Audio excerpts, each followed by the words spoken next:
How Jerusalem Was Won ****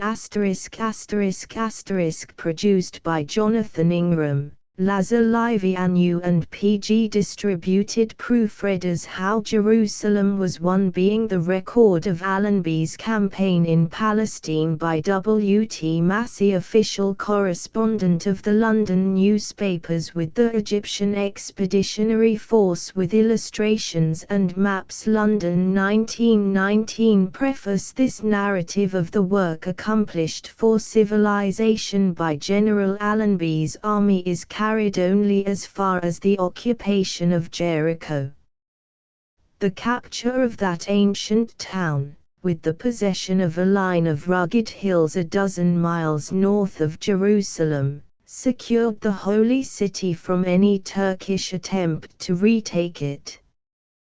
The book, in fact, tells the story of the 23rd fall of Jerusalem, one of the most beneficent happenings of all wars, and marking an epoch in the wonderful history of the holy place which will rank second only to that era which saw the birth of Christianity. All that occurred in the fighting on the Gaza-Beersheba line was part and parcel of the taking of Jerusalem, the freeing of which from 4 centuries of Turkish domination was the object of the first part of the campaign. The Holy City was the goal sought by every officer and man in the army, and though from the moment that goal had been attained all energies were concentrated upon driving the Turk out of the war, there was not a member of the force, from the highest on the staff to the humblest private in the ranks, who did not feel that Jerusalem was the greatest prize of the campaign. In a second volume I shall tell of that tremendous feat of arms which overwhelmed the Turkish armies, drove them through 400 miles of country in 6 weeks, and gave cavalry an opportunity of proving that, despite all the arts and devices of modern warfare, with fighters and observers in the air and an entirely new mechanism of war, they continued as indispensable a part of an army as when the legions of old took the field. This is too long a story to be told in this volume, though the details of that magnificent triumph are so firmly impressed on the mind that one is loath to leave the narration of them to a future date. For the moment Jerusalem must be sufficient, and if in the telling of the British work up to that point I can succeed in giving an idea of the immense value of General Allenby's army to the Empire, of the soldiers' courage and fortitude, of his indomitable will and self-sacrifice and patriotism, it will indeed prove the most grateful task I have ever set myself. April 1919. Contents. Chap. I. Palestine's influence on the war. 2. Old battlegrounds. 3. Difficulties of the attack. 4. Training the army v railways, roads, and the base. 6. Preparing for 0-day. 7. The Beersheba victory. 8. Gaza defenses. 9. Crushing the Turkish left X through Gaza into the open. 11. 2 yeomanry charges. 12. Looking towards Jerusalem. 13. Into the Judean hills. 14. The deliverance of the Holy City. 15. General Allenby's official entry. 16. Making Jerusalem secure. 17. A great feat of war. 18. By the banks of the Jordan. 19. The touch of the civilizing hand. XX. Our conquering airmen. Appendices. Index. List of maps. Plan of southern Palestine. Plan of Gaza Beersheba line. Plan of the Beth Horon country. Plan of the Battle of Jerusalem. List of illustrations. Official entry into the Holy City. General Allenby received by the military governor of Jerusalem, the 11th of December, 1917, Kantara terminus of the Desert Military Railway East Force HQ dugouts near Gaza, Wadi Guz near Shelal, our waterworks at Shelal, on the move in the desert, the Great Mosque at Gaza, Turkish headquarters at Gaza. Note the Crusader Lion in Wall. A desert motor road near Shelal, Turkish dugouts at Gaza, Beersheba railway station with mined rolling stock loot. Gen. Sir Harry Chauvel outside Beersheba Mosque, the 1st of November, 1917, El Mufa. The scene of a yeomanry charge burial place of St. George, patron saint of England, at Lud. Yeomanry graves at Beth Horon the Upper, where Joshua commanded the sun to remain still to enable the Israelites to overthrow the Philistines in the Judean hills. A Roman centurion's tomb, Kiryat El Enab, one of King Solomon's pools. A typical New Zealander Wadi Surah, crossed by London territorials on the morning of their assault on the Jerusalem defences. The Dayesan position west of Jerusalem, eastern face of Nebi Samuel Mosque, showing destruction by Turkish shellfire. Official entry into the Holy City. General Allenby arriving outside the Jaffa Gate. Official entry. General Allenby receiving the Mayor of Jerusalem, a descendant of Mahomet, Jerusalem from Mount of Olives, Jerusalem from Garden of Gethsemane. Panel in the Chapel of the Kaiserin Augusta Victoria Hospice on the Mount of Olives. Bethlehem Church of the Nativity, Bethlehem Ein Karim, part of the Jerusalem defences. River Auja, crossed at night by lowland territorials. Jerish Mill, River Auja, one of the lowlanders' crossings. Barrel Bridge over the River Auja, destroyed bridge on the Jericho Road. The Wilderness, with a glimpse of the Dead Sea. Londoners' Bridge over the Jordan. The river is in flood. German prisoners crossing the Jordan. New Zealand mounted rifles at Bethlehem. A hairpin bend on the Jerusalem Road. Chapter I. Palestine's influence on the war. In a war which involved the peoples of the four quarters of the globe, it was to be expected that on the world's oldest battleground would be renewed the scenes of conflict of bygone ages. There was perhaps a desire of some elements of both sides, certainly it was the unanimous wish of the Allies, to avoid the clash of arms in Palestine, and to leave untouched by armies a land held in reverence by three of the great religions of the world. But this ancient cockpit of warring races could not escape. The will of those who broke the peace prevailed. Germany's dream of Eastern empires and world domination, the lust of conquest of the Kaiser party, required that the tide of war should once more surge across the land, and if the conquering hosts left fewer traces of war wreckage than were to be expected in their victorious march, it was due not to any anxiety of our foes to avoid conflict about, and damage to, places with hallowed associations, but to the masterly strategy of the British commander-in-chief who maneuvered the Turkish armies out of positions defending the sacred sites. The people of today who have lived through the war, who have had their view bewildered by ever-recurring anxieties, by hopes shattered and fears realized, by a succession of victories and defeats on a colossal scale, and by a sudden collapse of the enemy, may fail to see the Palestine campaign in true perspective. But in a future generation the calm judgment of the historian in reviewing the greatest of all wars will, if I mistake not, pay a great tribute to General Allenby's strategy, not only as marking the commencement of the enemy's downfall, but as preserving from the scourge of war those holy places which symbolize the example by which most people rule their lives.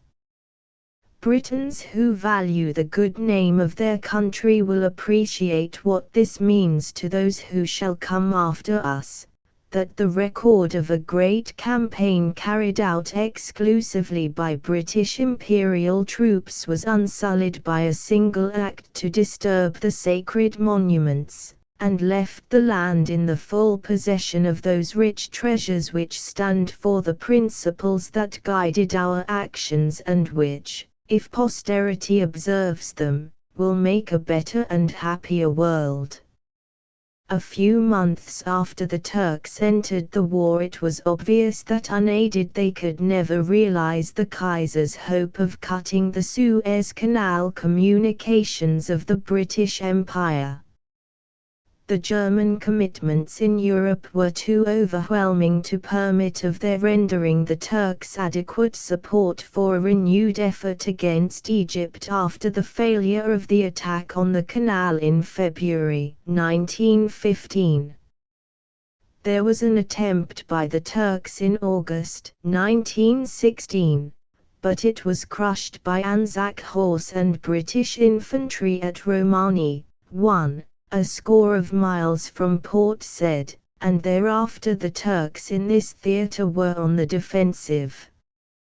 Some declare the Dardanelles enterprise to have been a mistake, others believe that had we not threatened the Turks there, Egypt would have had to share with us the anxieties that war brings alike upon attackers and defenders. Gallipoli and Mesopotamia. However we regard those expeditions in the first years of the struggle, undoubtedly prevented the Turks employing a large army against Egypt, and the possibilities resulting from a defeat there were so full of danger to us, not merely in that halfway house of the empire but in India and the East generally, that if Gallipoli served to avert the disaster, that ill-starred expedition was worth undertaking. We had to drive the Turks out of the Sinai Peninsula, Egyptian territory, and, that accomplished, an attack on the Turks through Palestine was imperative, since the Russian collapse released a large body of Turkish troops from the Caucasus who would otherwise be employed in Mesopotamia. Footnote 1. The Desert Campaigns, London, Constable and Company, Limited. When General Allenby took over the command of the Egyptian Expeditionary Force, the British public as a whole did not fully realize the importance of the Palestine campaign. Most of them regarded it as a sideshow and looked upon it as one of those minor fields of operations which dissipated our strength at a time when it was imperative we should concentrate to resist the German effort on the Western Front. They did not know the facts. In our far-flung empire it was essential that we should maintain our prestige among the races we governed, some of them martial peoples who might remain faithful to the British flag only so long as we could impress them with our power to win the war. They were more influenced by a triumph in Mesopotamia, which was nearer their doors, than by a victory in France, and the occupation of Baghdad was a victory of greater import to the king's Indian subjects than the German retirement from the Hindenburg Line. If there ever was a fear of serious trouble in India, the advance of General Maude in Mesopotamia dispelled it, and made it easier not only to release a portion of our white garrison in India for active service elsewhere, but to recruit a large force of Indians for the empire's work in other climes.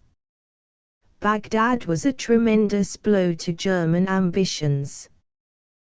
The loss of it spelled ruin to those hopes of Eastern conquest which had prompted the German intrigues in Turkey, and it was certain that the Kaiser, so long as he believed in ultimate victory, would refuse to accept the loss of Baghdad as final. Russia's withdrawal as a belligerent released a large body of Turkish troops in the Caucasus, and set free many Germans, particularly technical troops of which the Turks stood in need, for other fronts. It was then that the German High Command conceived a scheme for retaking Baghdad, and the redoubtable von Falkenhayn was sent to Constantinople charged with the preparations for the undertaking. Certain it is that it would have been put into execution but for the situation created by the presence of a large British army in the Sinai Peninsula. A large force was collected about Aleppo for a march down the Euphrates Valley, and the winter of 1917–18 would have witnessed a stern struggle for supremacy in Mesopotamia if the War Cabinet had not decided to force the Turks to accept battle where they least wanted it. The views of the British War Cabinet on the war in the East, at any rate, were sound and solid.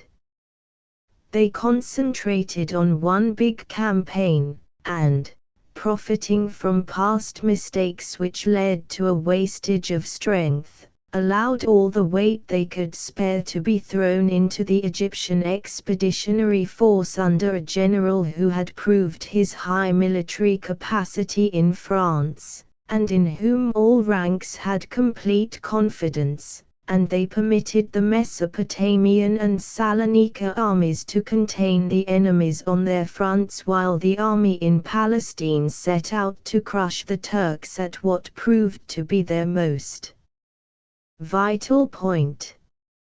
As to whether the force available on our Mesopotamia front was capable of defeating the German scheme I cannot offer an opinion.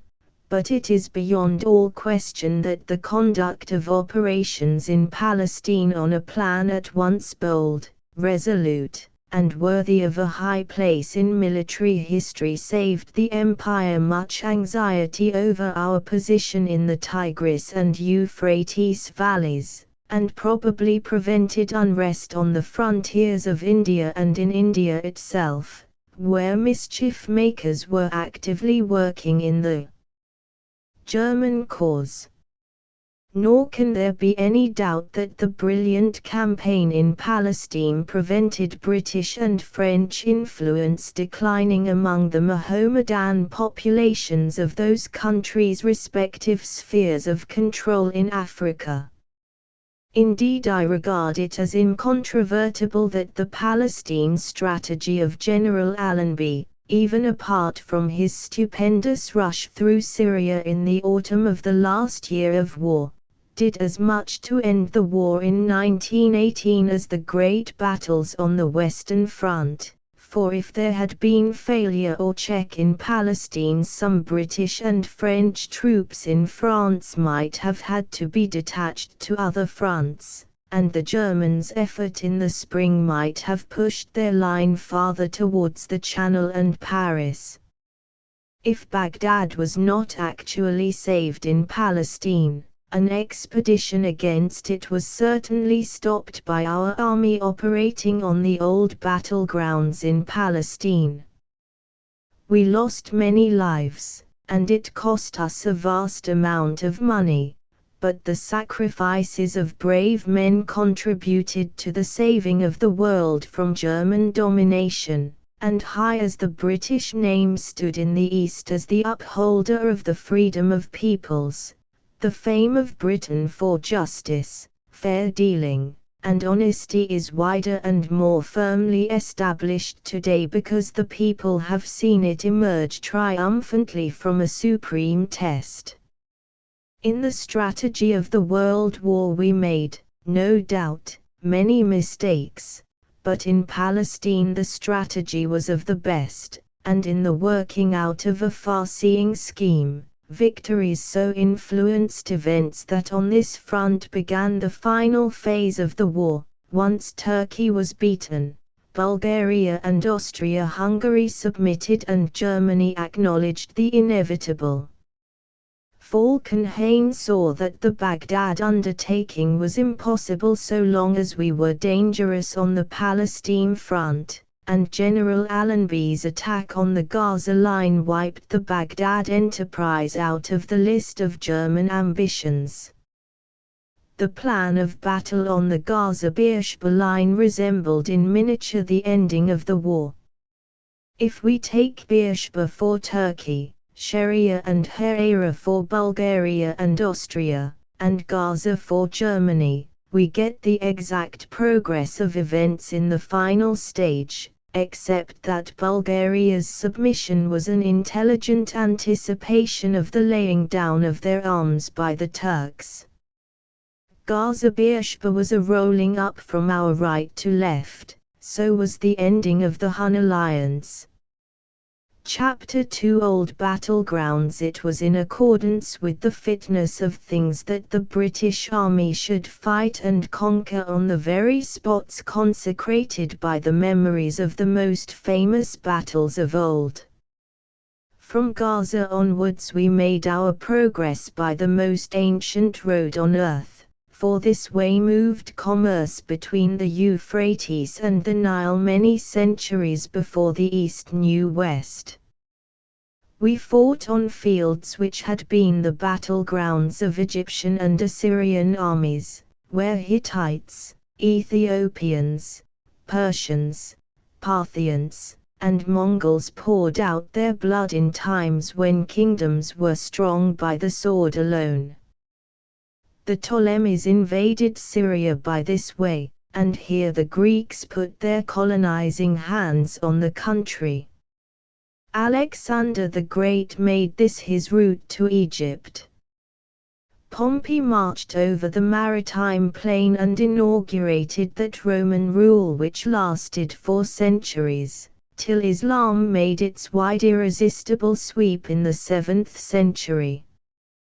Then the Crusaders fought and won and lost, and Napoleon's ambitions in the East were wrecked just beyond the plains. Up the maritime plain we battled at Gaza, every yard of which had been contested by the armies of mighty kings in the past 35 centuries, at Aqsa, Jezza, Lyra, and around Joppa. All down the ages armies have moved in victory or flight over this plain, and General Allenby in his advance was but repeating history. And when the Turks had been driven beyond the plain of Philistia, and the commander-in-chief had to decide how to take Jerusalem, we saw the British force move along precisely the same route that has been taken by armies since the time when Joshua overcame the Amorites and the day was lengthened by the sun and moon standing still till the battle was won. Geography had its influence on the strategy of today as completely as it did when armies were not cumbered with guns and mechanical transport. Of the few passes from the maritime plain over the Shephelah into the Judean range only that emerging from the green vale of Ajalon was possible, if we were to take Jerusalem, as the great captains of old took it, from the north. The Syrians sometimes chose this road in preference to advancing through Samaria. The Romans suffered retreat on it. Richard Coeur de Lion made it the path for his approach towards the Holy City, and, precisely as in Joshua's day and as when in the 1st century the Romans fell victims to a tremendous Jewish onslaught, the fighting was hardest about the Beth Horons, but with a different result, the invaders were victorious.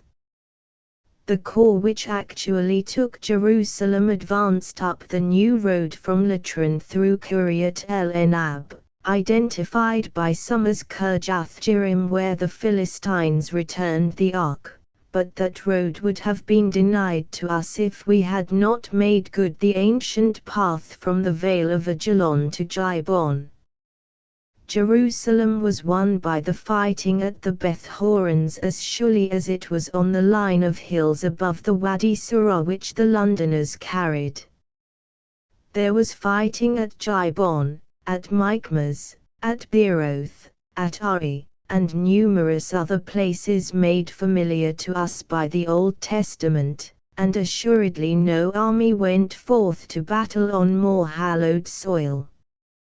Of all the armies which earned a place in history in Palestine, General Allenby's was the greatest in size, in equipment, in quality, in fighting power, and not even the invading armies in the romantic days of the Crusades could equal it in chivalry. It fought the strong fight with clean hands throughout, and finished without a blemish on its conduct. It was the best of all the conquering armies seen in the Holy Land as well as the greatest. Will not the influence of this army endure? I think so. There is an awakening in Palestine, not merely of Christians and Jews, but of Muslims, too, in a less degree. During the last 30 years there have grown more signs of the deep faiths of peoples and of their veneration of this land of sacred history. If their institutions and missions could develop and shed light over Palestine even while the slothful and corrupt Turk ruled the land, how much faster and more in keeping with the sanctity of the country will the improvement be under British protection. The graves of our soldiers dotted over desert wastes and cornfields, on barren hills and in fertile valleys, and on the Mount of Olives where the Saviour trod, will mark an era more truly grand and inspiring, and offer a far greater lesson to future generations than the Crusades or any other invasion down the track of time. The army of General Allenby responded to the happy thought of the Commander-in-Chief and contributed 1 day's pay for the erection of a memorial near Jerusalem in honor of its heroic dead. Apart from the holy sites, no other memorial will be revered so much, and future pilgrims, to whatever faith they belong, will look upon it as a monument to men who went to battle to bring lasting peace to a land from which the word of peace and goodwill went forth to mankind. In selecting General Sir Edmund Allenby as the Palestine Army's chief, the War Cabinet made a happy choice. General Sir Archibald Murray was recalled to take up an important command at home after the 2 unsuccessful attempts to drive the Turks from the Gaza defences. The troops at General Murray's disposal were not strong enough to take the offensive again, and it was clear there must be a long period of preparation for an attack on a large scale. General Allenby brought to the East a lengthy experience of fighting on the Western Front, where his deliberate methods of attack, notably at Arras, had given the Allies victories over the cleverest and bravest of our enemies. Palestine was likely to be a cavalry, as well as an infantry, campaign, or at any rate the theatre of war in which the mounted arm could be employed with the most fruitful of results. General Allenby's achievements as a cavalry leader in the early days of the war marked him as the one officer of high rank suited for the Palestine command, and his proved capacity as a general both in open and in trench warfare gave the army that high degree of confidence in its commander-in-chief which it is so necessary that a big fighting force should possess. A tremendously hard worker himself, General Allenby expected all under him to concentrate the whole of their energies on their work. He had the faculty for getting the best out of his officers, and on his staff were some of the most enthusiastic soldiers in the service. There was no room for an inefficient leader in any branch of the force, and the knowledge that the commander-in-chief valued the lives and the health of his men so highly that he would not risk a failure, kept all the staffs tuned up to concert pitch. We saw many changes, and the best men came to the top. His own vigor infected the whole command, and within a short while of arriving at the front the efficiency of the army was considerably increased. The Palestine GHQ was probably nearer the battlefront than any GHQ in other theaters of operations, and when the army had broken through and chased the enemy beyond the Jaffa-Jerusalem line, GHQ was opened at Beer Salem, near Ramla, and for several months was actually within reach of the long-range guns which the Turks possessed. The rank and file were not slow to appreciate this. They knew their commander-in-chief was on the spot, keeping his eye and hand on everything, organizing with his organizers, planning with his operations staff, familiar with every detail of the complicated transport system, watching his supply services with the keenness of a quartermaster general, and taking that lively interest in the medical branch which betrayed an anxious desire for the welfare and health of the men. The rank and file knew something more than this. They saw the commander-in-chief at the front every day. General Allenby did not rely solely on reports from his corps. He went to each section of the line himself, and before practically every major operation he saw the ground and examined the scheme for attack.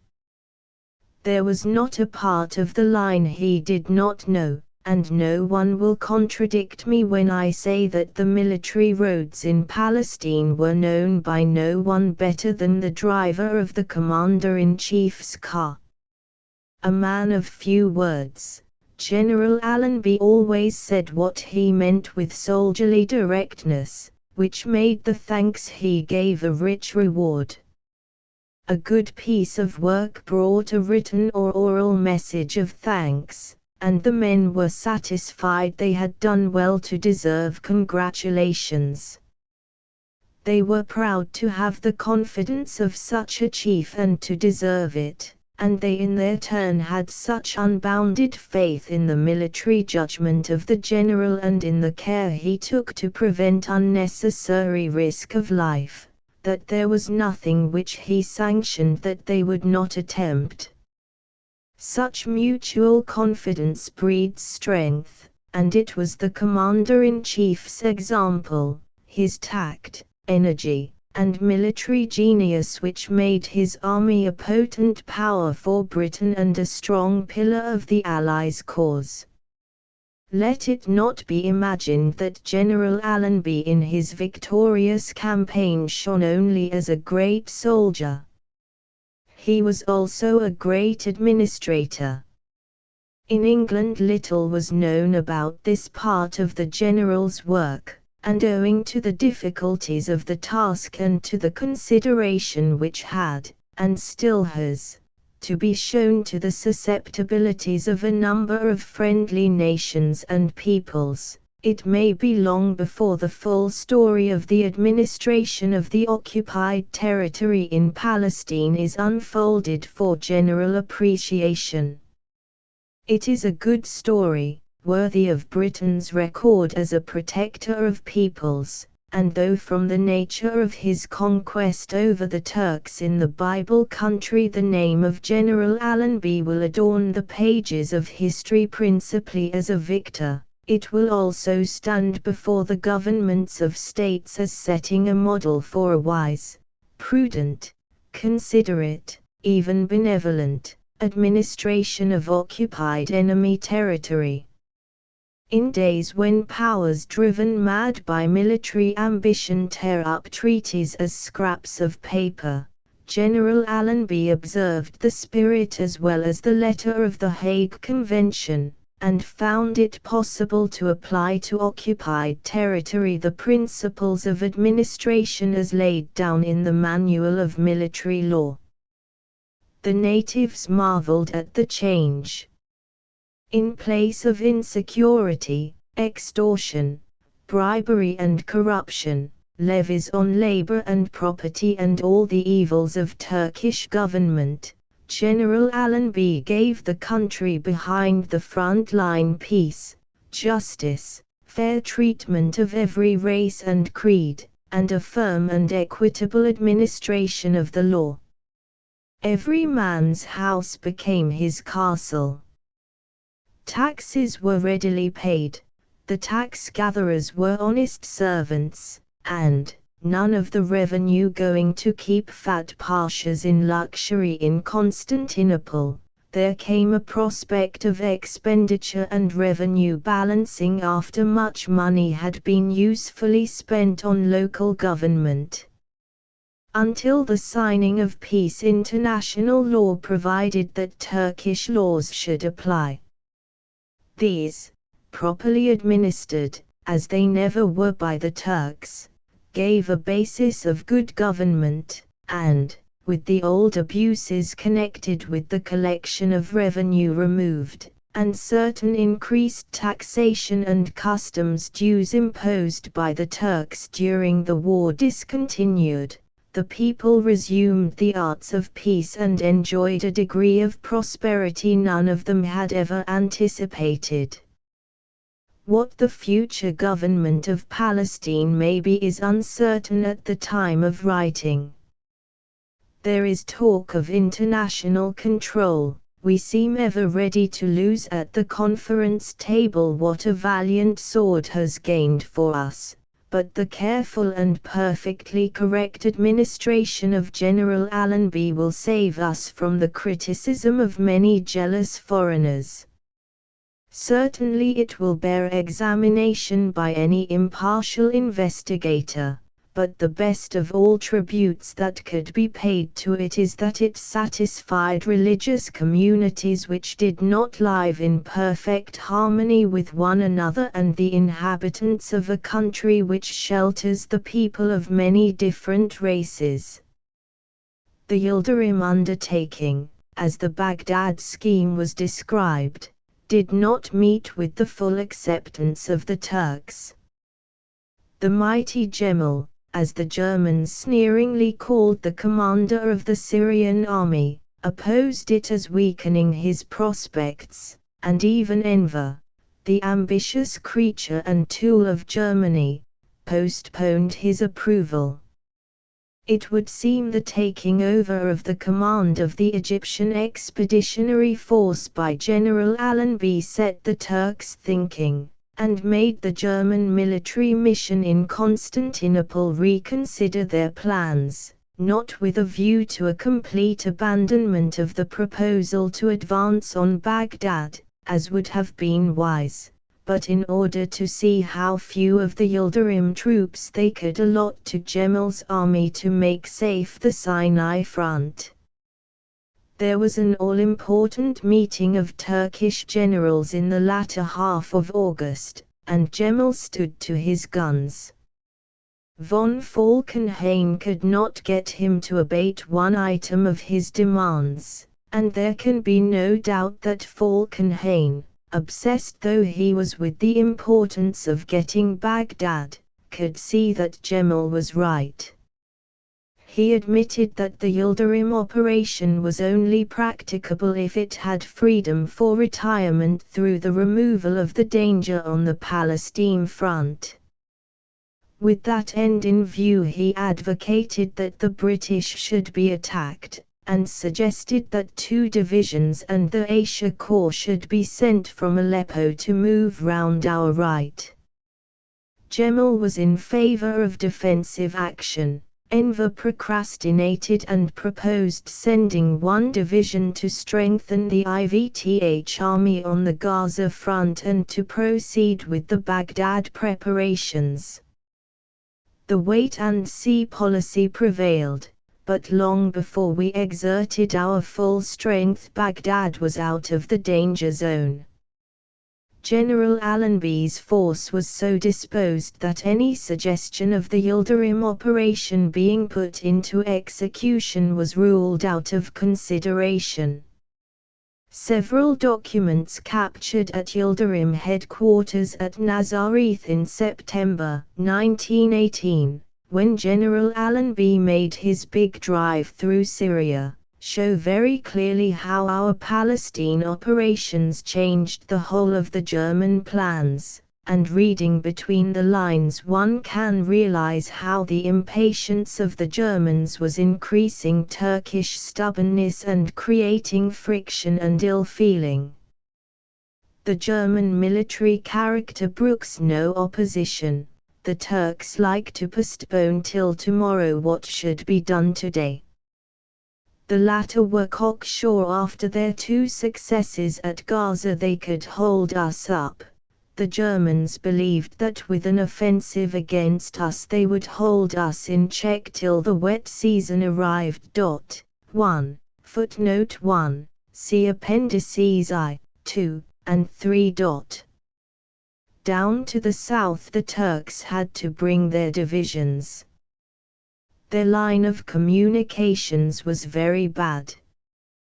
There was a railway from Aleppo through Rek to Damascus, and onwards through Deraa, on the Hejaz line, to Afal, Meshudiet, Tul Kerem, Ramla, junction station to Beit Hanan, on the Gaza sector, and through it Taineh to Beersheba. Rolling stock was short and fuel was scarce, and the enemy had short rations. When we advanced through Syria in the autumn of 1918 our transport was nobly served by motor lorry columns which performed marvels in getting up supplies over the worst of roads. But as we went ahead we, having command of the sea, landed stores all the way up the coast, and unless the Navy had lent its helping hand we should never have got to Aleppo before the Turk cried enough. Every ounce of the Turks' supplies had to be hauled overland. They managed to put 10 infantry divisions and 1 cavalry division against us in the first 3 weeks. But they were not comparable in strength to our 7 infantry divisions and 3 cavalry divisions. In rifle strength we outnumbered them by 2 to 1, but if the enemy had been well led and properly rationed he, being on the defensive and having strong prepared positions, should have had the power to resist us more strongly. The Turkish divisions we attacked were 3rd, 7th, 16th, 19th, 20th, 24th, 26th, 27th, 53rd, and 54th, and the 3rd Cavalry Division. The latter avoided battle, but all the infantry divisions had heavy casualties. That the morale of the Turkish army was not high may be gathered from a very illuminating letter written by General Kress von Kressenstein, the GOC of the Sinai Front, to Yildirim headquarters on the 29th of September, 1917. 1. Footnote 1. See Appendix 4. The troops who won Palestine and made it happier than it had been for 4 centuries were exclusively soldiers of the British Empire.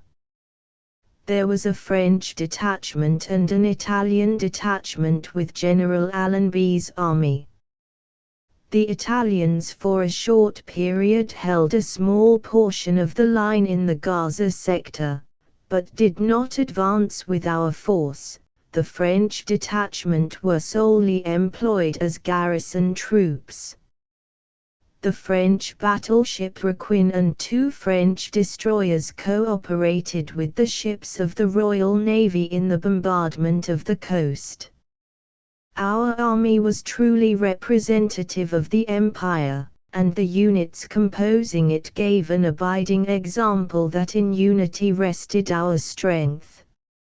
From over the 7 seas the Empire's sons came to illustrate the unanimity of all the king's subjects in the prosecution of the war. English, Scottish, Irish, and Welsh divisions of good men and true fought side by side with soldiers of varying Indian races and castes. Australia's valiant sons constituted many brigades of horse and, with New Zealand mounted regiments, became the most hardened campaigners in the Egyptian and Palestine theatre of operations. Their powerful support in the day of anxiety and trial, as well as in the time of triumph, will be remembered with gratitude. South Africa contributed good gunners. Our dark-skinned brethren in the West Indies furnished infantry who, when the fierce summer heat made the air in the Jordan Valley like a draught from a furnace, had a bayonet charge which aroused an Anzac brigade to enthusiasm, and colonial free men can estimate bravery at its true value. From faraway Hong Kong and Singapore came mountain gunners equal to any in the world, crewmen sent from their homes in West Africa, surf boatmen to land stores, Rarotongers from the southern Pacific vied with them in boat craft and beat them in physique, while Egypt contributed a labor corps and transport corps running a long way into 6 figures. The communion of the representatives of the mother and daughter nations on the stern field of war brought together people with the same ideals, and if there are any minor jealousies between them, the brotherhood of arms will make the soldiers returning to their homes in all quarters of the globe the best of missionaries to spread the imperial idea. Instead of wrecking the British Empire, the German-made war should rebuild it on the soundest of foundations: affection, mutual trust, and common interest. Chapter 3: Difficulties of the attack. General Allenby's first problem was of vital consequence. He had to pierce the Gaza line. Before his arrival there had been, as already stated, 2 attempts which failed. A third failure, or even a check, might have spelled disaster for us in the east. The Turks held commanding positions, which they strengthened and fortified under the direction of German engineers until their country, between the sea and Beersheba, became a chain of land works of high military value, well adapted for defense, and covering almost every line of approach. The Turk at the Dardanelles had shown no loss of that quality of doggedness in defense which characterized him in Plevna, and though we know his commanders still cherished the hope of successfully attacking us before we could attempt to crush his line, it was on his system of defense that the enemy mainly relied to break the power of the British force. On arriving in Egypt, General Allenby was given an appreciation of the situation written by Lieutenant General Sir Philip Chatude, who had commanded the Desert Column in various stages across the sands of Sinai, was responsible for forcing the Turks to evacuate El Arish, arranged the dash on Magdabar by General Sir Harry Chauvel's mounted troops, and fought the brilliant little Battle of Rafah. This appreciation of the position was the work of a master military mind, taking a broad comprehensive view of the whole military situation in the East, Palestine's position in the World War, the strategical and tactical problems to be faced, and, without making any exorbitant demands for troops which would lessen the Allies' powers in other theaters, set out the minimum necessities for the Palestine force. General Allenby gave the fullest consideration to this document, and after he had made as complete an examination of the front as any commander-in-chief ever undertook, the general was in one or other sector with his troops almost every day for 4 months. General Chatoud's plan was adopted, and full credit was given to his prescience in General Allenby's dispatch covering the operations up to the fall of Jerusalem. It was General Chatoud's view at the time of writing his appreciation, that both the British and Turkish armies were strategically on the defensive. The forces were nearly equal in numbers, though we were slightly superior in artillery, but we had no advantage sufficient to enable us to attack a well-entrenched enemy who only offered us a flank on which we could not operate owing to lack of water and the extreme difficulty of supply.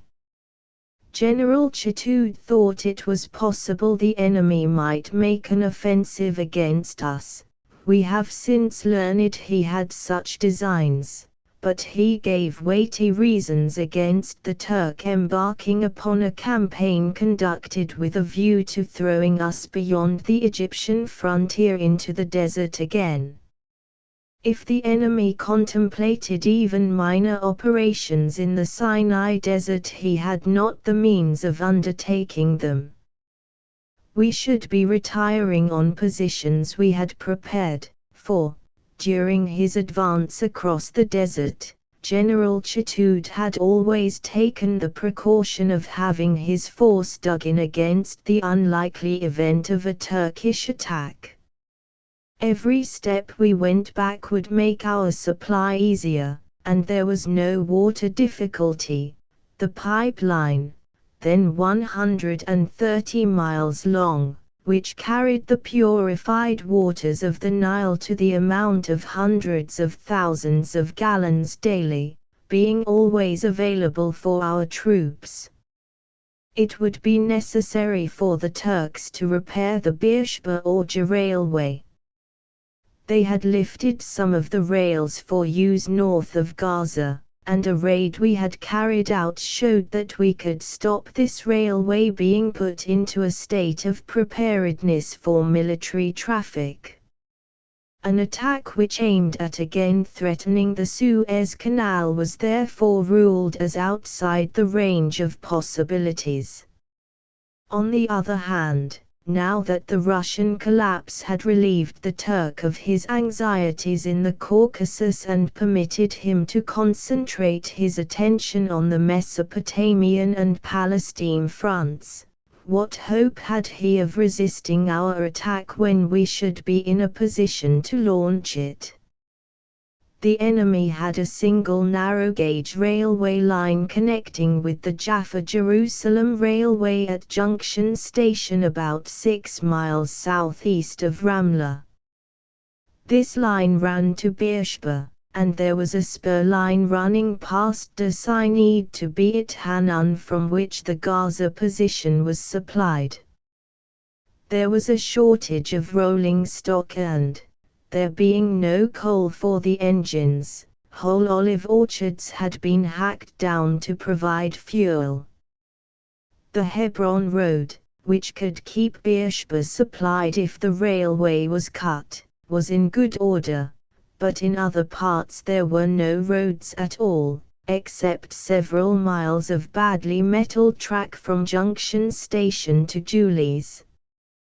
We could not keep many troops with such ill-conditioned communications, but Turkish soldiers require far less supplies than European troops, and the enemy had done such remarkable things in surmounting supply difficulties that he was given credit for being able to support between 60 and 70 battalions in the line and reserve, with an artillery somewhat weaker than our own. If we made another frontal attack at Gaza, we should find ourselves up against a desperately strong defensive system.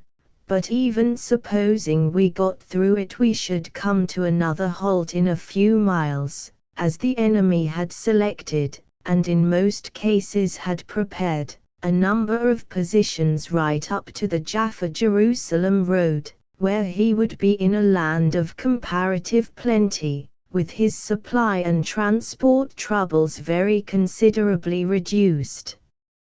No one could doubt that the Turks intended to defend Jerusalem to the last, not only because of the moral effect its capture would have on the peoples of the world, but because its possession by us would threaten their enterprise in the Hejaz, and the enormous amount of work we afterwards found they had done on the Judean hills proved that they were determined to do all in their power to prevent our driving them from the holy city. The enemy, too, imagined that our progress could not exceed the rate at which our standard gauge railway could be built. Waterborne supplies were limited as to quantity, and during the winter the landing of supplies on an open beach was hazardous. In the coastal belt there were no roads, and the wide fringe of sand which has accumulated for centuries and still encroaches on the maritime plain can only be crossed by camels. Wells are few and yield but small volumes of water. With the transport allotted to the force in the middle of 1917, it was not possible to maintain more than one infantry division at a distance of 20 to 25 miles beyond railhead, and this could only be done by allotting to them all the camels and wheels of other divisions and rendering these immobile. This was insufficient to keep the enemy on the move after a tactical success, and he would have ample time to reorganize. General Chatoud held that careful preliminary arrangements, suitable and elastic organization of transport, the collection of material at railhead, the training of platter-laying gangs provided by the troops, the utilization of the earthwork of the enemy's line for our own railway, luck as regards the weather and the fullest use of sea transport, should enable us to give the enemy less breathing time than appeared possible on paper. It was beyond hope, however, whatever preparations were made, that we should be able to pursue at a speed approaching that which the river made possible in Mesopotamia. General Chatoud considered it would be fatal to attempt an offensive with forces which might permit us to attack and occupy the enemy's Gaza line, but which would be insufficient to inflict upon him a really severe blow, and to follow up that blow with sufficient troops. No less than 7 infantry divisions at full strength and 3 cavalry divisions would be adequate for the purpose, and they would be none too many. Further, if the Turks began to press severely in Mesopotamia, or even to revive their campaign in the Hejaz, a premature offensive might be necessitated on our part in Palestine. The suggestion made by General Chatoud for General Allenby's consideration was that the enemy should be led to believe we intended to attack him in front of Gaza, and that we should pin him down to his defenses in the center, while the real attack should begin on Beersheba and continue at Harira and Sheria, and so force the enemy by maneuver to abandon Gaza. That plan General Allenby adopted after seeing all the ground, and the events of the last day of October and the first week of November supported General Chatoud's predictions to the letter. Indeed, it would be hard to find a parallel in history for such another complete and absolute justification of a plan drawn up several months previously, and it is doubtful if, supposing the Turks had succeeded in doing what their German advisers advocated, namely forestalling our blow by a vigorous attack on our positions, there would have been any material alteration in the working out of the scheme. The staff work of General Headquarters and of the staffs of the three corps proved wholly sound. Each department gave of its best, and from the moment when Beersheba was taken in a day and we secured its water supply, there was never a doubt that the enemy could be kept on the move until we got into the rough rocky hills about Jerusalem. And by that time, as events proved, his morale had had such a tremendous shaking that he never again made the most of his many opportunities. The soundness of the plan can quite easily be made apparent to the unmilitary eye. Yet the Turk was absolutely deceived as to General Allenby's intentions. If it be conceded that to deceive the enemy is one of the greatest accomplishments in the soldier's art, it must be admitted that the Battle of Gaza showed General Allenby's consummate generalship, just as it was proved again, and perhaps to an even greater extent, in the wonderful days of September 1918, in northern Palestine and Syria. A glance at the map of the Gaza-Beersheba line and the country immediately behind it will show that if a successful attack were delivered against Gaza, the enemy could withdraw his whole line to a second and supporting position where we should have to begin afresh upon an almost similar operation. The Turk would still have his water and would be slightly nearer his supplies. Since the two unsuccessful attacks in March and April, Gaza had been put into a powerful state of defense. The houses of the town are mostly on a ridge, and enclosing the place is a mass of gardens fully a mile deep, each surrounded by high cactus hedges affording complete cover and quite impossible for infantry to penetrate. To reduce Gaza would require a prolonged artillery bombardment with far more batteries than General Allenby could ever expect to have at his command, and it is certain that not only would the line in front of the town have had to be taken, but also the whole of the western end of the Turks' trench system for a length of at least 12,000 yards. And, as has been said, with Gaza secured, we should still have had to face the enemy in a new line of positions about the Wadi Hassi. Gaza was the Turks' strongest point. To attack here would have meant a long drawn-out artillery duel. Infantry would have had to advance over open ground under complete observation, and, while making a frontal attack, would have been exposed to enfilade fire from the tank system of works to the southeast. It would have proved a costly operation. Its success could only have been partial in that it did not follow that we should break the enemy's line, and it would not have enabled us to contain the remainder of the Turkish force. Nor would an attack on the center have promised more favorably. Here the enemy had all the best of the ground.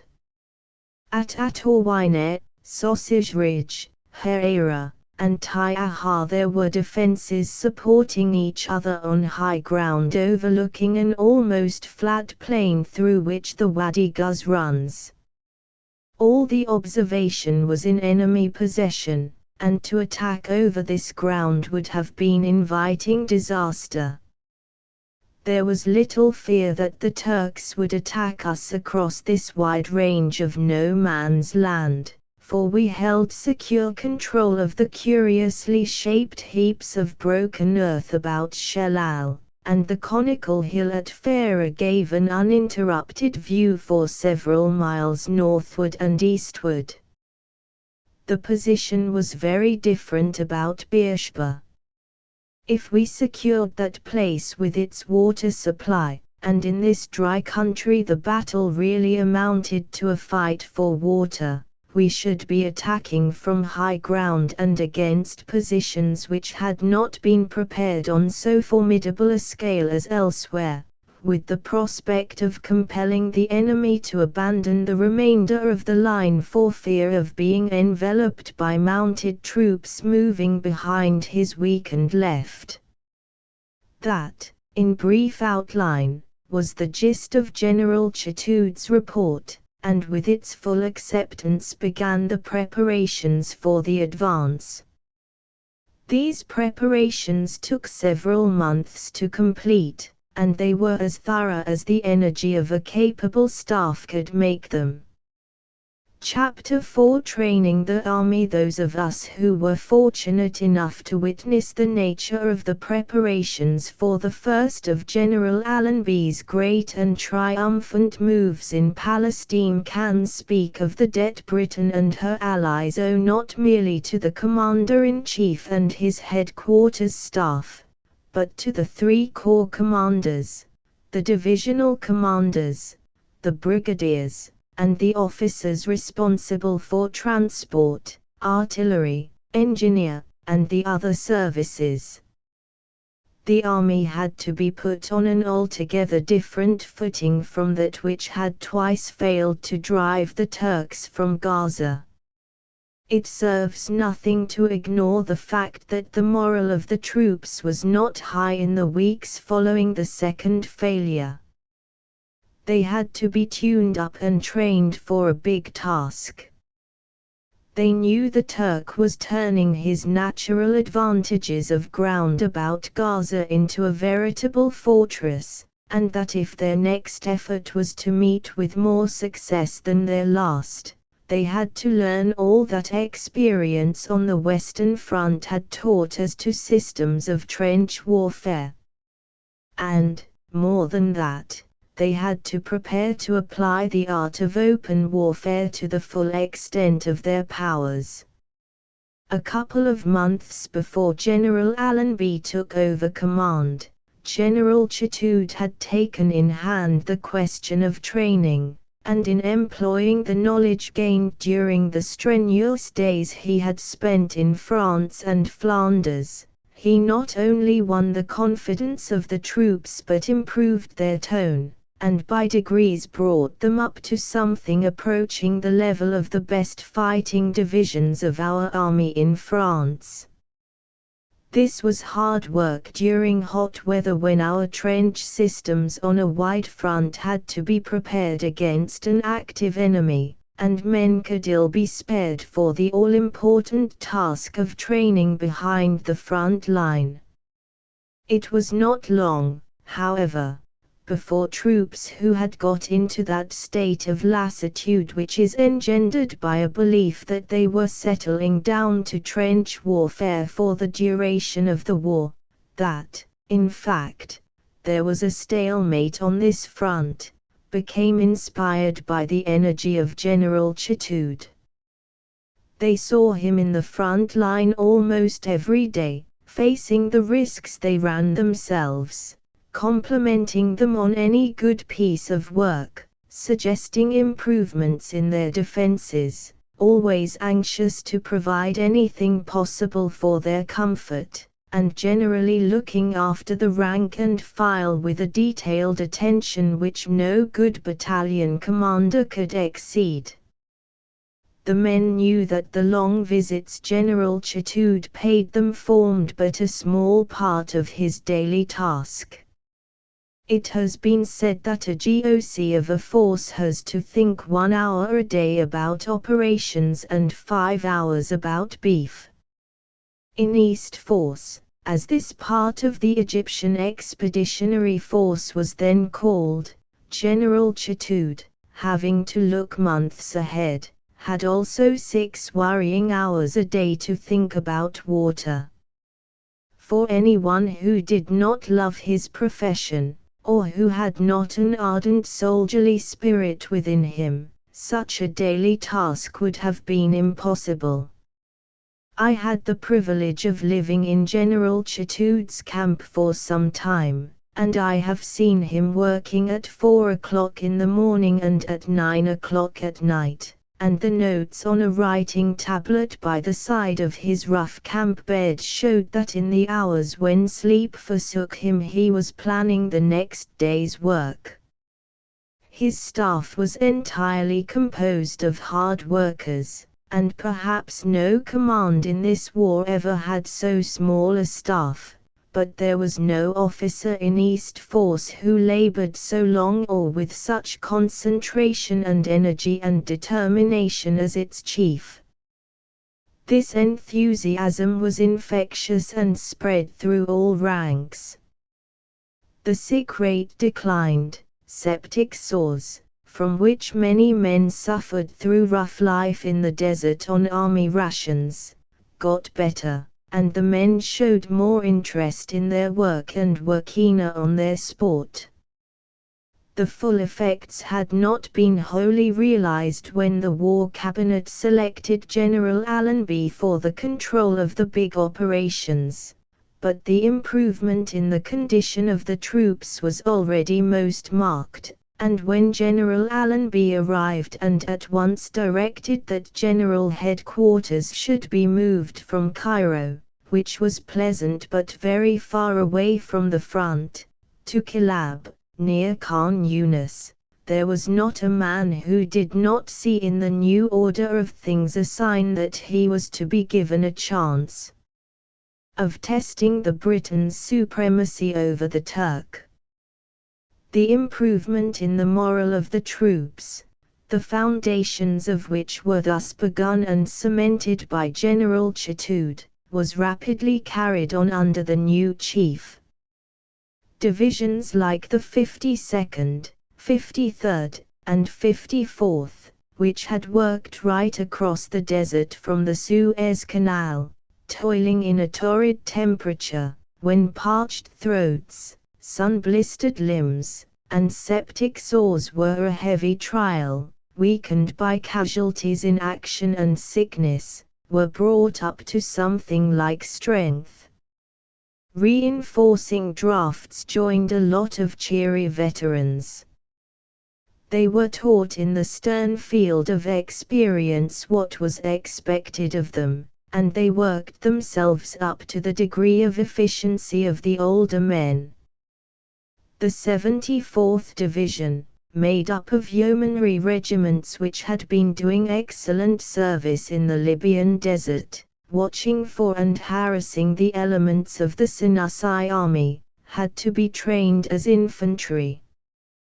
These yeomen did not take long to make themselves first-rate infantry, and when, after the German attack on the Somme in March 1918, they went away from us to strengthen the Western Front, a distinguished general told me he believed that man for man the 74th would prove the finest division in France.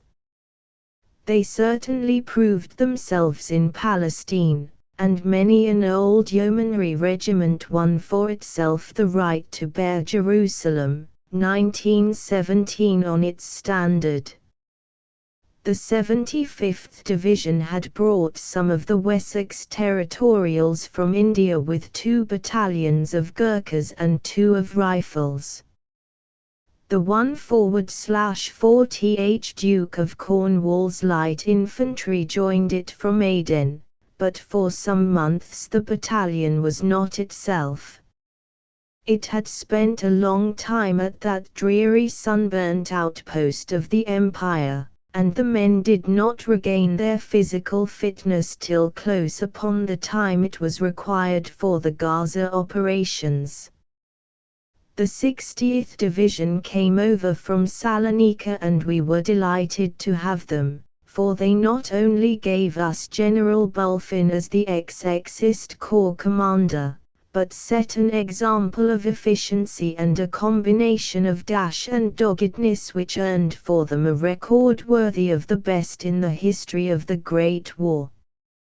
These London Territorials were second-line men, men recruited from volunteers in the early days of the war, when the County of London territorial battalions went across to France to take a part on a front hard pressed by German legions.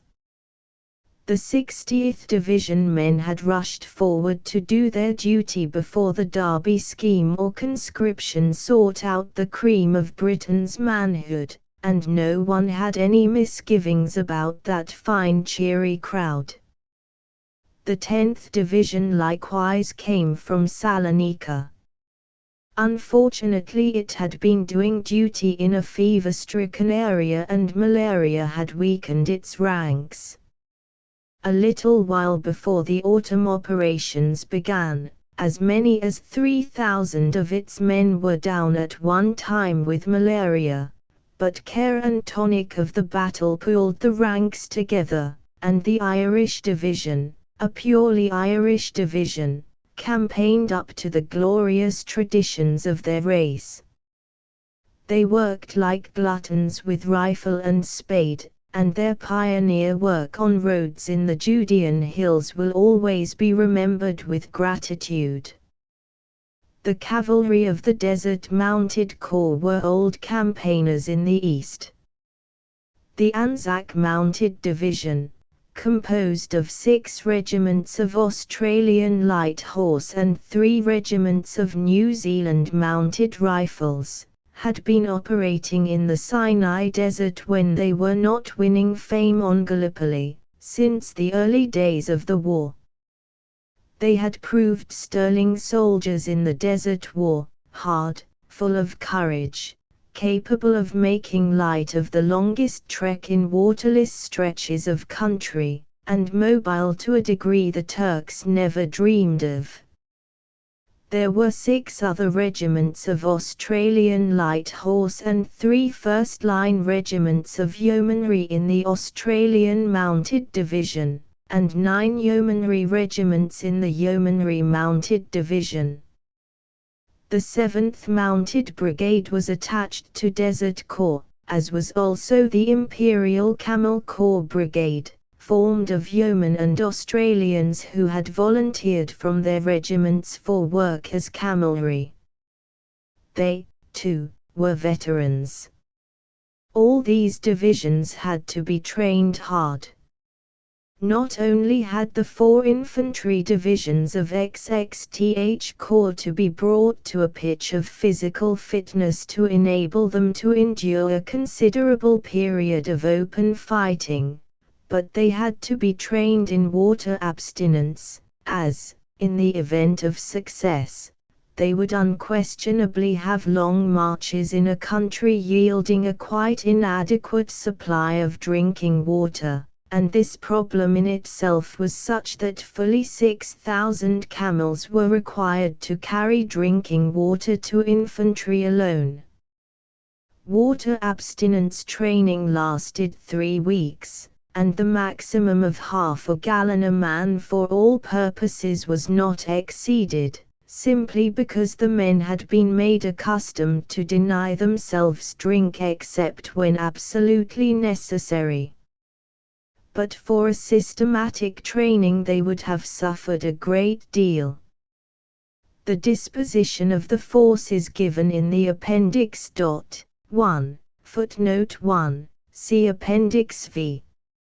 Chapter V. Railways, roads, and the base. To ease the supply problem, a spur line was laid from Rafah to Shelal, on the Wadi Guz. In that way supplies, stores, and ammunition were taken up to our right flank. Shelal was a position of great strategic importance. At one time it appeared as if we should have to fight hard to gain it. The Turks had cut an elaborate series of trenches on Wali Sheikh Nuan, a hill covering Shelal, but they evacuated this position before we made the first attack on Gaza, and left an invaluable water supply in our hands. At Shelal, the stony bed of the Wadi Guz rests between high mud banks which have been cut into fantastic shapes by the rushing waters descending from the southern extremities of the Judean range of hills during the winter rains. In the summer months, when the remainder of the wadi bed is dry, there are bubbling springs of good water at Shelal, and these have probably been continuously flowing for many centuries, for close above the spot where the water issues Anzac cavalry discovered a beautiful remnant of the mosaic flooring of an ancient Christian church, which, raised on 100-feet mound, was doubtless the center of a colony of Christians, hundreds of years before Crusaders were attracted to the Holy Land. Our engineers harnessed that precious flow. A dam was put across the wadi bed and at least 1 million gallons of crystal water were held up by it, whilst the overflow went into shallow pools fringed with grass, a delightfully refreshing sight in that arid country, from which horses were watered. Pumping sets were installed at the reservoir and pipes were laid towards Calm, and from these the camel transport corps were to fill Fanatis, 8 to 12-gallon tanks, for carriage of water to troops on the move. The railway staff, the department which arranged the making up and running of trains, as well as the construction staff, had heavy responsibilities. It was recognized early in 1917 that if we were to crush the Turk out of the war, provision would have to be made for a larger army than a single line from the Suez Canal could feed. It was decided to double the track. The difficulties of the Director of Railway Transport were enormous. There was great shortage of railway material all over the world. Some very valuable cargoes were lost through enemy action at sea, and we had to call for more from different centers, and England deprived herself of rolling stock she badly needed, to enable her flag of freedom to be carried, though it was not to be hoisted, through the Holy Land. And incidentally I may remark that, with the solitary exception of a dirty little piece of red ensign I saw flying in the native quarter in Jerusalem, the only British flag the people saw in Palestine and Syria was a miniature Union Jack carried on the Commander-in-Chief's motor car and by his standard-bearer when riding. Thus did the British Army play the game. For some of the Allied susceptibilities might have been wounded if the people had been told, though indeed they knew it, that they were under the protection of the British flag. They had the most convincing evidence, however, that they were under the staunch protection of the British Army. The doubling of the railway track went on apace. To save pressure at the Alexandria docks and on the Egyptian State Railway, which, giving some of its rolling stock and, I think, the whole of its reserve of material for the use of the military line east of the canal, was worked to its utmost capacity, and also to economize money by saving railway freights, wharves were built on the canal at Kantara, and as many as 6 ocean-going steamers could be unloaded there at one time. By and by a railway bridge was thrown over the canal, and when the war was over through trains could be run from Cairo to Jerusalem and Haifa. Kantara grew into a wonderful town with several miles of canal frontage, huge railway sidings and workshops, enormous stores of rations for man and horse, medical supplies, ordnance and ammunition dumps, etc. Probably the enemy knew all about this vast base. Anyone on any ship passing through the canal could see the place, and it is surprising, and it certainly points to a lack of enterprise on the part of the Germans, that no attempt was made to bomb Kantara by the Super Zeppelin, which in November 1917 left its Balkan base and got as far south as the region of Khartoum on its way to East Africa, before being recalled by wireless. This same Zeppelin was seen about 40 miles from Port Said, and a visit by it was anticipated. Aeroplanes with experienced pilots and armed with the latest anti-Zeppelin devices were stationed at Port Said and Abalksa, ready to ascend on any moonlight night when the hum of aerial motor machinery could be heard. The Super Zeppelin never came, and Kantara's progress was unchecked. The doubled railway track was laid as far as El Arish by the time operations commenced, and this was a great aid to the railway staff. Every engine and truck was used to its fullest capacity, and an enormous amount of time was saved by the abolition of passing stations for some 90 miles of the line's length. Railhead was at Dar el Balat, about 8 miles short of Gaza, and here troops and an army of Egyptian laborers were working night and day, week in week out, offloading trucks with a speed that enabled the maximum amount of service to be got out of rolling stock. There were large depots down the line too.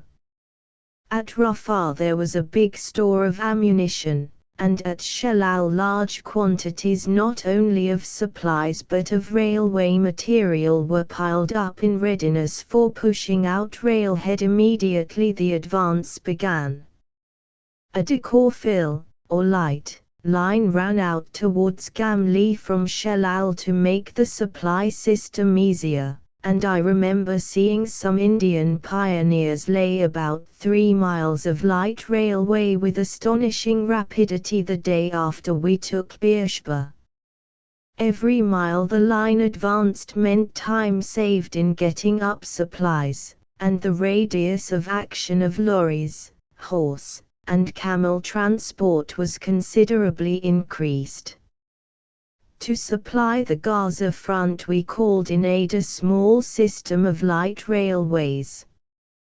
From the railhead at Dar el Bala to the mouth of the Wadi Guz, and from that point along the line of the Wadi to various places behind the line held by us, we had a total length of 21 kilometers of light railway. Before this railway got into full operation horses had begun to lose condition, and during the summer ammunition column officers became very anxious about their horses. The light railway was almost everywhere within range of the enemy's guns, and in some places it was unavoidably exposed, particularly where it ran on the banks of the Wadi due south of Gaza. I recollect while the track was being laid speaking to an Australian in charge of a gang of natives preparing an earthwork, and asked why it was that a trench was dug before earth was piled up. He pointed to the hill of Ali Muntar, the most prominent feature in the enemy's system, and said that from the Turks' observation post on that eminence every movement of the laborers could be seen, and the men were often forced by gunfire to the refuge of the trenches. When the railway was in running order, trains had to run the gauntlet of shell fire on this section on bright moonlight nights, and no camouflage could hide them. But they worked through in a marvelously orderly and efficient fashion, and on one day when our guns were hungry this little line carried 850 tons of ammunition to the batteries. The horses became fit and strong and were ready for the war to be carried into open country. In christening their tiny puffing locomotives, the Tommy drivers showed their strong appreciation of their comrades on the sea, and the Iron Duke and Lion were always tuned up to haul a maximum load. But the pride of the engine yard was the Jerusalem Cuckoo. Some prophetic eye must have seen its future employment on the light line between Jerusalem and Ramallah. Though in popularity it was run close by the Bulfin Ch, a play upon the name of the commander of the ex-Exist Corps, for which it did sterling service. The Navy formed part of the picture as well. Some small steamers of 1,000 to 1,500 tons burden came up from Port Said to a little cove north of Balad to lighten the railway's task. They anchored about 150 yards offshore, and a crowd of boats passed backwards and forwards with stores. These were carried up the beach to trucks on a line connected with the supply depots, and if you wished to see a busy scene where slackers had no place, the Balad beach gave it you. The army tried all sorts of boatmen and laborers. There were crew boys who found the Mediterranean waters a comparative calm after the turbulent surf on their own West African shore. The Maltese were not a success. The Egyptians were, both here and almost everywhere else where their services were called for. The best of all the fellows on this beach, however, were the Rarotongas from the Cook Islands, the islands from which the Maoris originally came. They were first employed at El Arish, where they made it a point of honor to get a job done well and quickly, and, on a given day, it was found that 30 of them had done as much laborers' work as 170 British soldiers. They were men of fine physical strength and endurance, and someone who knew they had the instincts of sportsmen, devised a simple plan to get the best out of them. He presented a small flag to be won each day by the crew accomplishing the best work with the boats. The result was amazing. Every minute the boats were afloat, the Rarotongas strained their muscles to win the day's competition, and when the day's task was ended, the victorious crew marched with their flag to their camp, singing a weird song and as proud as champions. Some Rarotongas worked at ammunition dumps, and it was the boast of most of them that they could carry 4 60-pounder shells at a time. A few of these stalwart men from southern seas received a promotion which made them the most envied men of their race. They became loading numbers in heavy howitzer batteries, fighting side by side with the motherland gunners. However well the Navy and all associated with it worked, only a very small proportion of the Army's supplies was waterborne. The great bulk had to be carried by rail. Enormously long trains, most of them hauled by London and South Western locomotives, bore munitions, food for men and animals, water, equipment, medical comforts, guns, wagons, caterpillar tractors, motor cars, and other paraphernalia required for the largest army which had ever operated about the town of Gaza in the thousands of years of its history. The main line had thrown out from it great tentacles embracing in their iron clasp vital centers for the supply of our front, and over these spur lines the trains ran with the regularity of British mainline expresses. Besides 96,000 actual fighting men, there was a vast army of men behind the line, and there were over 100,000 animals to be fed.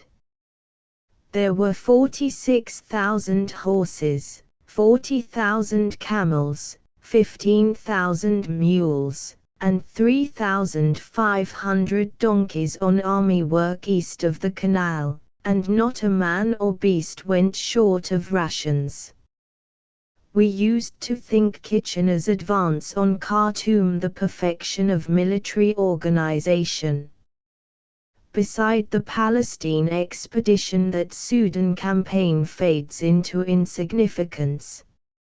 In fighting men and labor corps, in animals and the machinery of war, this army was vastly larger and more important, and the method by which it was brought to Palestine and was supplied, and the low sick rate, constitute a tribute to the masterminds of the organizers.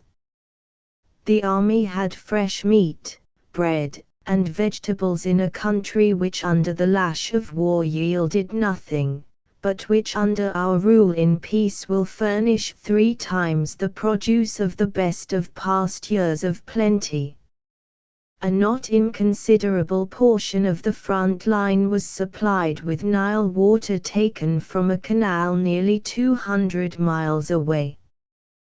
But the army once at the front depended less upon the waters of that father of rivers than it had to do in the long trek across the desert.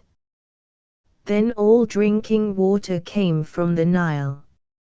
It flowed down the Sweetwater Canal, if one may be pardoned for calling sweet a volume of water so charged with vegetable matter and bacteria that it was harmful for white men even to wash in it, was filtered and siphoned under the Suez Canal at Kantara, where it was chlorinated, and passed through a big pipeline and pumped through in stages into Palestine. The engineers set about improving all local resources over a wide stretch of country which used to be regarded as waterless in summer. Many water levels were tapped, and there was a fair yield.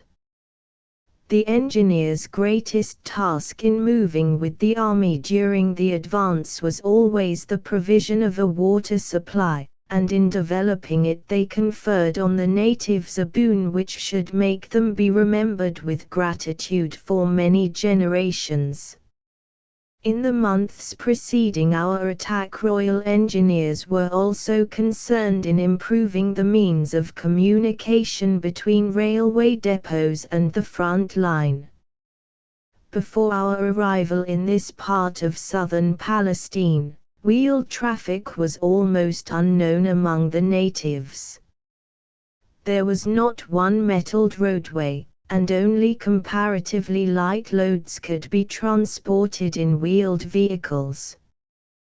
The soil between Khan Yunis and Dar el Balad, especially on the west of our railway line, was very sandy, and after the winter rains had knitted it together it began to crumble under the sun's heat, and it soon cut up badly when 2 or 3 limbus had passed over it.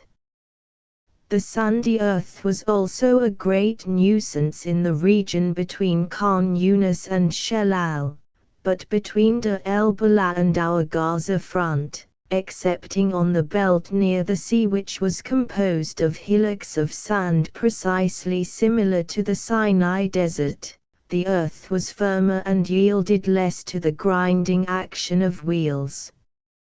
For ordinary heavy military traffic the engineers made good going by taking off about 1 foot of the topsoil and banking it on either side of the road. These tracks lasted very well, but they required constant attention. Ambulances and light motor cars had special arrangements made for them.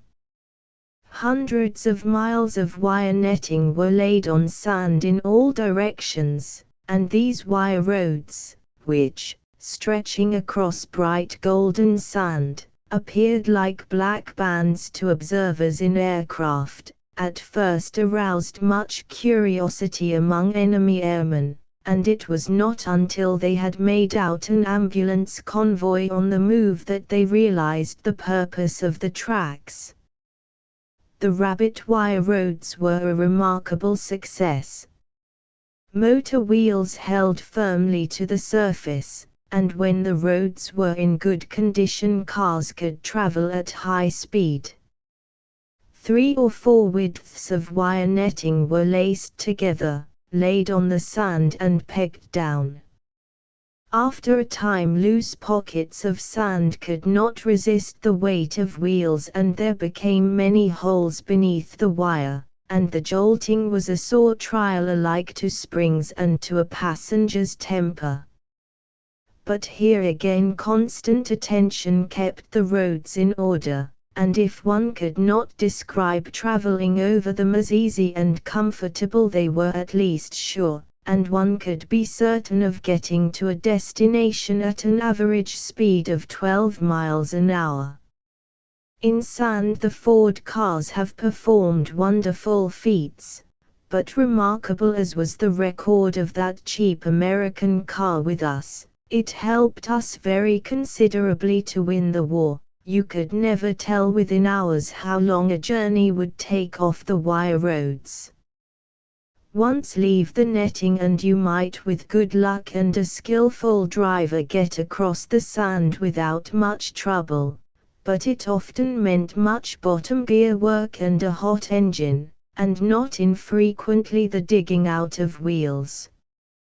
The drivers used to try to keep to the tracks made by other cars.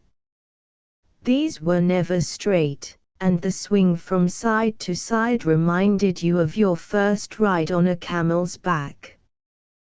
The wire roads were a great help to us, and the officer who first thought out the idea received our daily blessings.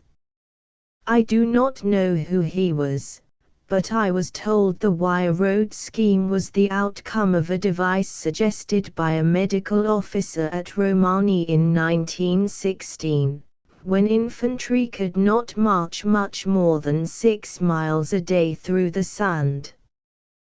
This officer made a sort of wire moccasin which he attached to the boot and doubled the marching powers of the soldier. A sample of those moccasins should find a place in our War Museum. Chapter 6 Preparing for Zero Day. About the middle of August it was the intention that the attack on the Turks' front line in southern Palestine should be launched sometime in September. General Allenby knew his force would not be then at full strength, but what was happening at other points in the Turkish theaters of operations might make it necessary to strike an early blow at Gaza to spoil enemy plans elsewhere. However, it was soon seen that a September advance was not absolutely necessary. General Allenby decided that instead of making an early attack it would be far more profitable to wait until his army had been improved by a longer period of training, and until he had got his artillery, particularly some of his heavy batteries, into a high state of efficiency.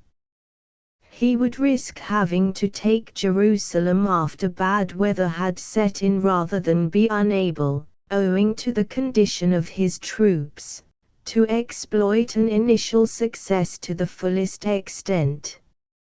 How wholly justified was this decision the subsequent fighting proved, and it is doubtful if there was ever a more complete illustration of the wisdom of those directing war policy at home submitting to the cool, balanced calculations of the man on the spot. The extra 6 weeks spent in training and preparation were of incalculable service to the Allies. I have heard it said that a September victory in Palestine would have had its reflex on the Italian front, and that the Caporetto disaster would not have assumed the gigantic proportions which necessitated the withdrawal to Italy of British and French divisions from the Western Front and prevented Cambrai being a big victory. That is very doubtful. On the contrary, a September battle in Palestine before we were fully ready to follow the Turks after breaking and rolling up their line, even if we had succeeded in doing this completely, might have deprived us of the moral effect of the capture of Jerusalem and of the wonderful influence which that victory had on the whole civilized world by reason of the sacrifices the commander-in-chief made to prevent any fighting at all in the precincts of the Holy City.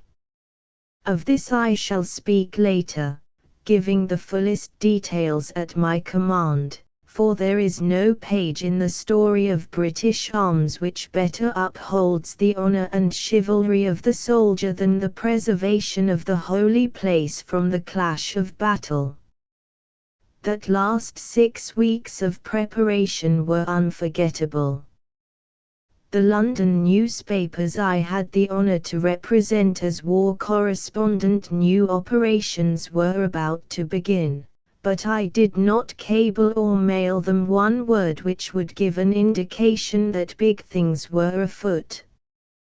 They never asked for news, but were content to wait till they could tell the public that victory was ours. In accordance with their practice throughout the war, the London press set an example to the world by refraining from publishing anything which would give information of the slightest value to the enemy. It was a privilege to see that victory in the making. Some divisions which had allotted to them the hardest part of the attack on Beersheba were drawn out of the line, and forming up in big camps between Bala and Shelal set about a course of training such as athletes undergo. They had long marches in the sand carrying packs and equipment. They were put on a short allowance of water, except for washing purposes. They dug, they had bombing practice, and with all this extra exercise while the days were still very hot they needed no encouragement to continue their games. Football was their favorite sport, and the British Tommy is such a remarkable fellow that it was usual to see him trudge home to camp looking fed up with exercise, and then, after throwing off his pack and tunic, run out to kick a ball. The Italian and French detachments used to look at him in astonishment, and doubtless they thought his enthusiasm for sport was a sore trial. He got thoroughly fit for marches over sand, over stony ground, over shifting shingle. During the period of concentration he had to cross a district desperately bad for marching, and it is more than probable the enemy never believed him capable of such endurance. He was often tired, no doubt, but he always got to his destination, was rarely footsore, and laughed at the worst parts of his journey. The sand was choking, the flies were an irritating pest, equipment became painfully heavy, but a big, brave heart carried Tommy through his training to a state of perfect condition for the heavy test.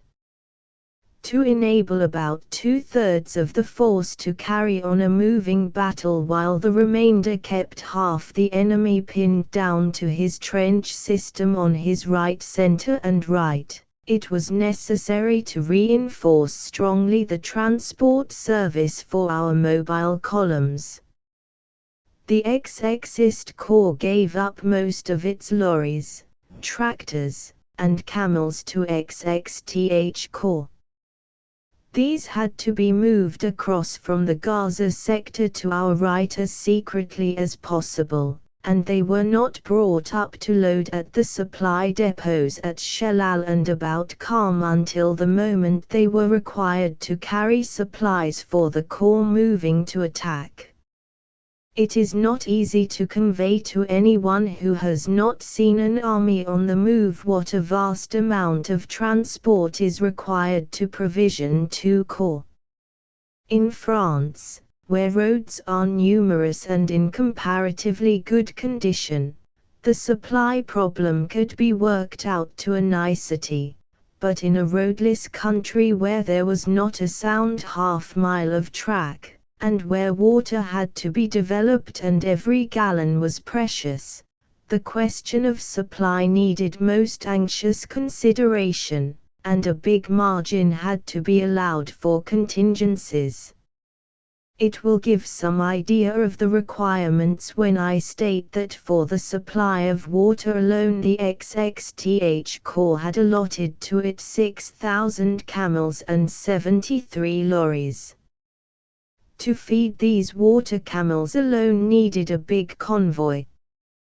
We got an impression of the might and majesty of an army in the field as we saw it preparing to take the offensive. The camp of General Headquarters where I was located was situated north of Rafah. The railway ran on two sides of the camping ground, one line going to Bala and the other stretching out to Shelal, where everything was in readiness to extend the iron road to the northeast of Qam, on the plain which, because the Turks enjoyed complete observation over it, had hitherto been no man's land. We saw and heard the traffic on this section of the line. It was enormous.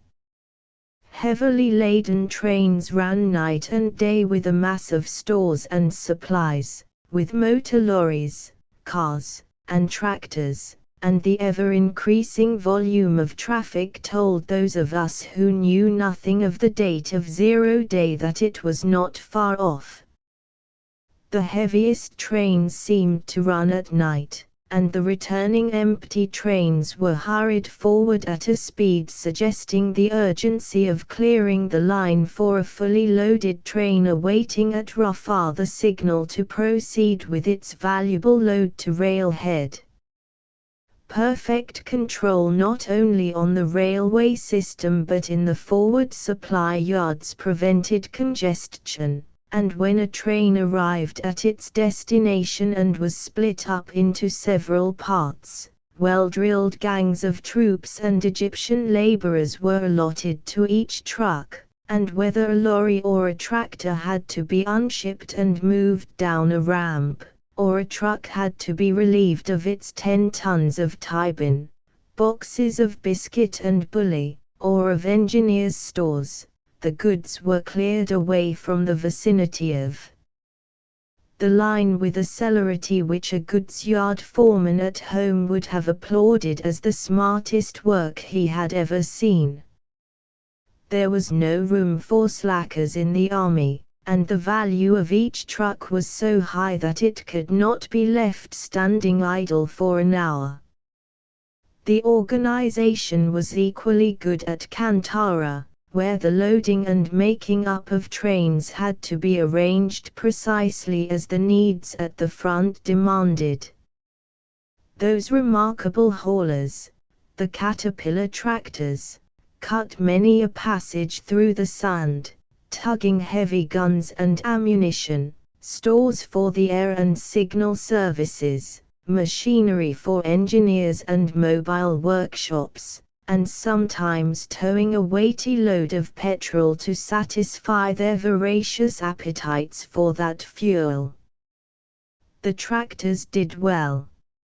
Sand was no trouble to them, and when mud-marooned lorries during the advance in November the rattling, rumbling old tractor made fair weather of it. The mechanical transport trains will not forget the service of the tractors on the morning after Beersheba was taken. From railhead to the spot where Father Abraham and his people fed their flocks, the country was bare and the earth's crust had yielded all its strength under the influence of the summer sun. Loaded lorries under their own power could not move more than a few yards before they were several inches deep in the sandy soil, but a motor transport officer devised a plan for beating down a track which all lorries could use.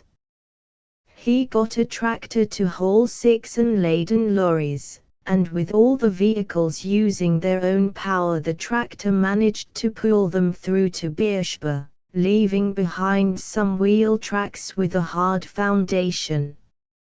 100 lorries followed, the drivers steering them in the ruts, and they made such good progress that by the afternoon they had deposited between 200 and 300 tons of supplies in Beersheba.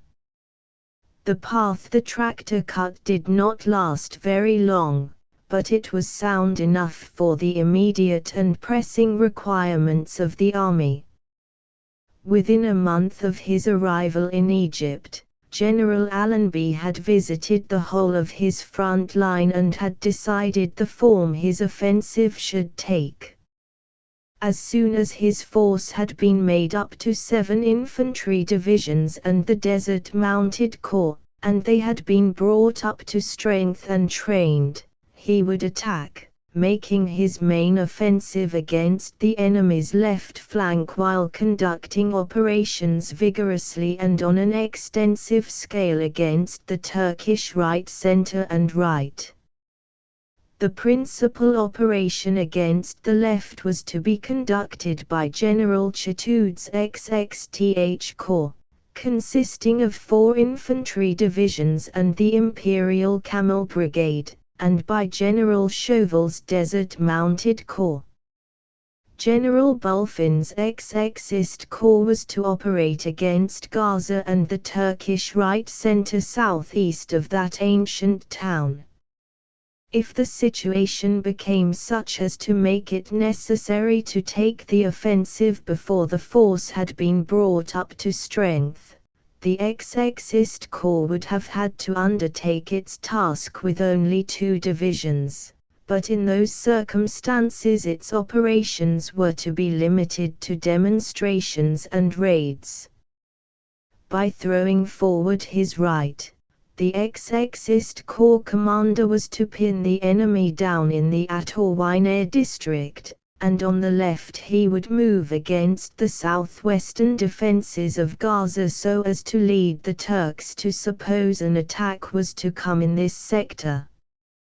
That movement being made, the XXTH Corps and Desert Mounted Corps were to advance against Beersheba, and, having taken it, to secure the valuable water supply which was known to have existed there since Abraham dug the well of the oath which gave its name to the town. Because of water difficulties, it was considered vital that Beersheba should be captured in one day, a formidable undertaking owing to the situation of the town, the high entrenched hills around it and the long marches for cavalry and infantry before the attack, and in drawing up the scheme based on the Commander-in-Chief's plan, the commanders of XXTH Corps and Desert Mounted Corps had always to work on the assumption that Beersheba would be in their hands by nightfall of the first day of the attack. General Barrow's Yeomanry Mounted Division was to remain at Shelal in the gap between XXTH Corps and XXist Corps in case the enemy should attempt to attack the XXTH Corps left flank. Having dealt with the enemy in Beersheba, General Chatoud with mounted troops protecting his right was to move north and northwest against the enemy's left flank, to drive him from his strong positions at Sheria and Herera, enveloping his left flank and striking it obliquely.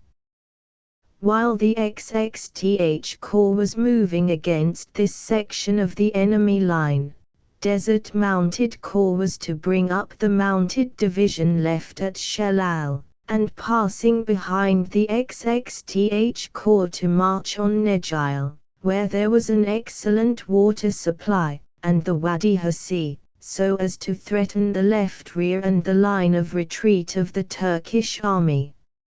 It was always doubtful whether XXTH Corps would be able to close up the gap between it and the XXist Corps owing to the length of its marches and the distance it was from railhead, and the scheme therefore provided that the XXist Corps should confirm successes gained on our right by forcing its way through the tremendously strong Gaza position to the line of the Wadi Hassi and joining up with Desert Mounted Corps.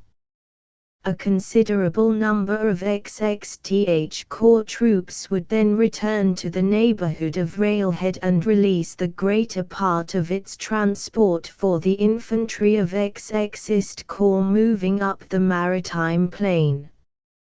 This, in summary form, was the scheme General Allenby planned before the middle of August, and though the details were not, and could not be, worked out until a couple of months had passed, it is noteworthy as showing that, notwithstanding the moves an enterprising enemy had at his command in a country where positions were entirely favorable to him, where he had water near at hand, where the transport of supplies was never so serious a problem for him as for us when we got on the move, and where he could make us fight almost every step of the way, the Commander-in-Chief foresaw and provided for every eventuality, and his scheme worked out absolutely and entirely according to plan, to use the favorite phrase of the German High Command. When the Corps commanders began working out the details, two of the greatest problems were transport and water. Only patience and skillful development of known sources of supply would surmount the water difficulty, and we had to wait till the period of concentration before commencing its solution. But to lighten the transport load, which must have weighed heavily on Corps staffs, the Commander-in-Chief agreed to allow the extension of the railway east of Shelal to be begun sooner than he had provided for. It was imperative that railway construction should not give the enemy an indication of our intentions. If he had realized the nature and scope of our preparations, he would have done something to counteract them and to deny us that element of surprise which exerted so great an influence on the course of the battle.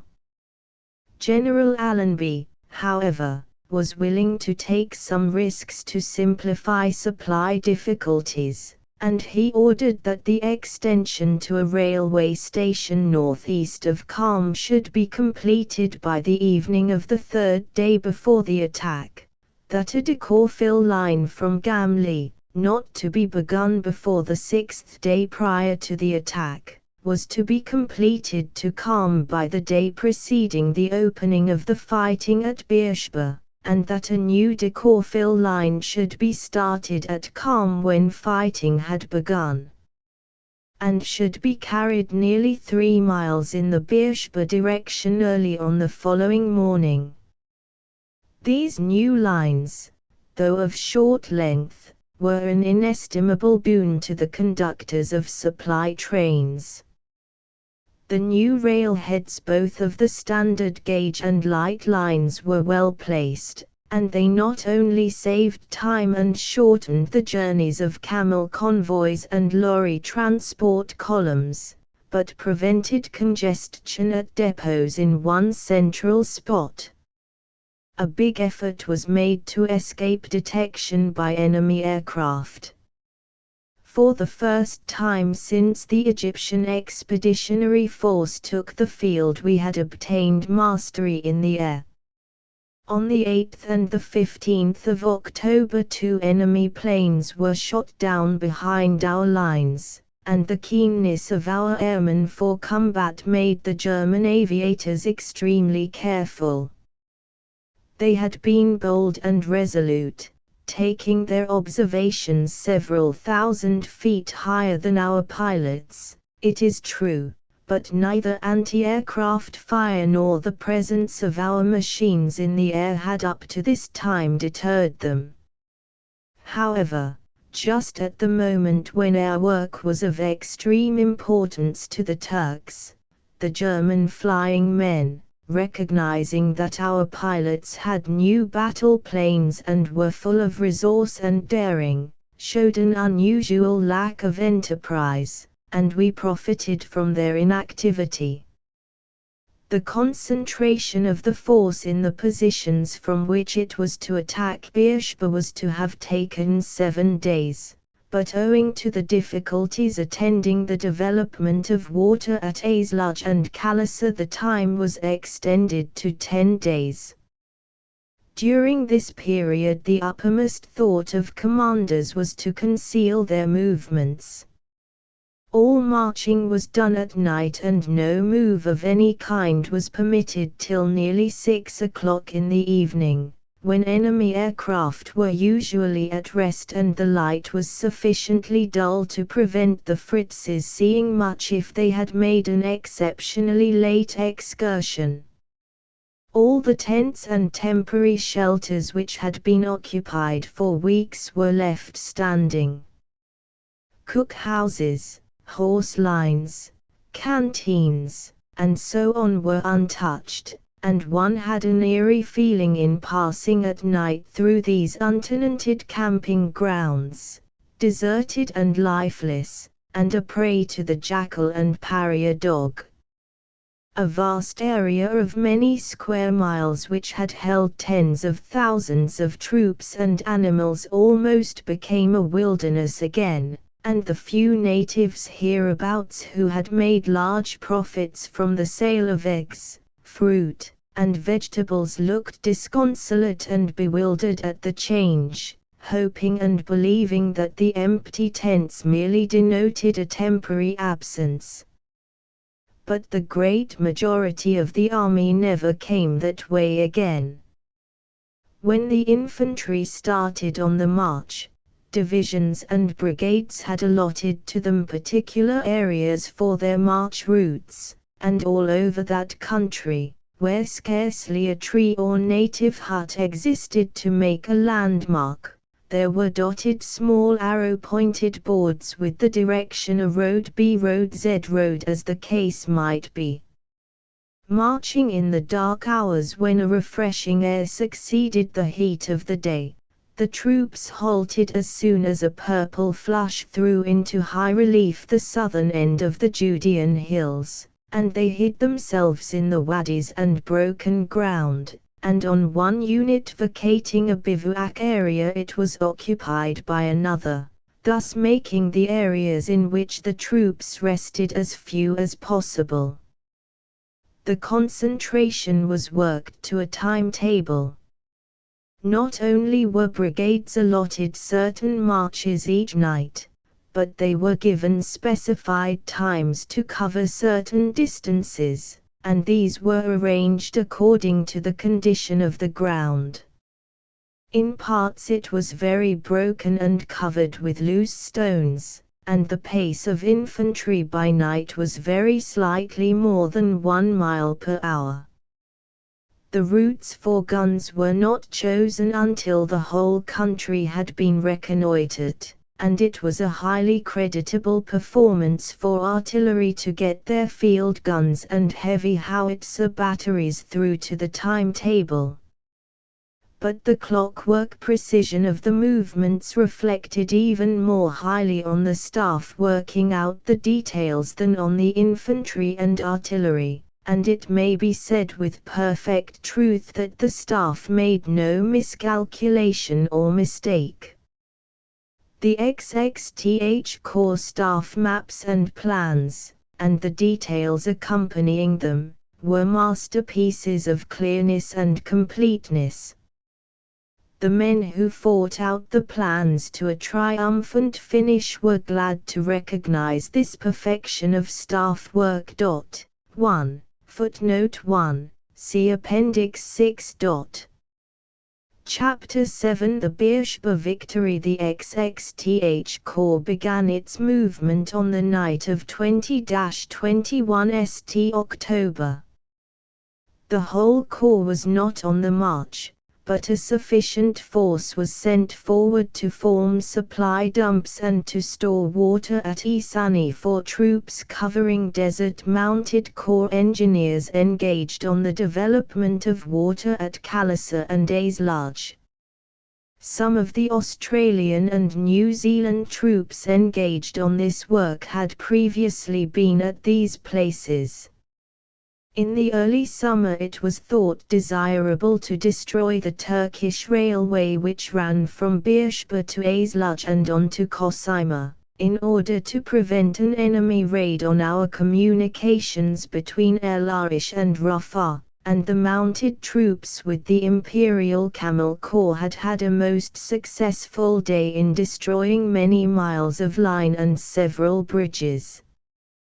The Turks were badly in need of rails for the line they were then constructing down to Desainid, and they had lifted some of the rails between Aislage and Kosyma, but during our raid we broke every rail over some 15 miles of track. Callisa and Aislage, being water centers, became the points of concentration for two mounted divisions, and the splendid colonials in the engineer sections worked at the wells as if the success of the whole enterprise depended upon their efforts, as, indeed, to a very large extent it did. Theirs was not an 8-hour day. They worked under many difficulties, often thigh-deep in water and mud, cleaning out and deepening wells and installing power pumps, putting up large canvas tanks for storage, and making water troughs. The results exceeded anticipations, and the Commander-in-Chief, on a day when the calls on his time were many and urgent, made a long journey to thank the officers and men for the work they had done and to express his high appreciation of their skill and energy.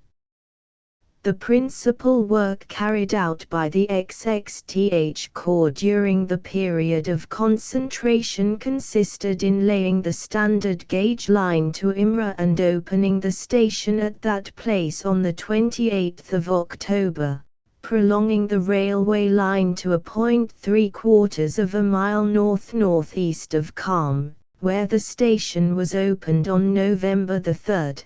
Completing by the 30th of October the light railway from the east bank of the Wadi Guz at Gamli via Qam to Kazif, and developing water at Isani, Malaga, and Abu Ghalian for the use first by cavalry detachments and then by the 60th Division. Cisterns in the Kazif and Imsiri area were stocked with 60,000 gallons of water to be used by the 53rd and 74th Divisions, and this supply was to be supplemented by camel convoys. Apparently the enemy knew very little about the concentration until about the 26th of October. And even then he could have had only slight knowledge of the extent of our movements, and probably knew nothing at all of where the first blow was to fall.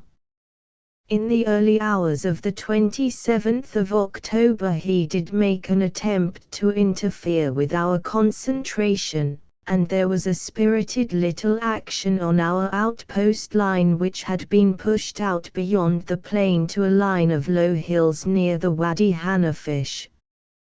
The Turks in overwhelming force met a most stubborn defense by the Middlesex Yeomanry, and if the enemy took these London yeomen as an average sample of General Allenby's troops, this engagement must have given them a foretaste of what was in store for them. The Middlesex Yeomanry, the 1st County of London Yeomanry, to give the regiment the name by which it is officially known, though the men almost invariably use the much older territorial title, and the 21st Machine Gun Squadron held the long ridge from Allenby to Hill 630. There was a squadron dismounted on Hill 630, 3 troops on Hill 720, the next and highest point on the ridge, and a post at Allenby. At 4 o'clock in the morning the latter post was fired on by a Turkish cavalry patrol, and an hour later it was evident that the enemy intended to try to drive us off the ridge, his occupation of which would have given him the power to harass railway construction parties by shell fire, even if it did not entirely stop the work. Some 3,000 Turkish infantry, 1,200 cavalry, and 12 guns had advanced from the Kauvuka system of defences to attack our outpost line on the ridge. They heavily engaged Hill 630, working round both flanks, and brought heavy machine gun and artillery fire to bear on the squadron holding it. The Royal Flying Corps estimated that a force of 2,000 men attacked the garrison, which was completely cut off. A squadron of the City of London Yeomanry sent to reinforce was held up by a machine gun barrage and had to withdraw. The garrison held out magnificently all day in a support trench close behind the crest against odds of 20-1. And repeatedly beat off rushes, although the bodies of dead Turks showed that they got as close as 40 yards from the defenders. 2 officers were wounded, and 4 other ranks killed and 12 wounded. The attack on Hill 720 was made by 1,200 cavalry supported by a heavy volume of shell and machine gun fire.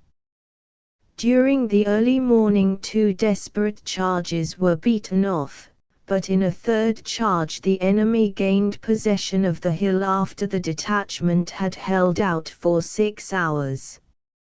All our officers were killed or wounded and all the men were casualties except 3. At 6 o'clock in the evening the Turks were holding this position in strength against the 3rd Australian Light Horse, but 2 infantry brigades of the 53rd Division were moving towards the ridge, and during the evening the enemy retired and we held the ridge from this time on quite securely. The strong defence of the Middlesex Yeomanry undoubtedly prevented the Turks establishing themselves on the ridge, and saved the infantry from having to make a night attack which might have been costly. Thereafter the enemy made no attempt to interfere with the concentration. The yeomanry losses in this encounter were 1 officer and 23 other ranks killed, 5 officers and 48 other ranks wounded, 2 officers and 8 other ranks missing.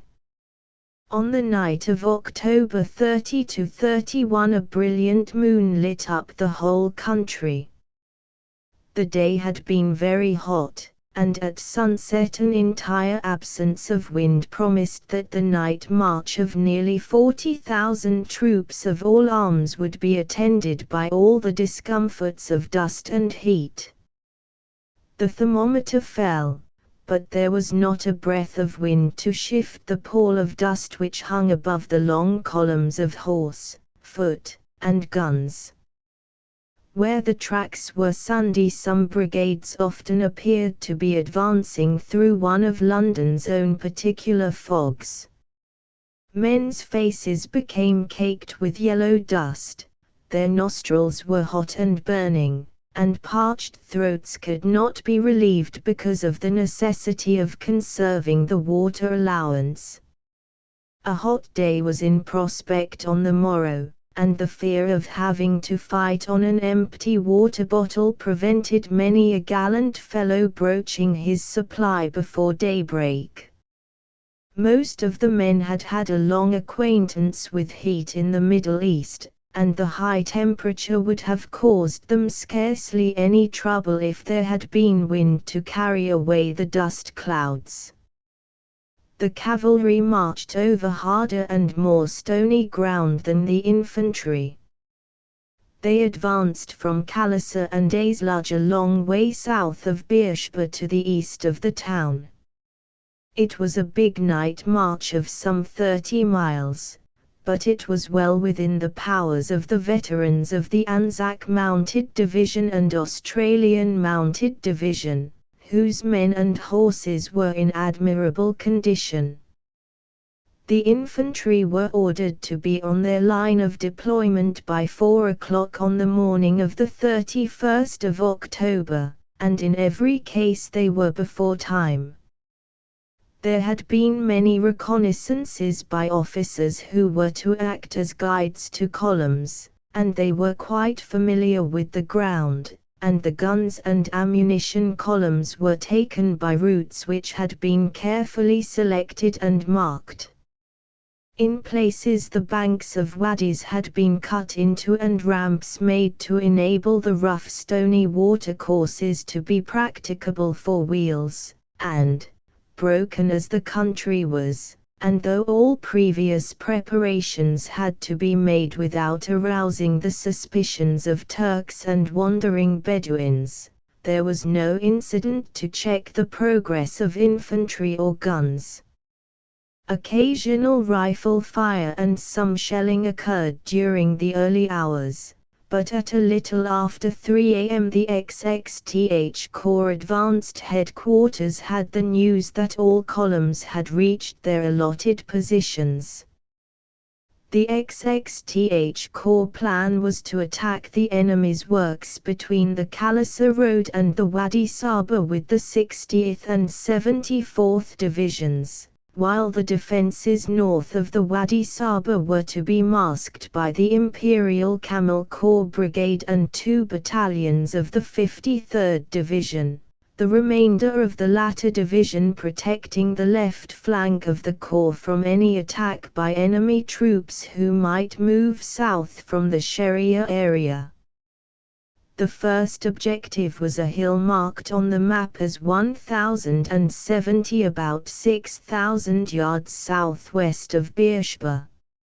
It was a prominent feature, 500 yards or perhaps a little more from a portion of the enemy's main line, and the Turks held it strongly and were supported by a section of German machine gunners. We had to win this height in order to get good observation of the enemy's main line of works, and to allow of the advance of field artillery within wire-cutting range of an elaborate system of works protecting Beersheba from an advance from the west. At 6 the guns began to bombard 1070, and the volume of fire concentrated on that spot must have given the Turks a big surprise. On a front of 4,500 yards we had in action 76 18-pounders, 24.5-inch howitzers, and 4 3.7-inch howitzers, while 8 60-pounders, 8 6-inch howitzers, and 4 4.5-inch howitzers were employed in counter-battery work. The absence of wind placed us at a heavy disadvantage. The high explosive shells bursting about the crest of 1070 raised enormous clouds of dust which obscured everything, and after a short while even the flames of exploding shells were entirely hidden from view. The gunners had to stop firing for 3/4 of an hour to allow the dust to settle. They then reopened, and by 8:30, the wire cutting being reported completed, An intense bombardment was ordered, under cover of which, and with the assistance of machine gun fire from aeroplanes, the 181st Infantry Brigade of the 60th Division went forward to the assault. They captured the hill in 10 minutes, only sustaining about 100 casualties, and taking nearly as many prisoners. A German machine gunner who fell into our hands bemoaned the fact that he had not a weapon left. Every one of the machine guns had been knocked out by the artillery, and a number were buried by our fire. The first phase of the operations having thus ended successfully quite early in the day, the second stage was entered upon. Field guns were rushed forward at the gallop over ground broken by shallow wadis and up and down a very uneven stony surface. The gun teams were generally exposed during the advance and were treated to heavy shrapnel fire, but they swung into action at prearranged points and set about wire cutting with excellent effect. The first part of the second phase consisted in reducing the enemy's main line from the Khalisa road to the Wadi Saba, though the artillery bombarded the whole line. The 60th Division on the right had 2 brigades attacking and 1 in divisional reserve, and the 74th Division attacking on the left of the 60th likewise had a brigade in reserve. The 74th, while waiting to advance, came under considerable shell fire from batteries on the north of the Wadi, and it was some time before their fire could be silenced. As a rule, the enemy works were cut into rocky, rising ground and the trenches were well enclosed in wire fixed to iron stanchions. They were strongly made and there were possibilities of prolonged opposition, but by the time the big assault was launched the Turks knew they were being attacked on both sides of Beersheba and they must have become anxious about a line of retreat. General Shea reported that the wire in front of him was cut before noon, but General Girdwood was not certain that the wire was sufficiently broken on the 74th Division's front, though he intimated to the corps commander that he was ready to attack at the same time as the 60th. It still continued a windless day, and the dust clouds prevented any observation of the wire entanglements.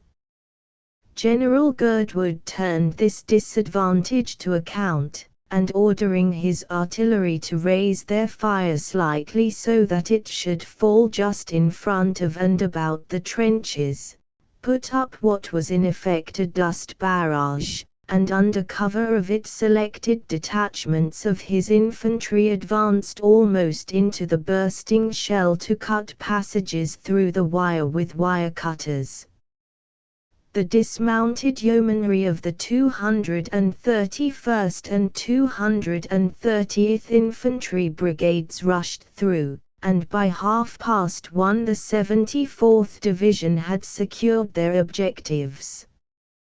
The 179th and 181st Brigades of the 60th Division had won their trenches almost an hour earlier, and about 5,000 yards of works were in our hands south of the Wadi Saba. The enemy had 3,000 yards of trenches north of the Wadi, and though these were threatened from the south and west, it was not until 5 o'clock that the 230th Brigade occupied them, the Turks clearing out during the bombardment.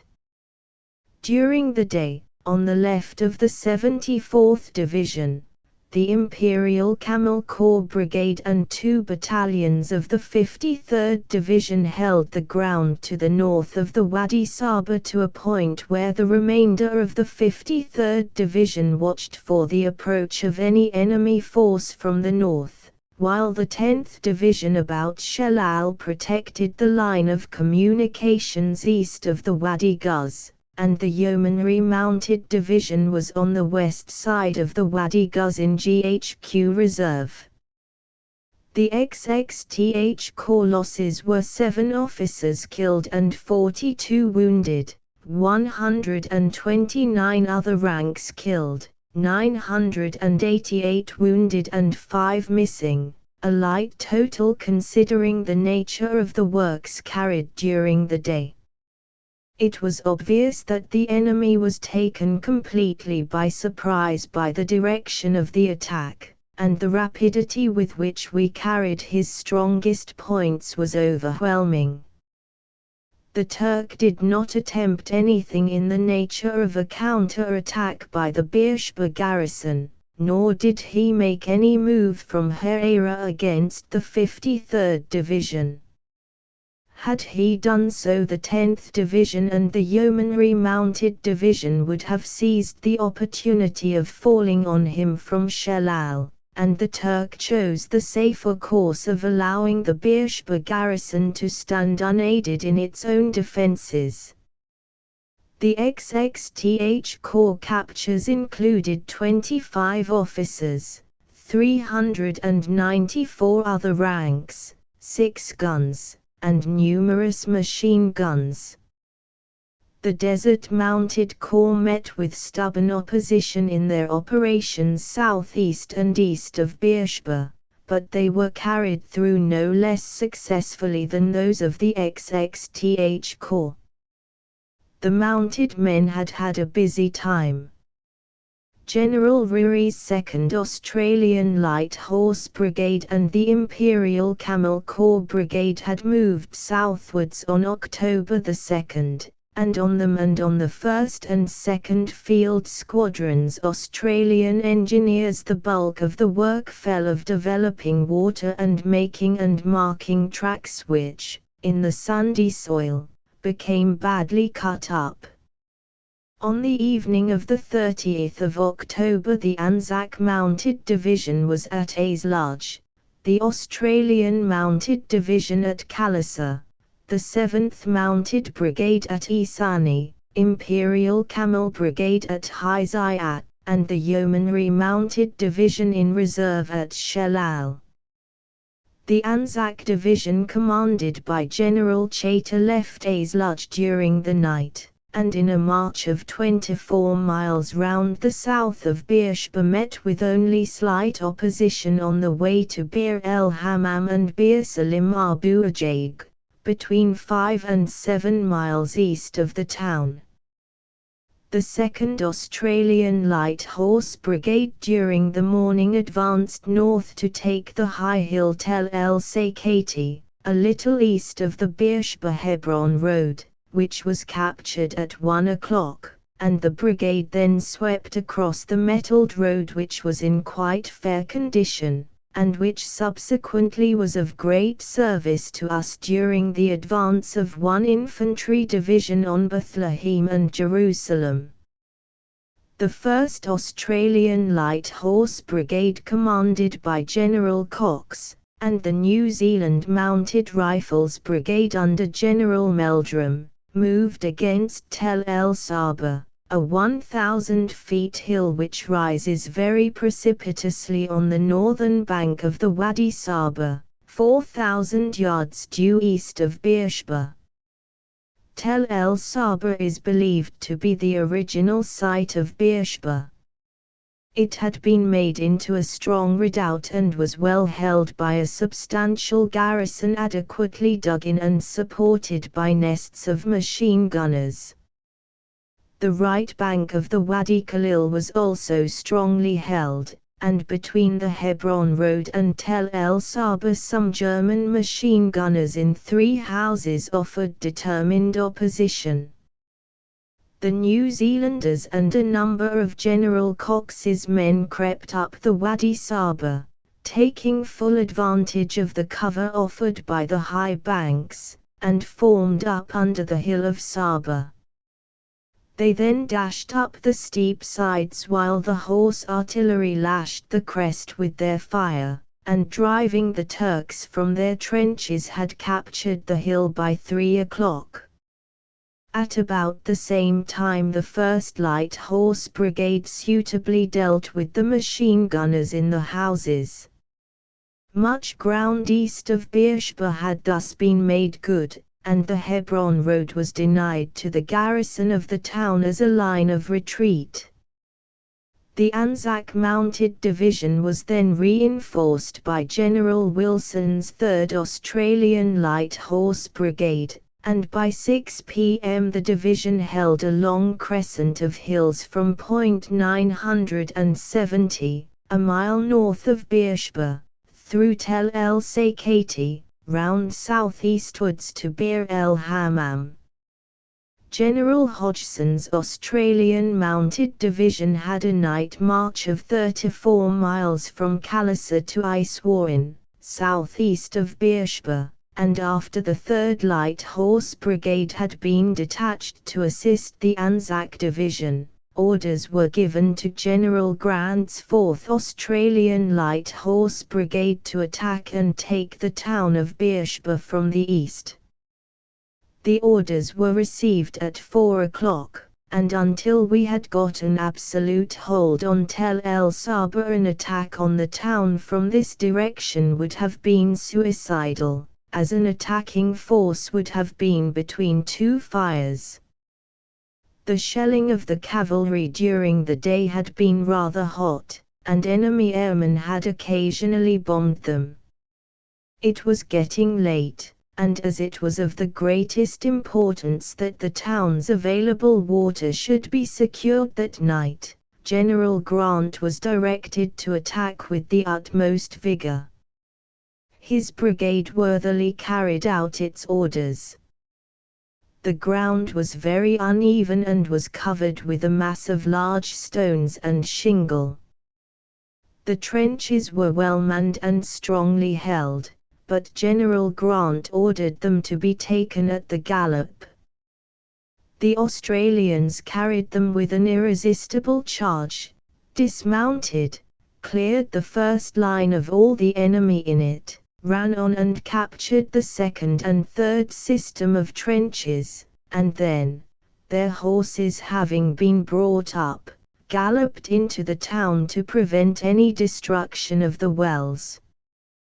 The first line eastern trenches of Beersheba were 8 feet deep and 4 feet wide, and as there were many of the enemy in them they were a serious obstacle to be taken in one rush. This charge was a sterling feat, and unless the town had been occupied that night most, if not all, of the cavalry would have had to withdraw many miles to water, and subsequent operations might have been imperiled. Until we had got Beersheba there appeared small prospect of watering more than 2 brigades in this area. Luckily there had been 2 thunderstorms a few days before the attack, and we found a few pools of sweet water which enabled the whole of the corps horses to be watered during the night. These pools soon dried up and the water problem again became serious. The Commander-in-Chief rewarded General Grant with the DSO as an appreciation of his work, and the brigade was gratified at a well-earned honor. The 7th Mounted Brigade was held up for some time in the afternoon by a flanking fire from Ras Ghanem, south of Beersheba, but this was silenced in time to enable the brigade to assist in the occupation of Beersheba at nightfall.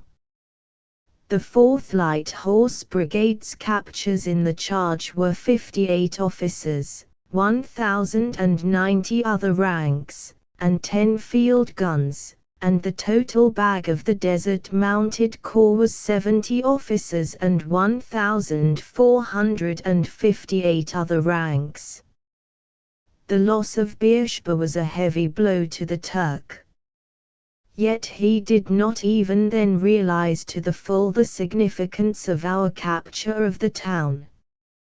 He certainly failed to appreciate that we were to use it as a jumping-off place to attack his main line from Gaza to Sharia by rolling it up from left to right. In this plan there is no doubt that General Allenby entirely deceived his enemy, for in the next few days there was the best of evidence to show that General Kress von Kressenstein believed we were going to advance from Beersheba to Jerusalem up the Hebron road, and he made his dispositions to oppose us here. It was not merely the moral effect of the loss of Beersheba that disturbed the Turks. They had been driven out of a not unimportant stronghold. All through the many centuries since Abraham and his people led a pastoral life near the wells, Beersheba had been a meanly appointed place. There were no signs as far as I could see of any elaborate ruins to indicate anything larger than a native settlement. Elsewhere we saw crumbling walls of ancient castles and fortresses to tell of conquerors and glories long since faded away, of relics of an age when great captains led martial men into new worlds to conquer, of the time when the crusading spirit was abroad and the flower of Western chivalry came east to hold the land for Christians. Here the native quarter suggested that trade in Beersheba was purely local and not ambitious, that it provided nothing for the world's commerce save a few skins and hides, and that the inhabitants were content to live the rude, simple lives of their forefathers. But the enterprising German arrived, and you could tell by his work how he intended to compel a change in the unchanging character of the people. He built a handsome mosque, but before he was driven out he wired and mined it for destruction.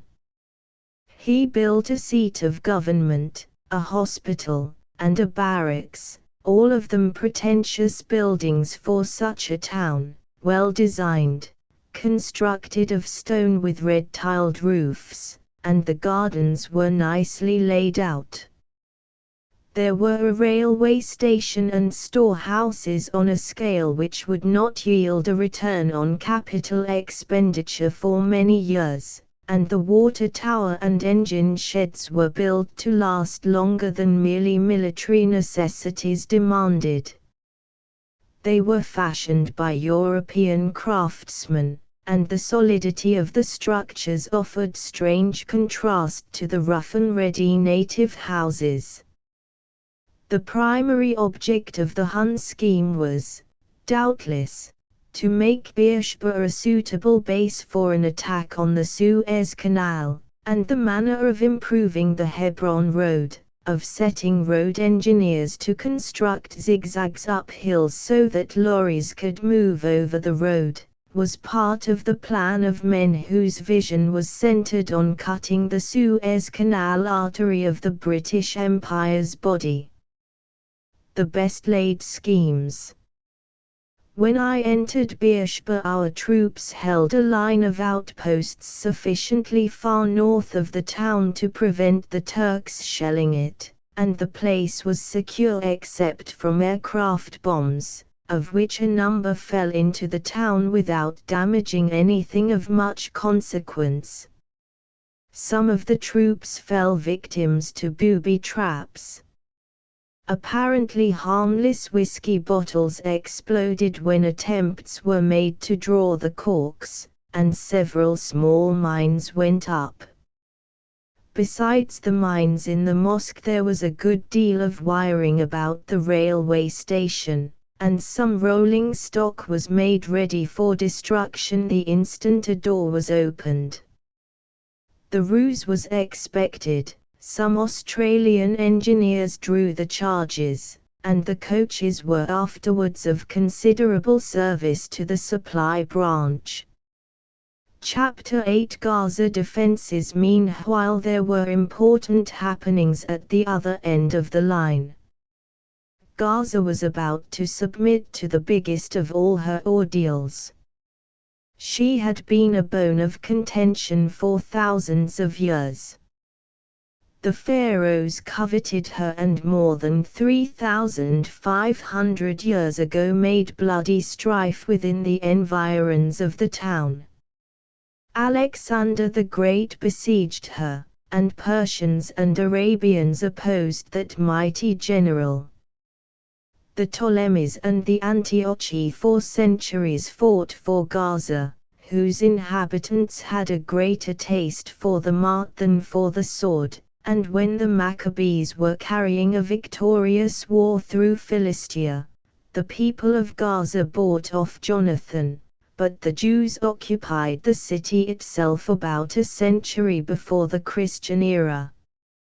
Later on the place was captured after a year's siege and destroyed, and for long it remained a mass of mouldering ruins. Pompey revived it, making it a free city, and Gabinius extended it close to the harbour, whilst under Caesar and Herod its prosperity and fame increased. In succeeding centuries Gaza's commerce flourished under the Greeks, who founded schools famous for rhetoric and philosophy, till the Mohammedan wave swept over the land in the first half of the 7th century, when the town became a shadow of its former self, though it continued to exist as a center for trade.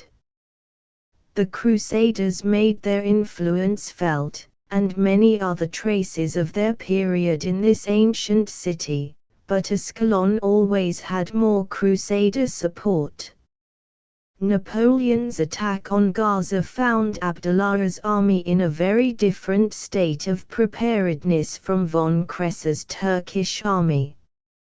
Nearly all Abdullah's artillery was left behind in a gun park at Jaffa owing to lack of transport, and though he had a numerically superior force he did not like Napoleon's dispositions, and retreated when Kleber moved up the plain to pass between Gaza and the sea, and the cavalry advanced east of the mound of Hebron, or Ali Muntah, as we know the hill up which Samson is reputed to have carried the gates and bar of Gaza.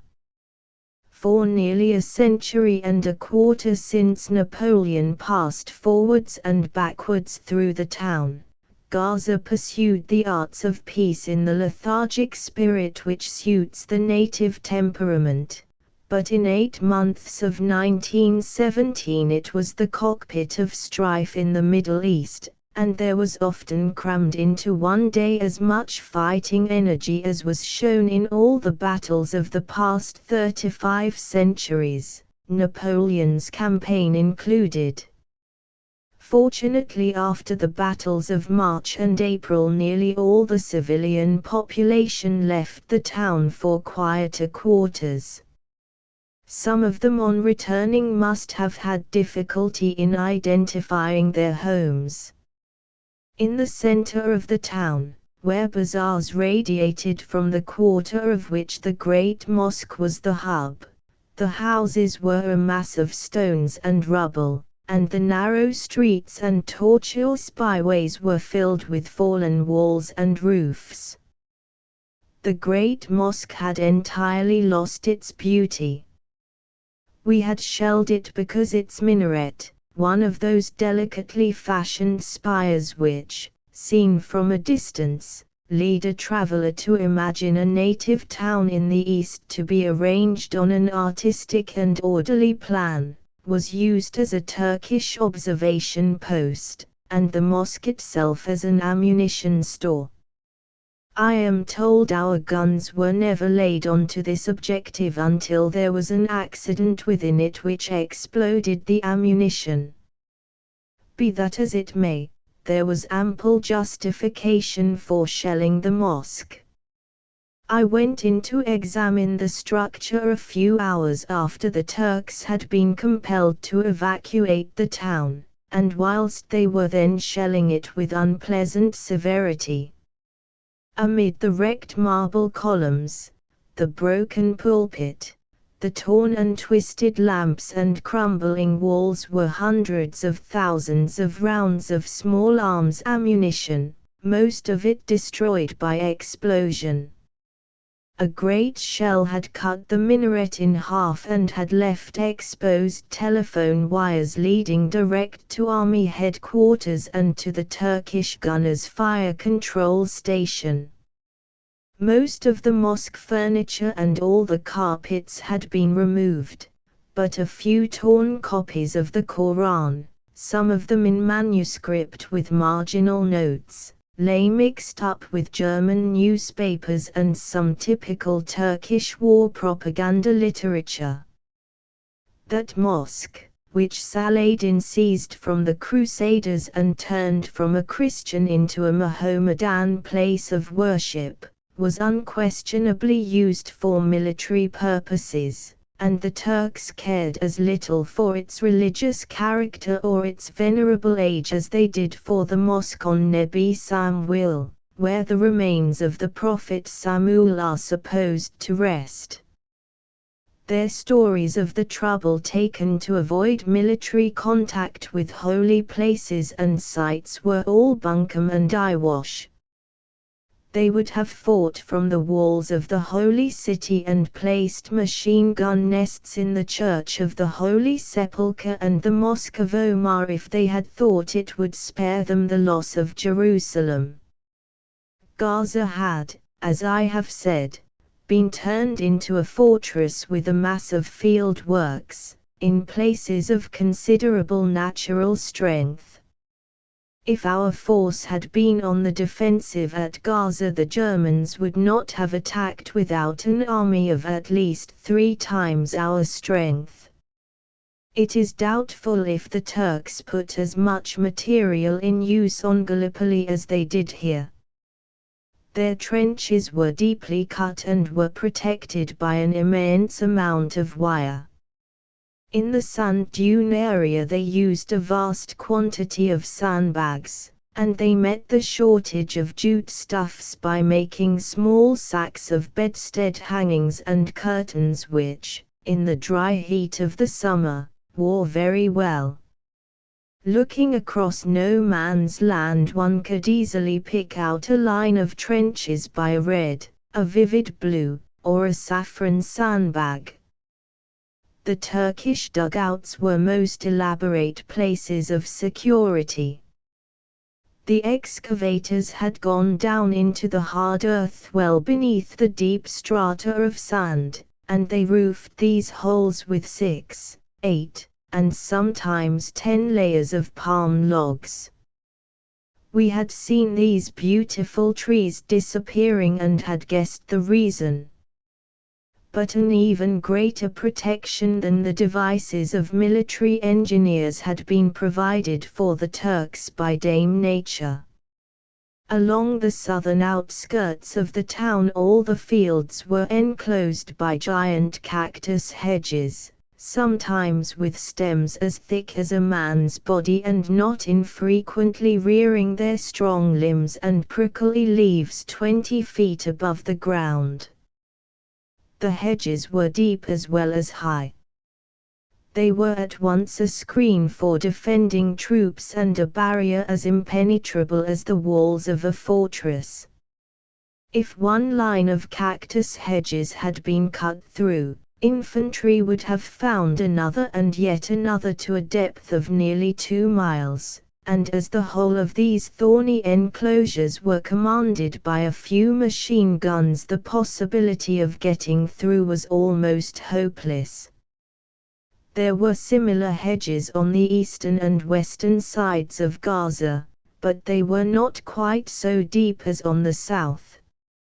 On the western side, and extending south as far as the desert which the army had crossed with such steady, methodical, and one may also say painful progression, was a wide belt of yellow sand, sometimes settled down hard under the weight of heavy winds, and in other places yielding to the pressure of feet.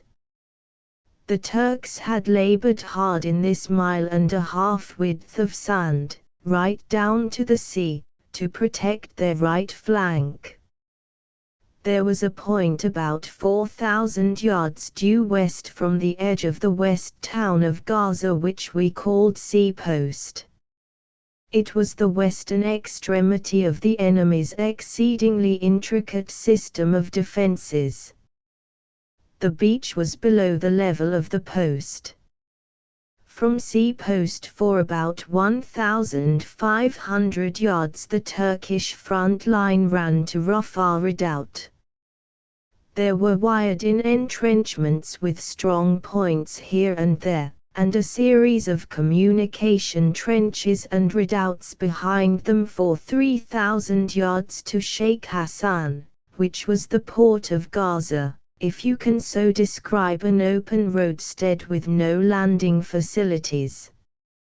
From Rafah Redoubt the contour of the sand dunes permitted the enemy to construct an exceedingly strong line running due south for 2,000 yards, the strongest points being named by us Zawaid Trench, El Burj Trench, Triangle Trench, Peach Orchard, and El Arish Redoubt, the nomenclature being reminiscent of the trials of the troops in the Desert March.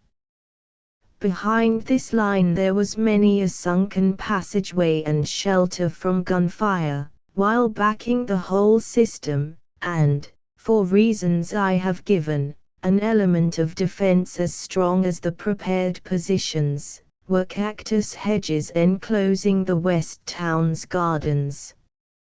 From El Arish Redoubt the line ran east again to Massey Trench with a prodigal expenditure of wire in front of it, and then south for several hundred yards, when it was thrown out to the southwest to embrace a position of high importance known as Umbrella Hill, a dune of blazing yellow sand facing, about 500 yards away, Samson's Ridge, which we held strongly and on which the enemy often concentrated his fire. This ended the Turks' right half section of the Gaza defenses. Close by passed what from time immemorial has been called the Cairo Road, a track worn down by caravans of camels moving towards Kantara on their way with goods for Egyptian bazaars. But there was no break in the trench system which ran across the plain, a beautiful green tinted with the blooms of myriads of wild flowers when we first advanced over it in March, now browned and dried up by absolutely cloudless summer days. In the gardens on the western slopes of the hills running south from Ali Muntar the Turk had achieved much spade work, but he had done far more work on the hills themselves, and these were a frame of fortifications for Ali Muntar, on which we once sat for a few hours, and the possession of which meant the reduction of Gaza. By the end of summer the hill of Muntar had lost its shape. When we saw it during the first Battle of Gaza it was a bold feature surmounted by a few trees and the whitened walls and grey dome of a sheikh's tomb. In the earlier battles of 1917 much was done to ruffle Muntar's crest. We saw trees uprooted, others lose their limbs, and naval gunfire threatened the foundations of the old chief's burying place. But Ali Muntar stoutly resisted the heavy shell's attack. As if Samson's feat had endowed it with some of the strong man's powers, Muntar for a long time received its daily thumps stoically, but by degrees the resistance of the old hill declined, and when agents reported that the sheikh's tomb was used as an observation post, 8-inch howitzers got onto it and made it untenable. There was a bit of it left at the end, but not more than would offer protection from a rifle bullet, and the one tree left standing was a limbless trunk. The crest of the hill lost its roundness, and the soil which had worked out through the shell craters had changed the color of the summit. Old Ali Muntar had had the worst of the bombardment, and if some future sheikh should choose the site for a summer residence, he will come across a wealth of metal in digging his foundations.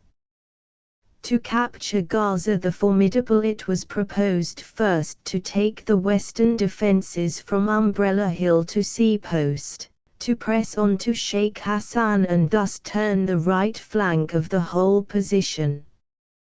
That would compel the enemy to reinforce his right flank when he was being heavily attacked elsewhere, and if he had been transferring his reserves to meet the threat against the left of his main line after Beersheba had been won for the Empire, he would be in sore trouble.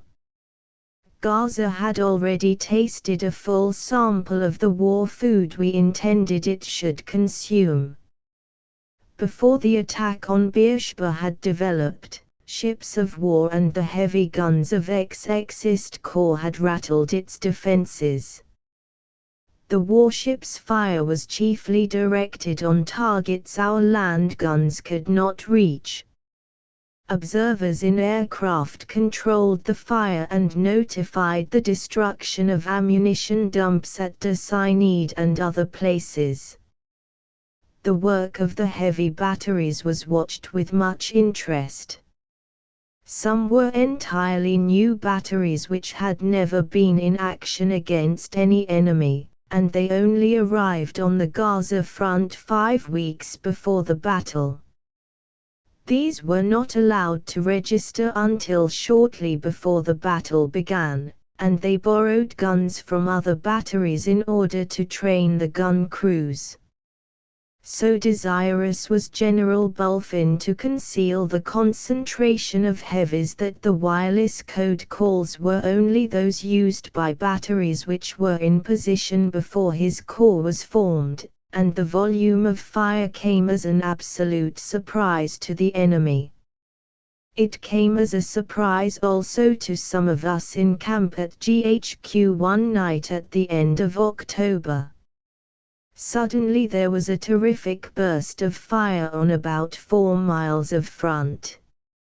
Vivid fan-shaped flashes stabbed the sky. The bright moonlight of the east did not dim the guns' lightning, and their thunderous voices were a challenge the enemy was powerless to refuse. He took it up slowly as if half ashamed of his weakness. Then his fire increased in volume and in strength, but it ebbed again and we knew the reason. We held some big stuff for counter-battery work, and our fire was effective. The preliminary bombardment began on the 27th of October and it grew in intensity day by day. The Navy cooperated on the 29th of October and subsequent days. The whole line from Middlesex Hill, close to Outpost Hill, to the sea was subjected to heavy fire. All the routes to the front line were shelled during the night by 60-pounder and field gun batteries. Gas shells dosed the centers of communication and bivouac areas, and every quarter of the defenses was made uncomfortable. The sound-ranging sections told us the enemy had between 16 and 24 guns south of Gaza, and from 40 to 48 north of the town, and over 100 guns were disclosed, including more than 30 firing from the tank redoubt well away to the eastward. On the 29th of October some of the guns south of Gaza had been forced back by the severity of our counter-battery work, and of the 10 guns remaining between us and the town on that date all except 4 had been removed by November the 2nd. For several nights the bombardment continued without a move by infantry. Then just at the moment von Kress was discussing the loss of Beersheba and his plans to meet our further advance in that direction, some infantry of the 75th Division raided Outpost Hill, the southern extremity of the entrenched hill system south of Ali Muntar, and killed far more Turks than they took prisoners. There was an intense bombardment of the enemy's works at the same time.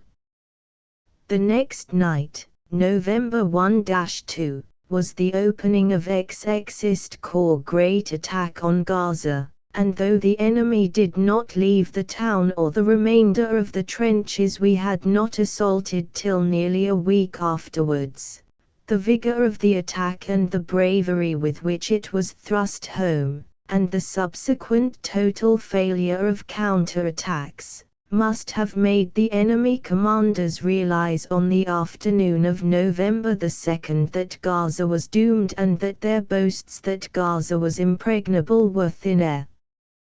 Their reserves were on the way to their left where they were urgently wanted.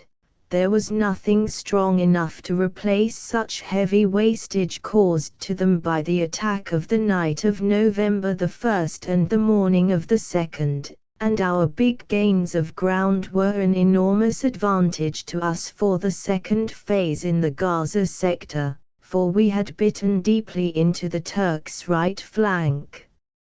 Like the concentration of the XXTH Corps and the Desert Mounted Corps for the jump off onto Beersheba, the preparations against the Turks' extreme right had to be very secretly made. The Ist Corps commander had to look a long way ahead. He had to consider the possibility of the enemy abandoning Gaza when Beersheba was captured, and falling back to the line of the Wadi Hassi. His troops had been confined to trench warfare for months, digging and sitting in trenches, putting out wire, going out on listening patrols, sniping and doing all the drudgery in the lines of earthworks. They were hard and strong, their health having considerably improved since the early summer. But at the end of September the infantry were by no means march fit. Realizing that, if General Allenby's operations were successful, and no one doubted that, we should have a period of open warfare when troops would be called upon to make long marches and undergo the privations entailed by transport difficulties. General Bulfin brought as many men as he could spare from the trenches back to Deir el-Bala and the coast, where they had route marches over the sand for the restoration of their marching powers. Gradually he accumulated supplies in sheltered positions just behind the front. In 3 dumps were collected 7 days' mobile rations, ammunition, water, and engineers' material. Tracks were constructed, cables buried, concealed gun positions and brigade and battalion headquarters made, and from the 25th of October troops were ready to move off with 2 days' rations on the man. Should the enemy retire, General Hill's 52nd, Lowland, Division was to march up the shore beneath the sand cliffs, get across the Wadi Hassi at the mouth, detach a force to proceed towards Ascalon, and then move eastward down to the ridge opposite Der Sinid, and, by securing the bridge and crossings of the Wadi Hassi, prevent the enemy establishing himself on the north bank of the Wadi. The operations on the night of November 1-2 were conducted by Major General Hare, commanding the 54th Division, to which General Legat's 156th Infantry Brigade was temporarily attached. The latter brigade was given the important task of capturing Umbrella Hill and El Arish Redoubt. Umbrella Hill was to be taken first, and as it was anticipated the enemy would keep up a strong artillery fire for a considerable time after the position had been taken, and that his fire would interfere with the assembly and advance of troops detailed for the second phase. The first phase was timed to start 4 hours earlier than the second. For several days the guns had opened intense fire at midnight and again at 3 a.m. so that the enemy should not attach particular importance to our artillery activity on the night of action, and a creeping barrage nightly swept across no man's land to clear off the chain of listening posts established 300 yards in front of the enemy's trenches. Some heavy banks of cloud moved across the sky when the Scottish Rifle Brigade assembled for the assault, but the moon shed sufficient light at intervals to enable the Scots to file through the gaps made in our wire and to form up on the tapes laid outside. At 11 p.m. the 7th Scottish Rifles stormed Umbrella Hill with the greatest gallantry. The first wave of some 65 officers and men was blown up by 4 large contact mines and entirely destroyed. The second wave passed over the bodies of their comrades without a moment's check and, moving through the wire smashed by our artillery, entered Umbrella Hill trenches and set about the Turks with their bayonets. They had to clear a maze of trenches and dugouts, but they bombed out of existence the machine gunners opposing them and had settled the possession of Umbrella Hill in half an hour. The 4th Royal Scots led the attack on Ellarish Redoubt. It was a bigger and noisier show than the Royal Scots had had some months before, when in a silent raid they killed with hatchets only, for the Scots had seen the condition of some of their dead left in Turkish hands and were taking retribution.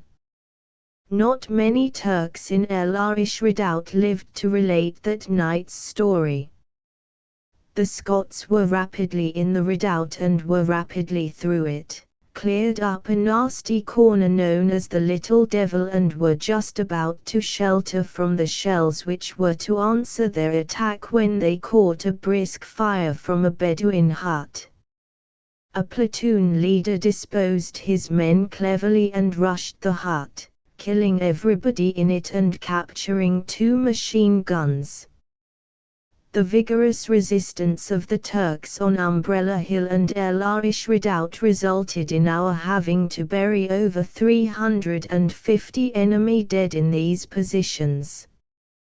The second phase was to attack the enemy's front line system from Ellarish Redoubt to the sea-at-sea post. At 3 a.m., after the enemy guns had plentifully sprinkled Umbrella Hill and had given it up as irretrievably lost, we opened a 10 minutes intense bombardment of the front line, exactly as had been done on preceding mornings, but this time the 161st and 162nd Infantry Brigades followed up our shells and carried 3,000 yards of trenches at once.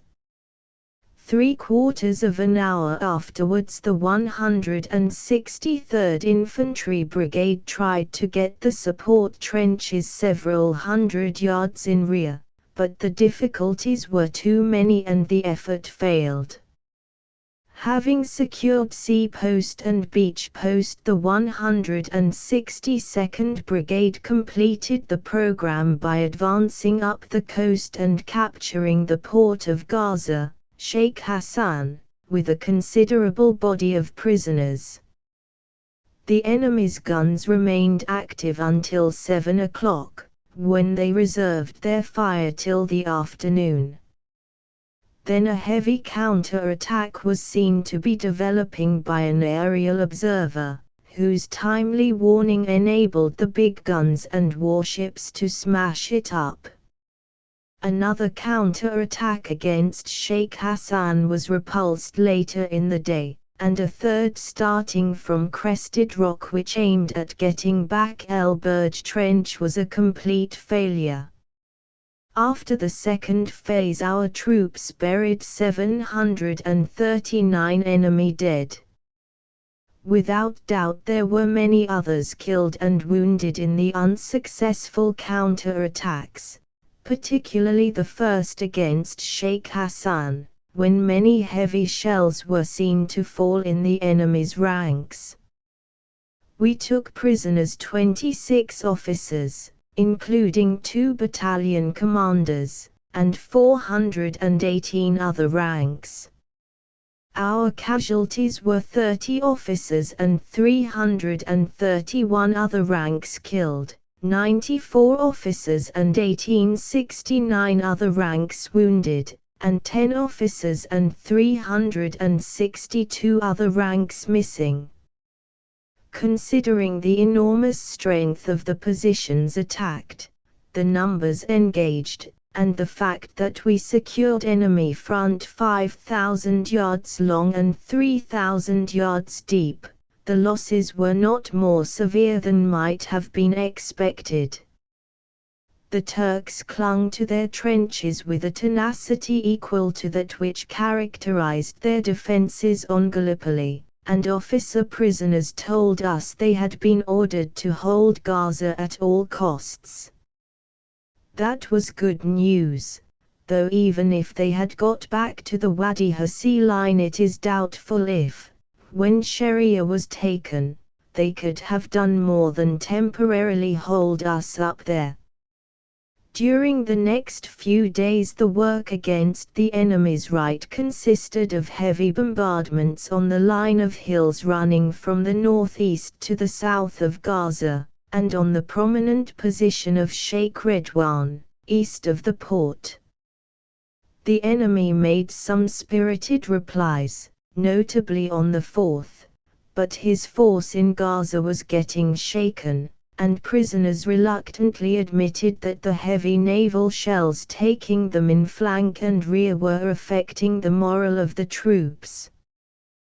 The gunfire of Rear Admiral Jackson's fleet of HMS Grafton, Raglan, monitors 15, 29, 31, and 32, river gunboats Ladybird and Amphis, and the destroyers Stanch and Comet, was worthy of the King's Navy. They were assisted by the French battleship Requin. We lost a monitor and destroyer torpedoed by a submarine, but the marks of the Navy's hard hitting were on and about Gaza, and we heard, if we could not see, the best the ships were doing.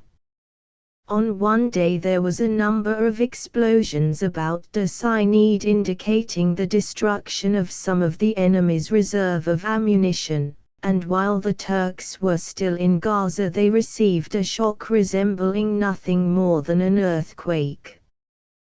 One of the ships, the Raglan, I believe, taking a signal from a seaplane, got a direct hit on an ammunition train at Beit Hanan, the railway terminus north of Gaza. The whole train went up and its load was scattered in fragments over an area of several hundred square yards, an extraordinary scene of wreckage of torn and twisted railway material and destroyed ammunition presenting itself to us when we got on the spot on November the 7th. There was another very fine example of the Navy's indirect fire a short distance northward of this railway station. A stone road bridge had been built over the Wadi Hassi and it had to carry all heavy traffic, the banks of the Wadi being too steep and broken to permit wheels passing down them as they stood. During our advance the engineers had to build ramps here. A warship, taking its line from an aeroplane, fired at the bridge from a range of 14,000 yards, got 2 direct hits on it and holed it in the center, and there must have been 30 or 40 shell craters within a radius of 50 yards. The confounding of the Turks was ably assisted by the navy.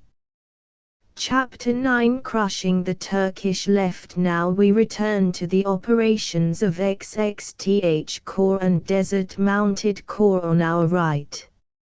After the capture of Beersheba, this force was preparing to attack the left of the Turkish main line about Harira and Sheria, the capture of which would enable the fine force of cavalry to get to Negil and gain an excellent water supply, to advance to the neighborhood of Hujj and so reach the plain and threaten the enemy's line in rear, and to fall on his line of retreat. It was proposed to make the attack on the Kalvuka and Rushdie systems at Harira on November the 4th, but the water available at Beersheba had not been equal to the demands made upon it and was petering out, and mounted troops protecting the right flank of XXTH Corps had to be relieved every 24 hours. The men also suffered a good deal from thirst. The weather was unusually hot for this period of the year, and the dust churned up by traffic was as irritating as when the Khamsin wind blew. The 2 days' delay meant much in favor of the enemy, who was enabled to move his troops as he desired, but it also permitted our infantry to get some rest after their long marches, and supplies were brought nearer the front. Rest was only a comparative term. Brigades were on the move each day in country which was one continual rise and fall, with stony beds of wadis to check progress, without a tree to lend a few moments' grateful relief from a burning sun, and nothing but the rare sight of a squalid native hut to relieve the monotony of a sun-dried desolate land. The troops were remarkably cheerful. They were on their toes, as the cavalry told them. They had drawn first blood profusely from the Turk after many weary months of waiting and getting fit, and they knew that those gaunt mountain ridges away on their right front held behind them Bethlehem and Jerusalem, goals they desired to reach more than any other prizes of war. They had seen the Turk, and had soundly thrashed him out of trenches which the British could have held against a much stronger force. Their confidence was based on the proof that they were better men, and they were convinced that once they got the enemy into the open their superiority would be still more marked. The events of the next 6 weeks showed their estimate of the Turkish soldier was justified.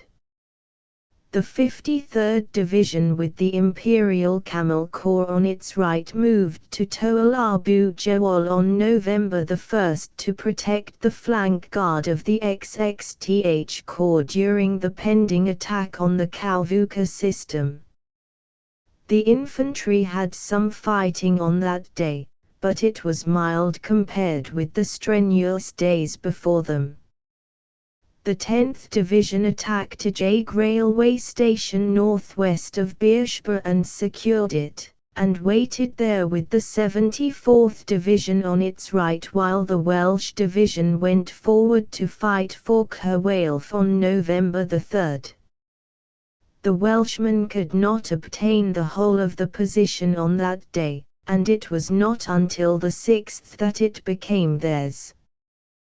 Cerwalf is about 10 miles due east of Sheria, the same distance north of Beersheba, and some 5 miles west of the Hebron Road. It is in the hill country, difficult to approach, with nothing in the nature of a road or track leading to it, and there was no element in the position to suggest the prospect of an easy capture.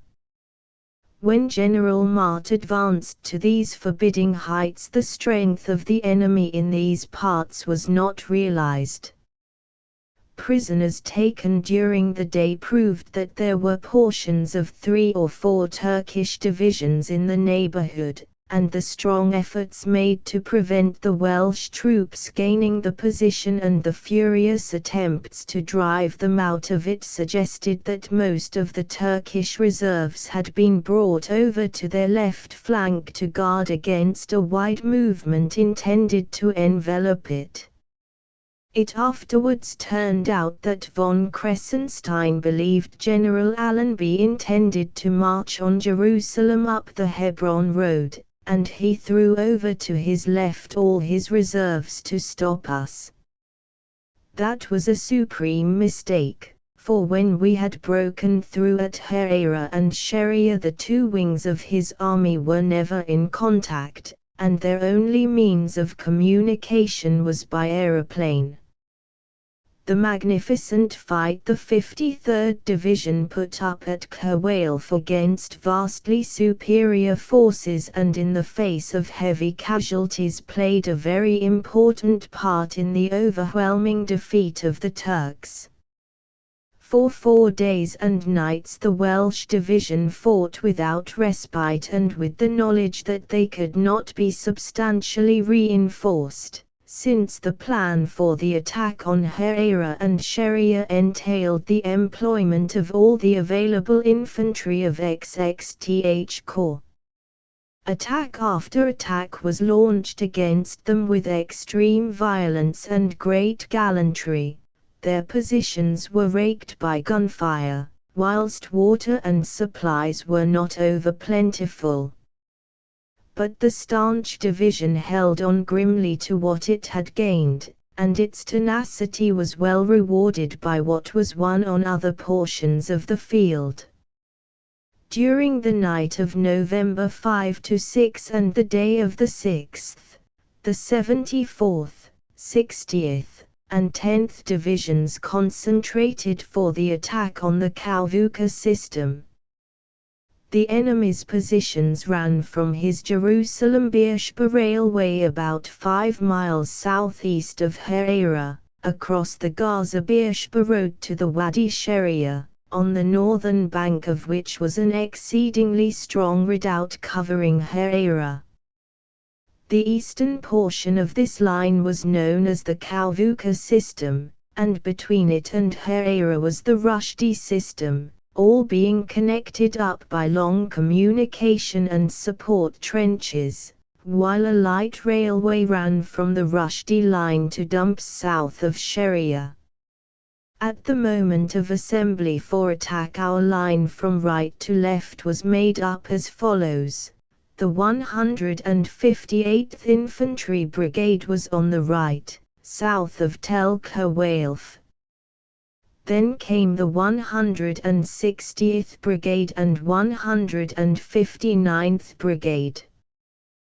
The Yeomanry Mounted Division held a long line of country and was the connecting link between the 53rd and 74th Divisions. The latter division disposed from right to left the 231st Brigade, the 229th Brigade, and 230th Brigade, who were to march from the southeast to the northwest to attack the right of the Kalvuka system of entrenchments on the railway. The 181st Brigade, 180th Brigade, and 179th Brigade of the 60th Division were to march in the same direction to attack the next portion of the system on the left of the 74th Division's objectives, then swinging to the north to march on Sheria. The 31st Brigade, 30th Brigade, and 29th Brigade were to operate on the 60th Division's left, with the Australian Mounted Division watching the left flank of XXTH Corps. The Turkish VIth Army and 3rd Cavalry Division were opposing the XXTH Corps, Another division was opposite the 53rd Division and the Imperial Camel Corps with the 12th Depot Regiment at Daraya on the Hebron Road, the 16th Division opposite our 74th, the 24th and 26th Divisions opposite our 69th, and the 54th against the 10th Division. The 3rd, 53rd, and 7th Turkish divisions were in the Gaza area. At daybreak the troops advanced to the attack. The first part of the line in front of the 231st Brigade was a serious obstacle. 2 or 3 small outlying rifle pits had to be taken before the division could proceed with its effort to drive the enemy out of Sharia and protect the flank of the 60th Division, which had to cross the railway where a double line of trenches was to be tackled, the rear line above the other with the flank well thrown back and protected by small advanced pits to hold a few men and machine guns. The Turks held on very obstinately to their ground east of the railway, and kept the 74th Division at bay till 1 o'clock in the afternoon, but the artillery of that division had for some time been assisting in the wire cutting in front of the trenches to be assaulted by the 60th Division, and the latter went ahead soon after noon, and with the assistance of one brigade of the 10th Division, had won about 4,000 yards of the complicated trench system and most of the Rushdie system by 2:30. The Londoners then swung to the north and occupied the station at Sharia, while the dismounted yeomanry worked round farther east, taking a series of isolated trenches on the way, the Irish troops relieving the 60th in the captured trenches at Kalvuka. The 60th Division, having possession of the larger part of Sharia, intended to attack the hill there at nightfall, and the attack was in preparation when an enemy dump exploded and a huge fire lighted up the whole district, so that all troops would have been exposed to the fire of the garrison on the hill.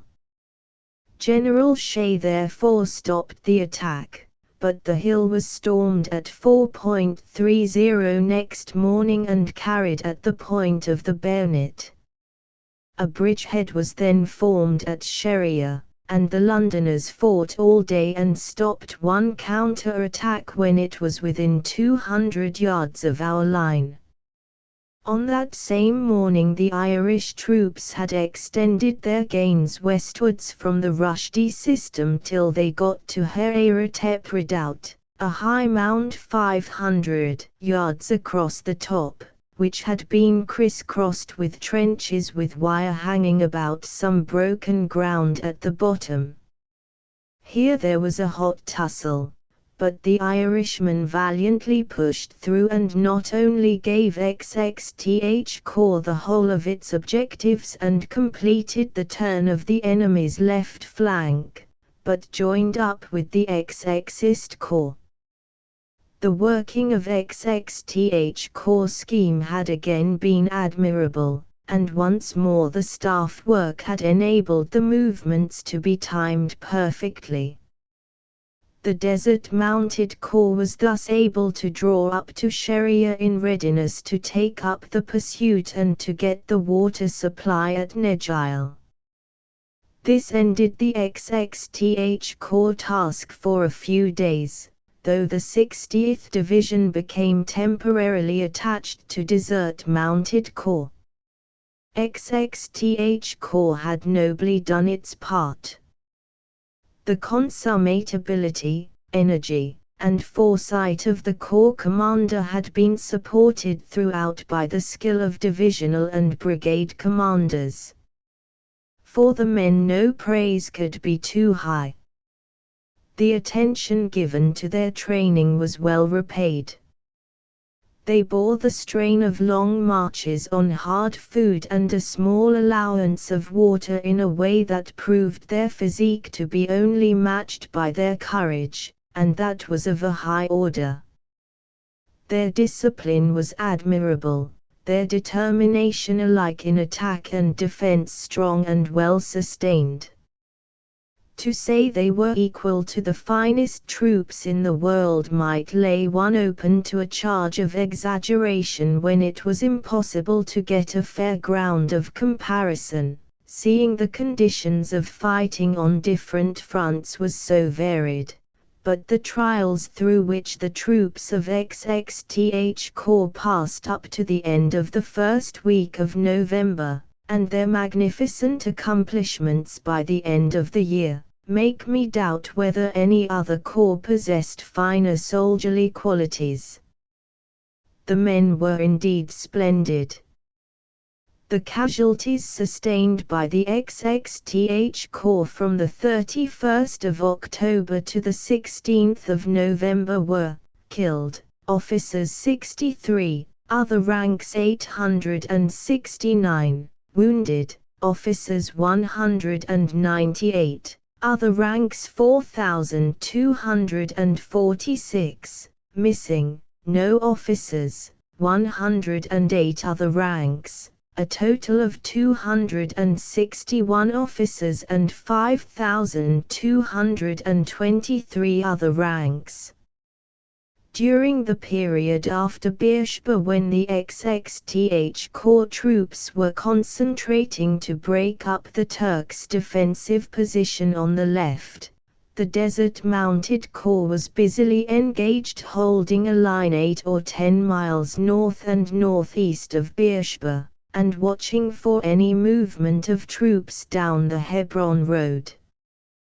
The 2nd Australian Light Horse Brigade and 7th Mounted Brigade tried to occupy a line from Kerwalf to Daraya, but it was not possible to reach it, a fact by no means surprising, as in the light of subsequent knowledge it was clear that the Turks had put much of their strength there.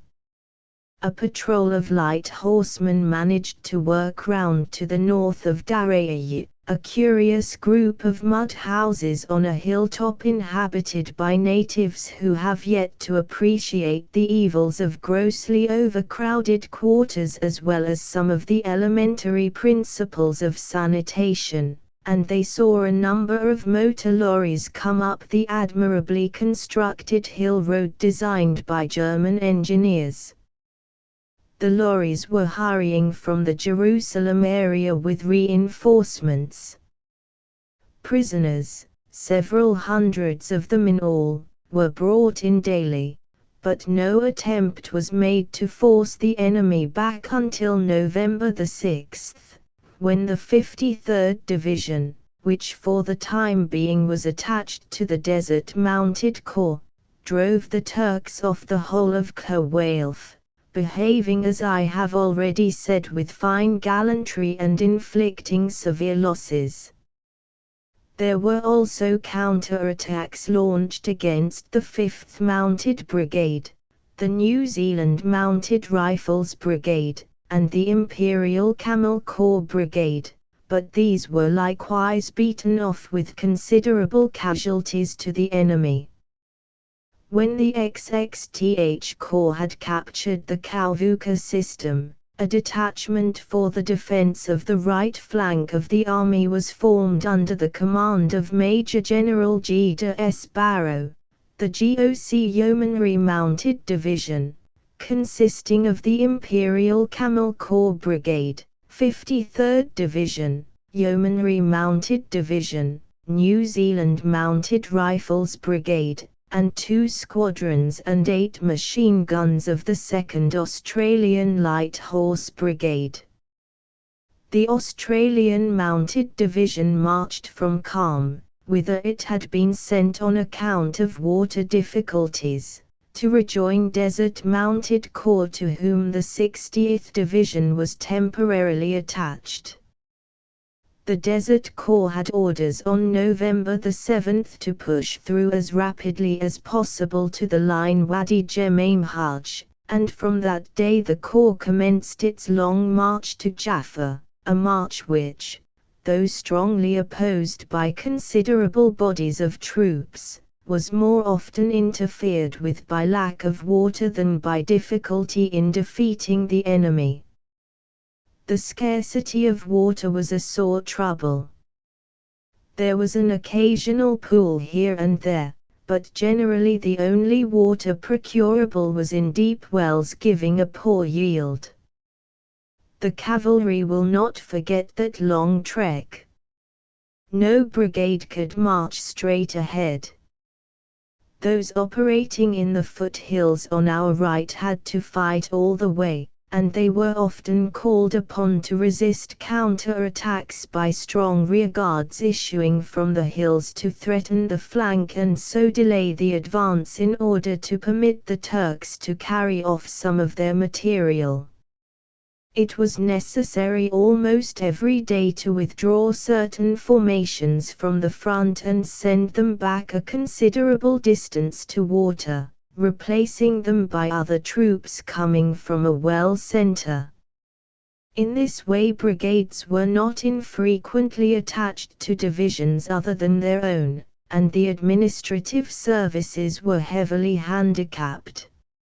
Several times whole brigades were without water for 48 hours, and though supplies reached them on all but 1 or 2 occasions they were often late, and an exceedingly severe strain was put on the transport. During that diagonal march across the maritime plain I heard infantry officers remark that the Australians always seemed to have their supplies up with them. I do not think the supplies were always there, but they generally were not far behind, and if resource and energy could work miracles the Australian supply officers deserve the credit for them. The divisional trains worked hard in those strenuous days, and the Q staff of the Desert Mounted Corps had many a sleepless night devising plans to get that last ounce out of their transport men and to get that little extra amount of supplies to the front which meant the difference between want and a sufficiency for man and horse. On the 7th of November the 60th Division, after its spirited attack on Tel El Sheria, crossed the Wadi and advanced north about 2 miles, fighting obstinate rearguards all the way. The 1st Australian Light Horse took 300 prisoners and a considerable quantity of ammunition and stores at Amidat, and with the remainder of the Anzac Division reached Tel Abu Dilak by the evening, and the Australian Mounted Division filled the gap between the Anzacs and the Londoners, but having been unable to water could not advance further. The 8th of November was a busy and brilliantly successful day. The core effort was to make a wide sweeping movement in order first to obtain the valuable and urgently required water at Nejil, and then to push across the hills and rolling downs to the country behind Gaza to harass the enemy retreating from that town. The Turks had a big rearguard southwest of Nejil and made a strong effort to delay the capture of that place, the importance of which to us they realized to the full, and they were prepared to sacrifice the whole of the rearguard if they could hold us off the water for another 24 hours. The pressure of the Anzac Division and the 7th Mounted Brigade assisting it was too much for the enemy, who, though holding on to the hills very stoutly till the last moment, had to give way and leave the water in our undisputed possession. The Sherwood Rangers and South Notts Hussars were vigorously counter-attacked at Mudwaiwet, but they severely handled the enemy, who retired a much weakened body. By the evening the Anzacs held the country from Nejil to the north bank of the Wadi Jemaim, having captured 300 prisoners and 2 guns. The Australian Mounted Division made an excellent advance round the north side of Hajj, which had been the Turkish VIIth Army headquarters, and the 4th Australian Light Horse Brigade was in touch with the Corps Cavalry of Ex-Exist Corps at Beit Hanun, while the 3rd Australian Light Horse Brigade had taken prisoners and 2 of the troublesome Austrian 5.9 howitzers. It was the work of the 60th Division in the centre, however, which was the outstanding feature of the day, though the Londoners readily admitted that without the glorious charge of the Worcester and Warwickshire yeomanry in the afternoon they would not have been in the neighbourhood of Hajj when darkness fell.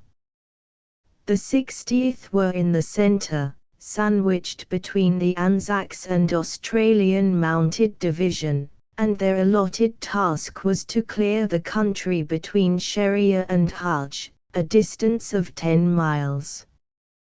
The country was a series of billowy downs with valleys seldom more than 1,000 yards wide, and every yard of the way was opposed by infantry and artillery. Considering the opposition, the progress was good. The Londoners drove in the Turks' strong flank 3 times, first from the hill of Zuhailaka, then from the cultivated area behind it, and thirdly from the Waditorn district of Munta al-Bal, from which the infantry proceeded to the high ground to the north. It was then between 2 and 3 o'clock in the afternoon, and maps showed that between the division and Hajj there was nearly 4 miles of most difficult country, a mass of wadi beds and hills giving an enterprising enemy the best possible means for holding up an advance. General Shea went ahead in a light armored car to reconnoiter, and saw a strong body of Turks with guns marching across his front. It was impossible for his infantry to catch them and, seeing 10 troops of Warwick and Worcester yeomanry on his right about a mile away, he went over to them and ordered Lieutenant Colonel H. Cheap to charge the enemy. It was a case for instant action. The enemy were 1.5 miles from our cavalry. The gunners had come into action and were shelling the London Territorials, but they soon had to switch off and fire at a more terrifying target. Led by their gallant colonel, a master of foxhounds who was afterwards drowned in the Mediterranean, the yeomen swept over a ridge in successive lines and raced down the northern slope onto the flat, at first making direct for the guns, then swerving to the left under the direction of Colonel Cheap, whose eye for country led him to take advantage of a mound on the opposite side of the valley. Over this rise the Midland yeomen spurred their chargers and, giving full-throated cheers, dashed through the Turks' left flank guard and went straight for the guns. Their ranks were somewhat thinned, for they had been exposed to a heavy machine gun fire as well as to the fire of 8 field guns and 3 5.9 howitzers worked at the highest pressure. The gunners were nearly all Germans and Austrians and they fought well. They splashed the valley with shrapnel, and during the few moments' lull when the yeomanry were lost to view behind the mound they set their shell fuses at 0 to make them burst at the mouth of the guns and act as case shot. They tore some gaps in the yeomen's ranks, but nothing could stop that charge. The Midlanders rode straight at the guns and sabred every artilleryman at his piece. The Londoners say they heard all the guns stop dead at the same moment and they knew they had been silenced in true balaclava style.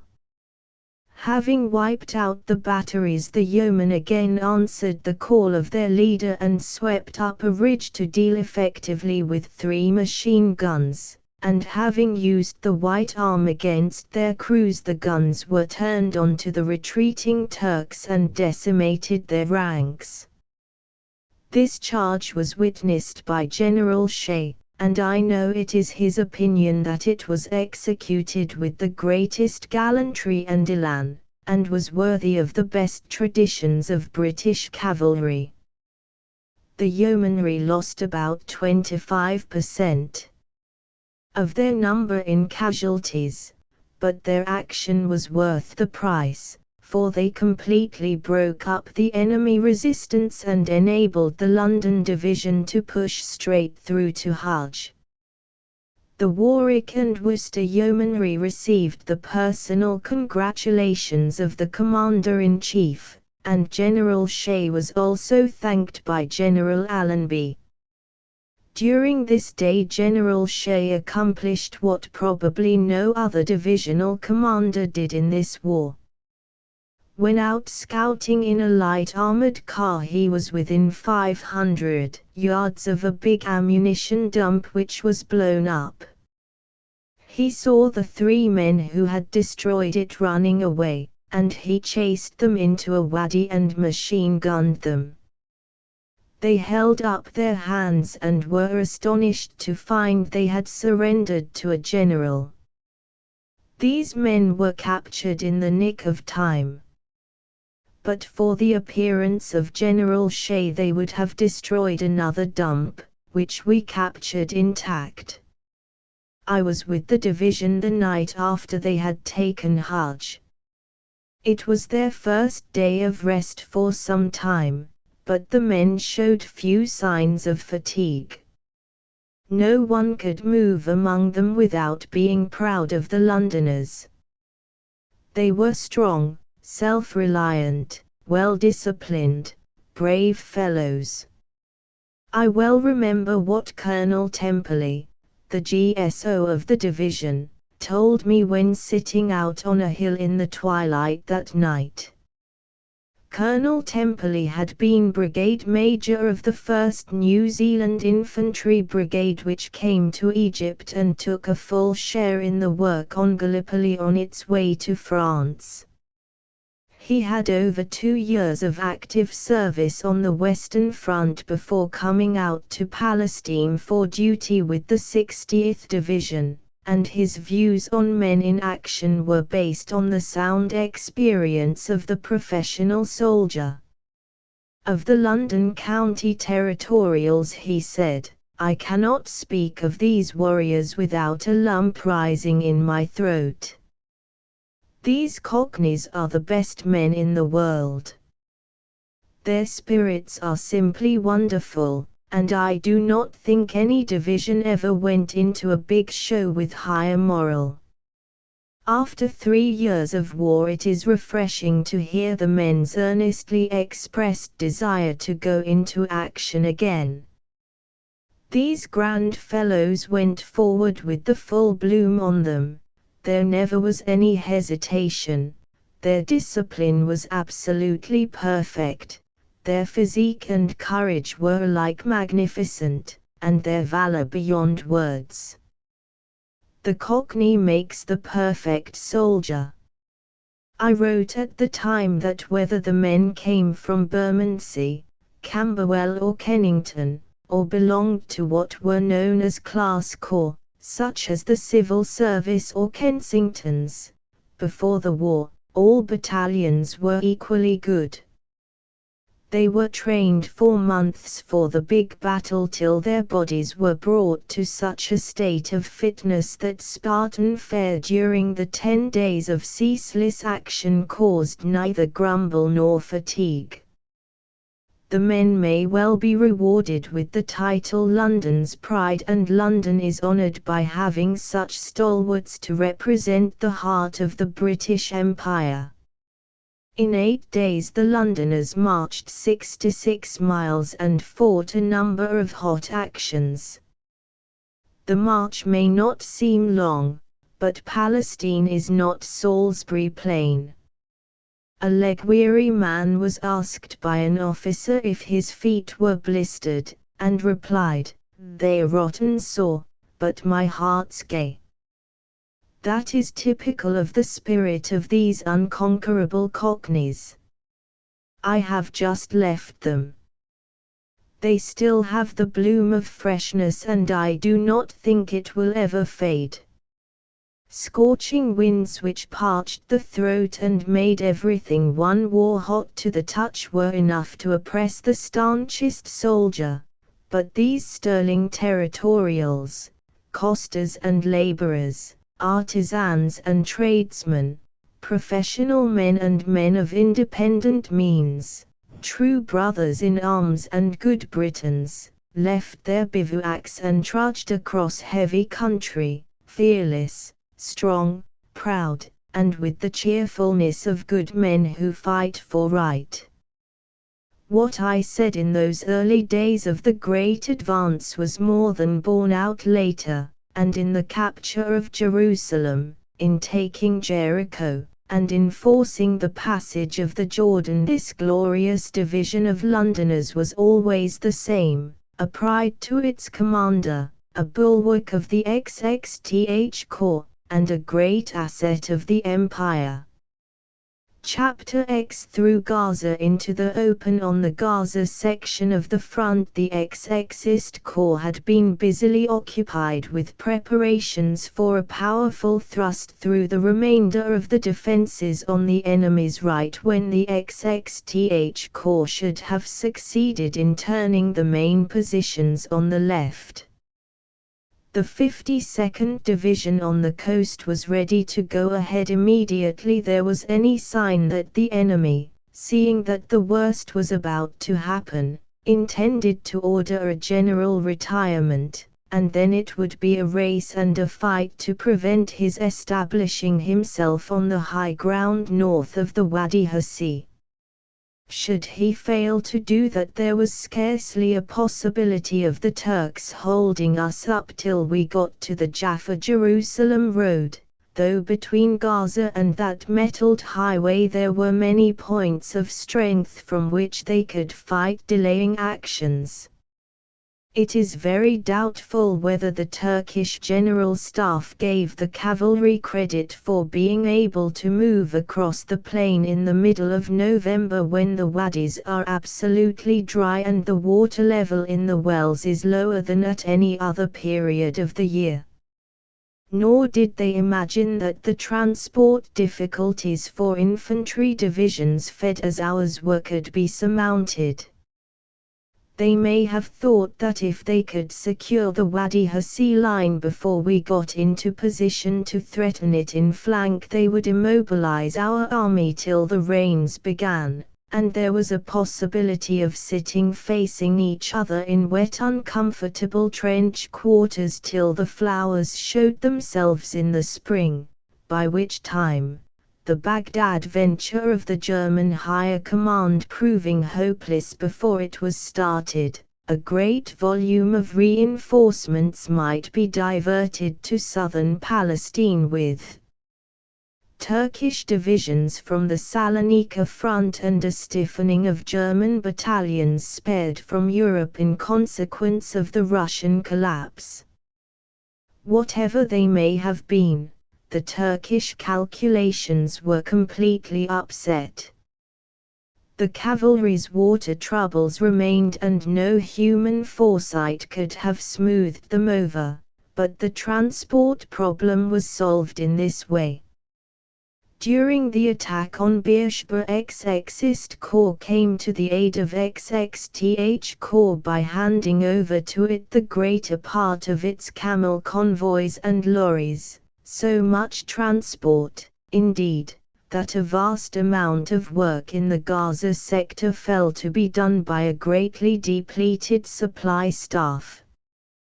When Beersheba had been won and the enemy's left flank had been smashed and thrown back, The XXTH Corps repaid the XXist Corps, not only by returning what it had borrowed, but by marching back into the region of railhead at calm, where it could live with a minimum of transport and send all its surplus to work in the coastal sector. The switching over of this transport was a fine piece of organization.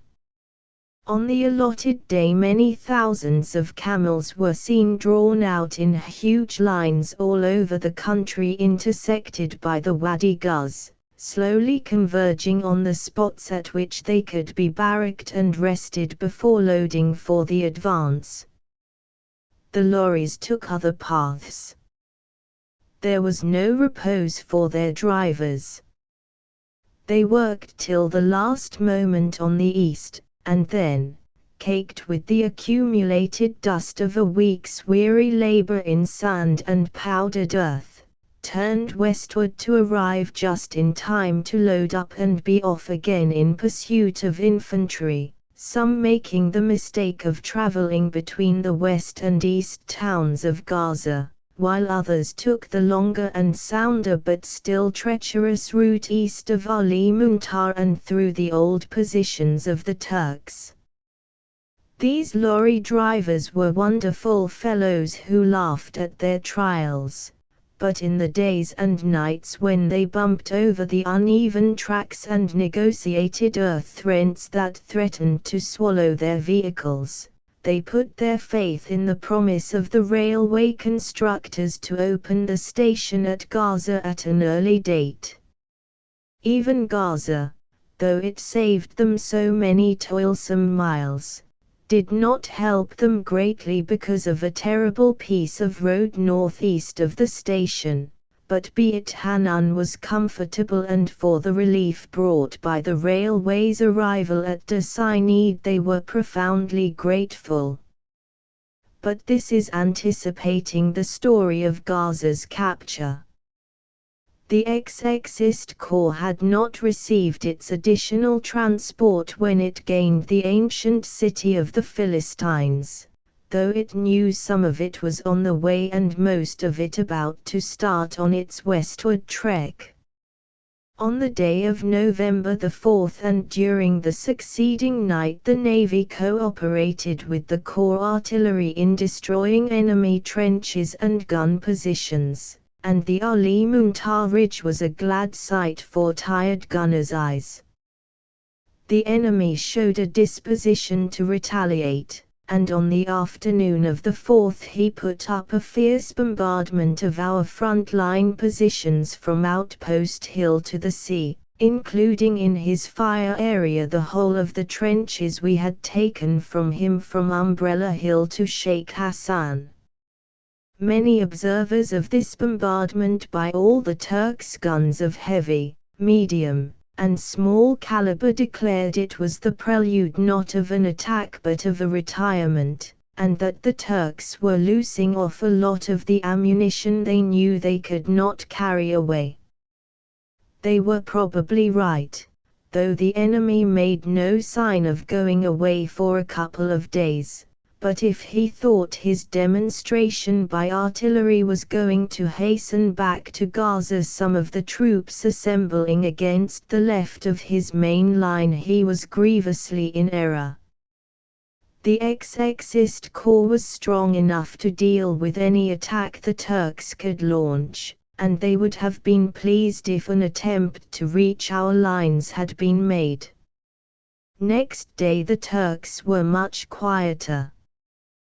They had to sit under a terrific fire both on the 5th and the 6th of November, when in order to assist XXTH Corps operations the Corps Heavy Artillery, the Divisional Artillery, and the warships' guns carried out an intense bombardment.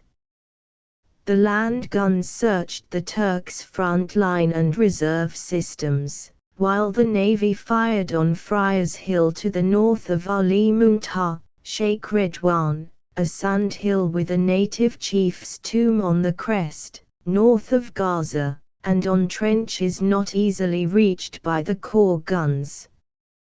During the night of November 6–7, General Palin's 75th Division, as a preliminary to a major operation timed for the following morning, attacked and gained the enemy's trenches on Outpost Hill and the whole of Middlesex Hill to the north of it, the opposition being less serious than was anticipated. At daylight the 75th Division pushed on over the other hills towards Ali Muntar and gained that dominating position before 8 o'clock. The fighting had not been severe, and it was soon realized that the enemy had left Gaza, abandoning a stronghold which had been prepared for defense with all the ingenuity German masters of war could suggest and into which had been worked an enormous amount of material. It was obvious from the complete success of XXTH Corps operations against the Turkish left, which had been worked out absolutely according to plan, that General Allenby had so thoroughly mystified von Kressenstein that the latter had put all his reserves into the wrong spot, and that the 53rd Division's stout resistance against superior numbers had pinned them down to the wrong end of the line. There was nothing, therefore, for the Turk to do but to try to hold another position, and he was straining every nerve to reach it. The East Anglian Division went up west of Gaza and held from Sheikh Redwan to the sea by 7 o'clock. 2 squadrons of the Corps Cavalry rode along the seashore and had patrols on the Wadi Hussey a little earlier than that, and the Imperial Service Cavalry Brigade, composed of troops raised and maintained by patriotic Indian princes, passed through Gaza at 9 o'clock and went out towards Beit Hanan. To the Lowland Division was given the important task of getting to the right or northern bank of the Wadi Hussey. These imperturbable Scots left their trenches in the morning delighted at the prospect of once more engaging in open warfare. They marched along the beach under cover of the low sand cliffs, and by dusk had crossed the mouth of the wadi and held some of the high ground to the north in face of determined opposition. The 157th Brigade, after a march through very heavy going, got to the wadi at 5 in the afternoon and saw the enemy posted on the opposite bank. The place was reconnoitred and the brigade made a fine bayonet charge in the dark, securing the position between 10 and 11 o'clock. On this and succeeding days the division had to fight very hard indeed, and they often met the enemy with the bayonet. One of their officers told me the Scot was twice as good as the Turk in ordinary fighting, but with the bayonet his advantage was as 5-1. The record of the division throughout the campaign showed this was no too generous an estimate of their powers. After securing Ali Muntar, the 75th Division advanced over Friars Hill to Australia Hill, so that they held the whole ridge running north and south to the eastward of Gaza. The enemy still held to his positions to the right of his centre, and from the Atorwine Redoubt, Tank Redoubt, and Beer trenches there was considerable shelling of Gaza and the Ali Muntar ridge throughout the day. A large number of shells fell in the plantations on the western side of the ridge. Our mastery of the air prevented enemy aviators observing for their artillery, or they would have seen no traffic was passing along that way. We were using the old Cairo road and as far as I could see not an enemy shell reached it, though when our troops were in the town of Gaza there were many crumps and woolly bears to disturb the new occupation. But all went swimmingly. It was true we had only captured the well-cracked shell of a town, but the taking of it was full of promise of greater things, and those of us who looked on the mutilated remnants of one of the world's oldest cities felt we were indeed witnesses of the beginning of the downfall of the Turkish Empire. Next morning the 75th Division captured beer trenches and tank and Attorwine redoubts and linked up with the Irish Division of XXTH Corps on its right. They were shelled heavily, but it was the shelling of rearguards and not attackers, and soon after 12 o'clock we had the best of evidence that the Turks were saying goodbye to a neighborhood they had long inhabited. I was standing on Raspberry Hill, the battle headquarters of XX Corps, when I heard a terrific report. Staff officers who were used to the visitations of aerial marauders came out of their shelters and searched the pearly vault of the heavens for Fritz. No machine could be found. Someone looking across the country towards Attorwine saw a huge mushroom-shaped cloud, and then we knew that one enormous dump at least contained no more projectiles to hold up an advance. This ammunition store must have been 8 miles away as the crow flies, but the noise of the explosion was so violent that it was a considerable time before some officers could be brought to believe an enemy plane had not laid an egg near us. The blowing up of that dump was a signal that the Turk was off. The lowlanders had another very strenuous day in the sand dune belt.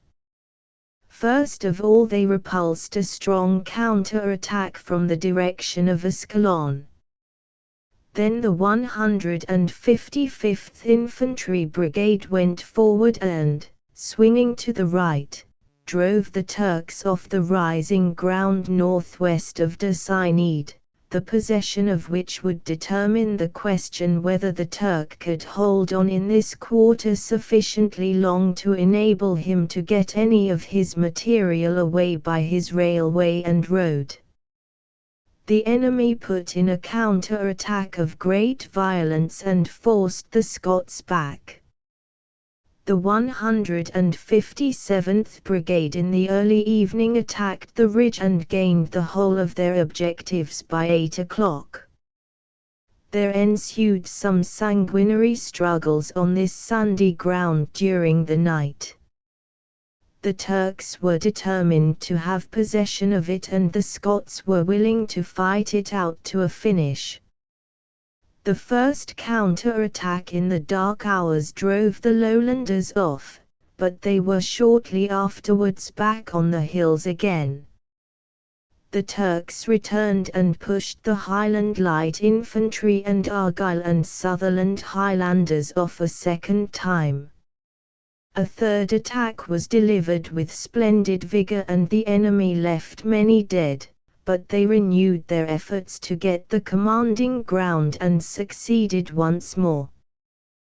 The dogged Scots, however, were not to be denied. They reformed and swept up the heavy shifting sand, met the Turk on the top with a clash and knocked him down the reverse slope. Soon afterwards there was another ding-dong struggle. The Turks, putting in all their available strength, for a fourth time got the upper hand, and the lowlanders had to yield the ground, doing it slowly and reluctantly and with the determination to try again. They were Robert Bruce's, all of them. It's the best that stays the longest. After a brief rest these heroic Scots once more swarmed up the ridge. Their cheers had the note of victory in them, they drove their bayonets home with the haymaker's lift, and what was left of the Turks fled helter-skelter down the hill towards Desainid, broken, dismayed, beaten, and totally unable to make another effort. The HLI Brigade's victory was bought at a price.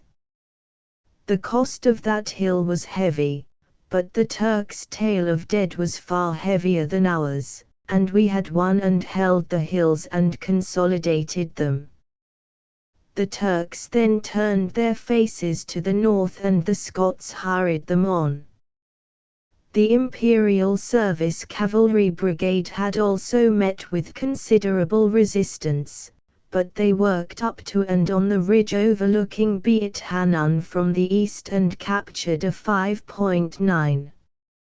By evening these Indian horsemen were linked up with the 4th Australian Light Horse Brigade on their right and the 52nd Division on their left, and pursued the enemy as far as Tumra and Dasaineed. General Headquarters directed that 2 infantry divisions should advance to the line Julies Hamame in support of mounted troops, and the 75th Division was accordingly ordered from its position east of Gaza up to Beit Hanun. On the 9th of November the 52nd Division was again advancing. The 156th Brigade had moved forward from the Gaza trenches. 1 officer, 5 grooms, and 2 signallers mounted on second horses formed a little party to reconnoitre Ascalon, and riding boldly into the ancient landing place of the Crusader armies captured the ruined town unaided. There are visible remains of its old strength, but the power of Ascalon has departed. It still stands looking over the blue Mediterranean as a sort of watchtower, a silent, deserted outpost of the land the Crusaders set their hearts on gaining and preserving for Christianity. But behind it is many centuries' accumulation of sand encroaching upon the fertile plain, and no effort has been made to stop the inroad. The gallant half-dozen having reported to the 156th Brigade that Ascalon was open to them, the brigade occupied the place at noon, rode across the sand dunes to the important native town of Mejdal, where there was a substantial bazaar doing a good trade in the essentials for native existence, beans and cereals in plenty, fruit, and tobacco of execrable quality.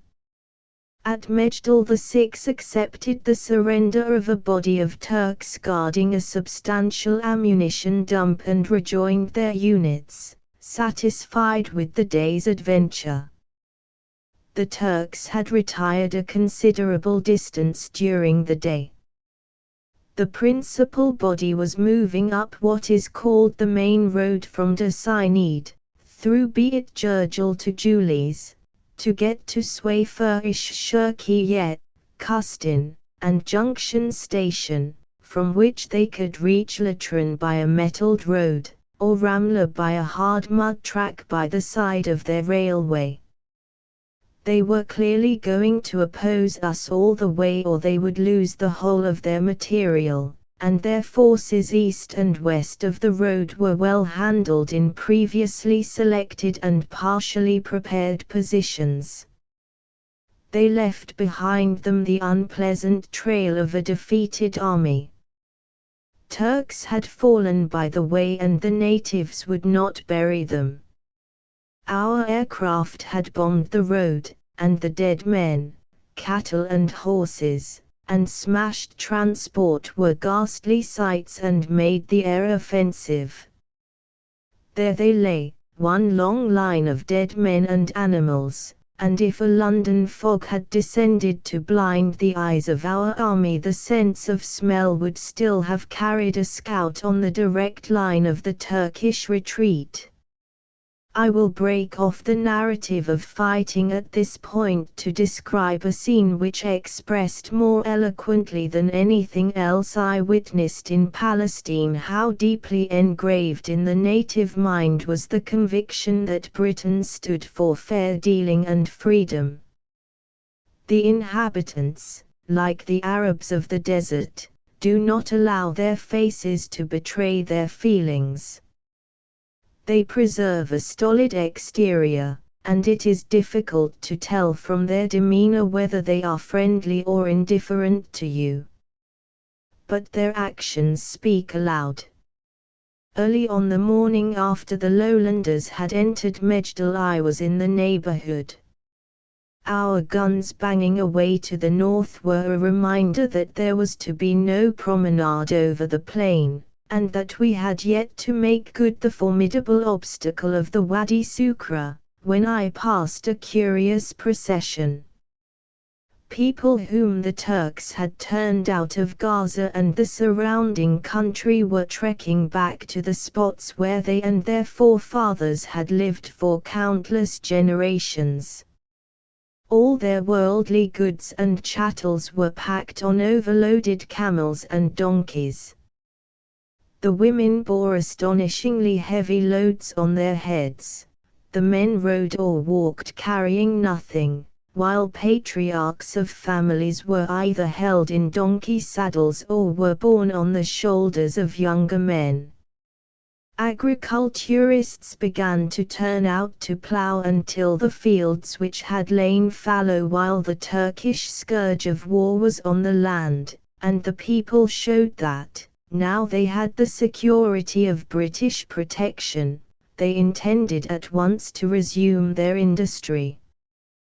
The troops had the liveliest welcome in passing through villages, though the people are not as a rule demonstrative, and one could point to no better evidence of the exemplary behavior of our soldiers than the groups of women sitting and gossiping round the wells during the process of drawing water, just as they did in biblical days, heedless of the passing troops whom they regarded as their protectors.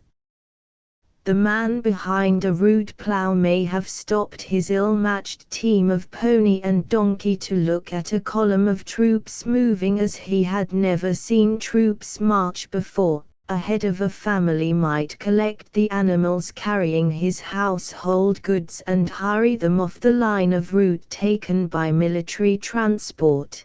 But neither one nor the other had any fear of interference with his work, and the life of the whole country, one of the most unchanging regions of the world, had suddenly again become normal. Although only yesterday two armies had disputed possession of the very soil on which they stood. The moment we were victorious, old occupations were resumed by the people in the way that was a tradition from their forefathers. Our victory meant peace and safety, according to the native idea, and an end to extortion, oppression, and pillage under the name of requisitions. It also meant prosperity. The native likes to drive a bargain. He will not sell under a fair price, and he asks much more in the hope of showing a buyer who has beaten him down how cheaply he is getting goods. The army chiefly sought eggs, which are light to carry and easy to cook, and give variety to the daily round of bully, biscuit, and jam. The soldier is a generous fellow, and if a child asked a piastra, 2-1/2d, for an egg he got it. The price soon became 4 to 5 for a shilling in cash, though the Turks wanted 5 times that number for an equivalent sum in depreciated paper currency. The law of supply and demand obtained in this old world just as at home, and it became sufficient for a soldier to ask for an article to show he wanted it and would pay almost anything that was demanded. It was curious to see how the news spread not merely among traders but also among villagers. The men who first occupied a place found oranges, vegetables, fresh bread, and eggs cheap. In Ramla, for example, a market was opened for our troops immediately they got to the town, and the goods were sound and sold at fair rates. The next day prices were up, and the standards fixed behind the front soon ruled at the line itself. There was no real control attempted, and while the extortionate prices charged by Jews in their excellent agricultural colonies and by the natives made a poor people prosperous, it gave them an exaggerated idea of the size of the British purse, and they may be disappointed at the limitation of our spending powers in the future. Also, it was hard on the bravest and most chivalrous of fighting men. But it opened the eyes of the native, whose happiness and contentment were obvious directly we reached his doors. Our movements on November the 9th were limited by the extent to which General Chauvel was able to use his cavalry of the Desert Mounted Corps. Water was the sole, but absolute handicap. The Yeomanry Mounted Division rejoined the Corps on that day and got south of Hajj, but could not proceed further through lack of water and supply difficulties. The Australian Mounted Division also had to halt for water, and it was left to Anzac Mounted Division, plus the 7th Mounted Brigade, to march 18 miles northwestwards to occupy the line at Tainebi it Duras Jemaim Esdod, the Ashdod of the Bible.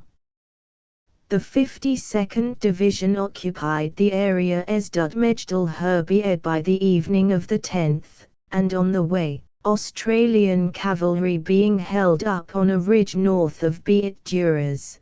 The 157th Brigade made another of its fine bayonet charges at night and captured the ground, enabling the cavalry to get at some precious water. The brigade made the attack just after completing a 14 miles march in heavy going, achieving the remarkable record of having had 3 bayonet battles on 3 nights out of 4. On this occasion the Turks again suffered heavy casualties in men and lost many machine guns. The 75th Division prolonged the infantry line through Garbiya to Berbera. The 54th Division was in the Gaza defences with all its transport allotted to the divisions taking part in the forward move. But as the 54th had 5 days' rations in dumps close at hand, it was able to maintain itself, and the railway was being pushed on from the Wadi Guz with the utmost speed. The iron road in war is an army's jugular vein, and each mile added to its length was of enormous value during the advance. General Allenby, looking well ahead and realizing the possibilities opened out by his complete success in every phase of the operations on the Turks' main defensive line, on the 10th of November ordered the 52nd and 75th Divisions to concentrate on their advanced guards so as to support the cavalry on their front and to prevent the Turk consolidating on the line of the Wadi Sukra. The enemy was developing a more organized resistance on a crescent-shaped line from It-Taineh through Yasser to Beshshit, and it was necessary to adopt deliberate methods of attack to move him. The advance on the 11th was the preliminary to 3 days of stirring fighting.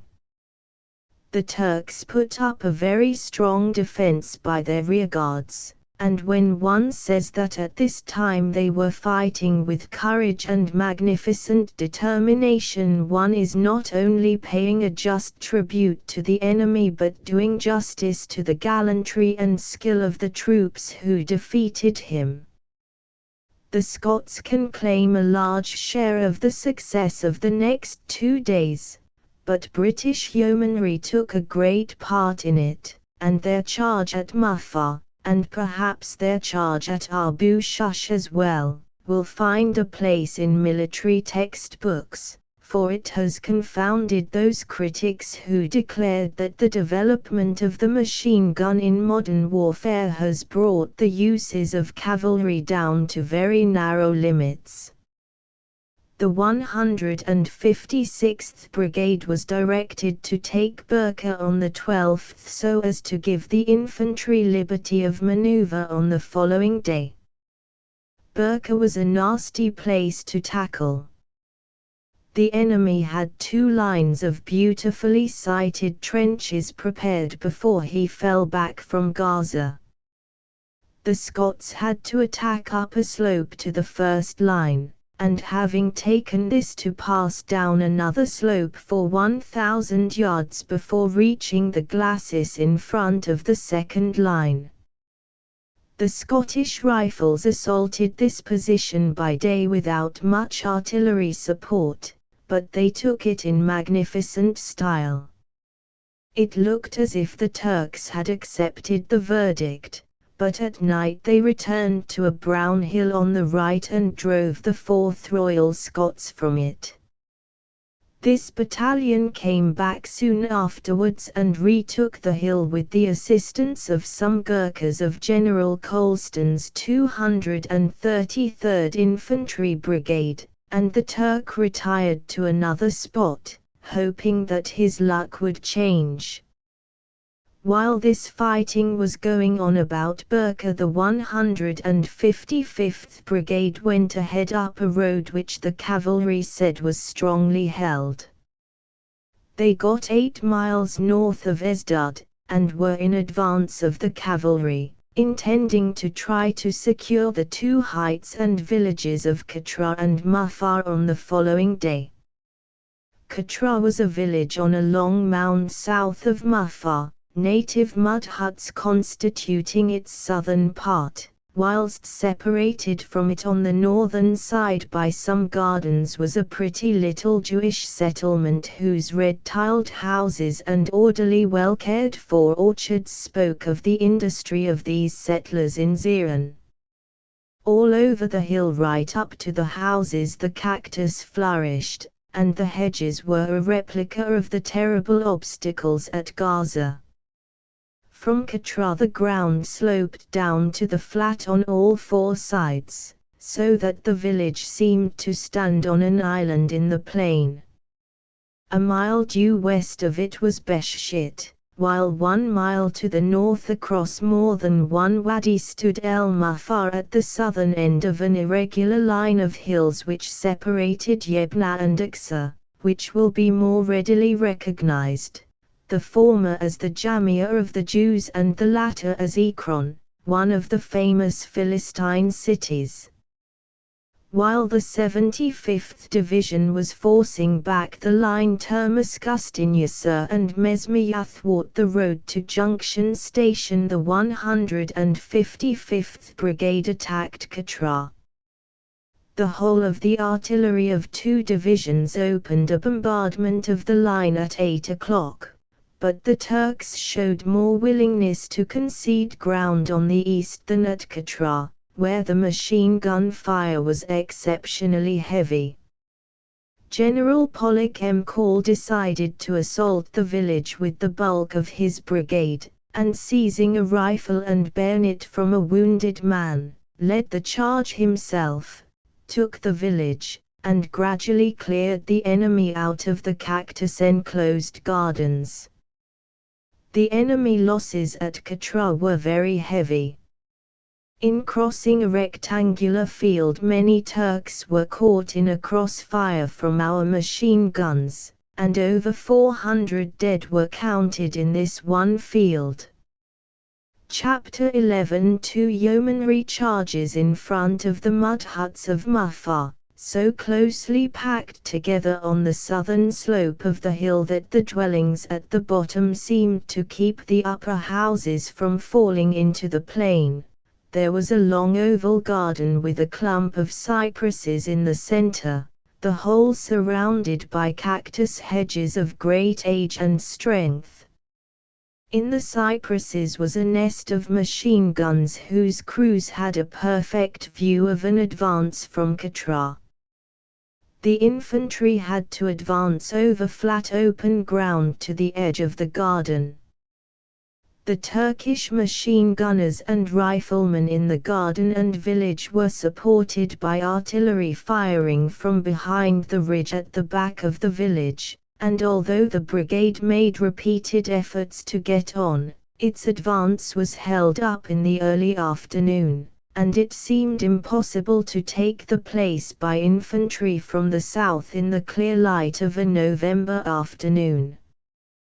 The 6th Mounted Brigade, commanded by Brigadier General C.A.C. Godwin, DSO, composed of the 1/1 St. Bucks Hussars, 1/1 St. Berkshire Yeomanry, and 1/1 St. Dorset Yeomanry, the Berkshire Battery Royal Horse Artillery, and the 17th Machine Gun Squadron, old campaigners with the Egyptian Expeditionary Force, had worked round to the left of the lowlanders and had reached a point about 2 miles southwest of Yebna, that place having been occupied by the 8th Mounted Brigade, composed of the 1/1 St. City of London Yeomanry, 1/1 St. County of London Yeomanry, and the 1/3 Road County of London Yeomanry. At 12:30 the Bucks Hussars less one squadron and the Berks Battery, which were in the rear of the brigade, advanced via Beshshit to the Wadi Janus, a deep watercourse with precipitous banks running across the plain east of Yebna and joining the Wadi Rubin.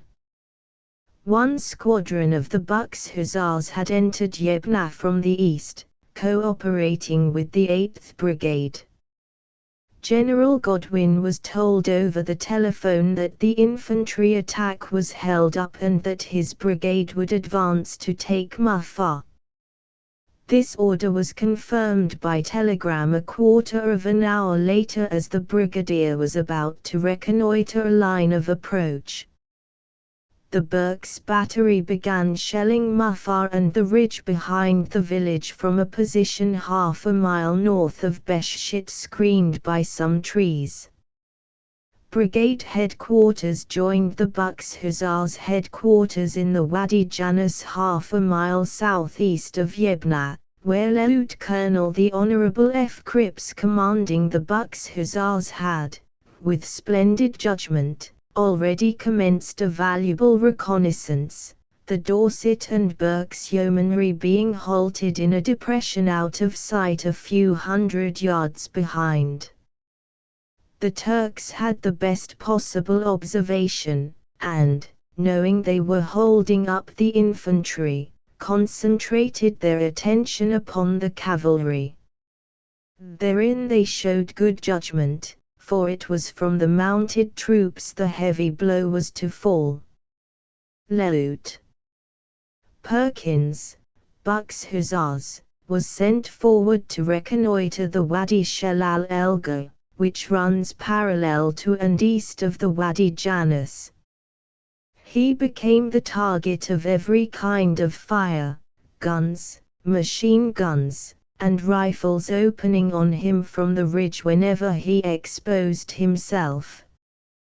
Captain Patron, of the 17th Machine Gun Squadron, was similarly treated while examining a position from which to cover the advance of the brigade with concentrated machine gun fire.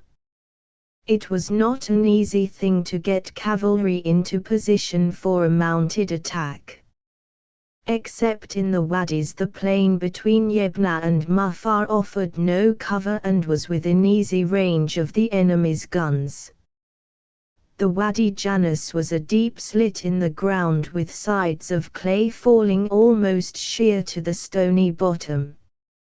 It was hard to get horses into the wadi and equally troublesome to get them to bank again, and the wadi in most places was so narrow that horses could only move in single file. The Dorsets were brought up in small parties to join the Bucks in the wadi, and they had to run the gauntlet of shell and rifle fire. The Burkes were to enter the wadi immediately the Bucks had left it. Behind Mufar village and its gardens the ground falls sharply, then rises again and forms a rocky hill some 300 yards long.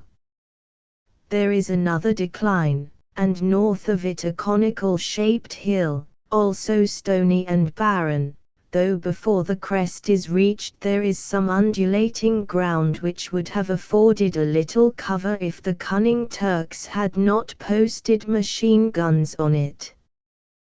The Dorset yeomanry were ordered to attack this latter hill and the Bucks Hussars the ridge between it and Mufar village, the Burkes yeomanry to be kept in support.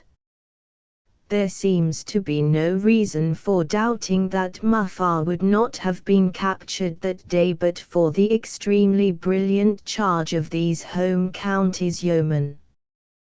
The 155th Brigade was still held fast in that part of the Wadi Janus which gave cover southwest and south of Mufar, and after the charge had been completely successful and the yeomanry were working forward to clear up the village, a message was received, time 2:45 p.m., but received at 4 p.m., which shows the difficulties facing that very gallant infantry brigade, 52nd Division, unable to make progress.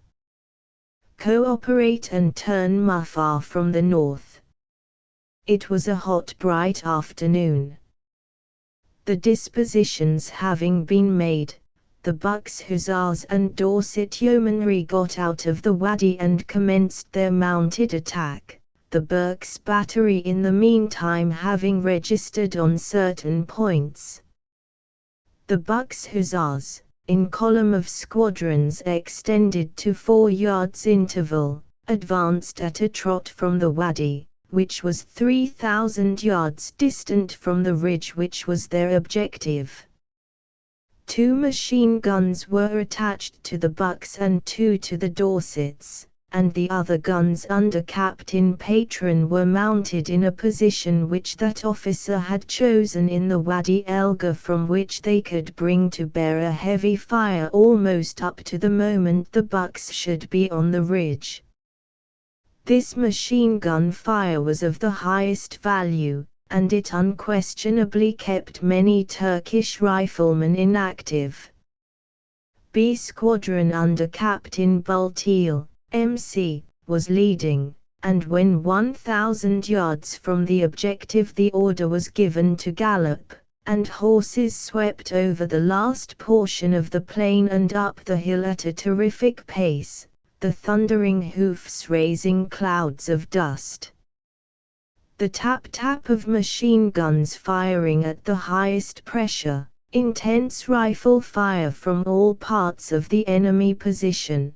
The fierce storm of shells rained on the hill by the Burkes battery, which during the charge fired with splendid accuracy no fewer than 200 rounds of shrapnel at a range of 3,200 to 3,500 yards, and the rapid fire of Turkish field guns completely drowned the cheers of the charging yeomen. C Squadron, commanded by Lord Bowsbury's son, Captain the Honourable Neil Primrose, MC, who was killed on the following day, made an equally dashing charge and came up on the right of B Squadron. Once the cavalry had reached the crest of the hill many of the Turks surrendered and threw down their arms, but some retired and then, having discovered the weakness of the cavalry, returned to some rocks on the flanks and continued the fight at close range. Captain Primrose's squadron was vigorously attacked on his left flank, but Captain Bulteel was able to get over the ridge and across the rough, steep eastern side of it, and from this point he utilized captured Turkish machine guns to put down a heavy barrage onto the northern end of the village. A squadron under Captain Lawson then came up from Yebna at the gallop, and with his support the whole of the Bucks' objectives were secured and consolidated. The Dorset Yeomanry on the left of the Bucks had 1,000 yards farther to go, and the country they traversed was just as cracked and broken. Their horses at the finish were quite exhausted. At the base of the hills Captain Damas dismounted a squadron, which charged on the left, and the squadron fought their way to the top of the ridge on foot. The held horses were caught in a cone of machine gun fire, and in a space of about 50 square yards many gallant chargers perished. B Squadron, Major Wingfield Digby, in the center, and C Squadron, Major Gordon, MC, on the right, led by Colonel Sir Randolph Baker, MP, formed line and galloped the hill, and their horse losses were considerably less than those of the dismounted squadron. The Berks Yeomanry moved to the Wadi Elga under heavy machine gun and rifle fire from the village and gardens on the west side, and 2 squadrons were dismounted and sent into the village to clear it, the remaining squadron riding into the plain on the eastern side of the ridge, where they collected a number of stragglers. Dotted over this plain were many dead Turks who fell under the fire of the machine gun squadron while attempting to get to Ramla. The Turkish dead were numerous and their condition showed how thoroughly the sword had done its work. I saw many heads cleft in twain, and Mufar was not a sweet place to look upon and wanted a good deal of clearing up.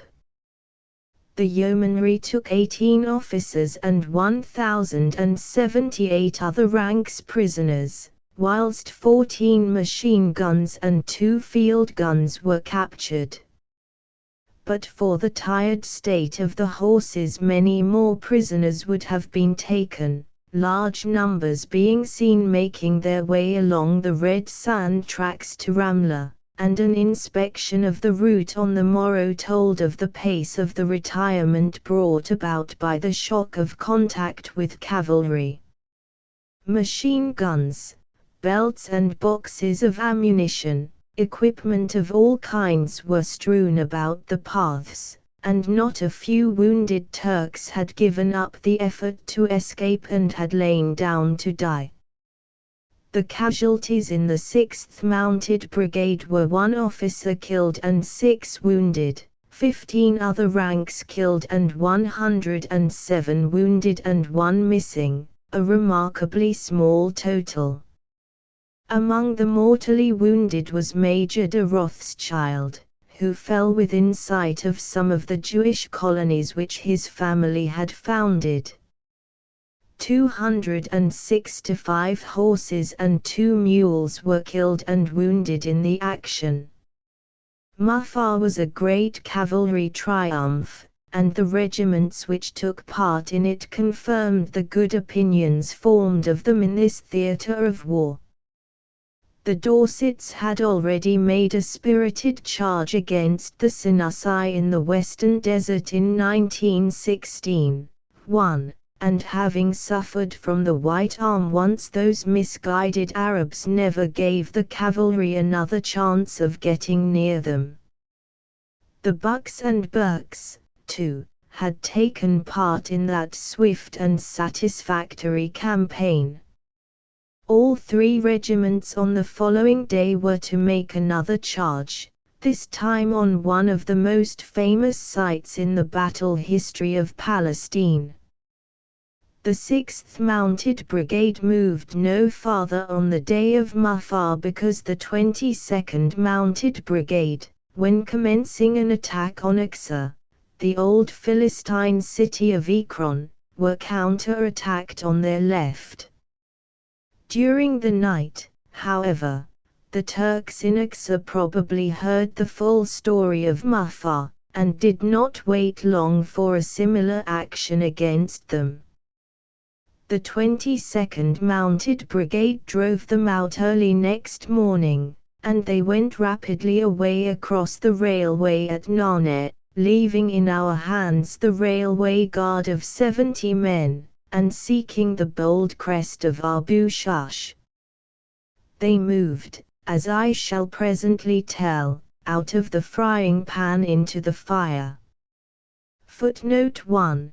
The Desert Campaigns, Constable. The 155th Infantry, which helped to finish up the Mufar business, took a gun and 14 machine guns.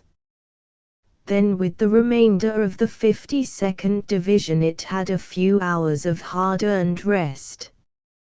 The division had had a severe time, but the men bore their trials with the fortitude of their race and with a spirit which could not be beaten. For several days, when water was holding up the cavalry, the lowlanders kept ahead of the mounted troops, and one battalion fought and marched 69 miles in 7 days. Their training was as complete as any infantry, even the regimental stretcher-bearers being taught the use of Lewis guns, and on more than one occasion the bearers went for the enemy with Mills bombs till a position was captured and they were required to tend the wounded. A Stokes gun crew found their weapon very useful in open warfare, and at one place where machine guns had got onto a large party of Turks and enclosed them in a box barrage, the Stokes gun searched every corner of the area and finished the whole party. The losses inflicted by the Scots were exceptionally severe. Farther eastwards on the 13th, the 75th Division had also been giving of its best. The objective of this division was the important junction station on the Turks-Jaffa-Jerusalem Railway, and a big step forward was made in the early afternoon by the overcoming of a stubborn resistance at Massey, troops rushing the village from the south and capturing 292 prisoners and 7 machine guns. The 234th Brigade began an advance on Junction Station during the night, but were strongly counter-attacked and had to halt till the morning, when at dawn they secured the best positions on the rolling downs west of the station, and by 7:30 the station itself was occupied. 2 engines and 45 vehicles were found intact, 2 large guns on trucks and over 100 prisoners were also taken. The enemy shelled the station during the morning, trying in vain to damage his lost rolling stock. This booty was of immense value to us, and to a large extent it solved the transport problem, which at this moment was a very anxious one indeed. The line was meter gauge and we had no stock to fit it, though later the Egyptian State Railways brought down some engines and trucks from the Luxor-Aswan section. But this welcome aid was not available till after the rains had begun and had made lorry traffic temporarily impossible between our standard gauge railhead and our fighting front. Junction Station was no sooner occupied than a light railway staff under Colonel O'Brien was brought up from Beit Hanan. The whole of the line to Desainid was not in running order, but broken culvers were given minor repairs, attention was bestowed on trucks, and the engines were closely examined while the Turks were shelling the station. The water tanks had been destroyed, as a result of which 2 men spent hours in filling up the engines by means of a water jug and basin found in the station buildings, and the Turks had the mortification of seeing these engines steam out of the station during the morning to a cutting which was effective cover from their field gun fire. The light railway staff were highly delighted at their success, and the trains which they soon had running over their little system were indeed a boon and a blessing to the fighting men and horses. On this morning of the 14th of November the infantry were operating with Desert Mounted Corps troops on both their wings. The Australian Mounted Division was on the right, fighting vigorous actions with the enemy rearguards secreted in the irregular, rocky foothills of the Shephelah which stand as ramparts to the Judean mountains. It was a difficult task to drive the Turks out of these fastnesses, and while they held on to them it was almost impossible to outflank some of the places like Itine, a railway station and camp of some importance on the line to Beersheba. They had already had some stiff fighting at Tel El Safi, the limestone hill which was the white guard of the Crusaders. The division suffered severely from want of water, particularly the 5th Mounted Brigade, and it was necessary to transfer to it the 7th Mounted Brigade and the 2nd Australian Light Horse Brigade. On the left of the infantry the Yeomanry Mounted Division was moving forward from Aksa and Manshura, and after the 22nd Mounted Brigade had taken Nanea they detailed a demolition party to blow up 1 mile of railway, so that, even if the 75th Division had not taken Junction Station, Jerusalem would have been entirely cut off from railway communication with the Turkish base at Tulkarem, and Haifa and Damascus. Between Nanea and Manshura the 6th Mounted Brigade was preparing for another dashing charge.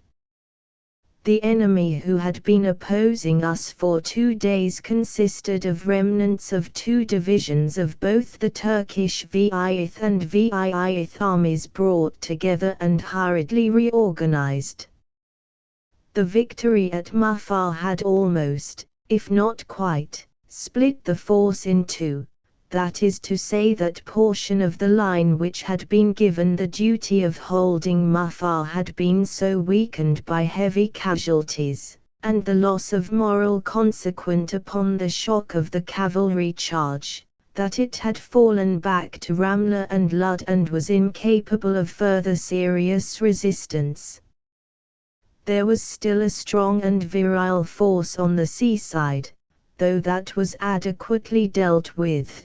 But the center was very weak, and the enemy's only chance of preventing the mounted troops from working through and round his right center was to fall back on Abu Shush and Tel Jza to cover Latran, with its good water supply and the main metalled road where it enters the hills on the way to Jerusalem. The loss of Tel Jza meant that we could get to Latran and the Vale of Ajalon, and the action of the 6th Mounted Brigade on the morning of the 14th gave it to us. The Berks Yeomanry had had outposts on the railway southeast of Nanea since before dawn.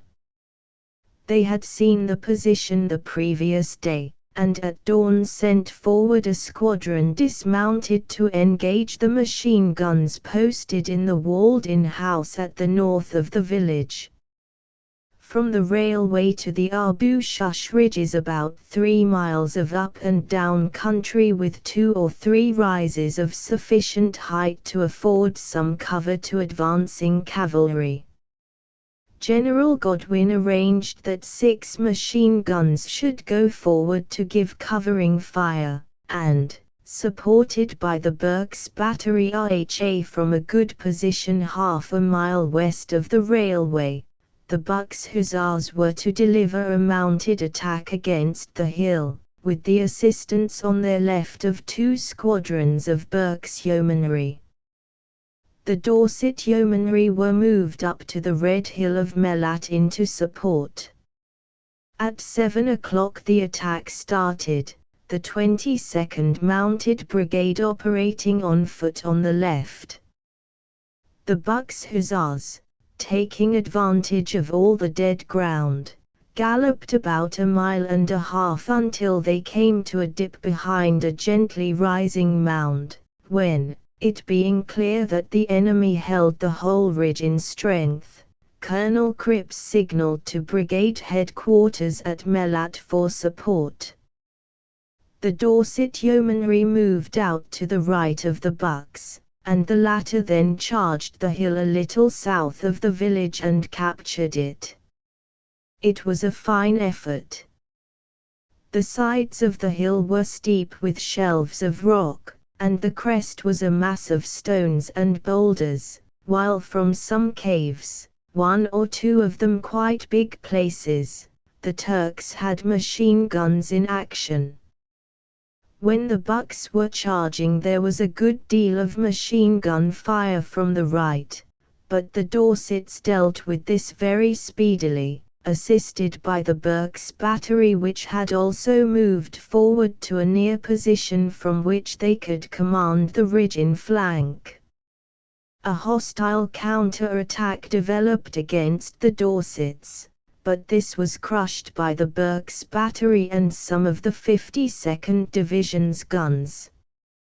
2 squadrons of the Berks yeomanry in the meantime had charged on the left of the Bucks and secured the hill immediately to the southeast of Abu Shush village, and at 9 o'clock the whole of this strong position was in our hands, the brigade having sustained the extremely slight casualties of 3 officers and 34 other ranks killed and wounded.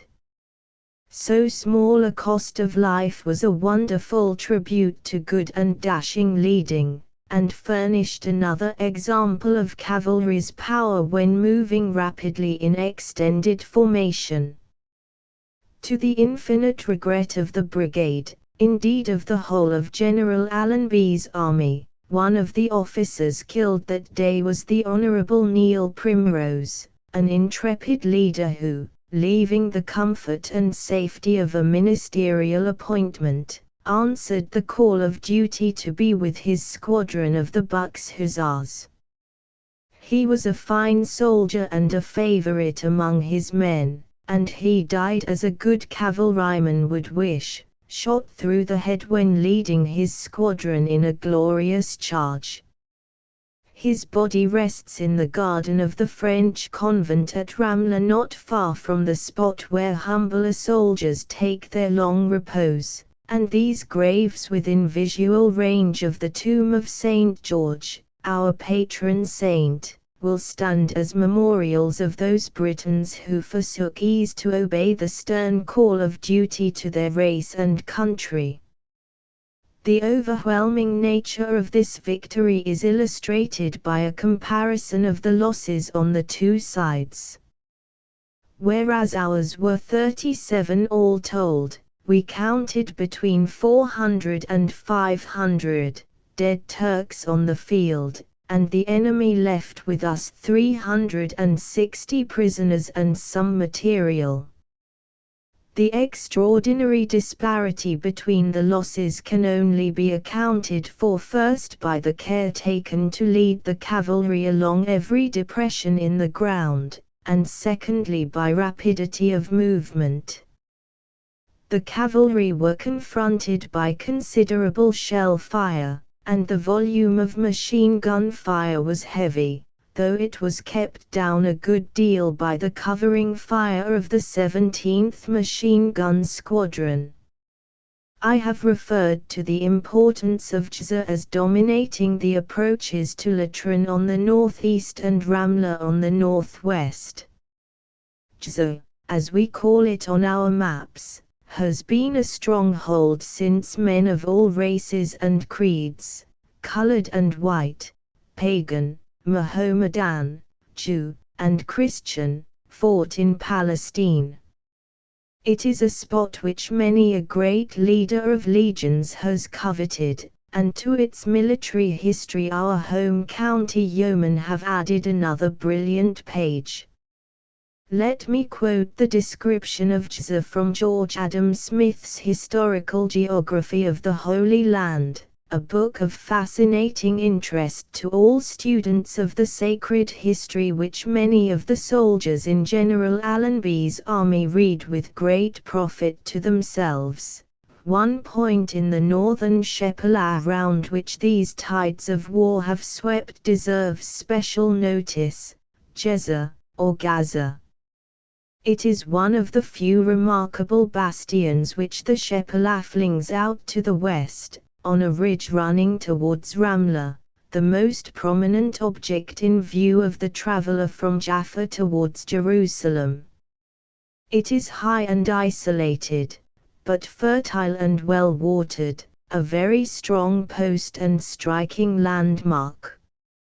Its name occurs in the Egyptian correspondence of the 14th century, where it is described as being taken from the Egyptian vassals by the tribes whose invasion so agitates that correspondence. A city of the Canaanites, under a king of its own, Horam, Gaza is not given as one of Joshua's conquests, though the king is. But the Israelites drave not out the Canaanites who dwelt at Gaza, and in the hands of these it remained till its conquest by Egypt, when Pharaoh gave it, with his daughter, to Solomon, and Solomon rebuilt it. Judas Maccabeus was strategist enough to gird himself early to the capture of Gaza, and Simon fortified it to cover the way to the harbour of Joppa, and caused John his son, the captain of the host, to dwell there. It was virtually, therefore, the key of Judea at a time when Judy's foes came down the coast from the north, and, with Joppa, it formed part of the Syrian demands upon the Jews. But this is by no means the last of it. M. Clermont Ganneau, who a number of years ago discovered the site, has lately identified Gaza with the Montgisart of the Crusades. Montgisart was a castle and fief in the county of Joppa, with an abbey of Saint Catherine of Montgisart, whose prior was one of the 5 suffragans of the Bishop of Lyre. It was the scene, on the 24th of November, 1174, 17 years before the Third Crusade, of a victory won by a small army from Jerusalem under the boy king, the leper Baldwin IV, against a very much larger army under Saladin himself, and, in 1192, Saladin encamped upon it during his negotiations for a truce with Richard. Shade of King Horam, what hosts of men have fallen round that citadel of yours?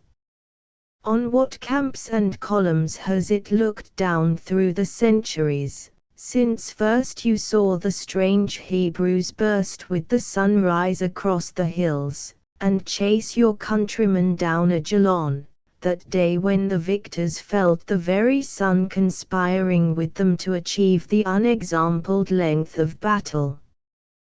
Within sight of every Egyptian and every Assyrian invasion of the land, Gaza has also seen Alexander pass by, and the legions of Rome in unusual flight, and the armies of the cross struggle, waver and give way, and Napoleon come and go.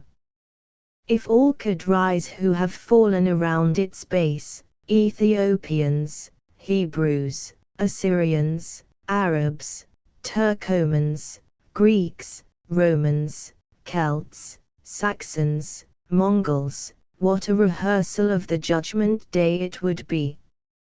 Few of the travelers who now rush across the plain realize that the first conspicuous hill they pass in Palestine is also one of the most thickly haunted, even in that narrow land into which history has so crowded itself. But upon the ridge of Gaza no sign of all this now remains, except in the Tel Gezer, and in a sweet hollow to the north, beside a fountain, where lie the scattered Christian stone of De Warder, the convent of the Rose. Up none of the other valleys of the Shepelaha's history surged as up and down Ajalon and past Gezer, for none are so open to the north, nor present so easy a passage to Jerusalem. Chapter 12. Looking towards Jerusalem, the Anzac Mounted Division had only the 1st Australian Light Horse and the New Zealand Mounted Rifles Brigade operating with it on the 14th. The Australians, by the evening, were in the thick olive groves on the south of Ramla, and on the ridges about Sarafand. On their left the Turks were violently opposing the New Zealanders, who were working along the sand dunes with the port and town of Jaffa as their ultimate objective. There was one very fierce struggle in the course of the day. A force attacked a New Zealand regiment in great strength and for the moment secured the advantage, but the regiment got to grips with the enemy with hand grenades and bayonets, and so completely repulsed them that they fled in hopeless disorder, leaving many dead and wounded behind them. It was unfortunate that there was no mobile reserve available for pursuit, as the Turks were in such a plight that a large number would have been rounded up. General Cox's brigade seized Ramla on the morning of the 15th, taking 90 prisoners, and then advanced and captured Ludd, being careful that no harm should come to the building which holds the grave of St. George. In Ludd 360 prisoners were taken, and the brigade carried out a good deal of demolition work on the railway running north. The New Zealanders made Jaffa by noon on the 16th, the Turks evacuating the town during the morning without making any attempt to destroy it, though there was one gross piece of vandalism in a Christian cemetery where monuments and tombstones had been thrown down and broken. In the meantime, in order to protect the rear of the infantry, 5 battalions of the 52nd Division with 3 batteries were stationed at Yebna, Muffa, and Aqsa until they could be relieved by units of the 54th Division advancing from Gaza.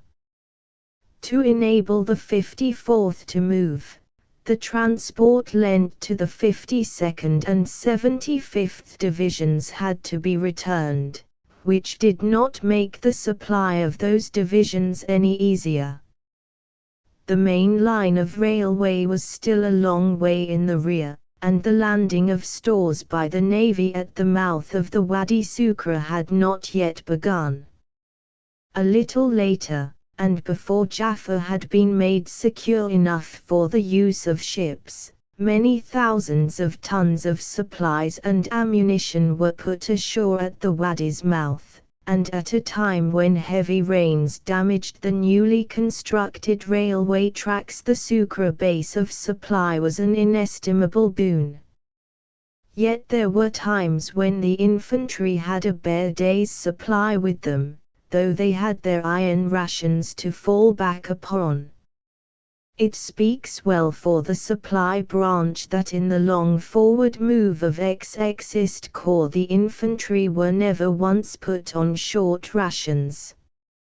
While the 54th were coming up to take over from the 52nd, plans were prepared for the further advance on Jerusalem.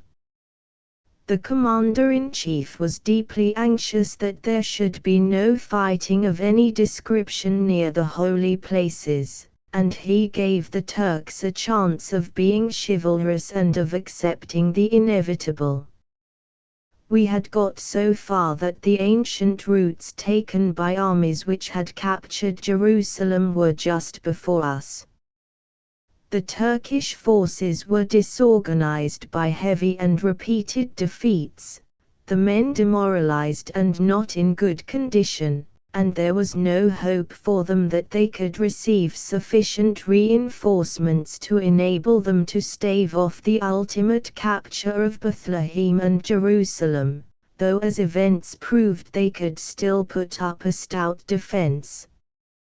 We know from papers taken from the enemy that the Turks believed General Allenby intended to go right up the plain to get to the defile leading to Meshudia and Nablus and thus threaten the Hejaz Railway, in which case the position of the enemy in the Holy City would be hopeless, and the Turks formed an assault group of 3 infantry divisions in the neighborhood of Tulkarem to prevent this, and continued to hold on to Jerusalem.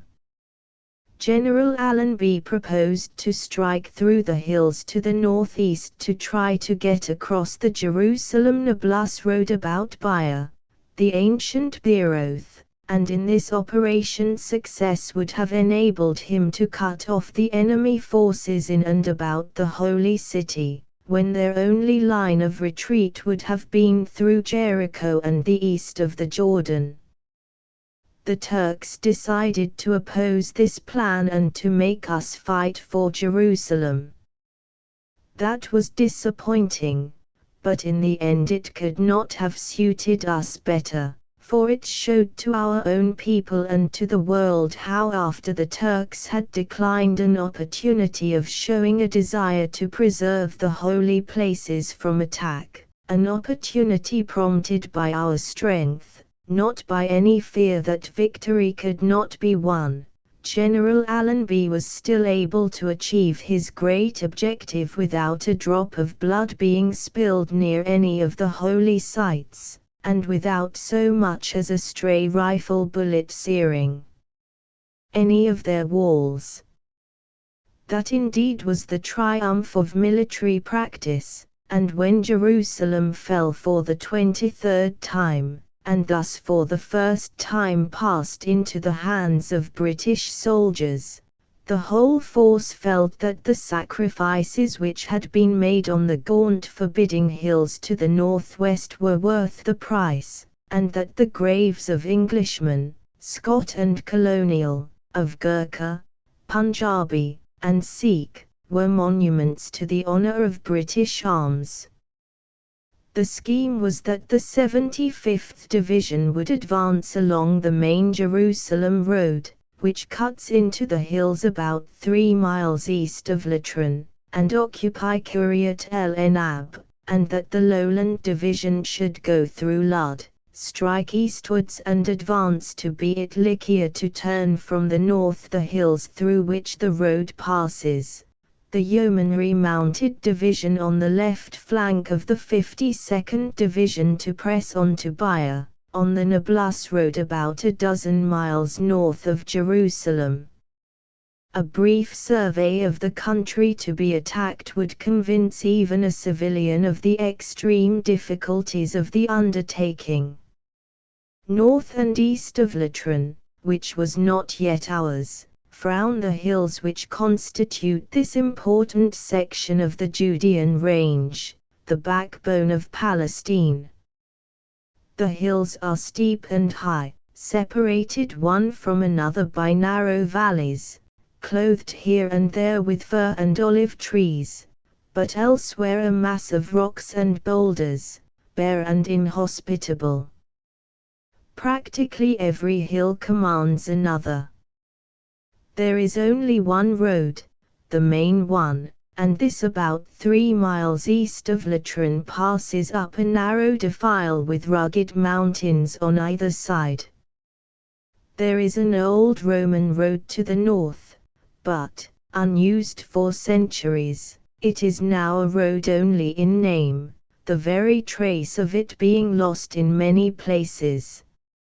In this strong country men fought of old, and the defenders not infrequently held their own against odds.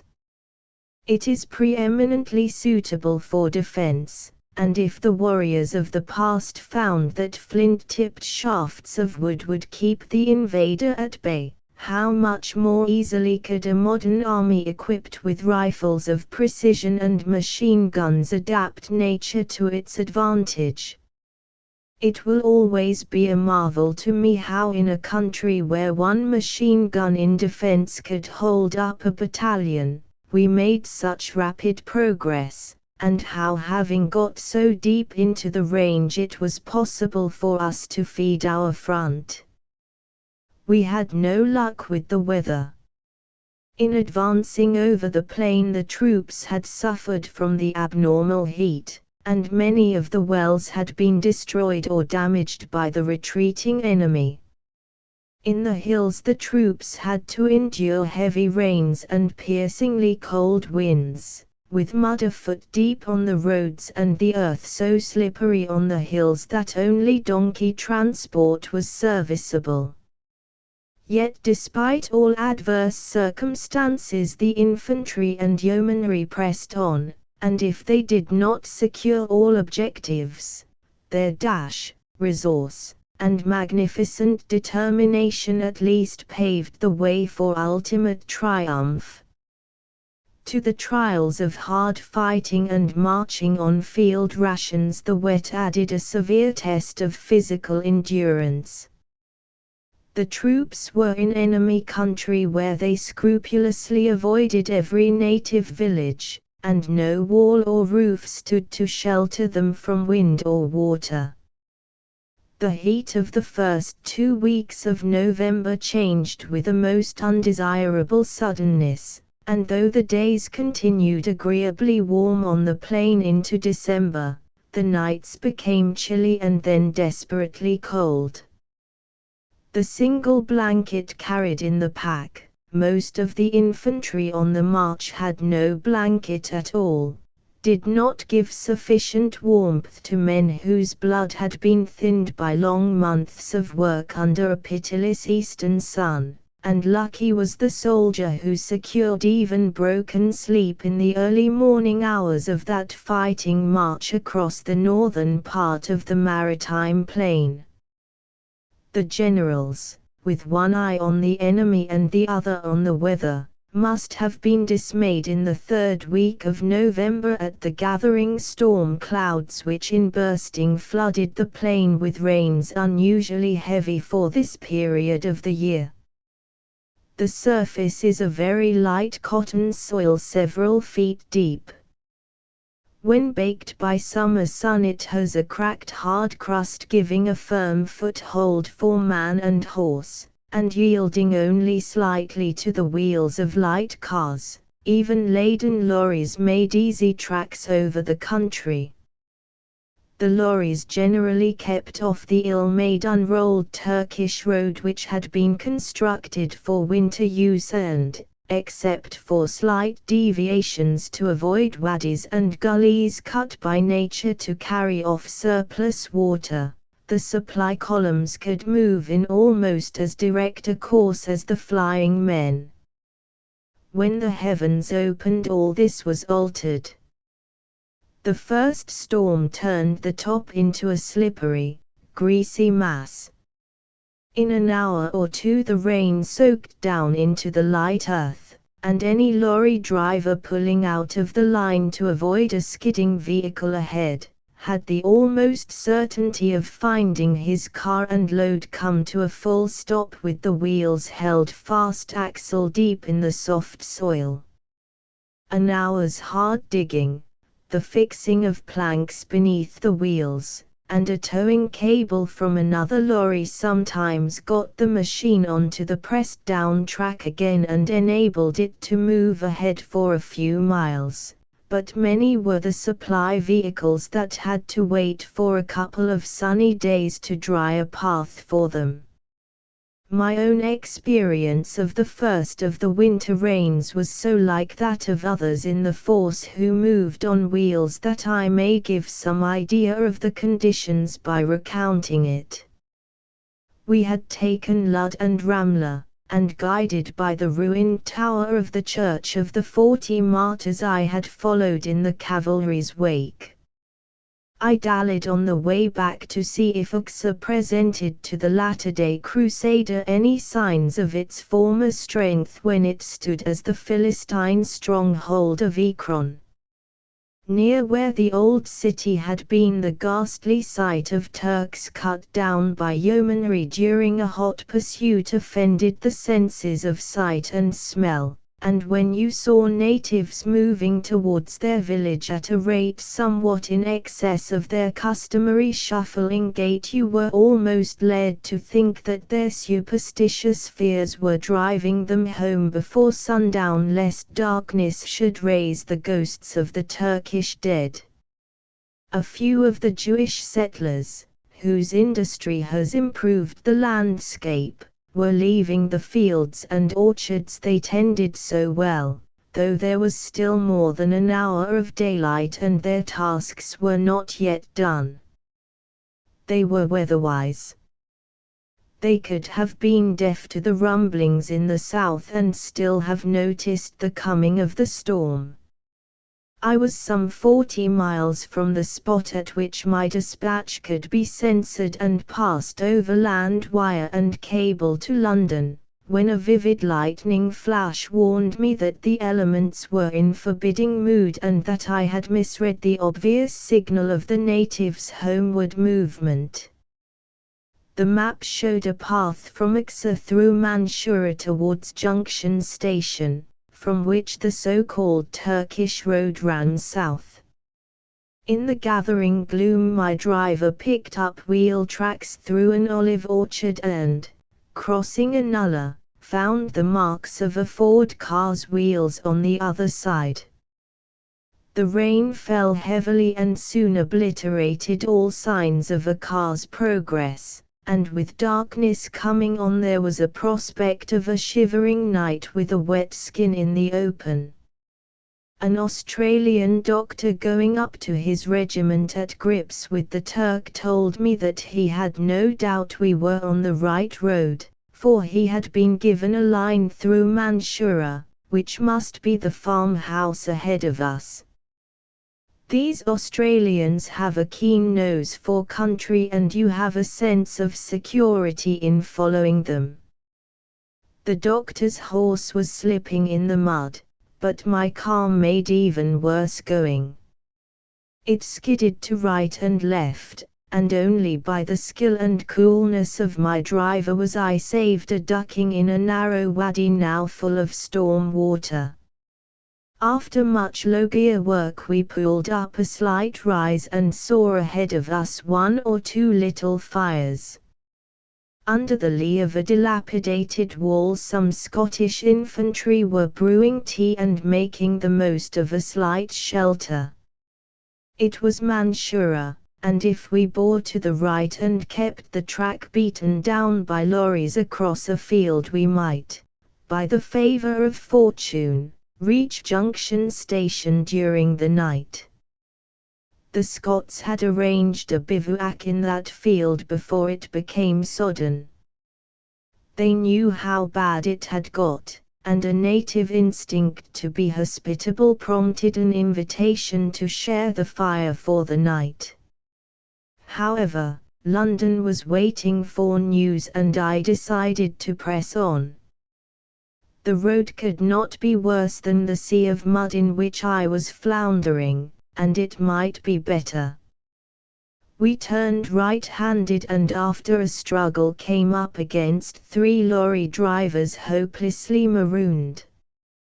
They had turned in. Up a greasy bank we came to a stop and slid back. We tried again and failed. I relieved the car of my weight and made an effort to push it from behind, but my feet held fast in the mud and the car cannoned into me when it skidded downhill. "Better give it up till the morning," said an MT driver whose sleep was disturbed by the running of our engine. "Can't. Who've you got there?" "Eh? Oh, very well.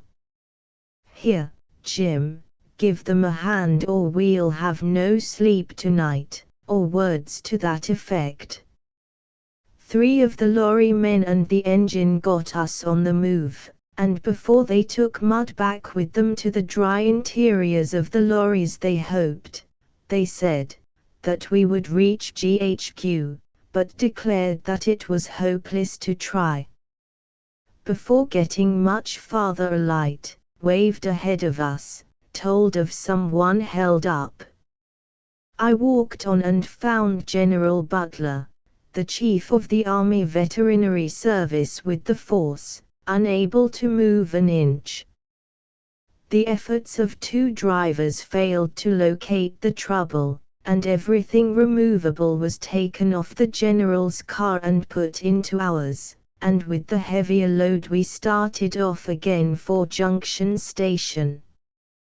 This was not difficult to pick up, for there were many flares burning to enable working parties to repair engines, rolling stock, and permanent way. We got onto the road ultimately, carrying more mud on our feet than I imagined human legs could lift. Leaving a driver and all spare gear at the station, we thrashed our way along a road metalled with a soft, friable limestone which had been cut into by the iron-shod wheels of German lorries until the ruts were fully a foot deep, and the soft earth foundation was oozing through to the surface. It was desperately hard to steer a course on this treacherous highway, and a number of lorries we passed had gone temporarily out of action in ditches. The Germans with the Turks had blown up most of the culverts, and the road bridges which had been destroyed had only been lightly repaired with planks and trestles, no safety rails being in position. To negotiate these dangerous paths in the dark, the driver had to put on all possible speed and make a dash for it, and he usually got to the other side before a skid became serious. Most of the lorry drivers put out no light because they thought no car would be able to move on such a night, and we had several narrow escapes of finishing our career on a half-sunken supply motor vehicle. Reinforcements for infantry battalions moved up the road as we came down it. They were going to the front to take the place of casualties, for weather and mud are not considered when bayonets are wanted in the line. So the stolid British infantryman splashed and slipped his way towards the enemy, and he would probably have been sleeping that night if there had not been a risk of his drowning in the mud. The Camel Transport Corps fought the elements with a courage which deserved better luck. The camel dislikes many things and is afraid of some. But if he is capable of thinking at all, he regards mud as his greatest enemy. He cannot stand up in it, and if he slips he has not an understanding capable of realizing that if all his feet do not go the same way he must spread eagle and split up. This is what often happens. But if by good luck a camel should go down sideways, he seems quite content to stay there, and he is so refractory that he prefers to die rather than help himself to his feet again. On this wild night I had a good opportunity of seeing white officers encourage the Egyptian boys in the Camel Transport Corps. At Julies the roadway passes through the village. There was an ambulance column in difficulties in the village, and while some cars were being extricated, a camel supply column came up in the opposite direction. The camels liked neither the headlights nor the running engines, and these had to be made dark and silent before they would pass. The water was running over the roadway several inches deep, carrying with it a mass of garbage and filth which only Arab villagers would tolerate. Officers and gypsies coaxed and wheedled the stubborn beasts through Julies, but outside the place the animals raised a chorus of protest and went down. They held me up for an hour or more, and though officers and boys did their utmost to get them going again, it was a fruitless effort, and the poor beasts were offloaded where they lay. That night of rain and thunder, wind and cold, was bad alike for man and beast, but beyond a flippant remark of some soldier doing his best and the curious chant of the gypsies' chorus you heard nothing. Tommy could not trust himself to talk about the weather. It was too bad for words, for even the strongest. It took our car 10 hours to run 40 miles, and as the last 10 miles was over wet sand and on rabbit wire stretched across the sand where the car could do 15 miles an hour, we had averaged something under 3 miles an hour through the mud. Wet through, cold, with a face rendered painful to the touch by driven rain, I reached my tent with a feeling of thankfulness for myself and deep sympathy for the tens of thousands of brave boys enduring intense discomfort and fatigue, coupled with the fear of short rations for the next day or two. The men in the hills which they were just entering had a worse time than those in the waterlogged plain, but no storms could damp their enthusiasm. They were beating your enemies and mine, and they were facing a goal which Britain had never yet won. Jerusalem the Golden was before them, and the honor and glory of winning it from the Turk was a prize to attain which no sacrifice was too great. Those who did not say so behaved in a way to show that they felt it. They were very gallant, perfect knights, these soldiers of the King.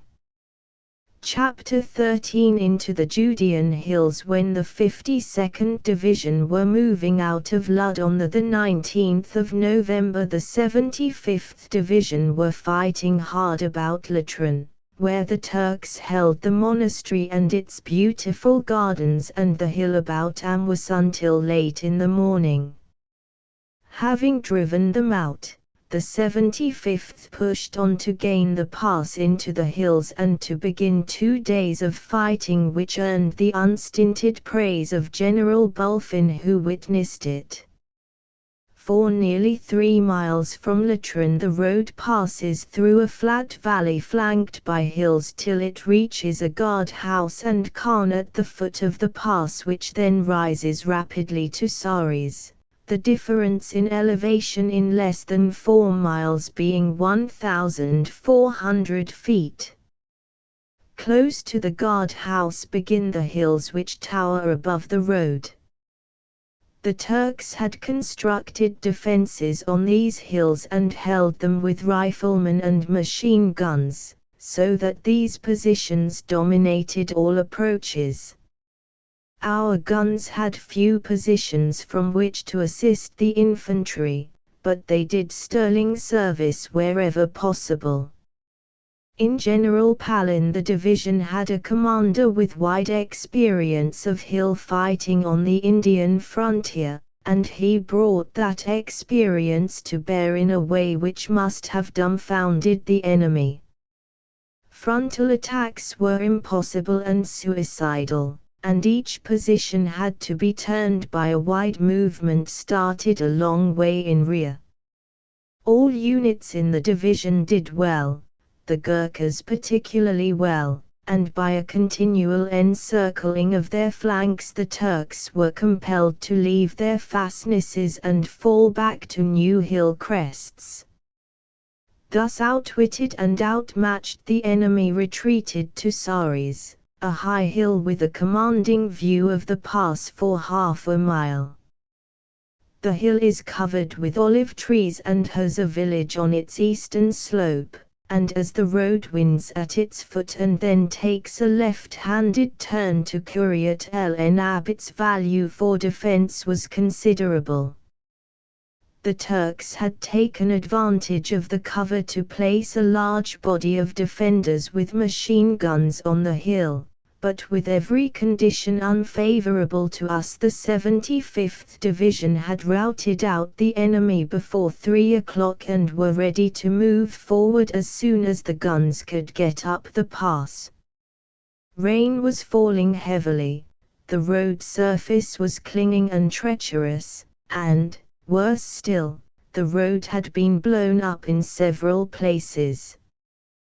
The guns could not advance to be of service that day, and the infantry had, therefore, to remain where they were for the night. There was a good deal of sniping, but nature was more unkind than the enemy, who received more than he gave. The troops were wearing light summer clothing, drill shorts and tunics, and the sudden change from the heat and dryness of the plain to bitter cold and wet was a desperate trial, especially to the Indian units, who had little sleep that night. They needed rest to prepare them for the rigor of the succeeding day. A drenching rain turned the whole face of the mountains, where earth covered rock, into a sea of mud. On the positions about Saris being searched, a number of prisoners were taken, among them a battalion commander. Men captured in the morning told us there were 6 Turkish battalions holding Enab, which is something under 2 miles from Saris. The road proceeds up a rise from Saris, then falling slightly it passes below the crest of a ridge and again climbs to the foot of a hill on which a red-roofed convent church and buildings stand as a landmark that can be seen from Jaffa.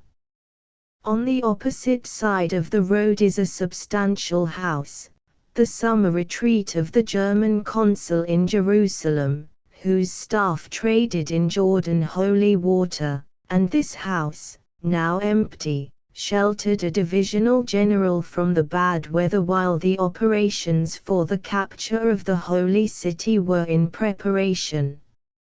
I have a grateful recollection of this building, for in it the military attaches and I stayed before the official entry into Jerusalem, and its roof saved us from one inclement night on the bleak hills.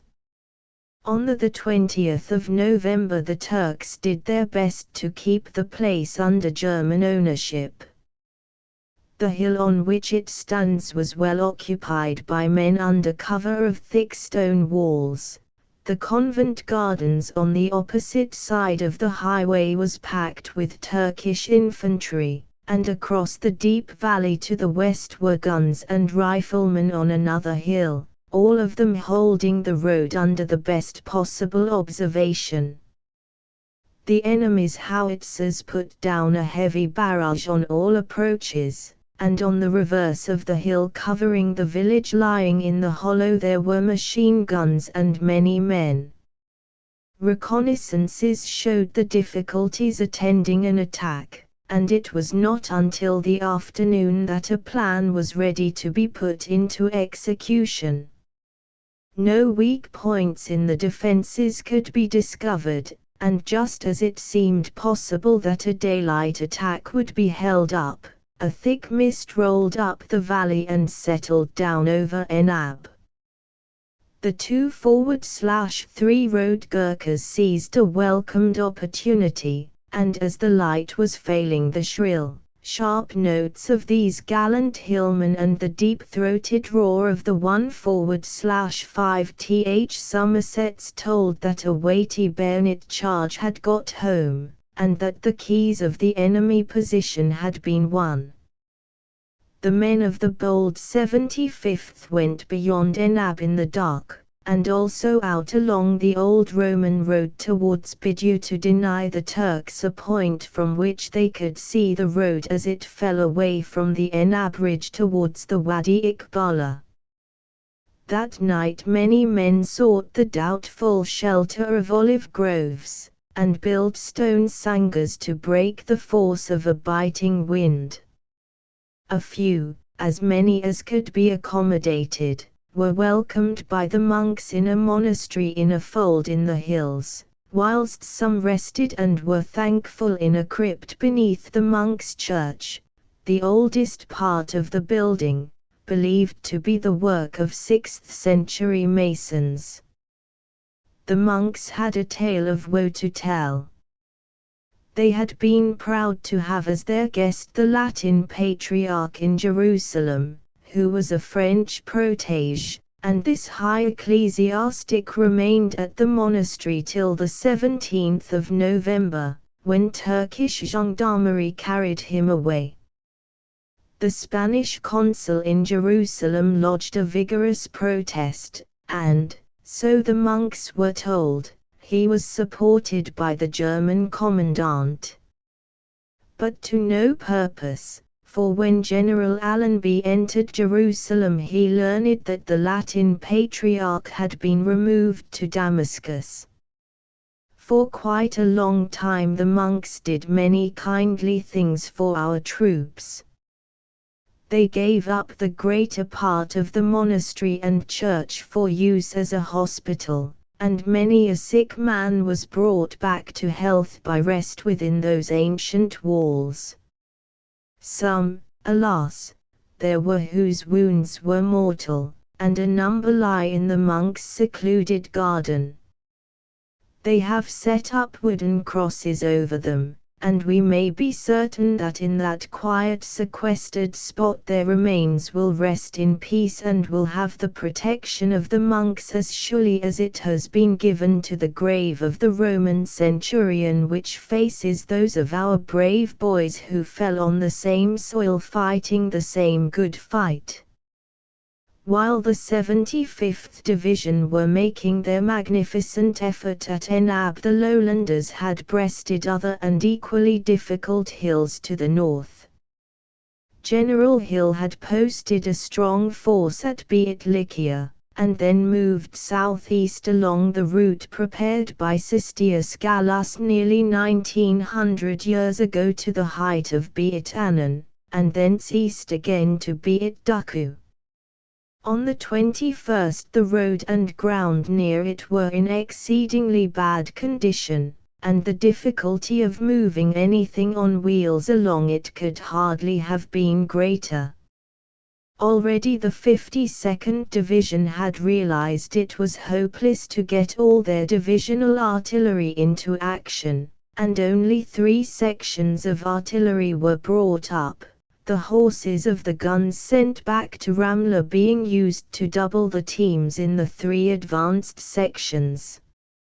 It was heavy work, too, for infantry who not only had to carry the weight of mud-caked boots, but were handicapped by continual slipping upon the rocky ground. The 75th advancing along the road from Enab to Kustal got an idea of the Turkish lack of attention to the highway, the main road being deep in mud and full of dangerous ruts. They won Kustal about midday, and officers who climbed to the top got their first glimpse of the outskirts of Jerusalem from the ruined walls of a Roman castle that gives its name to the little village perched on the height.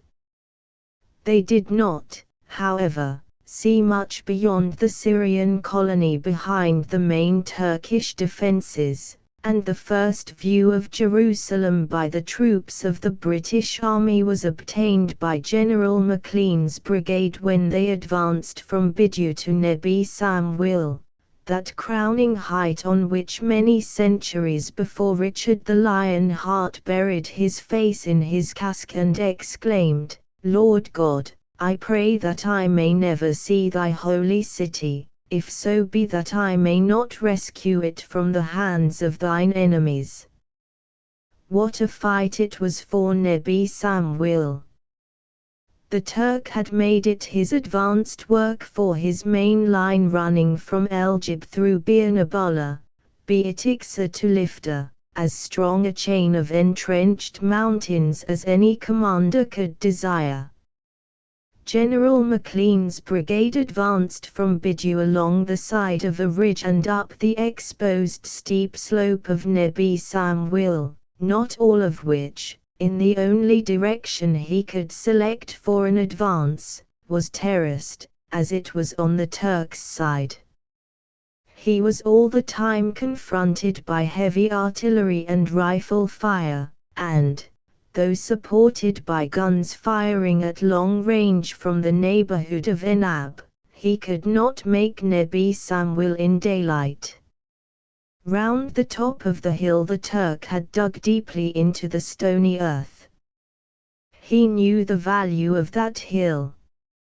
From its crest good observation was obtained in all directions, and if, when we had to attack the main Jerusalem defenses on December the 8th, the summit of Nebi Samuel had still been in Turkish hands, not a movement of troops as they issued from the bed of the Wadi Surah and climbed the rough face of the western buttresses of Jerusalem would have escaped notice. The brigade won the hill and held it just before midnight, but the battle for the crest ebbed and flowed for days with terrific violence, we never giving up possession of it, though it was stormed again and again by an enemy who, it is fair to admit, displayed fine courage and not a little skill. That hilltop at this period had to submit to a thunderous bombardment, and the mosque of Nebi Samuel became a battered shell. Here are supposed to lie the remains of the prophet Samuel. The tradition may or may not be well founded, but at any rate Mohammedans and Christians alike have held the place in veneration for centuries. The Turk paid no regard to the sanctity of the mosque, and, as it was of military importance to him that we should not hold it, he shelled it daily with all his available guns, utterly destroying it. There may be cases where the Turks will deny that they damaged a holy place. They could not hide their guilt on Nebi Samuel. I was at pains to examine the mosque and the immediate surroundings, and the photographs I took are proof that the wreckage of this church came from artillery fired from the east and north, the direction of the Turkish gun pits. It is possible we are apt to be a little too sentimental about the destruction in war of a place of worship. If a general has reason to think that a tower or minaret is being used as an observation post, or that a church or mosque is sheltering a body of troops, there are those who hold that he is justified in deliberately planning its destruction. But here was a sacred building with associations held in reverence by all classes and creeds in a land where these things are counted high, and to have set about wrecking it was a crime.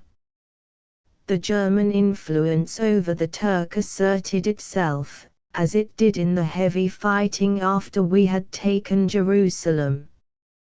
We had batteries on the Mount of Olives and the Turks searched for them, but they never fired one round at the Kaiserin Augusta Victoria Hospice nearby. That had been used as Falkenhayn's headquarters.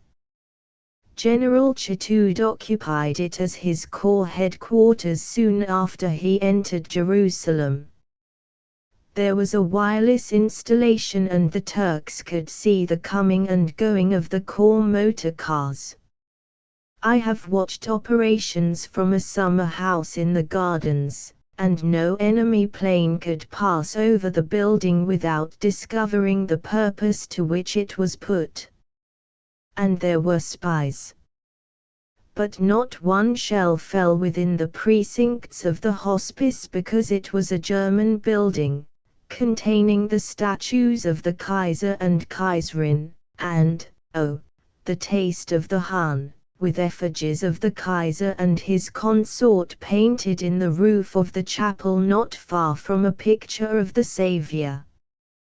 Britain is rebuilding what the Turks destroyed, and there will soon arise on Nebi Samwil a new mosque to show Mohammedans that tolerance and freedom abide under our flag. When the 75th Division were making the attack on Nebi Samwil, the 52nd Division put all the men they could spare onto the task of making roads. To be out of the firing line did not mean rest.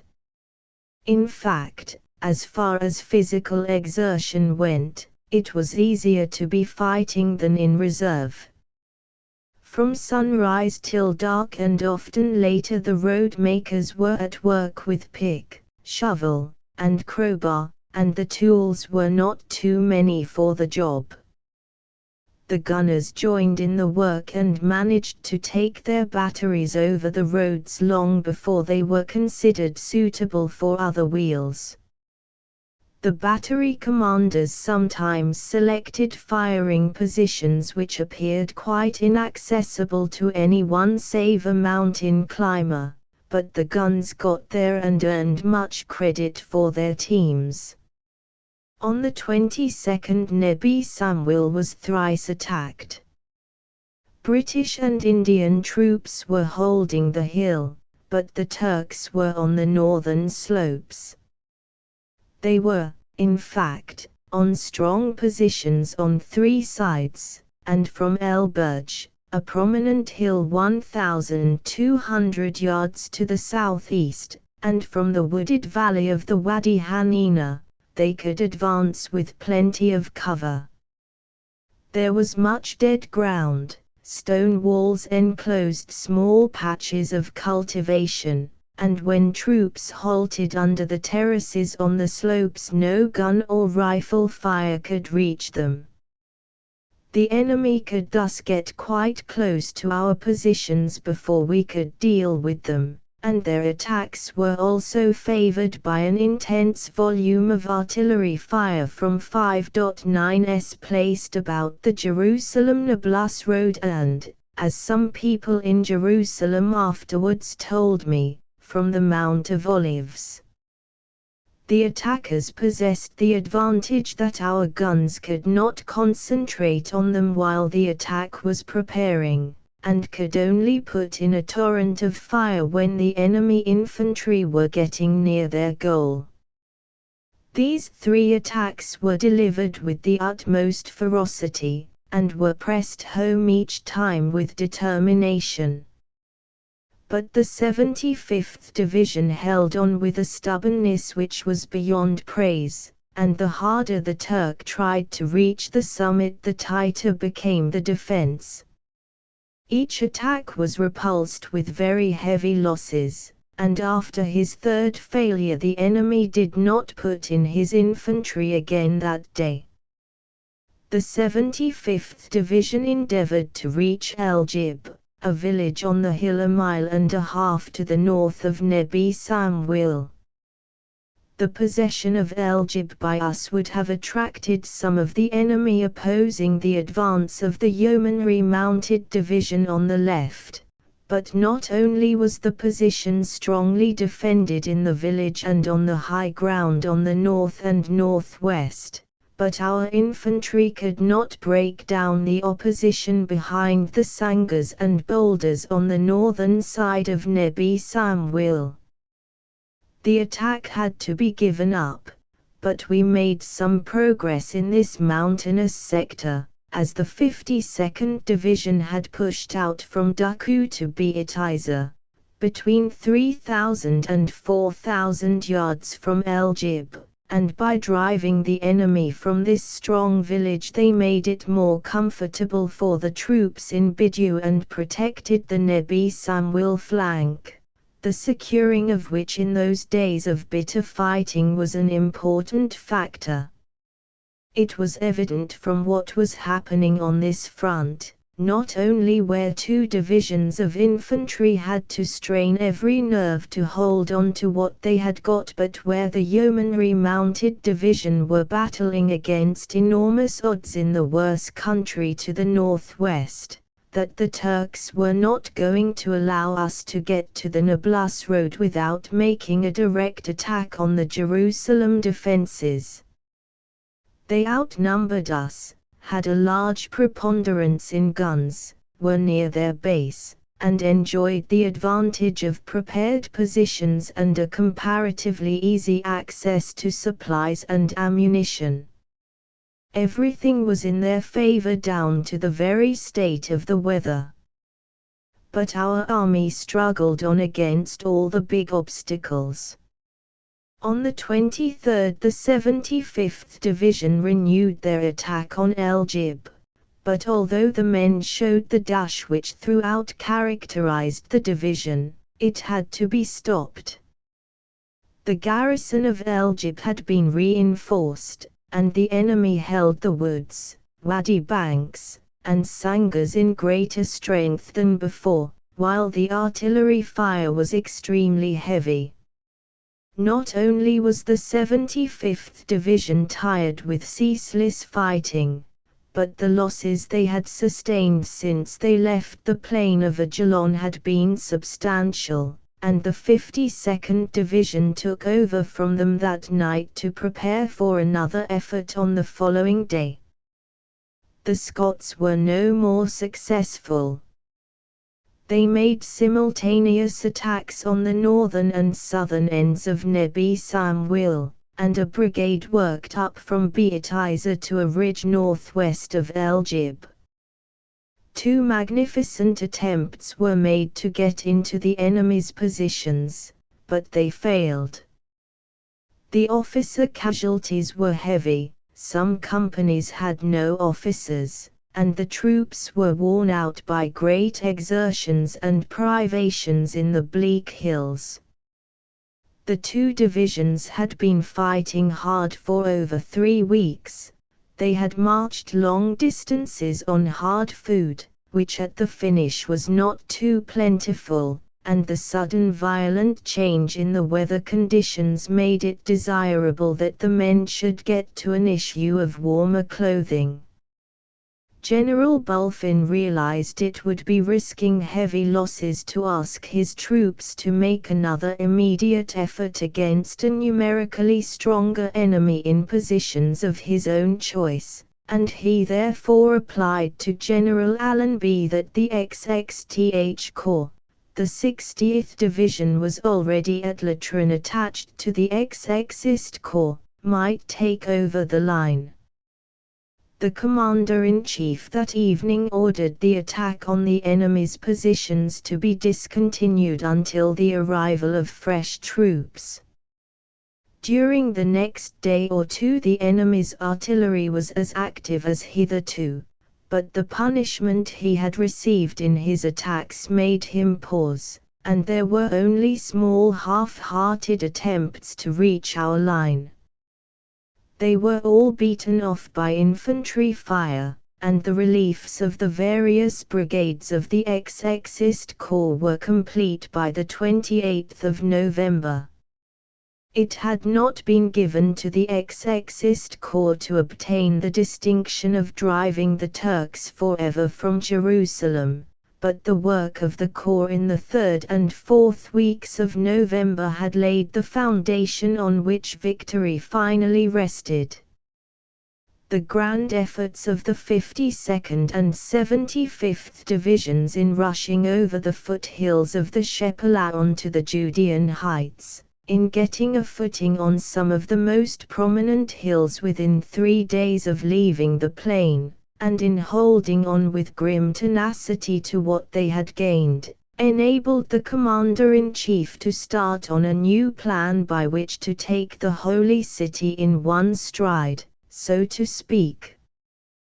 The 52nd and 75th Divisions and, as will be seen, the Yeomanry Mounted Division as well, share the glory of the capture of Jerusalem with the 53rd, 60th, and 74th Divisions who were in at the finish.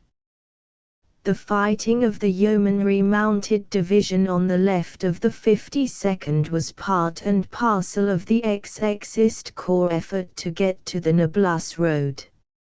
It was epic fighting, and I have not described it when narrating the infantry's daily work because it is best told in a connected story. If the foot sloggers had a bad time, the conditions were infinitely worse for mounted troops. The ground was as steep, but the hillsides were rougher, the wadis narrower, the patches of open flat fewer than in the districts where infantry operated.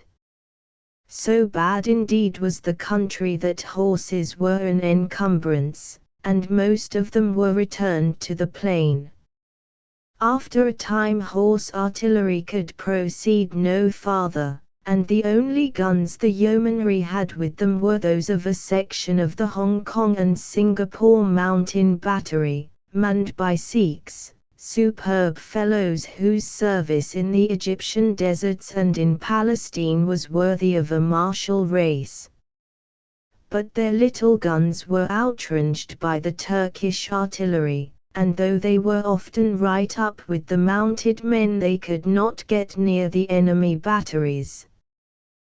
The supply of the division in the nooks and crannies where there was not so much as a goat path was a desperate problem, and could not have been solved without the aid of many hundreds of pack donkeys which dumped their loads of supplies and ammunition on the hillsides, leaving it to be carried forward by hand.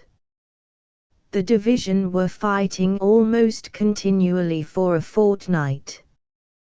They got farther forward than the infantry and met the full force of an opposition which, if not stronger than that about Nebi Samuel, was extremely violent, and they came back to a line which could be supplied with less difficulty when it was apparent that the Turks were not going to accept the opportunity General Allenby gave them to withdraw their army from Jerusalem.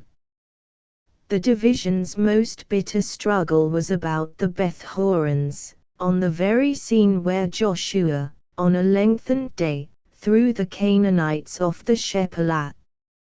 The Yeomanry Mounted Division received orders on the afternoon of the 17th of November to move across Ajalon into the foothills and to press forward straight on Baia as rapidly as possible. Their trials they began immediately. One regiment of the 8th Brigade occupied Annabeth, and a regiment of the 22nd Brigade got within a couple of miles of Nalon, where a well-concealed body of the enemy held it up. Soon the report came in that the country was impassable for wheels. By the afternoon of the next day the 8th Brigade were at Beit el Foka, Beth Horon the Upper, a height where fig trees and pomegranates flourish. Eastwards the country falls away and there are several ragged narrow valleys between some tree-topped ridges till the eye meets a sheikh's tomb on the Zeytun Ridge, standing midway between Foka and Beatunia, which rears a proud and picturesque head to bar the way to Baia. The wadis cross the valleys wherever torrent water can tear up rock, but the yeomanry found their beds smoother going, filled though they were with boulders, than the hill slopes, which generally rose in steep gradients from the sides of watercourses. During every step of the way across this saw-toothed country one appreciated to the full the defender's advantage. If dead ground hid you from one hilltop, enemy marksmen could get you from another, and it was impossible for the division to proceed unless it got the enemy out of all the hills on its line of advance. The infantry on the right were very helpful, but the brigade on the left flank had many difficulties, which were not lessened when, on the second day of the movement, all Royal Horse artillery guns and all wheels had to be sent back owing to the bad country. Up to this point the fight against nature was more arduous than against the enemy.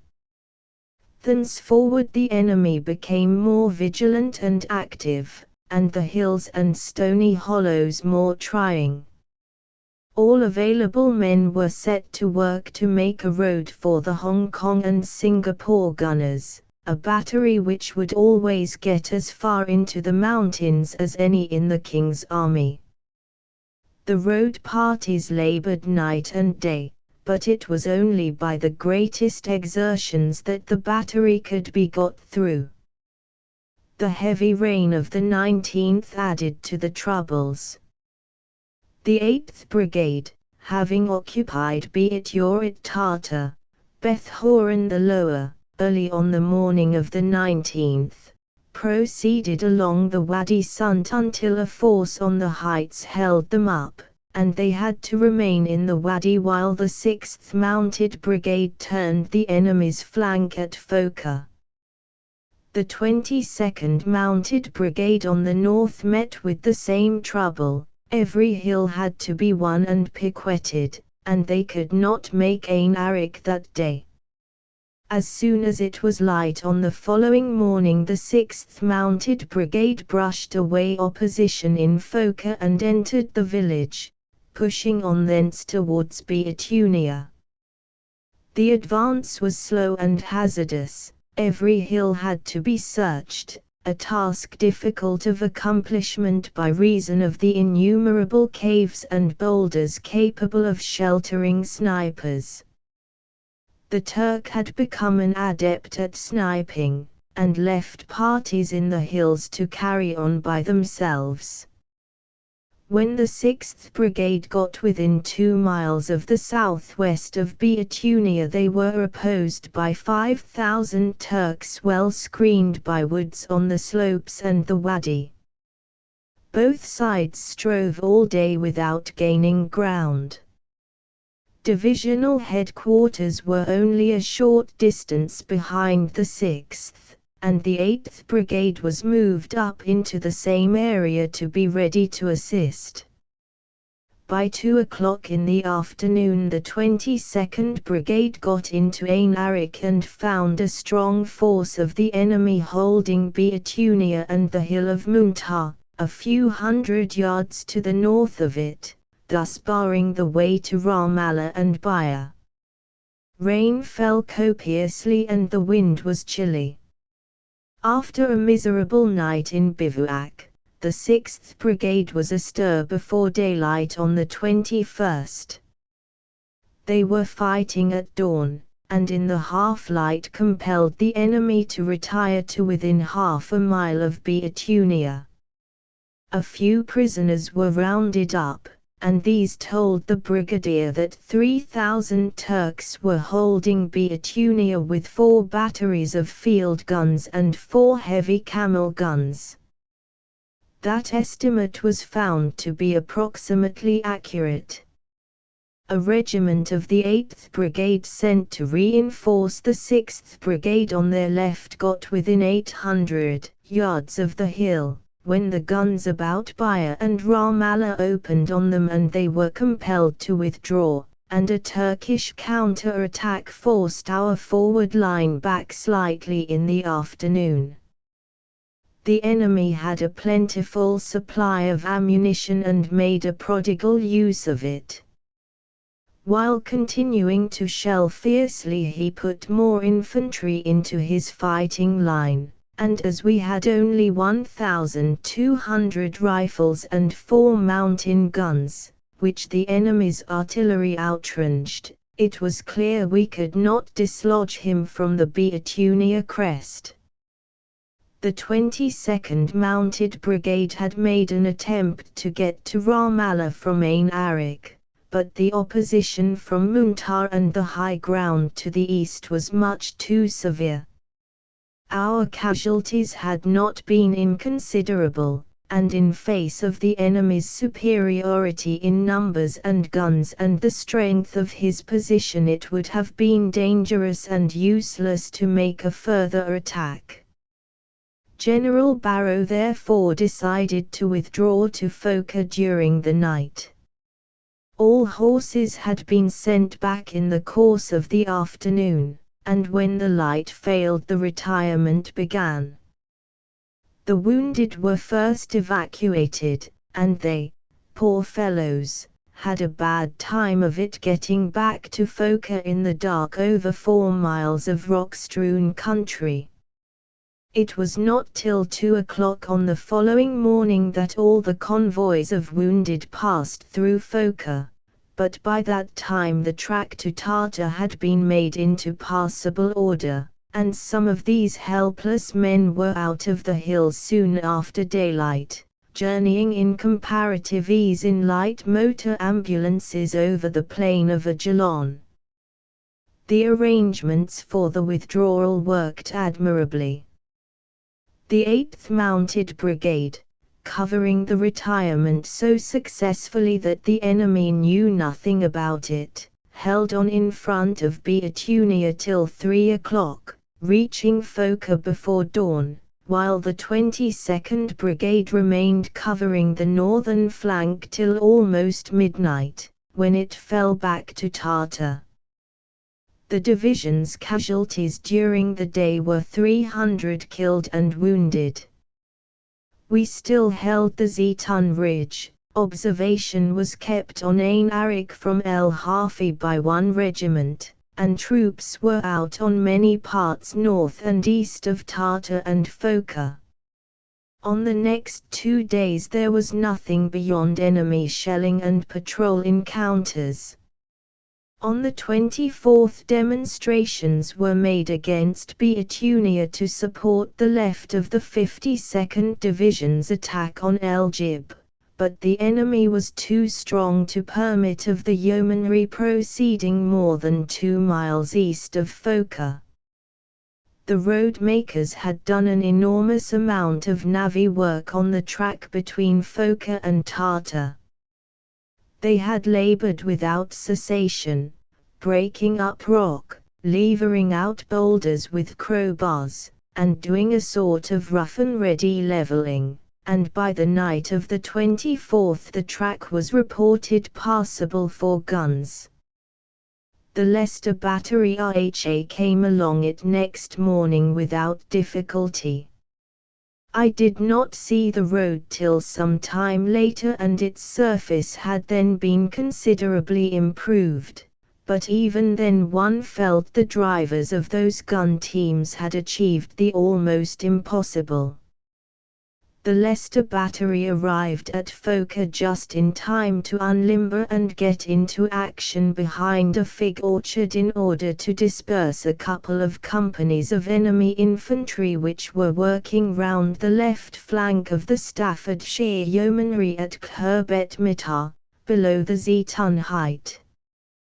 The enemy brought up reinforcements and made an attack in the late afternoon, but this was also broken up. The Berkshire Battery reached Tartar the following day and, with the Leicester gunners, answered the Turks' long-range shelling throughout the day and night. On the 27th the enemy made a determined attempt to compel us to withdraw from the Zeton Ridge, which is an isolated hill commanding the valleys on both sides. The 6th Mounted Brigade furnished the garrison of 3 officers and 60 men, who occupied a stone building on the summit. Against them the enemy put 600 infantry with machine guns, and they also brought a heavy artillery fire to bear on the building from Beatunia, 4,000 yards away. The garrison put up a most gallant defense. They were compelled to leave the building because the enemy practically destroyed it by gunfire and the infantry almost surrounded the hill, but they obtained cover on the boulder-strewn sides of the hill and held their assailants at bay. At dusk, although the garrison was reduced to 2 officers and 26 men, they refused to give ground. They were instructed to hold on as long as possible, and a reinforcement of 50 men was sent up after dark, all that could be spared, as the division was holding a series of hills 10 miles long and every rifle was in the line. This front was being threatened at several points, and the activity of patrols at Der Ibzia and north of it suggested that the enemy was trying to get into the gap of 5 miles between the yeomanry and the right of the 54th Division, which was now at Schilter. It was an anxious night, and No. 2 Light Armored Car Battery was kept west of Tartar to enfilade the enemy with machine guns should he appear in the neighborhood of Suffa. The 7th Mounted Brigade was ordered up to reinforce. The fresh troops arrived at dawn on the 28th, and had no sooner got into position at Helabi, half a mile northwest of Tartar, than their left flank was attacked by 1,000 Turks with machine guns.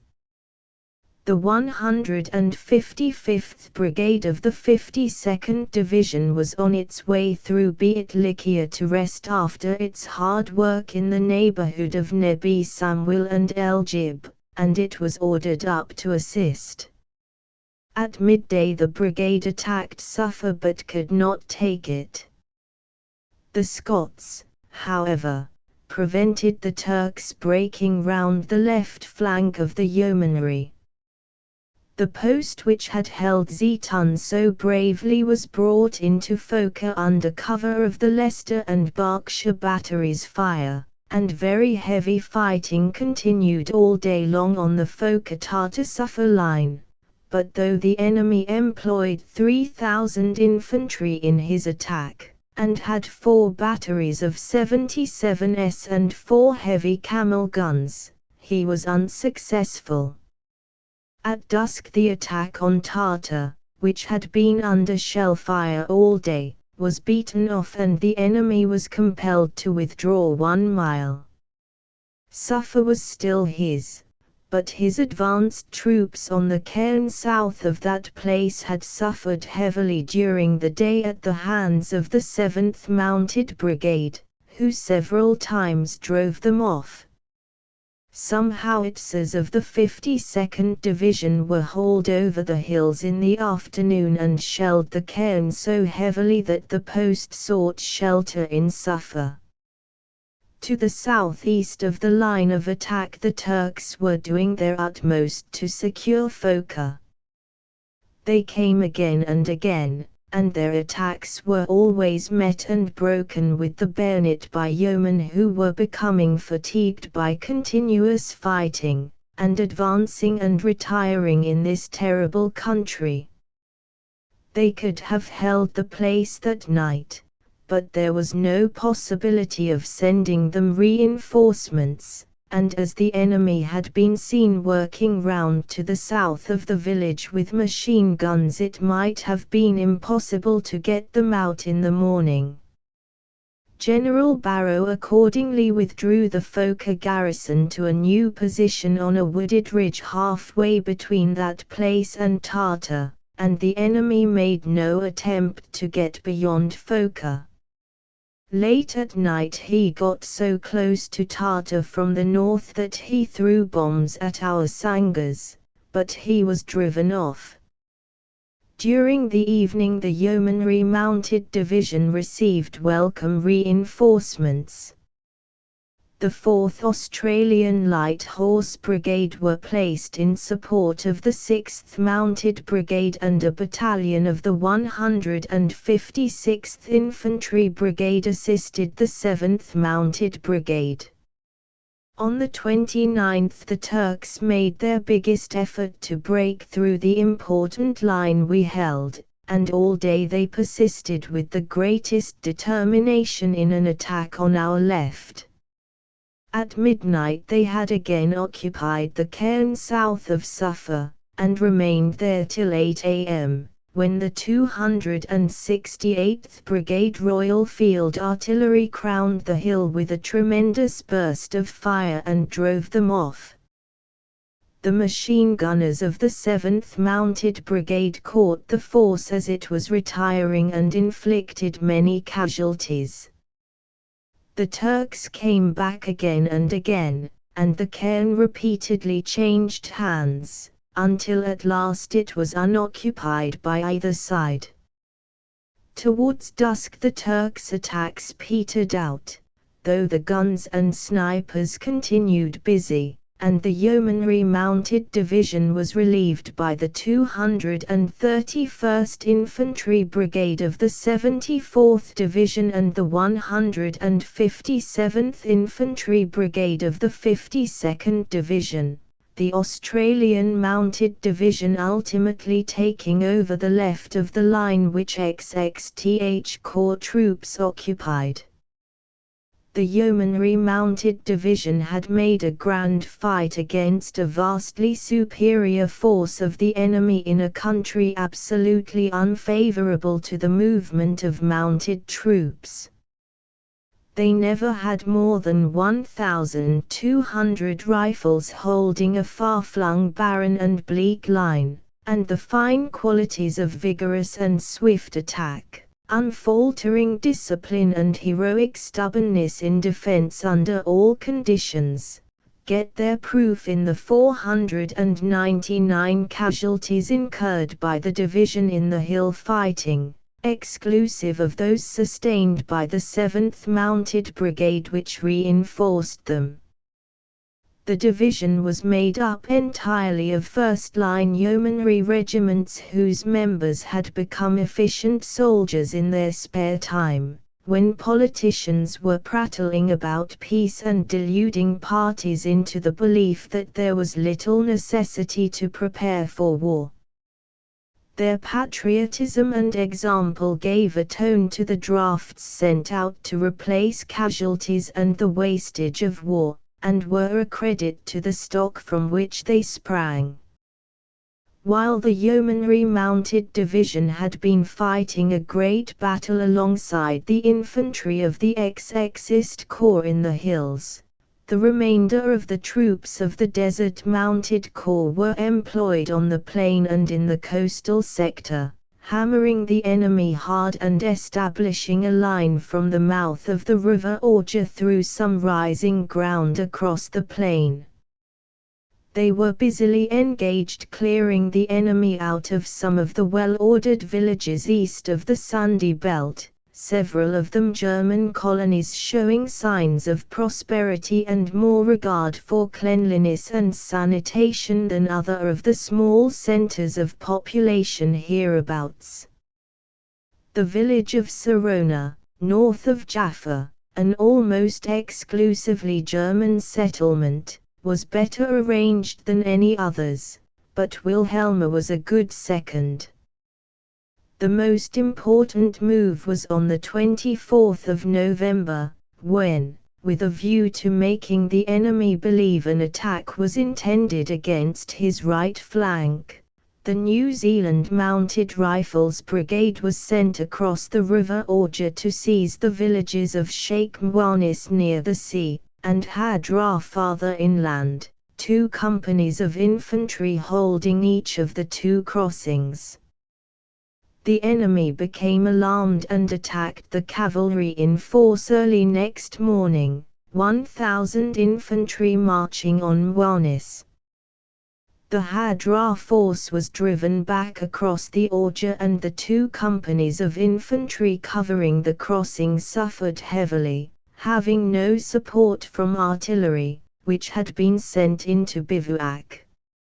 Some of the men had to swim the river. A bridge of boats had been built at Jerish Mill during the night, and by this means men crossed until Mwanis was occupied by the enemy later in the morning. The cavalry crossed the ford at the mouth of the Orja at the gallop. The 1/4-4th Essex held on to Hadra until 5 out of 6 officers and about 50% of the men became casualties. There was a good deal of minor fighting on this section of the front, and in a number of patrol encounters the resource of the Australian light horse added to their bag of prisoners and to the Army's store of information. Nothing further of importance occurred in this neighborhood until we seized the crossings of the Orja and the high ground north of the river a week before the end of the year. Chapter 14 The Deliverance of the Holy City. The impossibility of getting across the road north of Jerusalem by making a wide sweep over the Judean hills caused a new plan to be put into execution. This necessitated a direct attack on the well-prepared system of defenses on the hills protecting Jerusalem from the west. But it did not entail any weakening of General Allenby's determination that there should be no fighting by British troops in and about the precincts of the Holy City. That resolve was unshaken and unshakable. When a new scheme was prepared by the XXTH Corps, the question was put whether the Turks could be attacked at Lifta, which was part of their system. Now Lifta is a native village on one of the hill faces to the west of Jerusalem, about a mile from the Holy City's walls, and, as it is not even connected by a road with any of the various colonies forming the suburbs of Jerusalem, could not by any stretch of imagination be described by a Hun propaganda merchant as part of Jerusalem. I happen to know that on the 26th of November the Commander-in-Chief sent this communication to General Chatoud: I place no restriction upon you in respect of any operation which you may consider necessary against Lifta or the enemy's lines to the south of it, except that on no account is any risk to be run of bringing the city of Jerusalem or its immediate environs within the area of operations. The spirit as well as the letter of that order was carried out, and in the very full orders and notes on the operations issued before the victorious attack was made, there is the most elaborate detail regarding the different objectives of divisions and brigades, and scrupulous care was taken that no advance should be made against any resisting enemy within the boundaries not only of the Holy City but of the suburbs.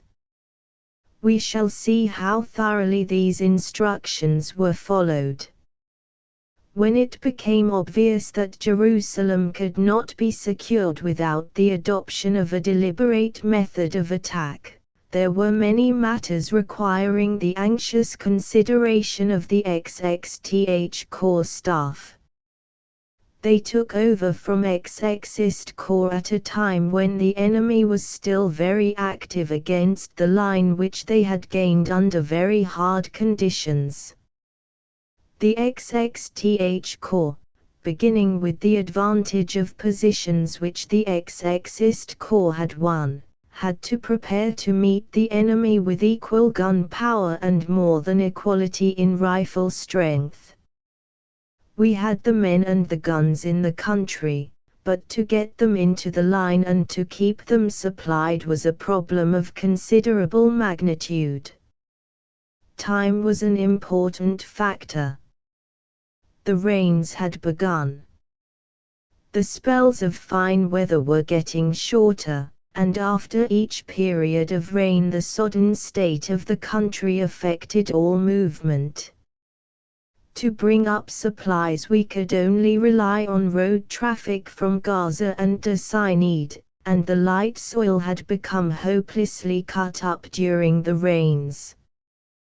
The main line of railway was not to be opened to Mejdal till December the 8th, and the captured Turkish line between Sinai and Junction Station had a maximum capacity of 100 tons of ordnance stores a day, and these had to be moved forward again by road.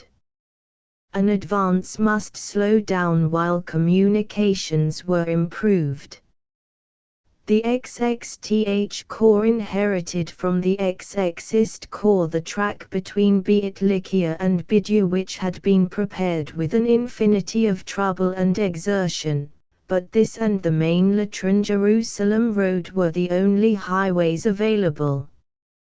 General Chatoud's corps relieved General Bulfin's corps during the day of the 28th of November, and viewed in the most favorable light it appeared that there must be at least 1 week's work on the roads before it would be possible for heavy and field batteries, in sufficient strength to support an attack, to be got into the mountains. A new road was begun between Latran and Beit Likia, and another from Enab to Kubabeh, and these, even in a rough state of completion, eased the situation very considerably. An enormous amount of labor was devoted to the main road. The surface was in bad order and was getting worse every hour with the passage of lorry traffic. It became full of holes, and the available metal in the neighborhood was a friable limestone which, under heavy pressure during rains, was ground into the consistency of a thick cream. Pioneer battalions were reinforced by large parties of Egyptian labor corps, and these worked ceaselessly, clearing off top layers of mud, carrying stones down from the hills and breaking them, putting on a new surface and repairing the decayed walls which held up the road in many places. The road makers proved splendid fellows. They put a vast amount of energy into their work, but when the roads were improved, rain gravely interfered with traffic, and camels were found to be most unsatisfactory. They slipped and fell, and no reliance could be placed on a camel convoy getting to its destination in the hills. 2,000 donkeys were pressed into service, and with them the troops in the distant positions were kept supplied. It would not be possible to exaggerate the value of this donkey transport. In anticipation of the advance, the Quartermaster General's department, with the foresight which characterized that department and all its branches throughout the campaign, searched Egypt for the proper stamp of asses for pack transport in the hills. The Egyptian donkey is a big fellow with a light grey coat, capable of carrying a substantial load, hardy, generally docile, and less stubborn than most of the species. He is much taller and heavier than the Palestine donkey, and our army never submitted him to the atrociously heavy loads which crush and break the spirit of the local Arabs' animals. It is, perhaps, too much to hope that the natives will learn something from the British soldiers' treatment of animals. It was one of the sights of the campaign to see the donkey trains at work. They carried supplies which, having been brought by the military railway from the Suez Canal to Railhead, were conveyed by motor lorries as far as the state of the road permitted self-propelled vehicles to run, were next transhipped into Limbus, and, when horse transport could proceed no farther, were stowed onto the backs of camels. The condition of the road presently held up the camels, and then donkey trains took over the loads. Under a white officer you would see a chain of some 200 donkeys, each roped in file of 4, led by an Egyptian who knew all that was worth knowing about the ways of the ass, winding their way up and down hills, getting a foothold on rocks where no other animal but a goat could stand, and surmounting all obstacles with a patient endurance which every soldier admired. They did not like the cold, and the rain made them look deplorably wretched, but they got rations and drinking water right up to the crags where our infantry were practicing mountaineering. Shellfire did not disturb them much, and they would nibble at any rank stuff growing on the hillsides to supplement the rations which did not always reach their lines at regular intervals. The GYPPY boys were excellent leaders, and to them and the donkeys the front-line fighting men in the hill country owe much. They were saved a good deal of exhausting labor in manhandling stores from the point where camels had to stop, and they could therefore concentrate their attention on the Turk. By December 2 the fine exertions of the troops on the line of communications had enabled the XXTH Corps commander to make his plans for the capture of Jerusalem, and at a conference at Enab on the following day General Chatoud outlined his scheme, which, put in a nutshell, was to attack with the 60th and 74th Divisions in an easterly direction on the front Ain Karim Beit Zurich and, skirting the western suburbs of Jerusalem, to place these two divisions astride the Jerusalem-Nablus road, while the 53rd Division advanced from Hebron to threaten the enemy from the south and protect the right of the 60th Division. I will not apologize for dealing as fully as possible with the fighting about Jerusalem, because Jerusalem was one of the great victories of the war, and the care taken to observe the sanctity of the place will for all time stand out as one of the brightest examples of the honor of British arms. But before entering upon those details I will put in chronological sequence the course of the fighting on this front from the moment when the XXTH Corps took over the command, and show how, despite enemy vigilance and many attacks, the preparations for the outstanding event of the campaign were carried through. It is remarkable that in the short period of 10 days the plans could be worked out in detail and carried through to a triumphant issue, notwithstanding the bad weather and the almost overwhelming difficulties of supply. Only the wholehearted cooperation of all ranks made it possible.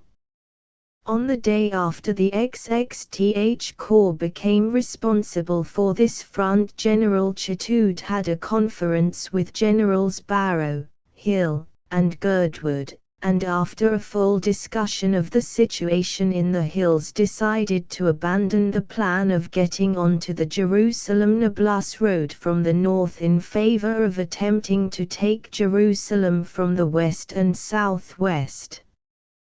The commanders of the Yeomanry Mounted Division and the 52nd Division were asked to suggest, from their experience of the fighting of the past 10 days, what improvement in the line was necessary to make it certain that the new plan would not be interfered with by an enemy counter-attack. They were in favor of taking the western portion of the Beatunia-Zeitun Ridge. Preparations were made immediately to relieve the Yeomanry Mounted Division by the Australian Mounted Division, and when the 10th Division arrived, it was marching up from Gaza. The 52nd Division was to be returned to the XXist Corps. The hard fighting and the determined attacks of the Turks had made it unavoidable that some portions of the divisions should be mixed, and the reliefs were not completed till the 2nd of December. The Yeomanry Mounted Division troops gave over the Tartar defences to the 157th Infantry Brigade on the night of November 29–30, and the enemy made an attack on the new defenders at dawn, but were swiftly beaten off. A local effort against Nebi Samuel was easily repulsed, but the 60th Division reported that the enemy had in the past few days continued his shelling of the mosque, and had added to his destruction of that sacred place by demolishing the minaret by gunfire. The 231st Infantry Brigade with 1 battalion in the front line took over from the 8th Mounted Brigade from Beit Duku to Jaffna, and while the reliefs were in progress there was continual fighting in the Ittaya Foka area. The former place was won and lost several times, and finally the infantry consolidated on the high ground west of those villages. Early on the 30th a detachment of the 231st Brigade took Foka, capturing 8 officers and 298 men, but as it was not possible to hold the village the infantry retired to our original line. On December 1 the 10th Division relieved the 52nd in the sector Wadi Zait Tata Kh Forsh, but on that day the 155th Brigade had had another hard brush with the Turks. A regiment of the 3rd Australian Light Horse on a hill north of El Burj in front of them was heavily attacked at 1:30 in the morning by a specially prepared Sturmtruppen battalion of the Turkish 19th Division, and a footing was gained in our position, but with the aid of a detachment of the Gloucester Yeomanry and the 1/4th Royal Scots Fusiliers the enemy was driven out at daybreak and 6 officers and 106 unwounded and 60 wounded Turks, wearing steel hats and equipped like German storming troops, were taken prisoners. The attack was pressed with the greatest determination, and the enemy, using hand grenades, got within 30 yards of our line. During the latter part of their advance the Turks were exposed to a heavy crossfire from machine guns and rifles of the 9th Light Horse Regiment, and this fire and the guns of the 268th Brigade Royal Field Artillery and the Hong Kong and Singapore Battery prevented the retirement of the enemy. The capture of the prisoners was effected by an encircling movement round both flanks. Our casualties were 9 killed and 47 wounded. That storming battalion left over 100 dead about our trenches.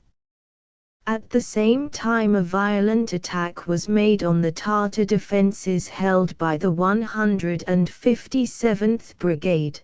The enemy, rushing forward in considerable strength and with great impetus, captured a ridge overlooking Tartar, a success which, if they had succeeded in holding the position till daylight, would have rendered that village untenable, and would have forced our line back some distance at an important point. It proved to be a last desperate effort of the enemy at this vital centre. No sooner were the Scots driven off the ridge than they reformed and prepared to retake it. Reinforced, they attacked with magnificent courage in face of heavy machine gun fire, but it was not until after a rather prolonged period of bayonet work that the lowland troops got the upper hand, the Turks trying again and again to force them out. At 4:30 they gave up the attempt, and from that hour Tartar and the rocks about it were objects of terror to them. Nor did the Turks permit Nebi Samwil to remain in our possession undisputed. The Londoners holding it were thrice attacked with extreme violence, but the defenders never flinched, and the heavy losses of the enemy may be measured by the fact that when we took Jerusalem and an unwanted silence hung over Nebi Samwil, our burying parties interred more than 500 Turkish dead about the summit of that lofty hill. Their graves are mostly on the eastern, northern, and southern slopes. Ours lie on the west, where Scot, Londoner, West Countryman, and Indian, all equally heroic sons of the Empire, sleep, as they fought, side by side. The last heavy piece of fighting on the XXTH Corps front before the attack on Jerusalem was on December 3, when a regiment of yeomanry, which like a number of other yeomanry regiments had been dismounted to form the 74th Division, covered itself with glory. The 16th, Royal Devon Yeomanry, Battalion of the Devon Regiment belonging to the 229th Brigade was ordered to make an attack on Beit el Foka in the dark hours of the morning. All the officers had made reconnaissances and had learned the extreme difficulties of the ground. At 1 a.m. these yeomen worked their way up the Wadi Zit to the head of that narrow watercourse at the base of the southwestern edge of the hill on which the village stands. The attack was launched from this position, the company on the right having the steepest face to climb. Here the villagers, to get the most out of the soil and to prevent the winter rains washing it off the rocks into the wadi, had built a series of terraces, and the retaining walls, often crumbling to the touch, offered some cover from the Turkish defenders' fire. With the advantage of this shelter, the troops on the right reached the southern end of the village soon after 2 o'clock. But the company on the left met with much opposition on the easier slope, and had to call in aid the support of a machine gun section posted in the woods on a ridge northwest of the village. By 3 o'clock the whole battalion was in the village, using rifle and bayonet in the road scarcely more than a couple of yards wide, and bombing the enemy out of native mud and stone houses and caves. 2 officers and 15 unwounded men were taken prisoners with 3 machine guns, but before any consolidation could be done the Turks began a series of counter-attacks which lasted all day. As we had previously found, Foka was very hard to defend. It is overlooked on the north, northeast, and east by ridges a few hundred yards away, and by a high hill north of Ain Jerut, 1,200 yards to the north, by another hill 1,000 yards to the east, and by the famous Zeytun Ridge about 1,500 yards beyond it. And attacks from these directions could be covered very effectively by overhead machine gun fire. To enlarge the perimeter of defense would be to increase the difficulties and require a much larger force than was available, and there was no intention of going beyond Foka before the main operation against Jerusalem was started. To hold Foka securely a force must be in possession of the heights on the north and east, and to keep these Beitunia itself must be gained.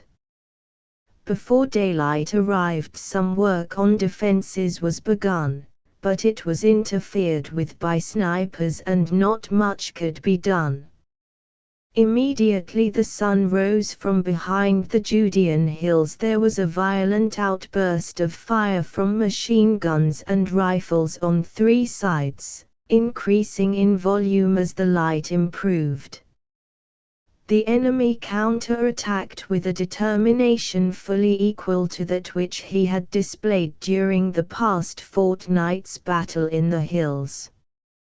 He had the advantage of cover and was supported by artillery and a hurricane of machine gun fire, but although he climbed the hill and got into the small gardens outside the very houses, he was repulsed with bomb and bayonet.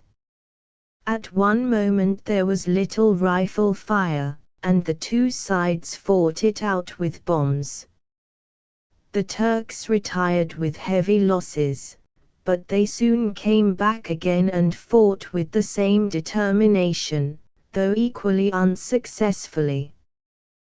The Devons called for artillery, and 3 batteries supported them splendidly, though the gunners were under a great disadvantage in that the ground did not permit the effect of gunfire to be observed and it was difficult to follow the attackers. The supplies of bombs and small arms ammunition were getting low, and to replenish them men had to expose themselves to a torrent of fire, so fierce indeed that in bringing up 2 boxes of rifle ammunition which 4 men could carry 12 casualties were incurred. A head shown in the village instantly drew a hail of bullets from 3 sides. Reinforcements were on the way up, and the 5 and 4 Yeomanry Battalion of the Royal Highlanders were prepared to make a flank attack from their outpost line 3/4 of a mile southeast of Foker to relieve the Devons, but this would have endangered the safety of the outpost line without reducing the fire from the heights, and as the 5 and 4 men would have had to cross 2 deep wadis under enfilade fire on their way to Foker, their adventure would have been a perilous one. By this time 3 out of 4 of the Devon's company commanders were wounded and the casualties were increasing.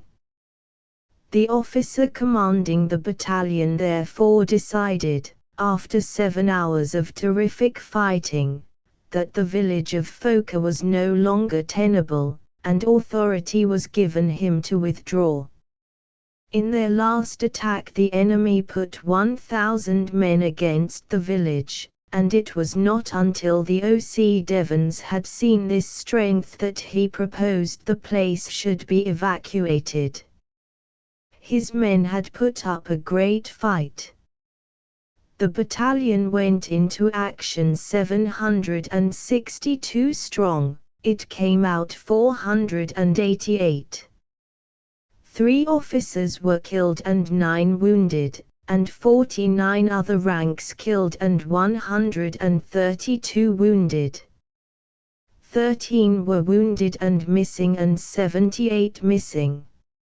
In Foker today you will see most of the battered houses repaired, but progress through the streets is partially barred by the graves of Devon yeomen who were buried where they fell.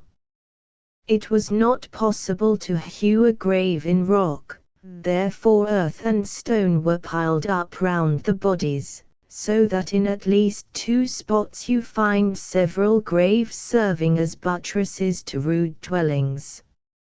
On one of these graves, beside the identification tablet of 2 strong sons of Devon, you will find, on a piece of paper inserted in a slit cut into wood torn from an ammunition box, the words "Grave of Unknown Turk." Friend and foe share a common resting place. The natives of this village are more than usually friendly, and those graves seem safe in their keeping.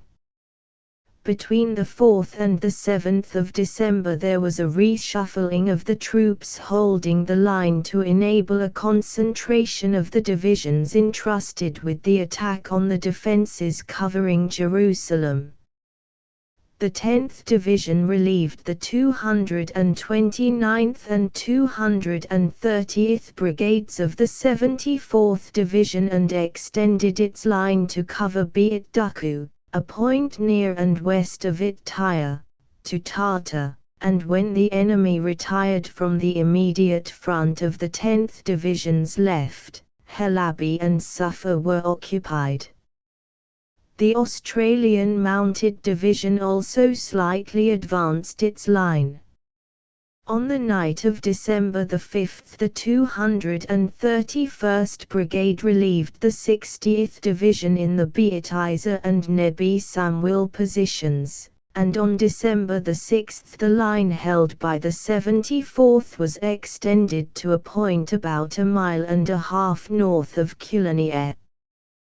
The 53rd Division had passed through Hebron, and its advance was timed to reach the Bethlehem Beit Jala district on December the 7th.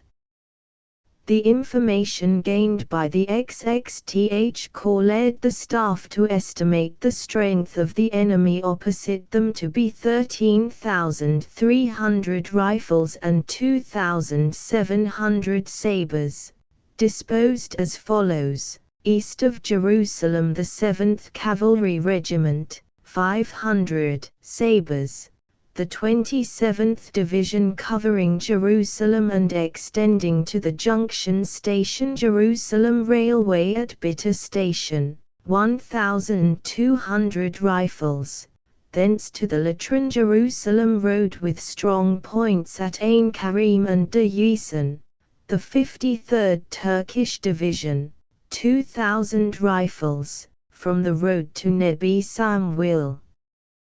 Beatiksa being very strongly held, the 26th Turkish Division, 1,800 rifles, Nebi Samuel to Beit Yor El Foka, 19th Turkish Division with the 2 /61 ST Regiment and the 158th Regiment attached, 4,000 rifles, Beit Yor El Foka to about Sufa.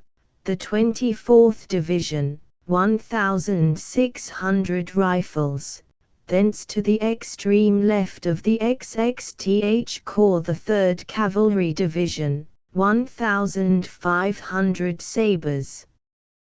The 54th Turkish Division was in reserve at Bayer with 2,700 rifles. The enemy held a line covering Bethlehem across the Hebron road to Balua, then to the hill Kibrian southwest of Beit Jala, whence the line proceeded due north to Ain Karim and De Yison, both of which were strongly entrenched, onto the hill overlooking the Jerusalem road above Lifta. From this point the line crossed the road to the high ground west of Beatiksa. Entrenchments were cut deep into the face of this hill to cover the road from Kulaniet, thence northward again to the east of Nebi Samuel, west of El Jib, Drehmet, 1 mile northeast of Beit Duku, to Foka, Kh Aberjan, and beyond Sufa. During the attack the Australian Mounted Division was to protect the left flank of the 10th Division, which with one brigade of the 74th Division was to hold the whole of the line in the hills from Tata through Foka, Duku, Beatiza to Nebi Samuel, leaving the attack to be conducted by 2 brigade groups of the 74th Division, the whole of the 60th Division, and 2 brigade groups of the 53rd Division, with the 10th Regiment of Australian Light Horse watching the right flank of the 60th Division until the left of the 53rd could join up with it. 1 brigade of the 53rd Division was to advance from the Bethlehem Beit Jala area with its left on the line drawn from Sherafat through Mala to protect the 60th Division's flank, the other brigade marching direct on Jerusalem, and to move by road south of the town to a position covering Jerusalem from the east and northeast, but, and these were instructions specially impressed on this brigade, the city of Jerusalem will not be entered, and all movements by troops and vehicles will be restricted to roads passing outside the city. The objective of the 60th and 74th Divisions was a general line from Razit Torwil, a hill east of the Nablus Road about 4 miles north of Jerusalem, to Nebi Samuel, 1 brigade of the 74th Division holding Nebi Samuel and Beatiza defenses and to form the pivot of the attack. The dividing line between the 60th and 74th Divisions was the Enab Jerusalem Road as far as Lifta and from that place to the Wadi Beit Hanina. The form of the attack was uncertain until it was known how the enemy would meet the advance of the 53rd Division, which, on the 3rd of December, was in a position north of Hebron within 2 10-mile marches of the point at which it would cooperate on the right of the 60th. If the enemy increased his strength south of Jerusalem to oppose the advance of the 53rd Division, General Chatoud proposed that the 60th and 74th Divisions should force straight through to the Jerusalem-Nablus road, the 60th throwing out a flank to the southeast, so as to cut off the Turks opposing the 53rd from either the Nablus or the Jericho road. It was not considered probable that the enemy would risk the capture of a large body of troops south of Jerusalem. On the other hand, should the Turks withdraw from in front of the Welsh division, the alternative plan provided that the latter attack should take the form of making a direct advance on Jerusalem under wheel by the 60th and 74th Divisions, pivoting on the Beatizer and Nebi Sinwil defenses, so as to drive the enemy northwards. The operations were to be divided into 4 phases.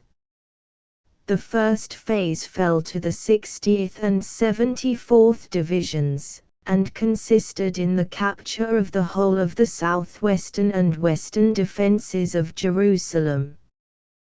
These ran from a point near the railway southwest of Mala round to the west of Ain Karim, then on to the hill of Khirbet Sub, down a cleft in the hills and up onto the Haida Yisan ridge, thence round the top of 2 other hills dominating the old and new roads to Jerusalem from Jaffa as they pass by the village of Kulanieh.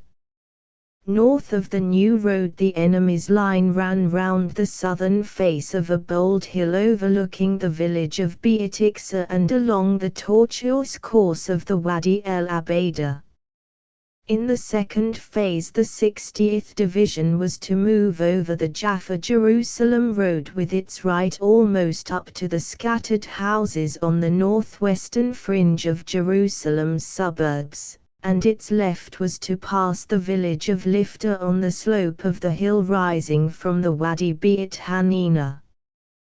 The objective of the 60th Division in the third phase was the capture of a line of a track leaving the Jerusalem-Nablus road well forward of the northern suburb and running down to the Wadi Hanina, the 74th Division advancing down the spur running southeast from Nebi Samwil to a point about 1,000 yards southwest of Beit Hanina, the latter a prominent height with a slope amply clothed with olive trees.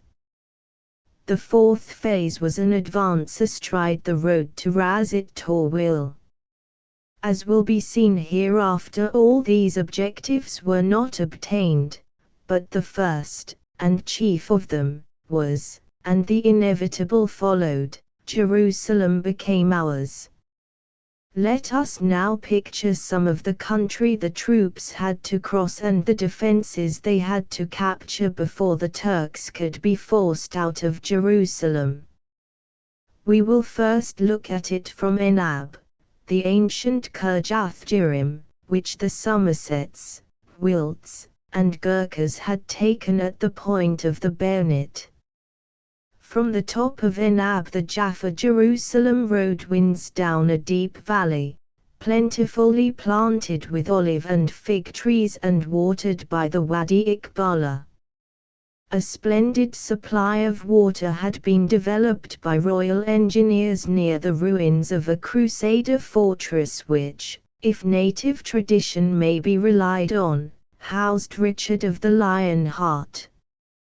From the wadi rises a hill on which is Kustal, a village covering the site of an old Roman castle from which, doubtless, its name is derived.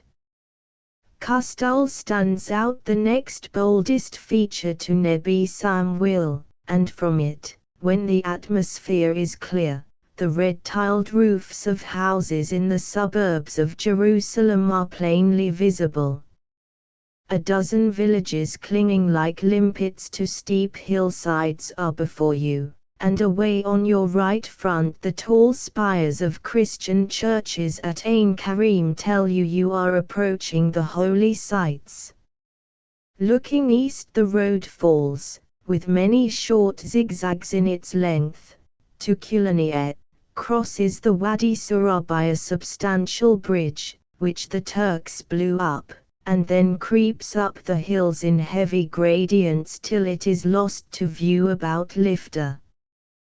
The Wadi Surah winds round the foot of the hill which Kastal crowns, and on the other side of the watercourse there rises the series of hills on which the Turks intended to hold our hands off Jerusalem. The descent from Kastal is very rapid and the rise on the other side is almost as precipitous. On both sides of the wadi olive trees are thickly planted, and on the terraced slopes vines yield a plentiful harvest. Big spurs run down to the wadi. The sides are rough even in dry weather, but when the winter rains are falling it is difficult to keep a foothold.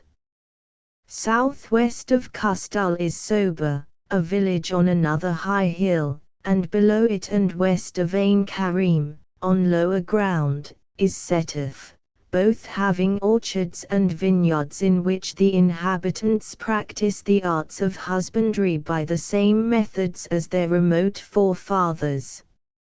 An aerial reconnaissance nearly a year before we took Jerusalem showed the Turks busily making trenches on the hills east of the Wadi Surah. An inspection of the defences proved the work to have been long and arduous, though like many things the Turk began he did not finish them. What he did do was done elaborately. He employed masons to chisel the stone used for riveting, and in places the stones fit well and truly one upon the other, while an enormous amount of rock must have been blasted to excavate the trenches. The system adopted was to have 3 fire trenches near the top of the hills, one above the other, so that were the first 2 lines taken the third would still offer a difficult obstacle, and, if the defenders were armed with bombs, it would be hard for attackers to retain the trenches in front of them. There was much dead ground below the entrenchments, but the defences were so arranged that crossfire from one system swept the dead ground on the next spur, and, if the hills were properly held, an advance up them would have been a stupendous task. The Turk had put all his eggs into one basket.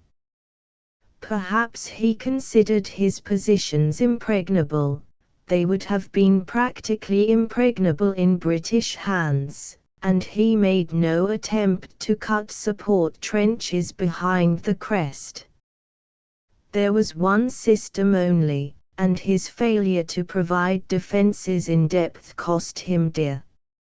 Looking eastwards from Kastal, the Turkish positions south of the Jaffa-Jerusalem road, each of them on a hill, were called by us the Liver Redoubt, near Lifta, the Hart Redoubt de Yeeson and Kherbet Sub with the village of Ain Karim in a fold of the hills and a line of trenches southwest of it running down to the railway. Against the 74th Division's front the nature of the country was equally difficult. From Beit Surik down to the Kulanier road the hills fell sharply with the ground strewn with boulders. Our men had to advance across ravines and beds of watercourses covered with large stones, and up the wooded slopes of hills where stone walls constituted ready-made sangars easily capable of defense. The hardest position they had to tackle was the hill covering Beit Iksa, due north of the road as it issued from Kulaniet, where long semicircular trenches had been cut to command at least half a mile of the main road. In front of the 53rd Division was an ideal rearguard country where enterprising cavalry could have delayed an advance by infantry for a lengthened period. To the south of Bethlehem, around Beit Jala and near Urtas, covering the pools of Solomon, an invaluable water supply, there were prepared defenses. But though the division was much delayed by heavy rain and dense mist, the fog was used to their advantage, for the whole of the division's horses were watered at Solomon's pools one afternoon without opposition from the Urtas garrison. December the 8th was the date fixed for the attack. On December the 7th rain fell unceasingly. The roads, which had been drying, became a mass of slippery mud to the west of Jerusalem, and on the Hebron side the Welsh troops had to trudge ankle-deep through a soft limy surface. It was soon a most difficult task to move transport on the roads. Lorries skidded, and double teams of horses could only make slow progress with limbers. Off the road it became almost impossible to move. The ground was a quagmire. On the sodden hills the troops bivouacked without a stick to shelter them. The wind was strong and drove walls of water before it, and there was not a man in the attacking force with a dry skin. Sleep on those perishing heights was quite out of the question, and on the day when it was hoped the men would get rest to prepare them for the morrow's fatigue, the whole army was shivering and awake. So bad were the conditions that the question was considered as to whether it would not be advisable to postpone the attack, but General Chatoud, than whom no general had a greater sympathy for his men, decided that as the 53rd Division were within striking distance by the enemy, the attack must go forward on the date fixed. That night was calculated to make the stoutest hearts faint. Men whose blood had been thinned by summer heat in the desert were now called upon to endure long hours of piercing cold, with their clothes wet through and water oozing out of their boots as they stood, with equipment made doubly heavy by rain, caked with mud from steel helmet to heel, and the toughened skin of old campaigners rendered sore by rain driven against it with the force of a gale. Groups of men huddled together in the effort to keep warm, a vain hope. And all welcomed the order to fall in preparatory to moving off in the darkness and mist to a battle which, perhaps more than any other in this war, stirred the emotions of countless millions in the Old and New worlds. Yet their spirits remained the same. Nearly frozen, very tired, fed up with the weather, as all of them were, they were always cheerful, and the man who missed his footing and floundered in the mud regarded the incident as light-heartedly as his fellows. An army which could face the trials of such a night with cheerfulness was unbeatable. One section of the force did regard the prospects with rueful countenances. This was the divisional artillery. Tractors, those wonderfully ugly but efficient engines which triumphed over most obstacles, had got the heavies into position. The 96th Heavy Group, consisting of 3 6-inch howitzer batteries, one complete 60-pounder battery, and a section of another 60-pounder battery, and the Hong Kong and Singapore Mountain Battery, were attached to and up with the 74th Division. The 10 and B9 mountain batteries were with the 60th Division waiting to try their luck down the hills, and the 91st Heavy Battery, 60-pounders, was being hauled forward with the 53rd. The heavies could get in long-range fire from Custall, but what thought the 18-pounder batteries? With the country in such a deplorable state, it looked hopeless for them to expect to be in the show, and the prospect of remaining out of the big thing had more effect upon the gunners than the weather. As a matter of fact, but few field batteries managed to get into action. Those which succeeded in opening fire during the afternoon of December the 8th did most gallant work for hours, with enemy riflemen shooting at them from close range, and their work formed a worthy part in the victory. The other field gunners could console themselves with the fact that the difficulties which were too great for them, and really field gun fire on the steep slopes could not be very effective, prevented even the mountain batteries, which can go almost anywhere, from fully cooperating with the infantry. The preliminary moves for the attack were made during the night. The 179th Infantry Brigade Group, consisting of 2/13th London, 2/14th London, 2/15th London, and 2/16th London, with the 2/23 Road London attached, the 10th Mountain Battery and B9 Mountain Battery, a section of the 521st Field Coy. R.E.C. Company of Loyal North Lancashire Pioneers, and the 2/4th Field Ambulance, specially equipped on an all-mule scale, moved to the Wadi Surah in 2 columns. The right column was preceded by an advance guard of the Kensington Battalion, the Loyal North Lancashire Pioneers, and the section of RE, which left the brigade bivouacs behind sober at 5 o'clock on the afternoon of the 7th to enable the pioneers and engineers to improve a track marked on the map. For the greater part of the way the track had evidently been unused for many years, and all traces of it had disappeared, but in 3 hours' time a way had been made down the hill to the Wadi, and the brigade got over the watercourse just north of Seta a little after midnight. As a preliminary to the attack on the first objective, it was necessary to secure the high ground south of Ain Karim and the trenches covering that bright and picturesque little town. At 2 o'clock, when rain and mist made it so dark it was not possible to see a wall a couple of yards ahead, the Kensingtons advanced to gain the heights south of Ain Karim in order to enable the 179th Brigade to be deployed.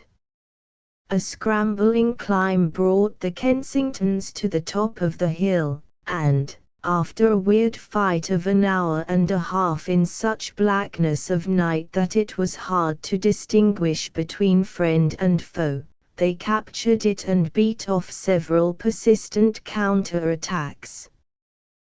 The 179th Brigade thus had the ground secured for preparing to attack their section of the main defences.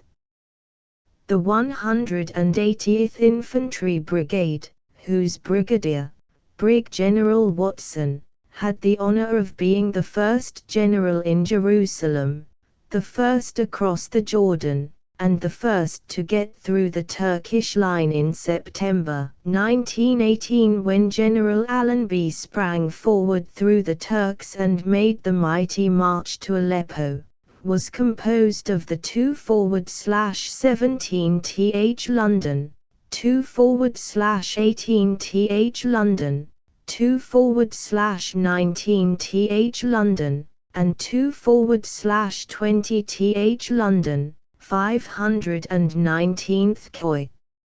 RE, 2 platoons of pioneers, and the 2/5th Field Ambulance. It reached its position of assembly without serious opposition, though a detachment which went through the village of Culinaire met some enemy posts. These, to use the brigadier's phrase, were silently dealt with. It was a fine feat to get the 2 brigades of Londoners into their positions of deployment well up to time. The infantry had to get from Custall down a precipitous slope of nearly 1,000 feet into a wadi, now a rushing torrent, and up a rocky and almost as steep hill on the other side. Nobody could see where he was going, but direction was kept perfectly and silence was well maintained, the loosened stones falling into mud.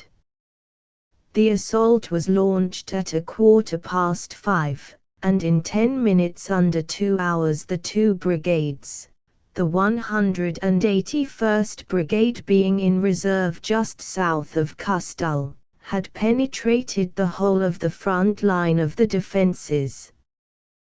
The Queen's Westminsters on the left of the Kensingtons had cleared the Turks out of Ain Karim and then climbed up a steep spur to attack the formidable Kerbet sub-defences. They took the garrison completely by surprise, and those who did not flee were either killed or taken prisoners. The Queen's Westminsters were exposed to a heavy flanking fire at a range of about 1,000 yards from a tumulus southeast of Ain Karim, above the road from the village to the western suburbs of Jerusalem. Turkish riflemen were firmly dug in on this spot, and their 2 machine guns poured in an annoying fire on the 179th Brigade troops which threatened to hold up the attack. Indeed, preparations were being made to send a company to take the tumulus hill in flank, but 2 gallant London Scots settled the activity of the enemy and captured the position by themselves. Corporal C.W. Train and Corporal F.S. Thornhill stalked the garrison. Corporal Train fired a rifle grenade at 1 machine gun, which he hit and put out of action, and then shot the whole of the gun team. Thornhill was attacking the other gun, and he, with the assistance of Train, accounted for that crew as well. The 2 guns were captured and Tumulus Hill gave no more trouble. Both these Scots were rewarded, and Train has the unique honor of wearing the only VC awarded during the capture of Jerusalem. At about the same time there was another very gallant piece of work being done by 2 men of the Queen's Westminsters above the Kerbet sub-ridge. When the battalion got to the first objective, an enemy battery of 77s was found in action on the reverse slope of the hill. The guns were firing from a hollow near the Ain Karim Jerusalem track, some 600 yards behind the forward trenches on Sub, and were showing an uncomfortable activity. A company was pushed forward to engage the battery. The movement was exposed to a good deal of sniping fire, and it was not a simple matter for riflemen to work ahead onto a knoll on the east of the sub-position to deal with the guns. 2 men may be given the credit for capturing the battery. Lance Corporal W. H. Wines of the Westminsters got along quickly and brought his Lewis gun to bear on the battery and, with an admirably directed fire, caused many casualties. 2 gun teams were wiped out, either killed or wounded, by the corporal. At the same time Rifleman C.D. Smith, who had followed his comrade, rushed in on another team and bombed it. Smith's rifle had been smashed and was useless, but with his bombs he laid low all except 1 man. His supply was then exhausted, but before the Turk could use his weapons, Smith got to grips and a rare wrestling bout followed. The Turk would not surrender, and Smith gave him a stranglehold and broke his neck. The enemy managed to get one of the 4 guns away. The battery horses were near at hand, but while this one gun was escaping at the gallop, the Westminster's fire brought down 1 horse and 2 drivers, and I saw their bodies on the road as evidence of how the Westminsters had developed the art of shooting at a rapidly moving target. The 2 incidents I have described in detail merely as examples of the fighting prowess, not only of one but of all 3 divisions alike in the capture of Jerusalem. Perhaps it would be fairer to say that they were examples of the spirit of General Allenby's whole force, for English, Scottish, Irish, Welsh, Australians, New Zealanders, Indians, cavalry, infantry, and artillery, had all, during the 6 weeks of the campaign, shown the same high qualities in irresistible attack and stubborn defense. The position of the 179th Brigade at this time was about 1 mile east of Ain Karim, where it was exposed to heavy enfilade fire from its right and, as it was obvious that the advance of the 53rd Division had been delayed owing to the fog and rain, the brigadier decided not to go further during the early part of the day but to wait till he could be supported by the mountain batteries, which the appalling state of the ground had prevented from keeping up with him. Now as to the advance of the 180th Infantry Brigade. Their principal objective was the DeUysen position, the hill next on the northern side of Sub, from which it was separated by a deep though narrow valley.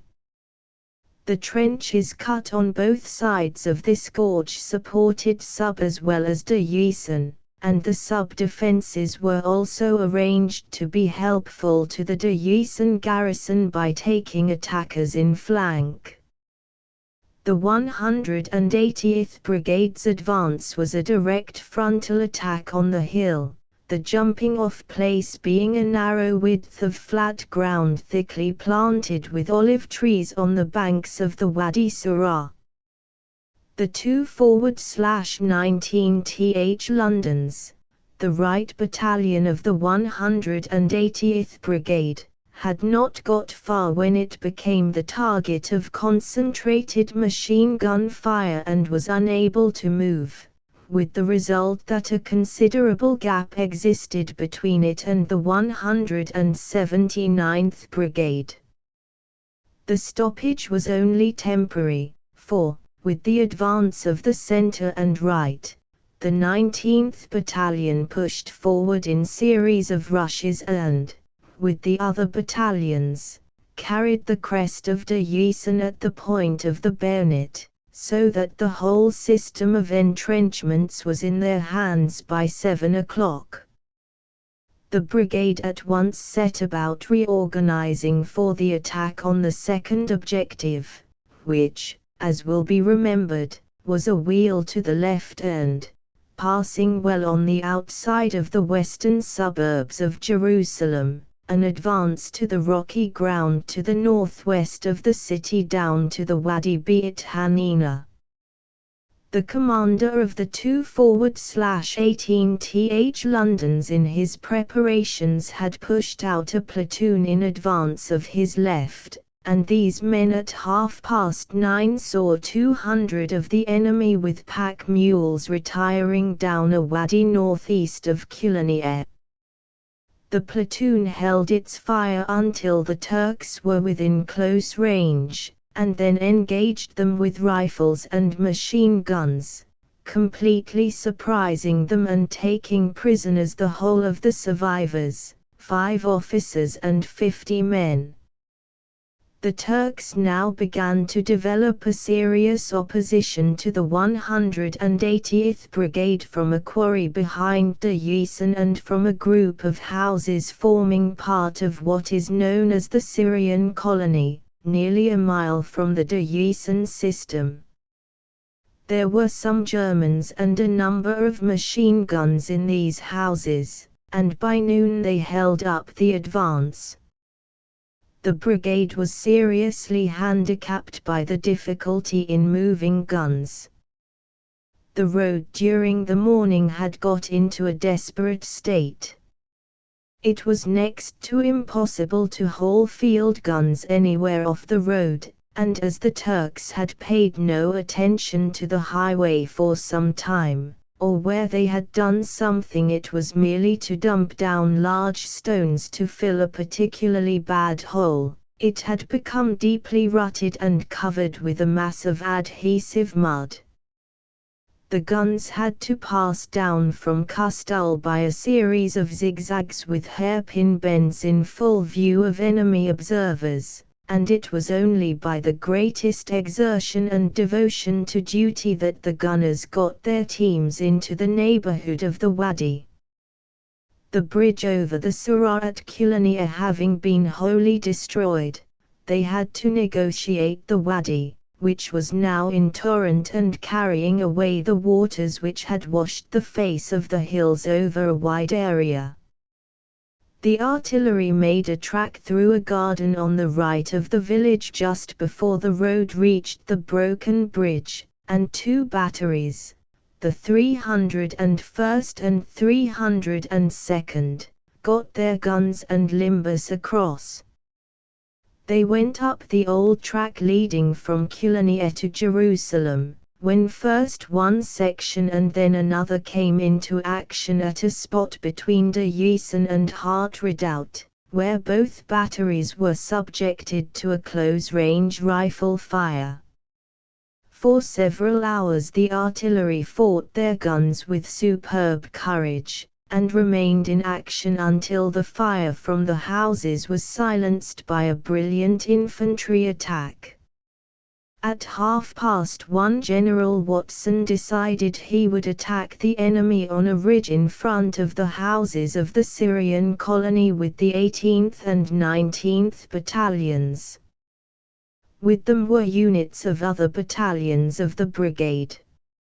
Soon after 3 o'clock they advanced under heavy fire from guns, machine guns, and rifles, and at 3:45 a glorious bayonet charge, during which the London boys went through Germans and Turks in one overwhelming stride, sealed the fate of the Turk in Jerusalem.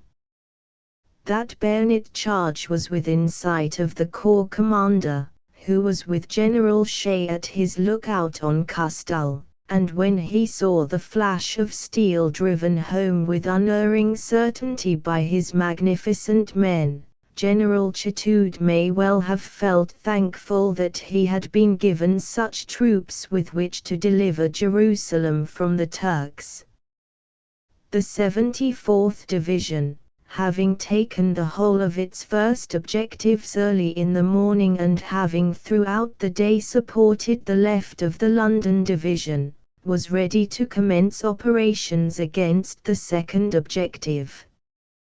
The dismounted yeomanry, whose condition through the wet and mud was precisely similar to that of the 60th Division troops, for they, too, had found the hills barren of shelter and equally cold, did extremely well in forcing the enemy from his stronghold on the hill covering Beatiksa and the Kulania-Jerusalem road, from which, had he not been ejected, he could have harassed the Londoners left. The Beatiksa defences were carried by a most determined rush. A gallant attempt was also made to get the El Burj ridge which runs southeast from Nebi Samwil, but owing to strong enfilade fire from the right they could not get on. There was no doubt in any minds that Jerusalem would be ours, but the difficulties the 53rd Division were contending with had slowed down their advance. Thus the right flank of the 60th Division was exposed and a considerable body of Turks was known to be south of Jerusalem. Late in the afternoon the advance was ordered to be stopped, and the positions gained to be held. With a view to continuing the advance next day, the 181st Brigade, 2/21 St London, 2/22 ND London, 2/23 Road London, and 2/24 TH London, was ordered to get into a position of readiness to pass through the 179th Brigade and resume the attack on the right of the 180th Brigade. On the evening of December the 8th, the position of the attacking force was this. The 53rd Division, I will deal presently with the advance of this division, was across the Bethlehem-Hebron road from El Kizrani, 2 miles south of Bethlehem, to Ras El Balua in an east and west direction, then northwest to the hill of Hord Kibrian with its flank thrown south to cover Kh El Qasr. The 10th Australian Light Horse were at Mala. The 179th and 180th Brigades of the 60th Division occupied positions extending from Mala through a line more than a mile east of the captured defences west of Jerusalem to Lifta, with the 181st Brigade in divisional reserve near Kustal. The 229th and 230th Brigades of the 74th Division held a due north and south line from the Jaffa-Jerusalem road about midway between Kulania and Lifta through Beit Iksa to Nebi Samuel. The 53rd Division had not reached their line without enormous trouble. But for the 2 days' rain and fog it is quite possible that the whole of the 4 objectives planned by the XXTH Corps would have been gained, and whether any substantial body of Turks could have left the vicinity of Jerusalem by either the Nablus or Jericho roads is doubtful. The weather proved to be the Turks' ally. The 53rd Division battled against it until fog came down to prevent reconnaissance in an extremely bad bit of country. They were well up to their march table, and in the few clear moments of the afternoon of the 7th, General Mott, from the top of Razish Sherifeh, a hill 3,237 feet high, the most prominent feature south of Jerusalem, caught a glimpse of Bethlehem and the Holy City. It was only a temporary break in the weather, and the fog came down again so thick that neither the positions of the Bethlehem defences nor those of Beit Jala could be reconnoitred. The division, after withstanding the repeated shocks of enemy attacks at Kerwalf immediately following the taking of Beersheba, had had a comparatively light time watching the Hebron road. They constructed a track over the mountains to get the division to Darei when it should be ordered to take part in the attack on the Jerusalem defences, and while they were waiting at Dilbi they did much to improve the main road. The famous zigzag on the steep ridge between Darei and Dilbi was in good condition, and you saw German thoroughness in the gradients, in the well-banked bends, and in the masonry walls which held up the road where it had been cut in the side of a hill. It was the most difficult part of the road, and the Germans had taken as much care of it as they would of a road in the fatherland, because it was the way by which they hoped to get to the Suez Canal. Other portions of the road required renewing, and the labor which the Welshmen devoted to the work helped the feeding of the division not only during the march to Jerusalem but for several weeks after it had passed through it to the hills on the east and northeast. The rations and stores for this division were carried by the main railway through Shelal to Qam, were thence transported by Limber to a point on the Turks' line to Beersheba, which had been repaired but was without engines, were next hauled in trucks by mules on the railway track, and finally placed in lorries at Beersheba for carriage up the Hebron road. At this time the capacity of the Latran-Jerusalem road was taxed to the utmost, and every bit of the Welshmen's spade work was repaid 100-fold. The 159th Brigade got into Hebron on the night of the 5th of December, but instead of going north of it, if they had done so an enemy cavalry patrol would have seen them. They set to work to repair the road through the old biblical town, for the enemy had blown holes in the highway. Next day the infantry had a 10 miles march and made the Wadi Arab, a brigade being left in Hebron to watch that area, the natives of which were reported as not being wholly favorable to us. There were many rifles in the place, and a number of unarmed Turks were believed to be in the rough country between the town and the Dead Sea ready to return to take up arms. Armored cars also remained in Hebron. The infantry and field artillery occupied the roads during the day, and the heavy guns came along at night and joined the infantry as the latter were about to set off again. On the night of the 6th the division got to a strong line unopposed and saw enemy cavalry on the southern end of Sherifeh, on which the Turks had constructed a powerful system of defences, the traverses and breastworks of which were excellently made. In front of the hill the road took a bend to the west, and the whole of the highway from this point was exposed to the ground in enemy hands south of Bethlehem, and it was necessary to make good the hills to the east before we could control this road.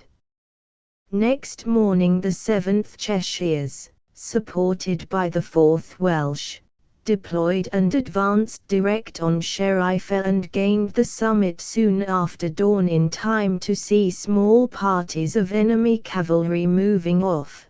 Then the fog and rain enveloped everything. The 4th Welsh held the hill during the night in pouring rain with no rations. Pack mules could not get up the height, and the men having no great coats were perished with the cold. Colonel Pemberton, their CO, came down to report the men all right, and asked for no relief till the morning when they could be brought back to their transport.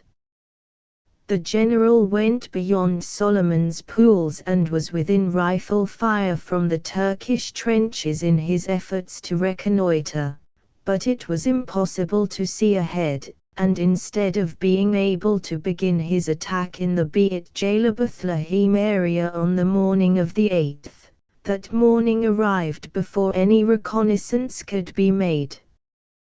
He decided to attack on the high ground of Beit Jala, 2 miles northwest of Bethlehem, from the south, to send his divisional cavalry, the Westminster Dragoons, on the infantry's left to threaten Beit Jala from the west and to refuse Bethlehem. Before developing this attack it was essential to drive the enemy off the observation post looking down upon the main road along which the guns and troops had to pass. The fog enabled the guns to pass up the road, although the Turks had 7 mountain guns in the gardens of a big house south of Bethlehem and had registered the road to a yard. They also had a heavy gun outside the town. The weather cleared at intervals about noon, but about 2 o'clock a dense fog came down again and once more the advance was held up. Late in the afternoon the Welsh division troops reached the high ground west and southwest of Beit Jala, but the defences of Bethlehem on the south had still to be taken. Advance guards were sent into Bethlehem and Beit Jala during the night, and by early morning of the 9th it was found that the enemy had left, and the leading brigade pressed on, reaching March Elias, midway between Bethlehem and Jerusalem, by 11 o'clock, and the southern outskirts of Jerusalem an hour later. Meanwhile the 60th and 74th Divisions had actively patrolled their fronts during the night, and the Turks, having tasted the quality of British bayonets, made no attempt to recover any of the lost positions. We had outposts well up the road above Lifter, and at 8:30 they saw a white flag approaching. The nearest officer was a commander of the 302nd Brigade Royal Field Artillery, to whom the mayor, the head of the Husseini family, descendants of the Prophet and hereditary mayors of Jerusalem, signified his desire to surrender the city. The mayor was accompanied by the chief of police and 2 of the gendarmerie, and while communications were passing between General Shea, General Chitoud and General Headquarters, General Watson rode as far as the Jaffa Gate of the Holy City to learn what was happening in the town. I believe Major Montague Cook, one of the officers of the 302nd Artillery Brigade, was the first officer actually in the town, and I understand that whilst he and his orderly were in the post office a substantial body of Turks turned the corner outside the building and passed down the Jericho Road quite unconscious of the near presence of a British officer.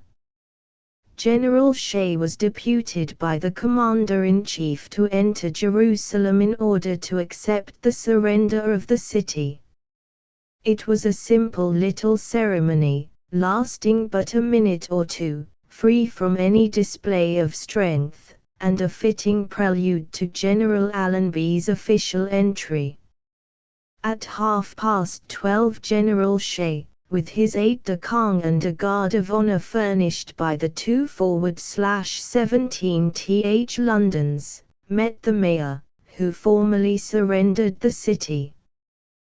To the Chief of Police General Shea gave instructions for the maintenance of order, and guards were placed over the public buildings. Then the commander of the 60th Division left to continue the direction of his troops who were making the Holy City secure from Turkish attacks. I believe the official report ran, thus at 12:30 the Holy City was surrendered for the 23rd time, and for the first time to British arms, and on this occasion without bloodshed among the inhabitants or damage to the buildings in the city itself.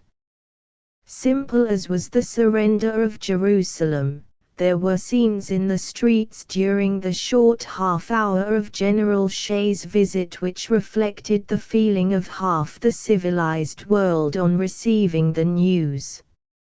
It was a world event. This deliverance of Jerusalem from Turkish misgovernment was bound to stir the emotions of Christian, Jewish, and Muslim communities in the two hemispheres. In a war in which the moral effect of victories was only slightly less important than a big strategical triumph, Jerusalem was one of the strongest possible positions for the Allies to win, and it is not making too great a claim to say that the capture of the Holy City by British arms gave more satisfaction to countless millions of people than did the winning back for France of any big town on the Western Front. The latter might be more important from a military standpoint, but among the people, especially neutrals, it would be regarded merely as a passing incident in the ebb and flow of the tide of war. Baghdad had an important influence on the Eastern mind. Jerusalem affected Christian, Jew, and Muslim alike the world over. The War Cabinet regarded the taking of Jerusalem by British imperial troops in so important a light that orders were given to hold up correspondence messages and any telegrams the military attaches might write until the announcement of the victory had been made to the world by a minister in the House of Commons.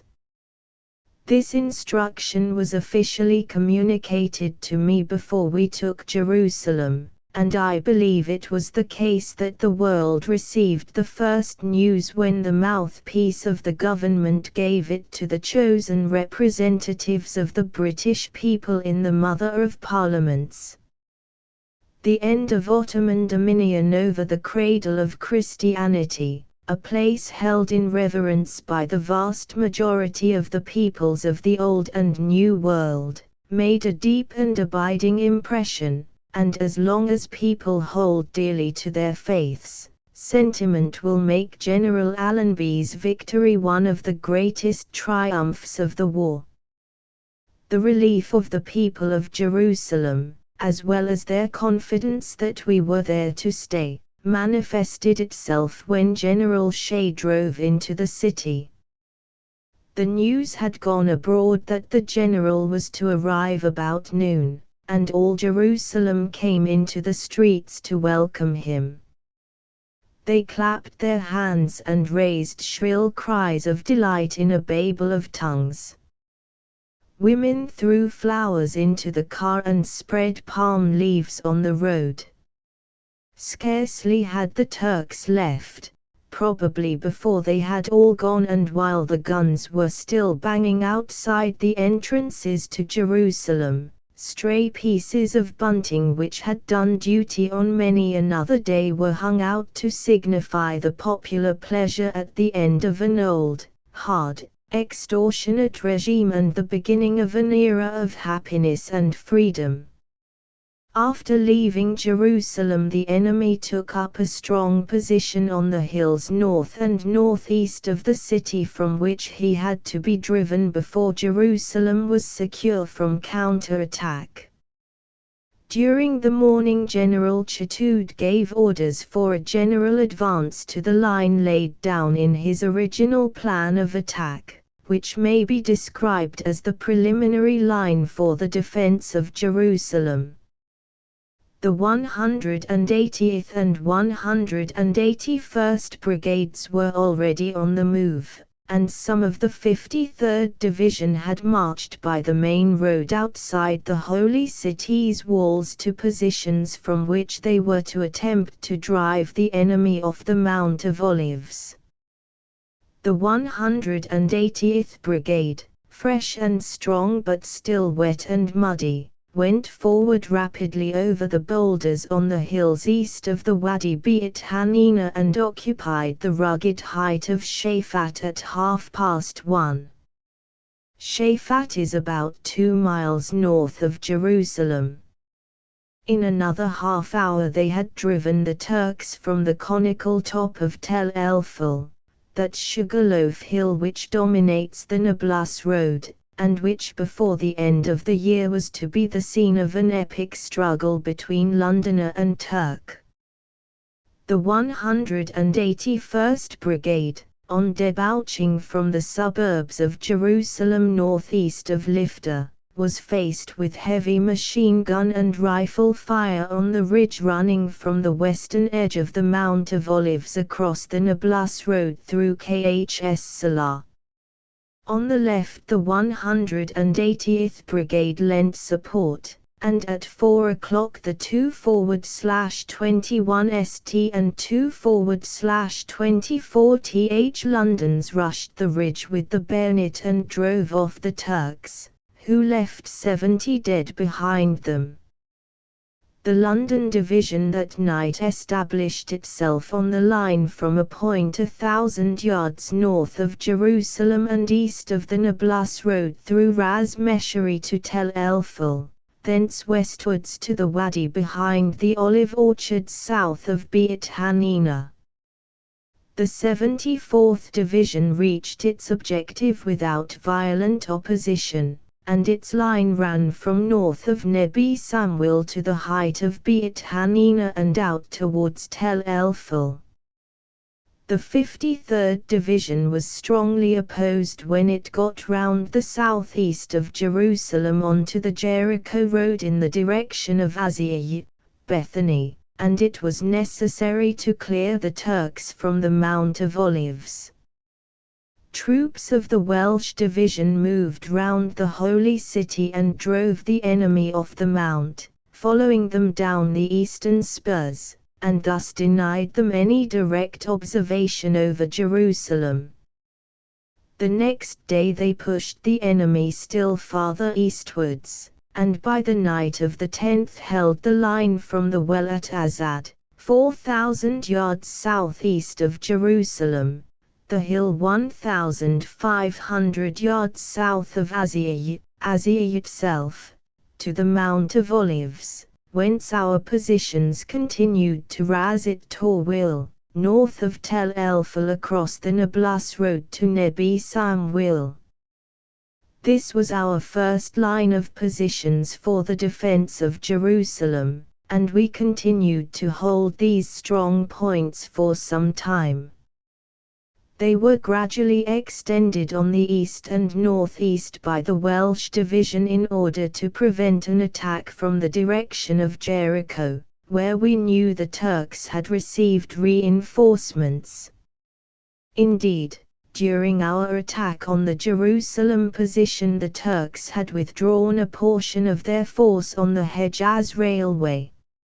A regiment had passed through Jericho from the Hejaz line at Amman and was marching up the road to assist in Jerusalem's defense, but was too late. The regiment was turned back when we had captured Jerusalem. Our casualties from the 28th of November to December 10.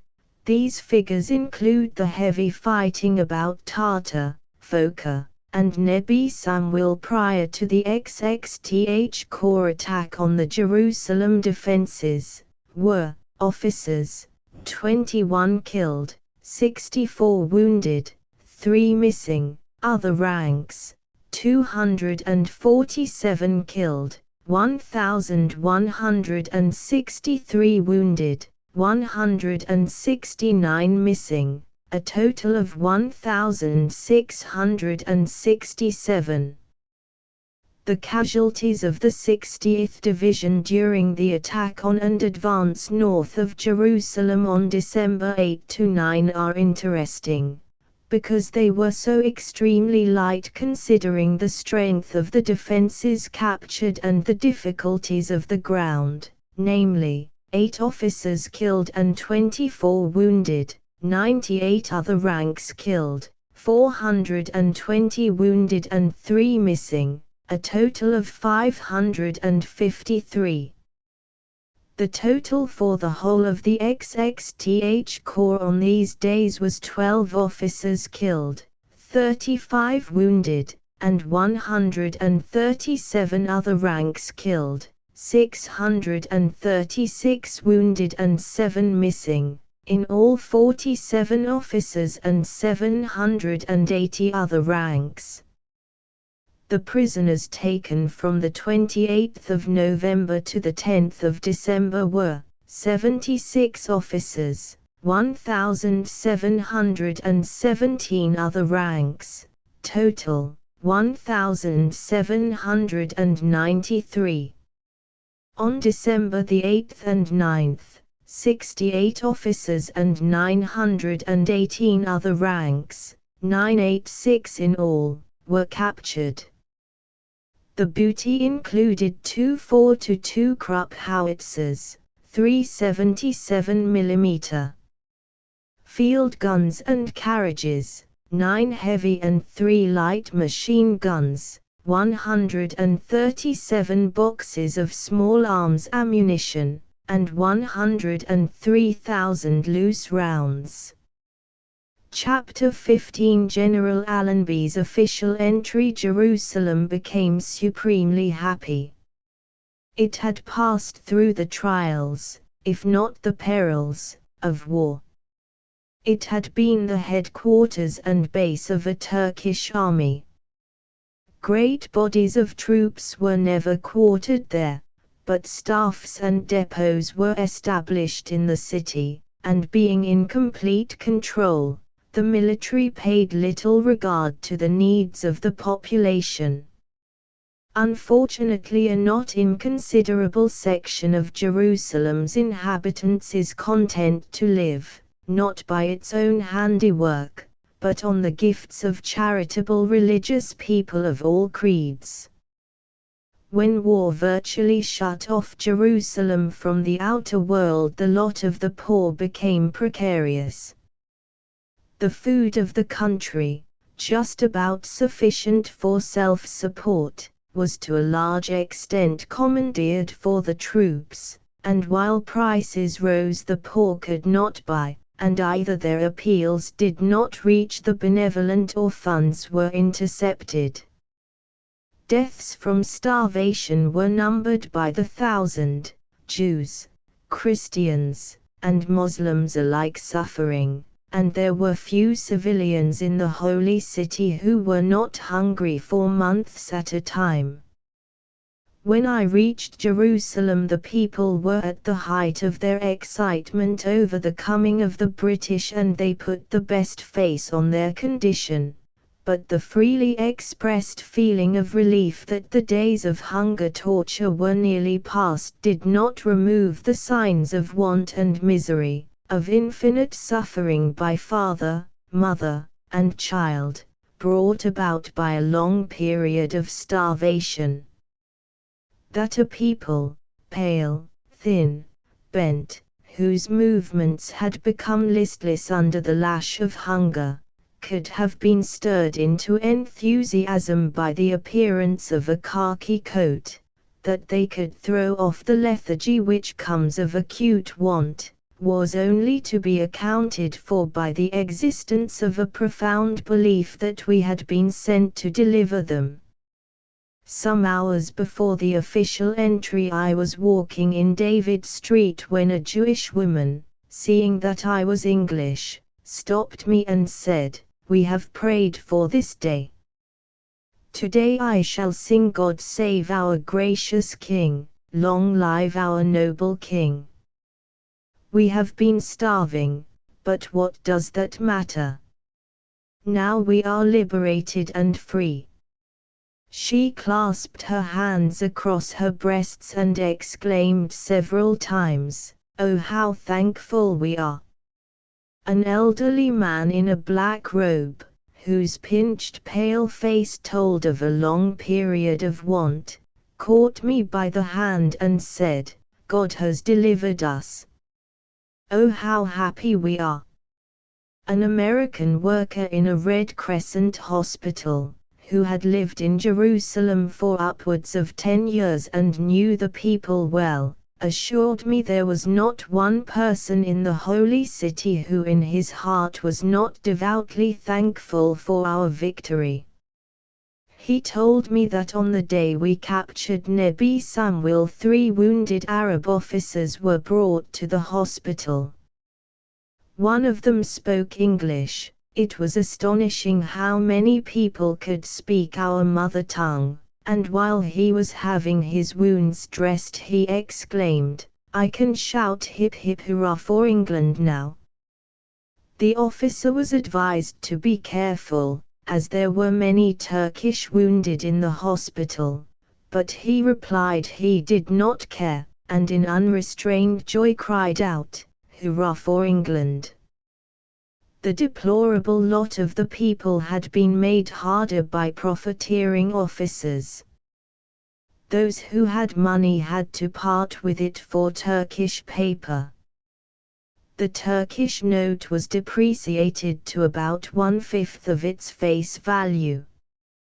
German officers traded in the notes for gold, sent the notes to Germany where, by a financial arrangement concluded between Constantinople and Berlin, they were accepted at face value.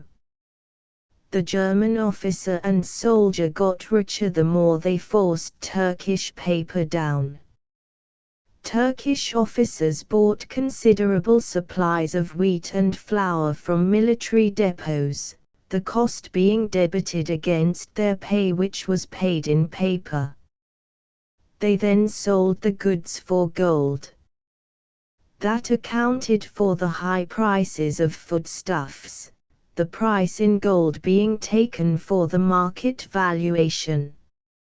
In the middle of November, when there was a prospect of the Turks evacuating Jerusalem, the officers sold out their stocks of provisions and prices became less prohibitive, but they rose again quickly when it was decided to defend the city, and the cost of food mounted to almost famine prices.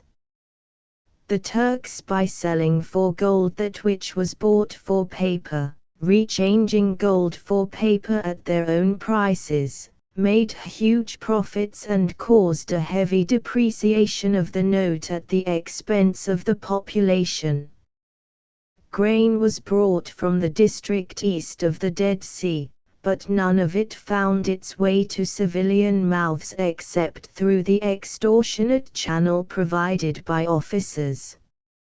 Yet when we got into Jerusalem there were people with small stocks of flour who were willing to make flat loaves of unleavened bread for sale to our troops.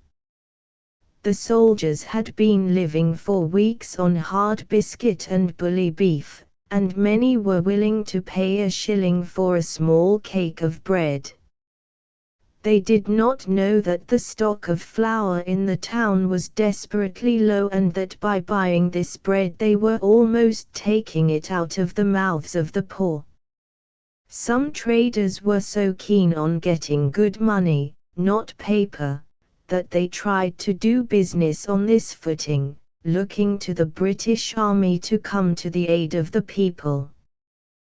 The army soon put a stop to this trade, and the troops were prohibited from buying bread in Jerusalem and Bethlehem.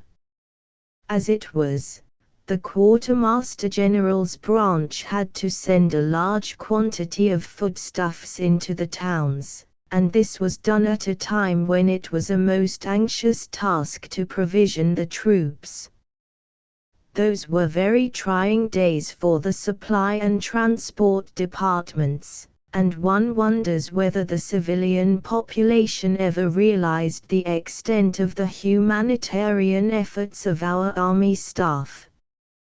During the period when no attempt was made to alleviate the lot of the people, the Turks gave them a number of lessons in frightfulness.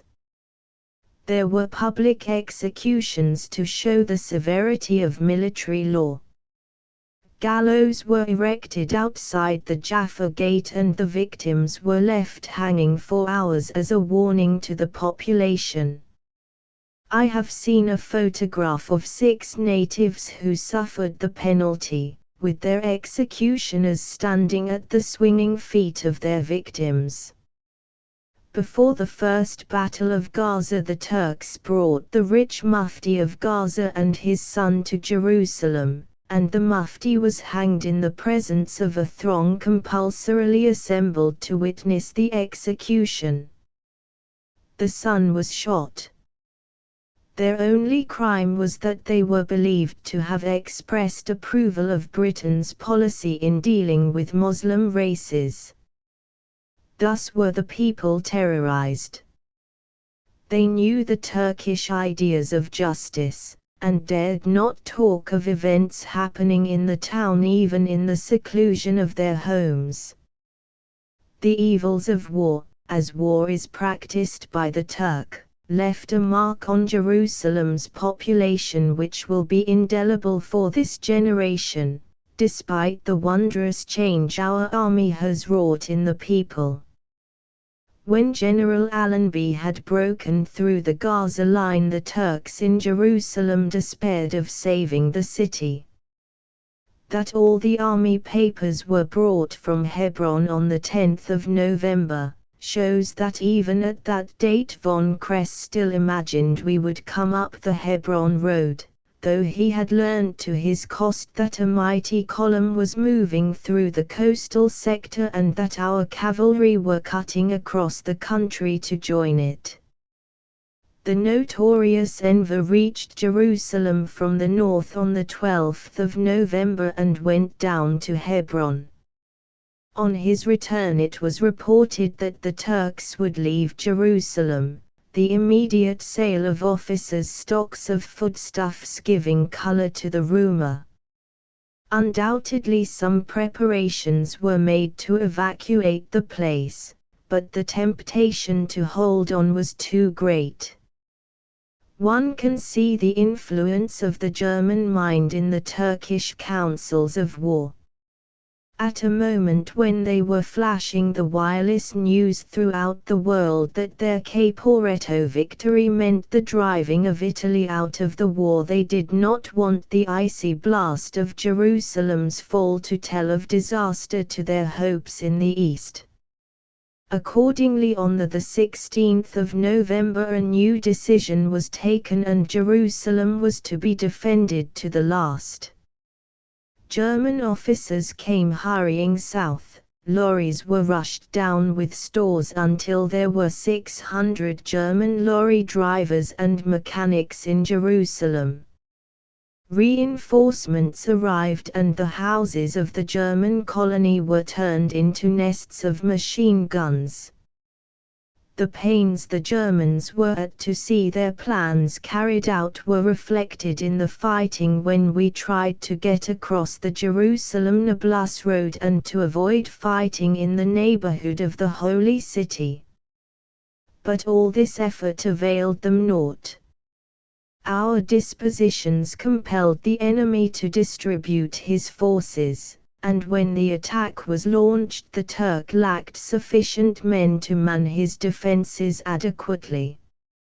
And German pretensions in the Holy Land, founded upon years of scheming and the formation of settlements for German colonists approved and supported by the Kaiser himself, were shattered beyond hope of recovery, as similar pretensions had been shattered at Baghdad by General Maud. The Turks had made their headquarters at the Hospice of Notre Dame in Jerusalem, and, taking their cue from the Han, carried away all the furniture belonging to that French religious institution. They had also deported some of the heads of religious bodies. Falkenhayn wished that all Americans should be removed from Jerusalem, issuing an order to that effect a fortnight before we entered. Some members of the American colony had been running the Red Crescent Hospital, and Turkish doctors who appreciated their good work insisted that the Americans should remain. Their protest prevailed in most cases, but just as we arrived several Americans were carried off. I have asked many men who were engaged in the fight for Jerusalem what their feelings were on getting their first glimpse of the central spot of Christendom.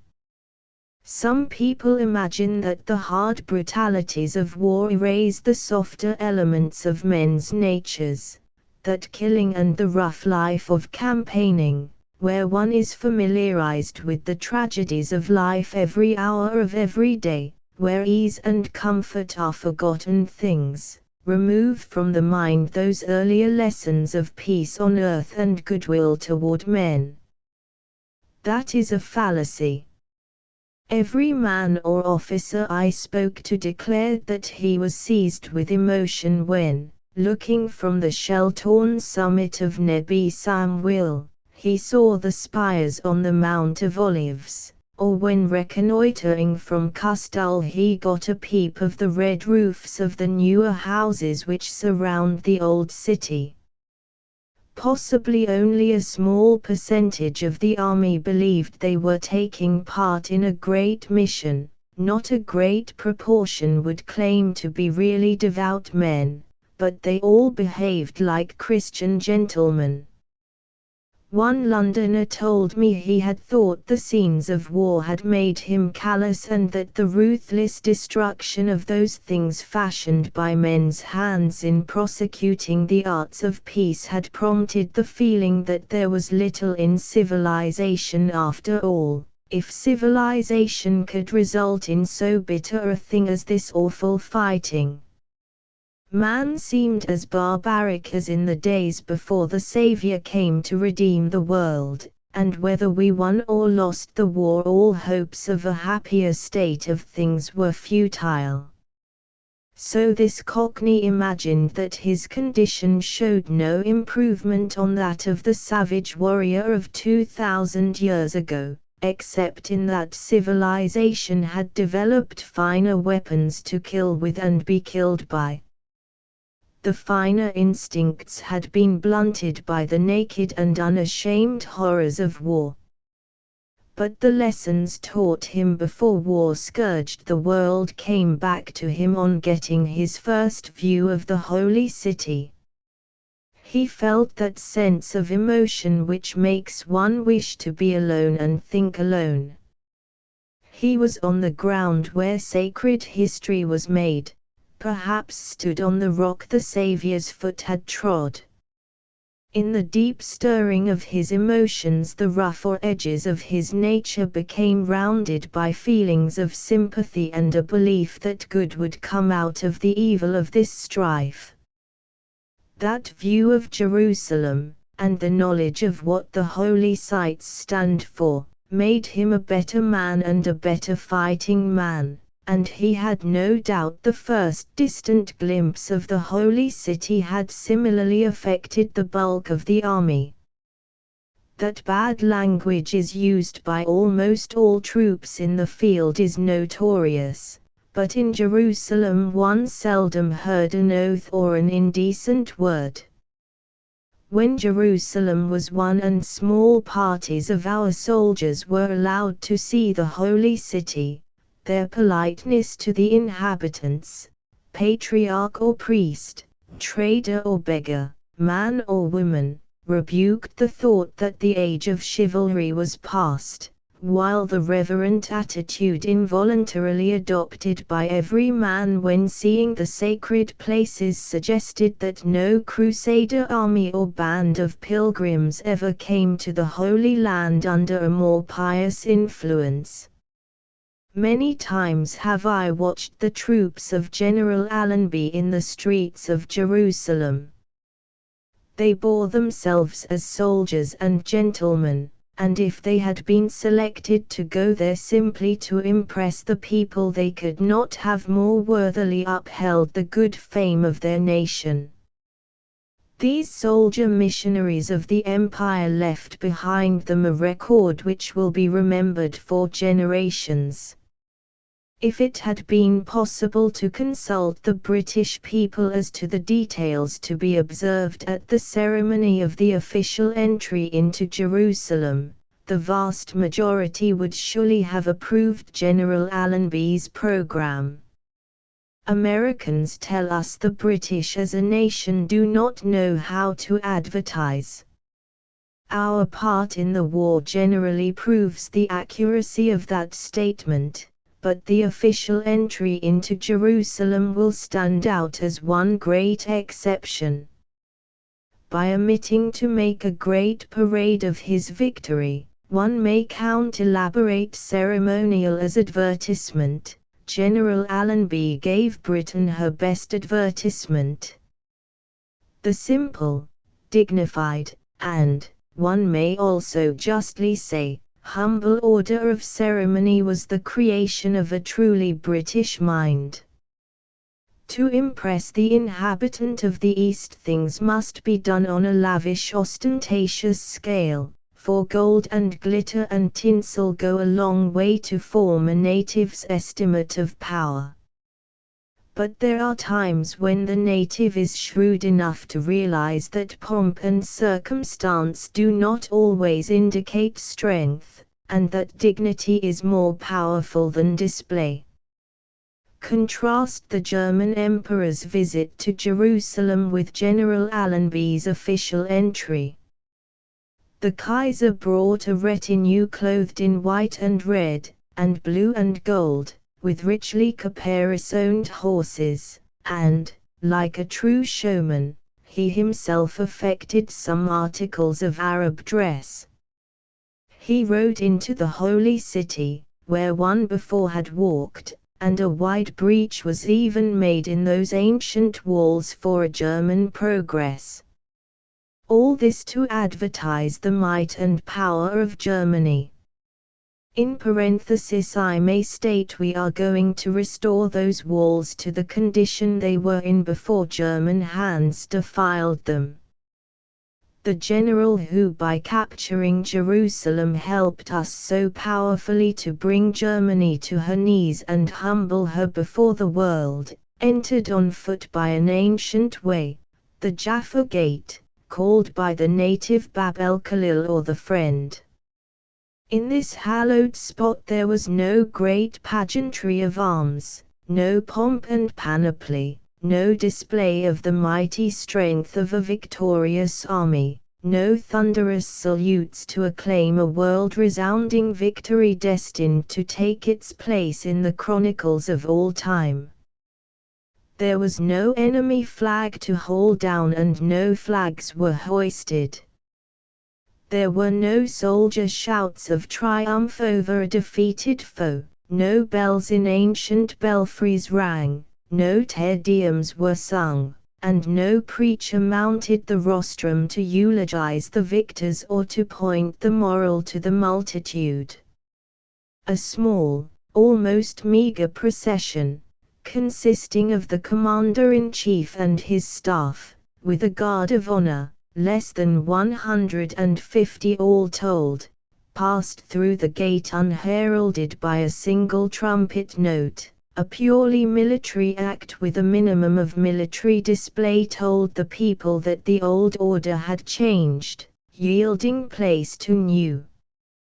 The native mind, keen, discerning, receptive, understood the meaning and depth of this simplicity, and from the moment of high noon on the 11th of December, 1917, when General Allenby went into the Mount Zion quarter of the Holy City, the British name rested on a foundation as certain and sure as the rock on which the Holy City stands. Right down in the hearts of a people who cling to Jerusalem with the deepest reverence and piety there was unfeigned delight. They realized that 4 centuries of Ottoman dominion over the holy city of Christians and Jews, and the sanctuary of Mohammedans, had ended, and that Jerusalem the Golden, the central site of sacred history, was liberated for all creeds from the blighting influence of the Turk. And while war had wrought this beneficent change, the population saw in this epoch-marking victory a merciful guiding hand, for it had been achieved without so much as a stone of the city being scratched or a particle of its ancient dust disturbed. The sacred monuments and everything connected with the great life and its teaching were passed on untouched by our army. Rightly did the people rejoice. When General Allenby went into Jerusalem, all fears had passed away. The official entry was made while there was considerable fighting on the north and east of the city, where our lines were nowhere more than 7,000 yards off. The guns were firing, the sounds of bursts of musketry were carried down on the wind, whilst droning aeroplane engines in the deep blue vault overhead told of our flying men denying a passage to enemy machines.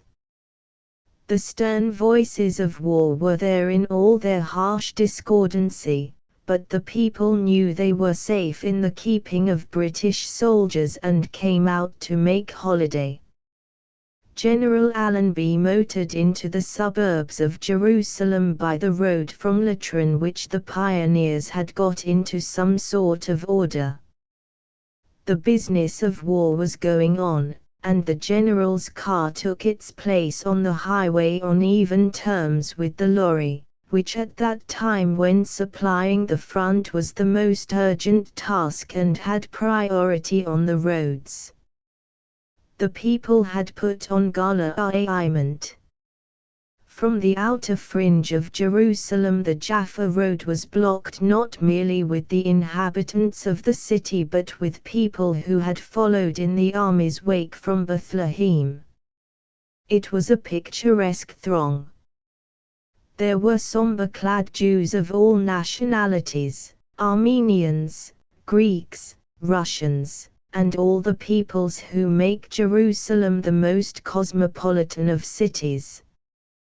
To the many styles of European dress the brighter robes of the East gave vivid color, and it was obvious from the remarkably free and spontaneous expression of joy of these people, who at the end of 3 years of war had such strong faith in our fight for freedom, that they recognized freedom was permanently won to all races and creeds by the victory at Jerusalem.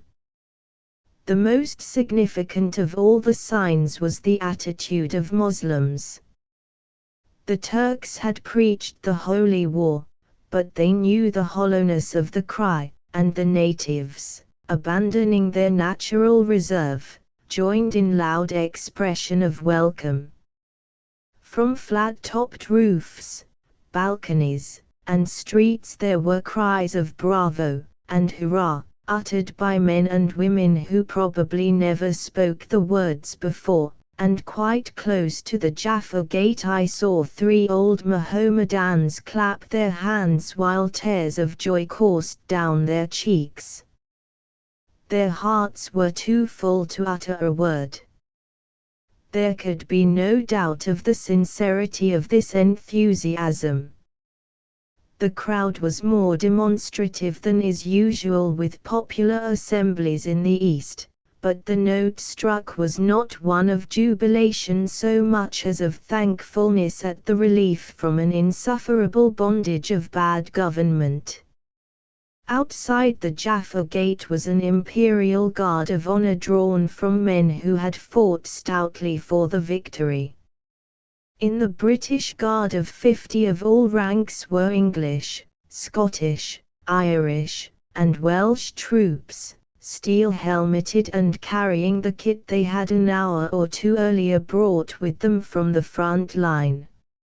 Opposite them were 50 dismounted men of the Australian Light Horse and New Zealand Mounted Rifles, the Australians, under the command of Captain Throssell, V.C., being drawn from the 10th Light Horse Regiment, which had been employed in the capture of Jerusalem on the right of the London Division.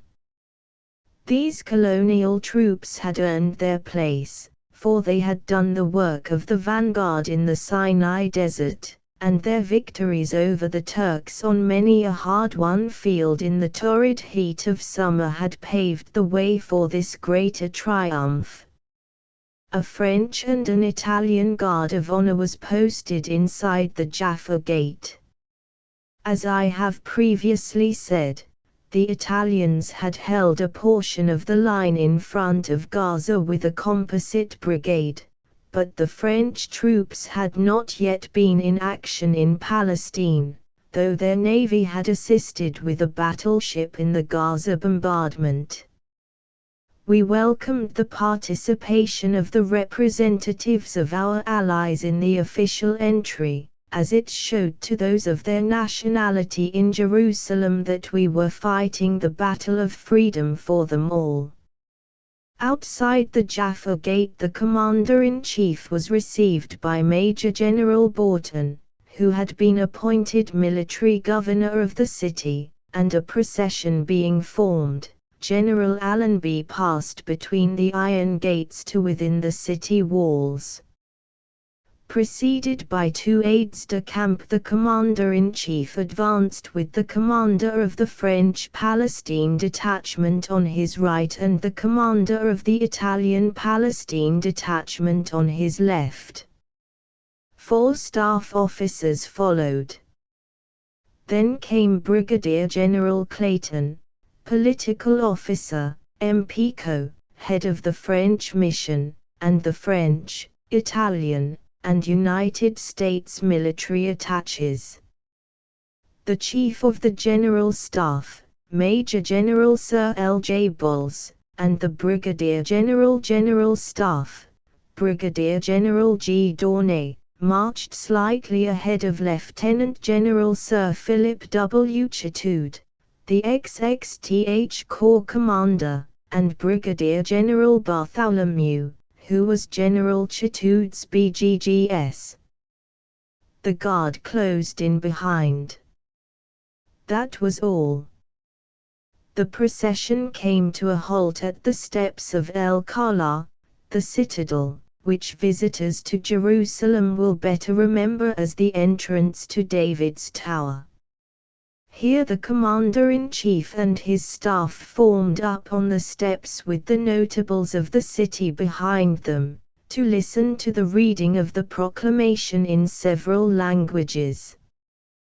That proclamation, telling the people they could pursue their lawful business without interruption and promising that every sacred building, monument, holy spot, shrine, traditional site, endowment, pious bequest, or customary place of prayer of whatsoever form of 3 of the great religions of mankind would be maintained and protected according to existing customs and beliefs to those to whose faiths they are sacred, made a deep impression on the populace. So you could judge from the expressions on faces and the frequent murmurs of approval, and it was interesting to note how, when the procession was being reformed, many Christians, Jews, and Muslims broke away from the crowd to run and spread the good news in their respective quarters. How faithfully and with what scrupulous care our promises have been kept, the religious communities of Jerusalem can tell. The procession next moved into the old Turkish barrack square less than 100 yards away, where General Allenby received the notables of the city and the heads of religious communities. The mayor of Jerusalem, who unfortunately died of pneumonia a fortnight later, and the mufti, who, like the mayor, was a member of a Mohammedan family which traces its descent back through many centuries, were presented, as were also the sheikhs in charge of the Mosque of Omar, the Tomb of the Rock and the Mosque of El Aqsa, and Muslims belonging to the Qadai and Alamiya families. The patriarchs of the Latin, Greek Orthodox, and Armenian churches and the Coptic bishop had been removed from the Holy City by the Turks, but their representatives were introduced to the commander-in-chief, and so too were the heads of Jewish communities, the Syriac Church, the Greek Catholic Church, the Abyssinian bishop, and the representative of the Anglican Church. A notable presentation was the Spanish consul, who had been in charge of the interests of almost all countries at war, and whom General Allenby congratulated upon being so busy a man. The presentations over, the commander-in-chief returned to the Jaffa Gate and left for advanced general headquarters, having been in the Holy City not more than a quarter of an hour. For succinctness it would be difficult to improve upon the commander-in-chief's own description of his official entry into Jerusalem.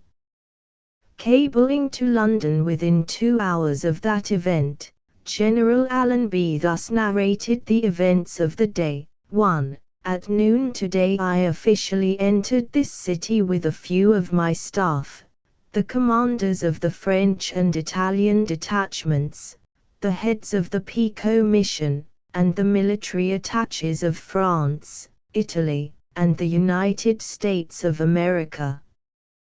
The procession was all on foot.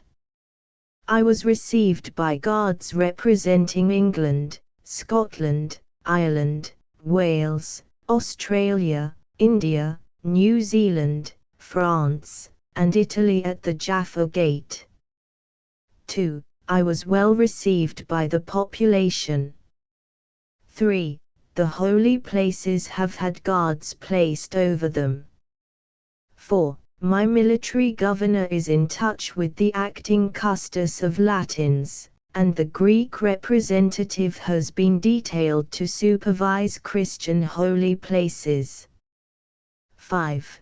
The Mosque of Omar and the area round it has been placed under Muslim control, and a military cordon composed of Indian Mohammedan officers and soldiers has been established round the mosque.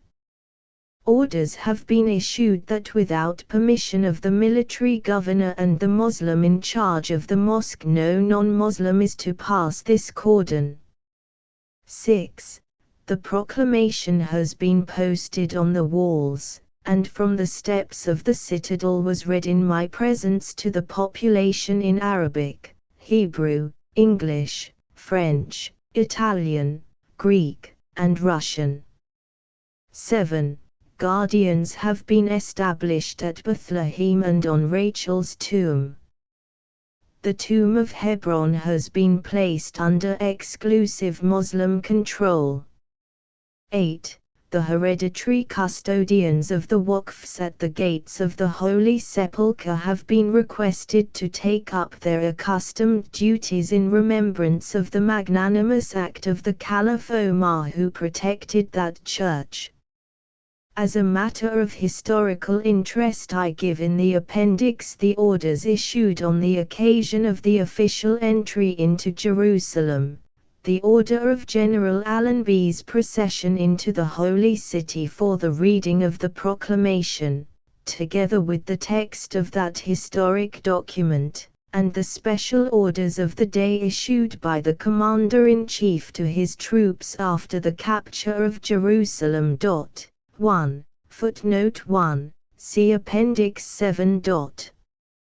Chapter 16. Making Jerusalem secure. General Allenby, within 2 days of capturing Jerusalem, had secured a line of high ground which formed an excellent defensive system, but his XXTH Corps staff was busy with plans to extend the defenses to give the Holy City safety from attack.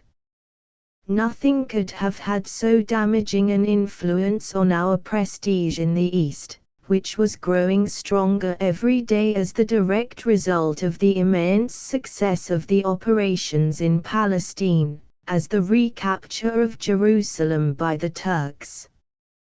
We thought the wire-pulling of the German High Command would have its effect in the war councils of Turkey, and seeing that the regaining of the prize would have such far-reaching effect on public opinion, no one was surprised that the Germans prevailed upon their ally to make the attempt.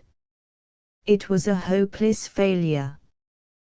The attack came at a moment when we were ready to launch a scheme to secure a second and a third line of defenses for Jerusalem, and gallantly as the Turks fought, they delivered 13 powerful attacks against our line on the morning of December 27. The venture had a disastrous ending, and instead of reaching Jerusalem, the enemy had to yield to British arms 7 miles of most valuable country and gave us, in place of one line, 4 strong lines for the defense of the Holy City.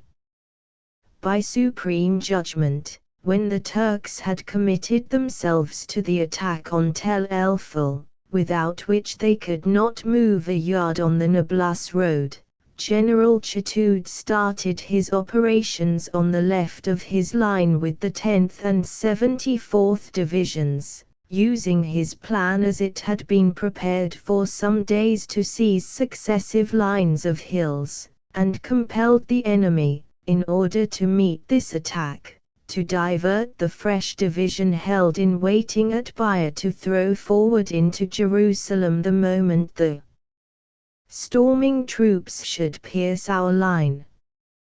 With the precision of clockwork, the Irish and dismounted yeomanry divisions secured their objectives, and on the second day of the fighting we regained the initiative and compelled the Turks to conform to our dispositions. On the fourth day we were on the Ramallah-Beer line and secured for Jerusalem an impregnable defense. Prisoners told us that they had been promised, as a reward for their hoped-for success, a day in Jerusalem to do as they liked. We can imagine what the situation in the Holy City would have been had our line been less true. The Londoners who had won the city saved it. Probably only a few of the inhabitants had any knowledge of the danger the city was in on the 27th of December.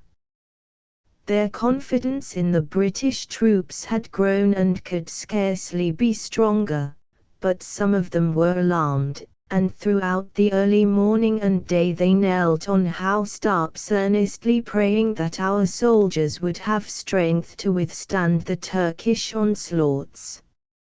From that day onward the sound of the guns was less violent, and as our artillery advanced northwards the people's misgivings vanished and they reproached themselves for their fears. It will be remembered how the troops of the XXTH Corps were disposed. The 53rd Division held the line southeast and east of Jerusalem from Bir Assad through Abu Dis, Bethany, to north of the Mount of Olives, whence the 60th Division took it up from Mesheri, east of Shafat to Tel El-Ful and to Beit Hanina across the Jerusalem-Nablus road. The 74th Division carried on to Nebi Samuel, Beit Isa to Beit Duku, with the 10th Division on their left through Foka, Tartar to Sufwa, the gap between the XXTH Corps to the right of the XXist Corps being held by the 3rd Australian Light Horse Brigade of the Australian Mounted Division. Against us were the 27th Turkish Division and the 7th and 27th Cavalry Regiments south of the Jericho Road, with the 26th, 53rd, 19th, and 24th Divisions on the north of that road and to the west of the Jerusalem-Nablus Road, one division being in reserve at Beer, the latter a new division fresh from the Caucasus. The 6th and 8th Turkish Cavalry Regiments were facing our extreme left, the estimated strength of the enemy in the line being 14,700 rifles and 2,300 sabres. Just as it was getting dark on the 11th of December, a party of the enemy attacked the 179th Brigade at Tel El-Ful but were repulsed. There was not much activity the following day, but the 53rd Division began a series of minor operations by which they secured some features of tactical importance. On the 13th the 181st Brigade made a dashing attack on Ras el Karabel and secured it, taking 43 prisoners and 2 machine guns, with 31 casualties to themselves. It was about this time the Corps commander framed plans for the advance of our front north of Jerusalem. There had been a few days of fine weather, and a great deal had been done to improve the condition of the roads and communications. An army of Egyptian laborers had set to work on the Enab-Jerusalem road, and from the villages had come strong reinforcements of natives, women as well as men, and the women did quite as much work as the men, attracted by the unusual wage payable in cash. In Jerusalem, too, the natives were sent to labor on the roads and to clean up some of the filth that the Turks had allowed to accumulate for years, if not for generations, inside the holy city. The army not merely provided work for idle hands but enabled starving bodies to be vitalized. Food was brought into Jerusalem, and with the cash wages old and young laborers could get more than a sufficiency. The native in the hills proved to be a good road repairer, and the boys and women showed an eagerness to earn their daily rates of pay. The men generally looked on and gave directions. It was some time before steam rollers crushed in the surface, but even rammed-in stones were better than mud, and the lorry drivers' tasks became lighter.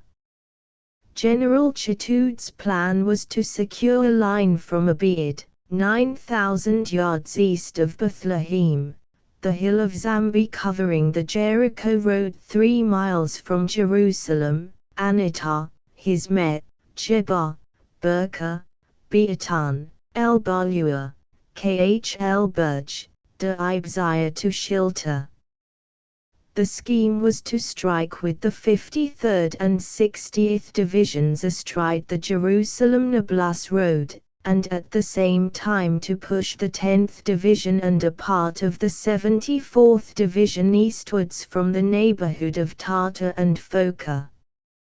The weather again became bad on the 14th of December, and the troops suffered great discomfort from heavy rains and violent, cold winds, so that only light operations were undertaken.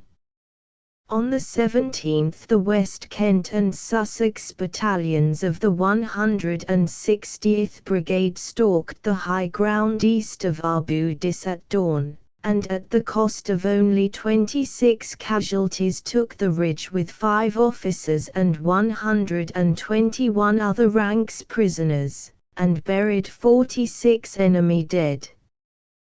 One battalion went up the hill on one side, while the Sussex crept up the opposite side, the Turks being caught between two fires. The 53rd Division also improved their position on the 21st of December. As one leaves Bethany and proceeds down the Jericho Road, one passes along a steep zigzag with several hairpin bends until one reaches a guardhouse near a well about a mile east of Bethany. The road still falls smartly, following a straighter line close to a wadi bed, but hills rise very steeply from the highway, and for its whole length until it reaches the Jordan Valley the road is always covered by high bare mountains. Soon after leaving the zigzag there is a series of 3 hills to the north of the road. It was important to obtain possession of 2 of these hills, the first called Zambi and the second named by the Welsh troops White Hill from the bright limestone outcrop at the crest. The 159th Brigade attacked and gained Zambi and then turned nearer the Jericho Road to capture White Hill.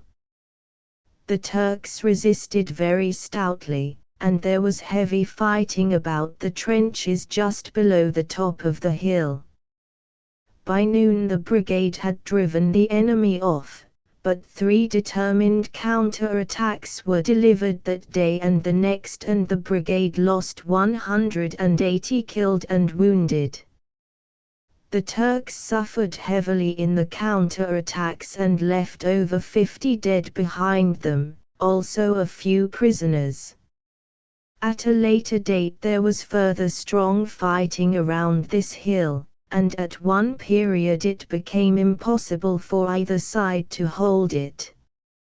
By the 21st there was a readjustment of the line on the assumption that the XXTH Corps would attack the Turks on Christmas Day, the 53rd Division taking over the line as far north as the Wadi Anitar, the 60th Division extending its left to include Nebi Samwil, and the 74th going as far west as Tartar. As a preliminary to the big movement, the 180th Brigade was directed to move on Kh Adaysa, a hill between Tel El-Ful and Torwil, in the early hours of the 23rd of December, and the 181st Brigade was to seize a height about half a mile north of Beit Hanina. The latter attack succeeded, but despite the most gallant and repeated efforts, the 180th Brigade was unable to gain the summit of Adaysa, though they got well up the hill. The weather became bad once more, and meteorological reports indicated no improvement in the conditions for at least 24 hours, and as the moving forward of artillery and supplies was impossible in the rain, General Chatoud with the concurrence of GHQ decided that the attack should not be made on Christmas Day. The 60th Division thereupon did not further prosecute their attack on Adaysa. On the 24th of December, while General Chatoud was conferring with his divisional commanders, information was brought in that the Turks were making preparations to recapture Jerusalem by an attack on the 60th Division, and the Corps commander decided that the moment the enemy was found to be fully committed to this attack, the 10th Division and one brigade of the 74th Division would fall on the enemy's right and advance over the Zitan, Kerina, and Ibzia ridges. How well this plan worked out was shown before the beginning of the new year, by which time we had secured a great depth of ground at a cost infinitely smaller than could have been expected if the Turks had remained on the defensive, while the Turkish losses, at a moment when they required to preserve every fighting man, were much greater than we could have hoped to inflict if they had not come into the open. There was never a fear that the enemy would break through. We had commanding positions everywhere, and the more one studied our line on the chain of far-flung hills, the more clearly one realized the prevision and military skill of General Chatoud and the staff of the XXTH Corps in preparing the plans for its capture before the advance on Jerusalem was started. The fourth objective of December 8–9 well and truly laid the foundations for Jerusalem's security, and relieved the inhabitants from the accumulated burdens of more than 3 years of war. We had nibbled at pieces of ground to flatten out the line here and there, but in the main the line the Turks assaulted was that fourth objective. The Turks put all their hopes on their last card. It was trumped, and when we had won the trick there was not a soldier in General Allenby's army nor a civilian in the Holy City who had not a profound belief in the coming downfall of the Turkish Empire. Troops in the line and in bivouac spent the most cheerless Christmas Day within their memories. Not only in the storm-swept hills but on the plain the day was bitterly cold, and the gale carried with it heavy rain clouds which passed over the tops of mountains and rolled up the valleys in ceaseless succession, discharging hail and rain in copious quantities. The wadis became roaring, tearing torrents fed by hundreds of tributaries, and men who had sought shelter on the lee side of rocks often found water pouring over them in cascades. The whole country became a sea of mud, and the trials of many months of desert sand were grateful and comforting memories.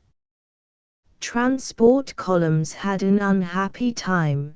The Hebron road was showing many signs of wear, and it was a long journey for lorries from Beersheba when the retaining walls were giving way and a foot-deep layer of mud invited a skid every yard.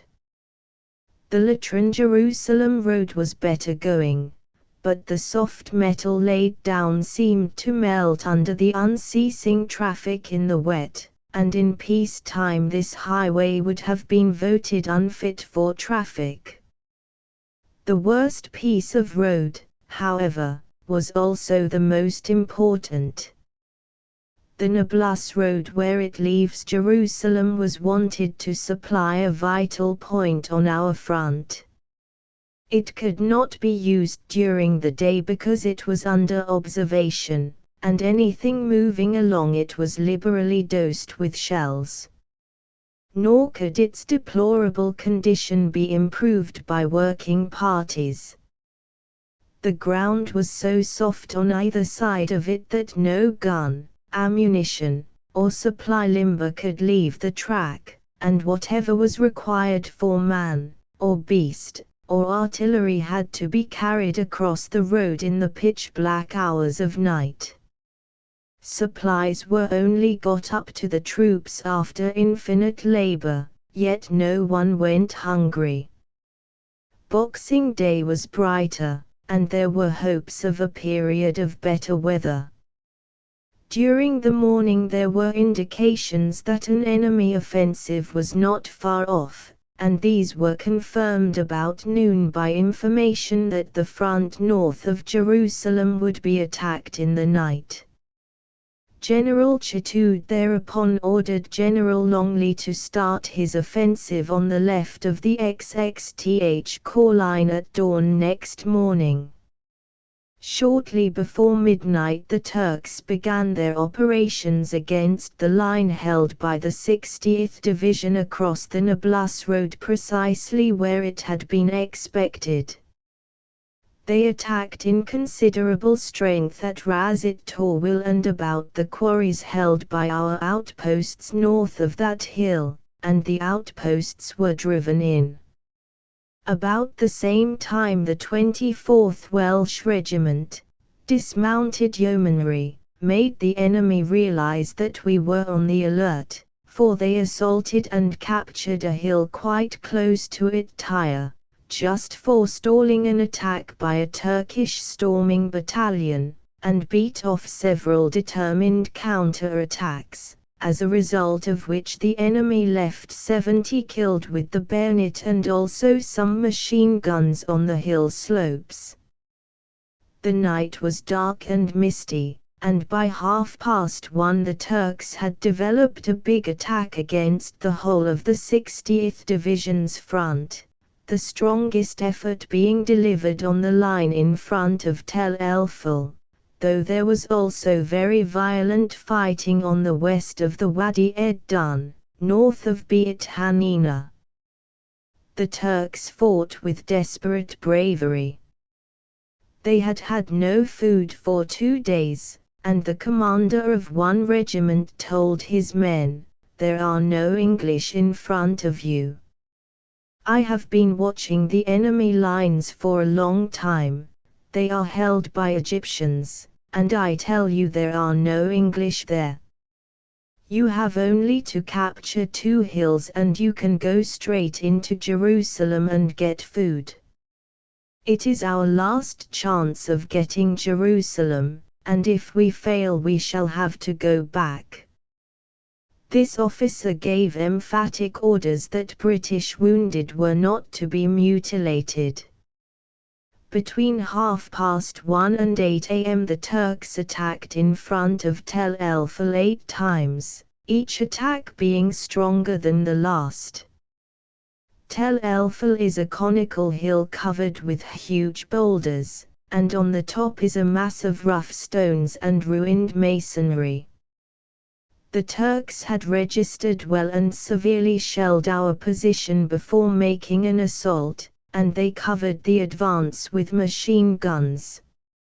In one attack made just after daybreak, the enemy succeeded in getting into a short length of line, but men of the 2/15th Londons promptly organised a counter-attack and, advancing with fine gallantry, though their ranks were thinned by a tremendous enfilade fire from artillery and machine guns, they regained the Sangars. For several hours after 8 o'clock this portion of the line was quieter, but the Turk was reorganizing for a last effort. A very brilliant defense had been made during the night of Beit Hanina by the 2/24th Londons, which battalion was commanded by a captain, the colonel and the majors being on the sick list. The two companies in the line were attacked 4 times by superior numbers, the last assault being delivered by more than 500 men, but the defenders stood like rocks, and though they had 50% of their number killed or wounded, and the Turks got close to the trenches, the enemy were crushingly defeated. The morning lull was welcome. Our troops got some rest, though their vigilance was unrelaxed, and few imagined that the Turks had yet given up the attempt to reach Jerusalem. We were ready to meet a fresh effort, but the strength with which it was delivered surprised everybody. The Turk, it seemed, was prepared to stake everything on his last throw. He knew quite early on that morning that his Caucasus division could not carry out the role assigned to it. General Chatoud had countered him by smashing in with his left with a beautiful weighty stroke precisely at the moment when the Turk had compromised himself elsewhere, and instead of being able to put in his reserves to support his main attack, the enemy had to divert them to stave off an advance which, if unhindered, would threaten the vital communications of the attackers north of Jerusalem. It was a remarkable situation, but all the finesse in the art of war was on one side. Every message the Turkish commander received from his right must have reported progress against him. Each signal from the Jerusalem front must have been equally bitter, summing up want of progress and heavy losses. With us, time was a secondary factor; with the Turk, time was the whole essence of the business. So he pledged his all on one tremendous final effort. It was almost 1 o'clock when it started, and it was made against the whole front of our XXTH Corps. It was certainly made in unexpected strength and with a courage beyond praise. The Turk threw himself forward to the assault with the violence of despair, and his impetuous onrush enabled him to get into some small elements of our front line, but counter-attacks immediately organized drove him out. Over the greater portion of the front the advance was stopped dead, but in some places the enemy tried a whirlwind rush and used bomb against bomb. He had met his match. The 60th Division, which bore the brunt of the onslaught, as it was bound to do from its position astride the main road, was absolutely unbreakable, and at Tel El-Ful there lay a dead Turk for every yard of its front. The enemy drew off, but to save the remnants of his storming troops kept our positions from near Razit Torwil, Tel El-Ful to the Wadi Beit Hanina under heavy gunfire for the rest of the day. The Turk was hopelessly beaten, his defeat irretrievable. He had delivered 13 costly attacks, and his sole gains were the exposed outpost positions at the Torwil and the quarries. All his reserves had been vigorously engaged, while at 2 o'clock in the afternoon General Chatoud had in reserve 19 battalions less 1 company still unused, and the care exercised in keeping this large body of troops fresh for following up the Turkish defeat undoubtedly contributed to the great success of the advances on the next 3 days. Simultaneously with their attack on the 60th Division positions, the Turks put in a weighty effort to oust the 53rd Division from the positions they held north and south of the Jericho Road. Whether in their wildest dreams they imagined they could enter Jerusalem by this route is doubtful. But if they had succeeded in driving in our line on the north, they would have put the 53rd Division in a perilous position on the east with only one avenue of escape. The Turks concentrated their efforts on White Hill and Zambi. A great fight raged round the former height and we were driven off it. But the divisional artillery so sprinkled the crest with shell that the Turk could not occupy it, and it became no man's land until the early evening when the 7th Royal Welsh Fusiliers recaptured and held it. The contest for Zambi lasted all day, and for a long time it was a battle of bombs and machine guns, so closely together were the fighting men. But the Turks never got up to our sangars and were finally driven off with heavy loss, over 100 dead being left on the hill. The Turkish ambulances were seen hard at work on the Jericho Road throughout the day. There was a stout defense of a detached post at Ibn Abid. A company of the 2 forward/10th Middlesex Regiment had been sent on to Abid, about 5 miles east of Bethlehem, to watch for the enemy moving about the rough tracks in that bare and broken country which falls away in jagged hills and sinuous valleys to the Dead Sea. The little garrison, whose sole shelter was a ruined monastic building on the hill, were attacked at dawn by 700 Turkish cavalry supported by mountain guns. The garrison stood fast all day though practically surrounded, and every attack was beaten off.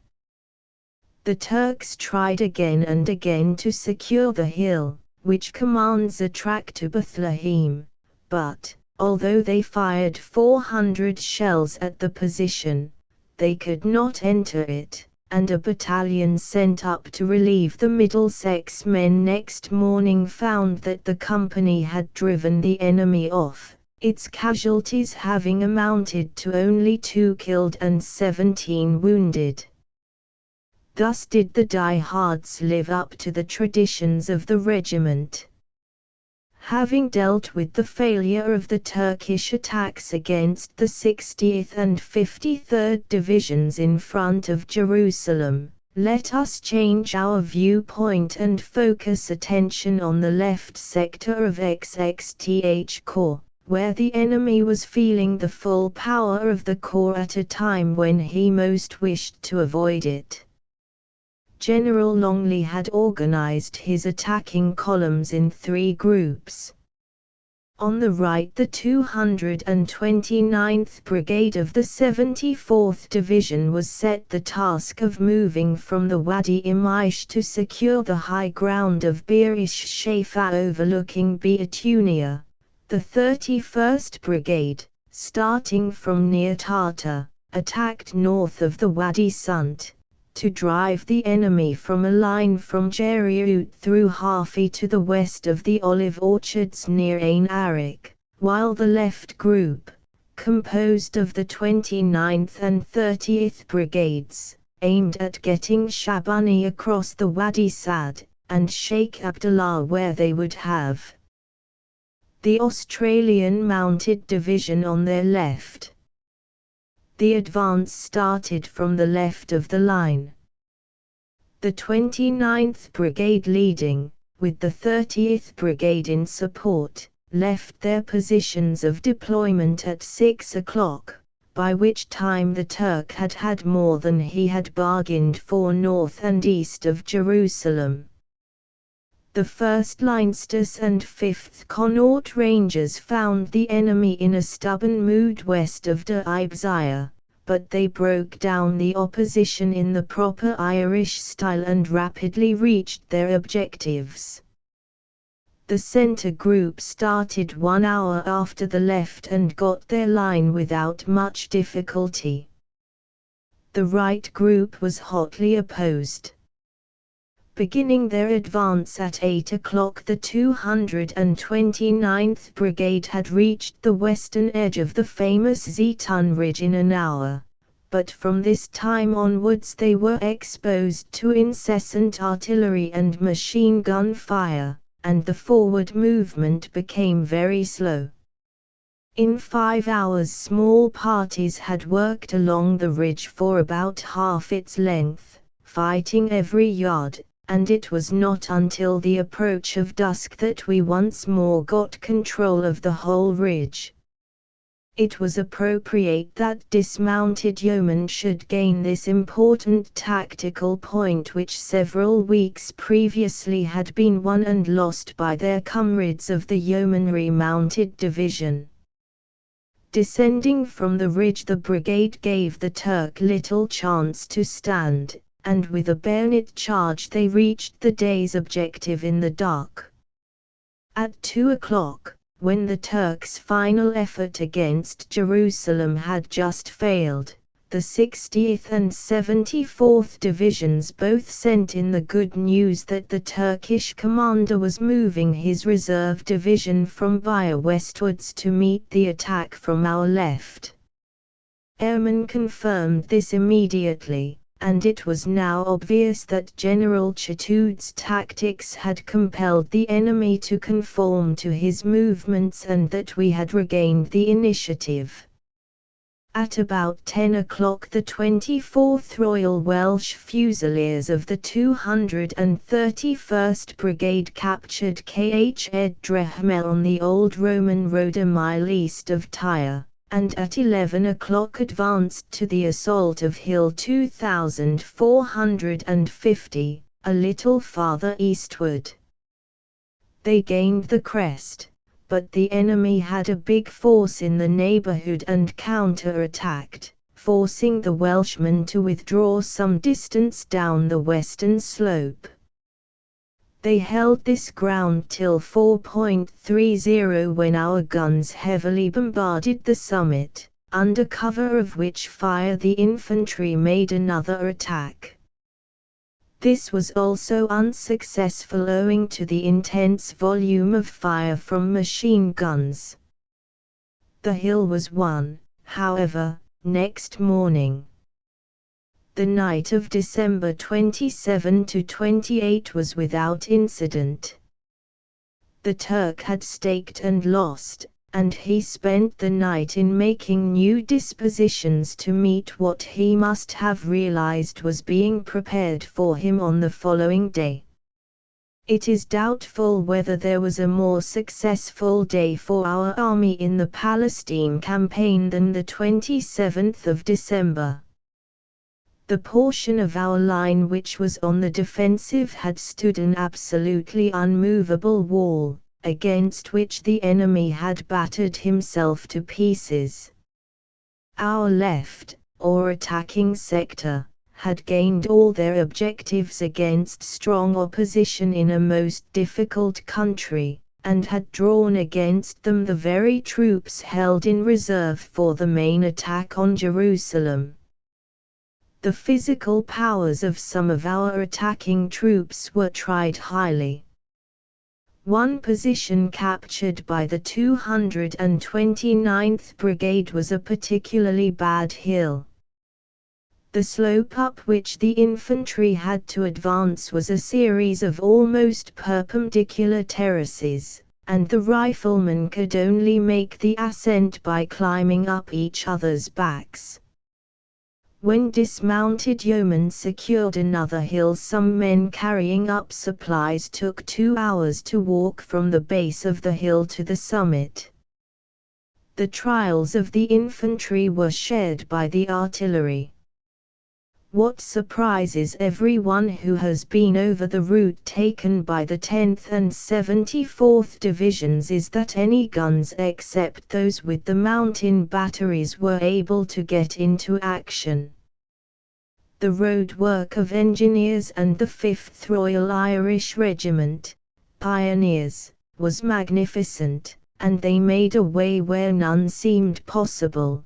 But though these road makers put their backs into their tasks, it was only by the untiring energies of the gunners and drivers that artillery was got up to support the infantry.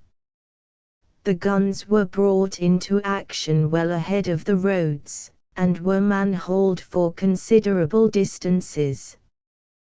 2 howitzers and 1 field gun were kept up with the infantry on the first day of the advance, where no horses could get a foothold, and the manner in which the gunners hauled the guns through deep ravines and up seemingly unclimbable hills constituted a wonderful physical achievement.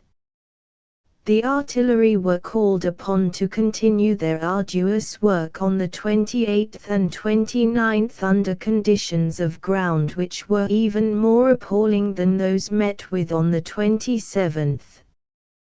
The whole country was devoid of any road better than a goat track, and the ravines became deeper and the hills more precipitous.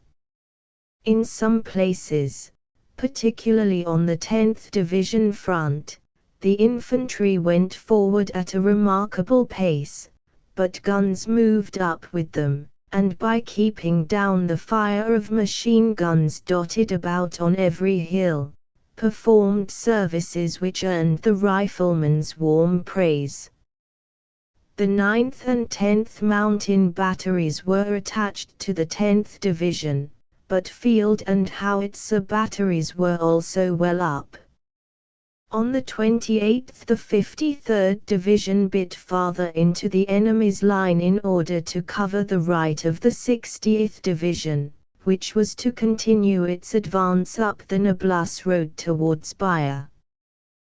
The 158th Brigade captured Anita, and after fighting all day the 1/70 Royal Welsh Fusiliers secured Ras ur Cubes Suffer, a forbidding-looking height towering above the storm-rent sides of the Wadi Ruabeh.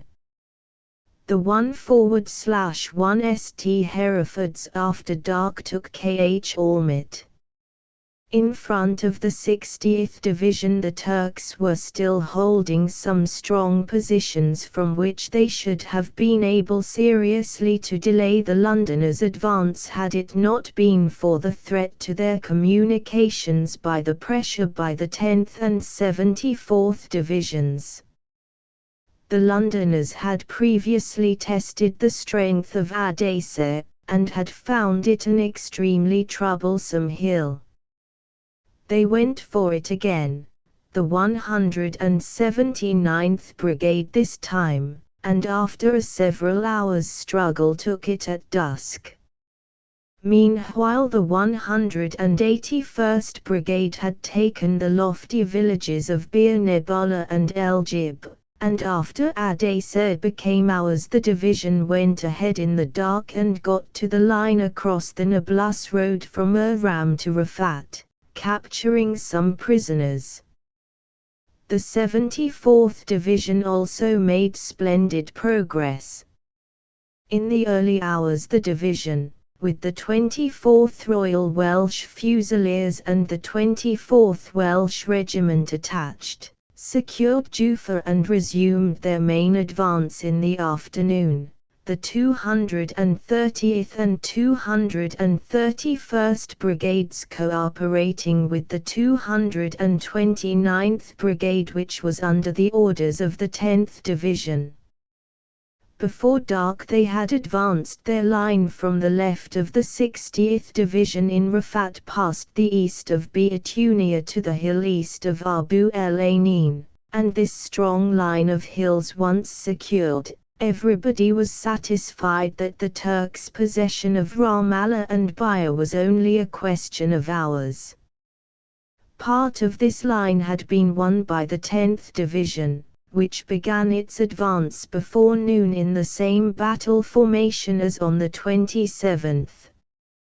Soon after the three groups started, the heavy artillery put down a fierce fire on the final objectives, and before 3 o'clock the Turks were seen to be evacuating Kifuskian, Ainin, and Rubin.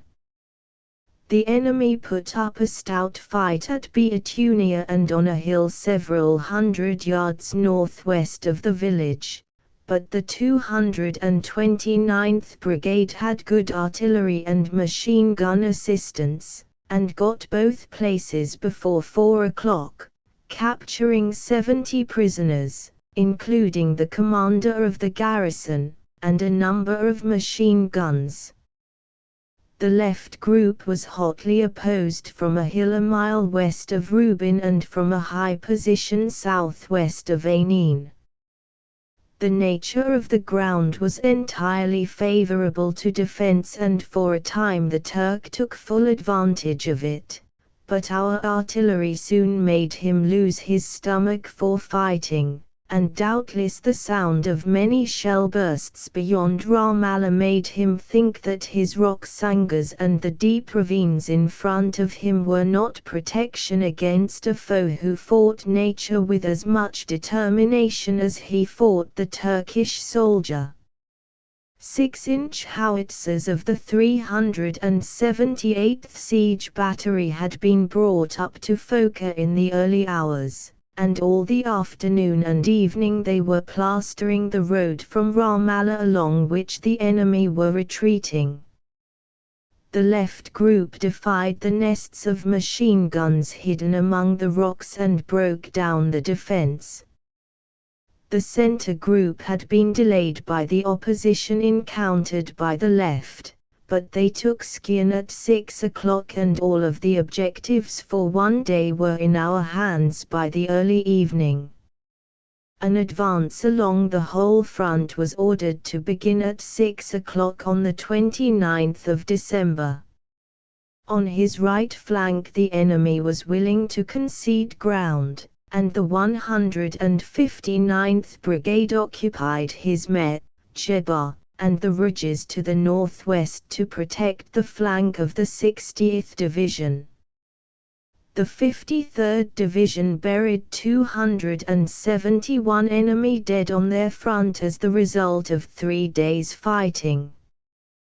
The 181st Brigade made a rapid advance up the Nablus Road until they were close to Baia and Tahuna, a high rocky hill just to the northwest of the village. The Turks had many machine guns and a strong force of riflemen in these places, and it was impossible for infantry to advance against them over exposed ground without artillery support.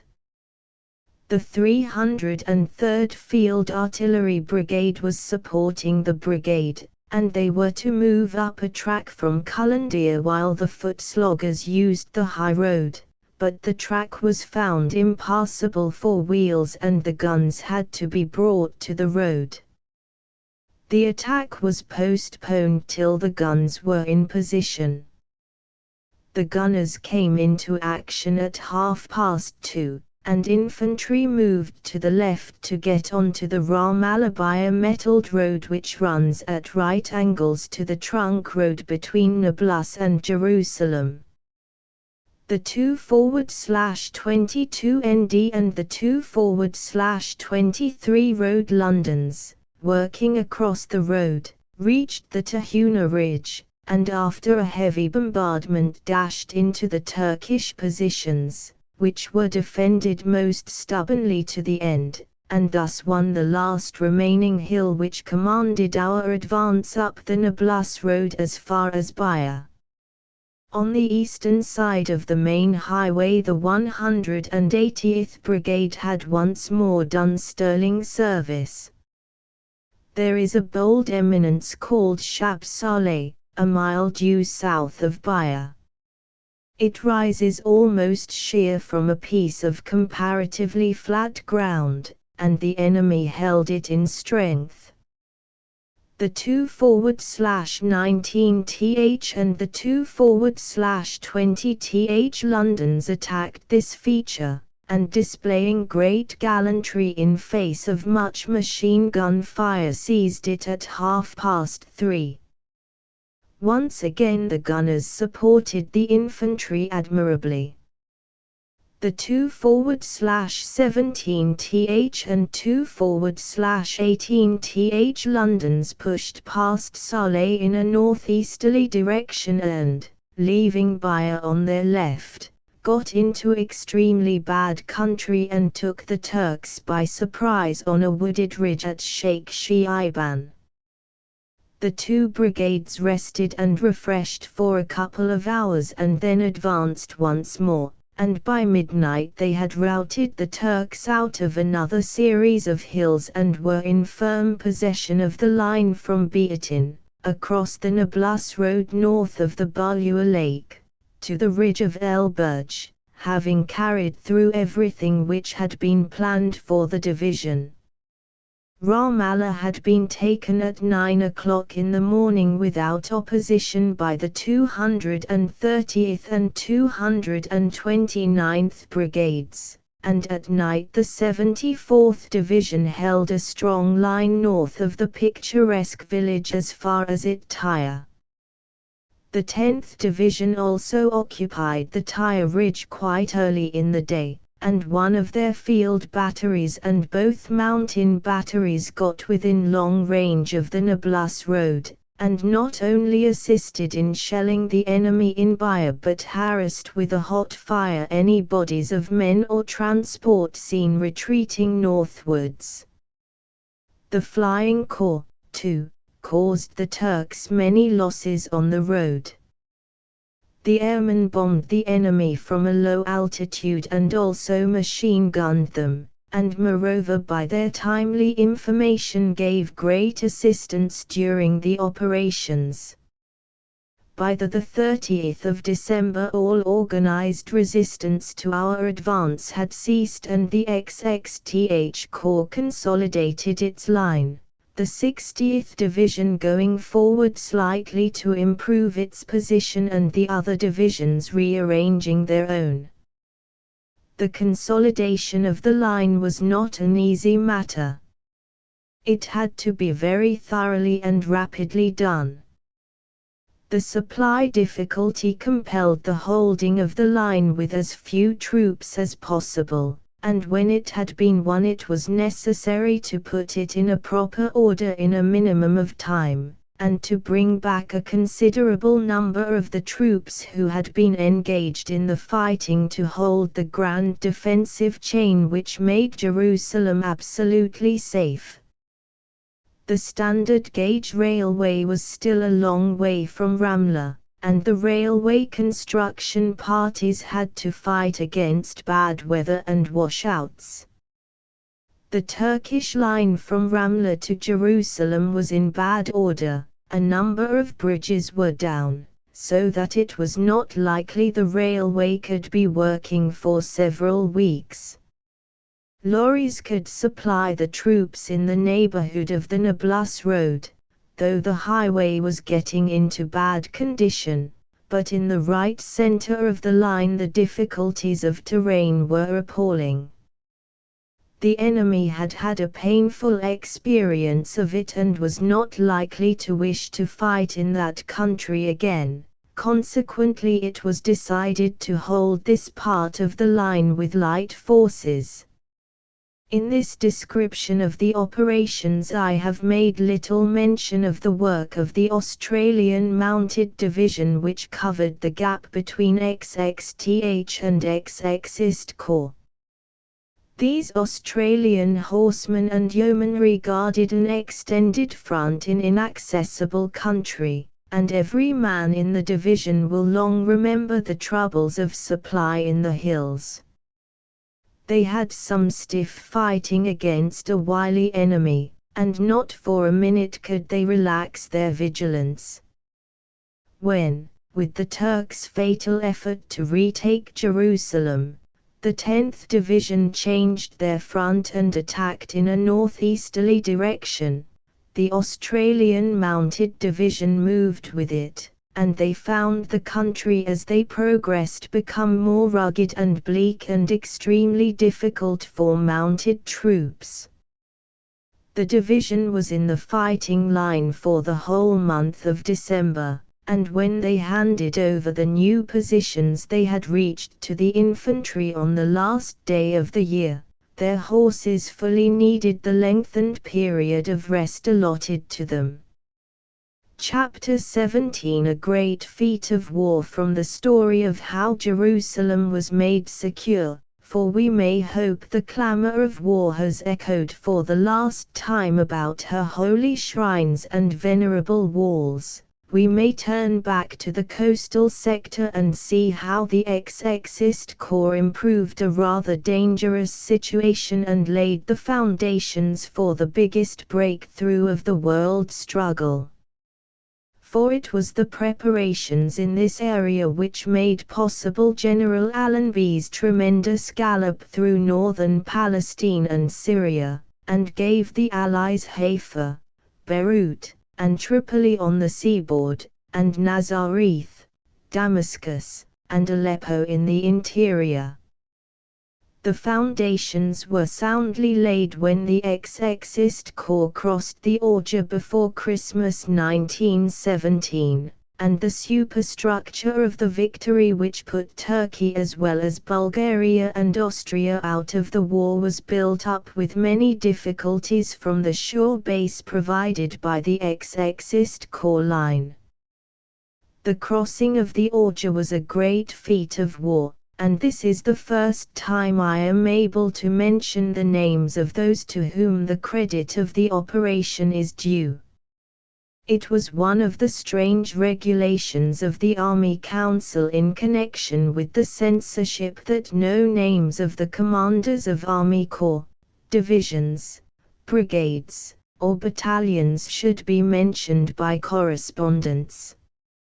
Nor indeed was I permitted to identify in my dispatches any particular division, yet the divisions concerned, the 52nd, 53rd, 54th, 60th, and so on, had often been mentioned in official dispatches. The enemy not only knew they were in Palestine but were fully aware of their positions in the line. Their commanders and brigadiers were known by name to the Turks. On the other hand, in describing a certain battle I was allowed to speak of divisions of lowland troops, Welshmen and Londoners, allusions which would convey, if there were anything to give away, precisely as much information to the dull old Turk and his sharper Hun companion in arms as though the 52nd, 53rd, and 60th Divisions had been explicitly designated. This practice seemed in effect to be designed more with the object of keeping our people at home in the dark, of forbidding them glory in the deeds of their children and brothers, than of preventing information reaching the enemy. Some gentleman enthroned in the authority of an official armchair said no, and there was an end of it. You could not get beyond him. His decision was final, complete, and silly, and the correspondent was bound hand and foot by it. Doubtless he would have liked one to plead on the knee for some little relaxation of his decision.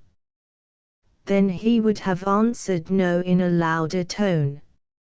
Let me give one example from a number entered in my notebooks of how officers at home exercised their authority.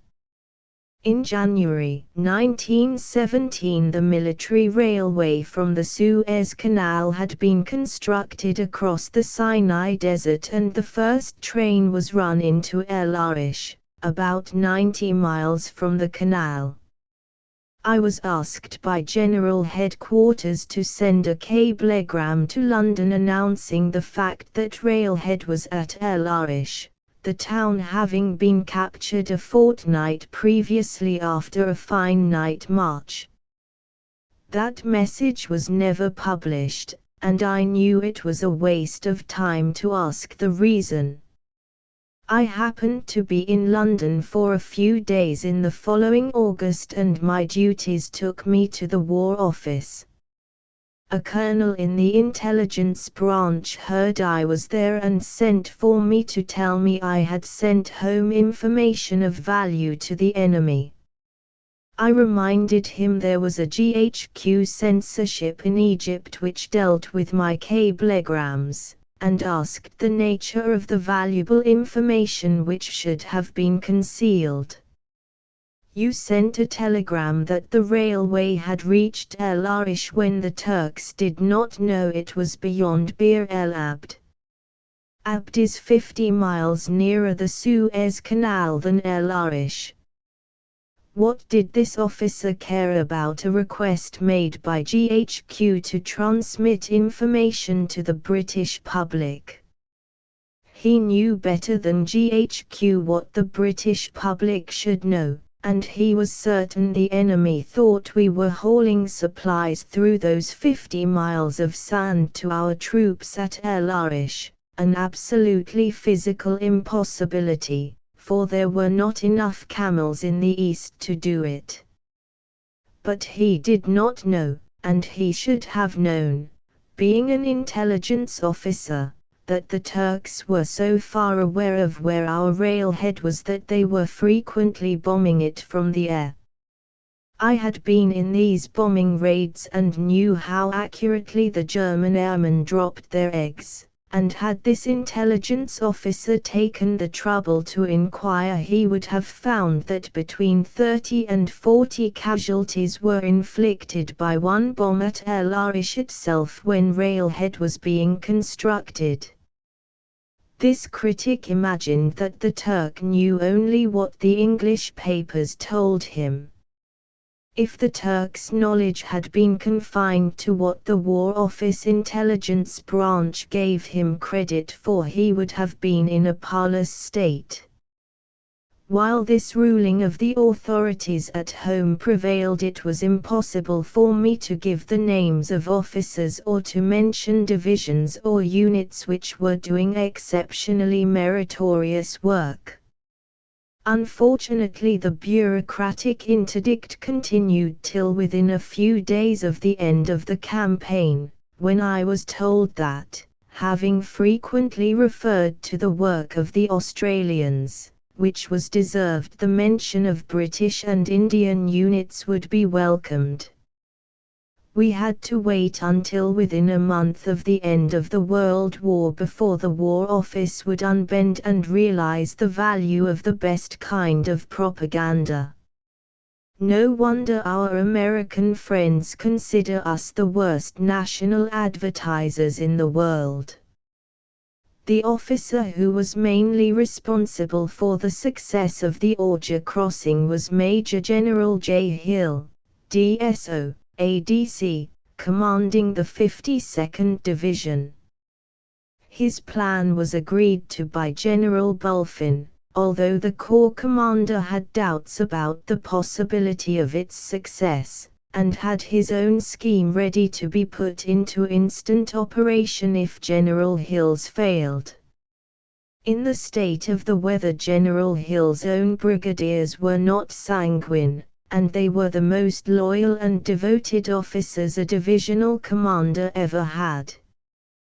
But despite the most unfavorable conditions, calling for heroic measures on the part of officers and men alike to gain their objectives through mud and water and over ground that was as bad as it could be, the movements of the troops worked to the clock. One brigade's movements synchronized with those of another, and the river was crossed, commanding positions were seized, and bridges were built with an astoundingly small loss to ourselves. The Lowland Scots worked as if at sport, and they could not have worked longer or stronger if the whole honour of Scotland had depended upon their efforts. At a later date, when digging at Arsuf, these Scots came across some marble columns which had graced a hall when Apollonia was in its heyday. The glory of Apollonia has long vanished, but if in that age of warriors there had been a belief that those marble columns would someday be raised as monuments to commemorate a great operation of war, the ancients would have had a special veneration for them. 3 of the columns marked the spots where the Scots spanned the river, and it is a pity they cannot tell the full story to succeeding generations. The River Orge is a perennial stream emptying itself into the blue Mediterranean waters 4 miles north of Jaffa. Its average width is 40 yards and its depth 10 feet, with a current running at about 3 miles an hour. Till we crossed it, the river was the boundary between the British and Turkish armies in this sector, and all the advantage of observation was on the northern bank. From it the town of Jaffa and its port were in danger, and the main road between Jaffa and Ramla was observed and under fire. The village of Sheikh Mwanis, about 2 miles inland, stood on a high mound commanding the ground south of the river, and from Hadra you could keep the river in sight in its whole winding course to the sea. All this high ground concealed an entrenched enemy. On the southern side of the river the Turks were on Bald Hill, and held a line of trenches covering the Jewish colony of Malebis and Fejja. A bridge and a mill dam having been destroyed during winter, the only means of crossing was by a ford 3 feet deep at the mouth, an uncertain passage because the sandbar over which one could walk shifted after heavy rain when the stream was swollen with flood water. Reconnaissances at the river mouth were carried out with great daring.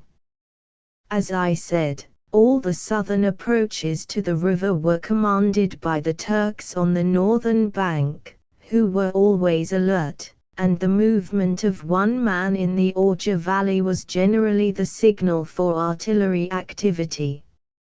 So often did the Turkish gunners salute the appearance of a single British soldier that the Scots talked of the enemy sniping with guns. To reconnoitre the enemy's positions by daylight was hazardous work, and the Scots had to obtain their first-hand knowledge of the river and the approaches to it in the dark hours. An officer's patrol swam the river one night, saw what the enemy was doing, and returned unobserved. A few nights afterwards 2 officers swam out to sea across the river mouth and crept up the right bank of the stream within the enemy's lines to ascertain the locality of the ford and its exact width and depth. They also learned that there were no obstacles placed across the ford, which was 3 feet deep in normal times and 5 feet under water after rains. It was obvious that bridges would be required, and it was decided to force the passage of the river in the dark hours by putting covering troops across to the northern bank, and by capturing the enemy's positions to form a bridgehead while pontoon bridges were being constructed for the use of guns and the remainder of the division. Time was all important. December and January are the wettest months of the season at Jaffa, and after heavy rains the Orge Valley becomes little better than a marsh, so that a small amount of traffic will cut up the boggy land into an almost impassable condition. The Exist Corps plan was as follows. At dawn on the 21st of December, a heavy bombardment was to open on all the enemy's trenches covering the crossings. The fire of heavy guns to be concentrated on enemy batteries and strong positions in the rear, while ships of the Royal Navy bombarded two strong artillery positions at Tel El Rekit and El Jalil, near the coast. When darkness fell, covering troops were to be ferried across the river, and then light bridges would be constructed for the passage of larger units charged with the task of getting the Turks out of their line from Hadra, through El Mukraz to Tel El Rekit. After these positions had been gained, the engineers were to build pontoon bridges to carry the remainder of the division and guns on the night of the 22nd to 23rd December, in time to advance at daylight on the 23rd to secure a defensive line from Tel El Mukmar through Sheikh El Balatar to Jalil. On the right of the 52nd Division, the 54th Division was to attack Bald Hill on the night of 21st to 22nd December, and on the following morning assault the trench system covering Malebis and Fejja, then later in the day to advance to Rantiet, while the 75th Division farther east was to attack Baya and Bada. This plan was given to divisional commanders at a conference in Jaffa on the 12th of December. 2 days later, General Hill submitted another scheme which provided for a surprise attack by night with no naval or land artillery bombardment, such a demonstration being likely to attract attention. General Hill submitted his proposals in detail.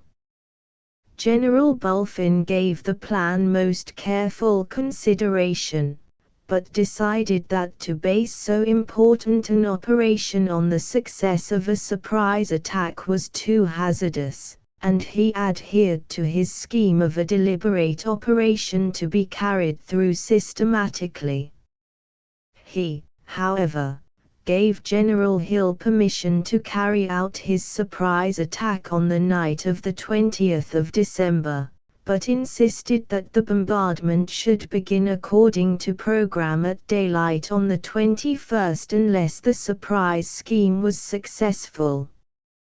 A brigade of the 54th Division and the 1st Australian Light Horse Brigade relieved the Scots in the trenches for 3 nights before the attempt. Every man in the Lowland Division entered upon the work of preparation with wholehearted enthusiasm. There was much to be done and materials were none too plentiful. Pontoons were wired for and reached Jaffa on the 16th. There was little wood available, and some old houses in Jaffa were pulled down to supply the army's needs. The material was collected in the orange groves around the German colony at Sarona, a northern suburb of Jaffa, and every man who could use a tool was set to work to build a framework of rectangular boats to a standard design, and on this framework of wood tarpaulins and canvas were stretched. These boats were light in structure, and were so designed that working parties would be capable of transferring them from their place of manufacture to the river bank. Each boat was to carry 20 men fully armed and equipped over the river. They became so heavy with rain that they in fact only carried 16 men.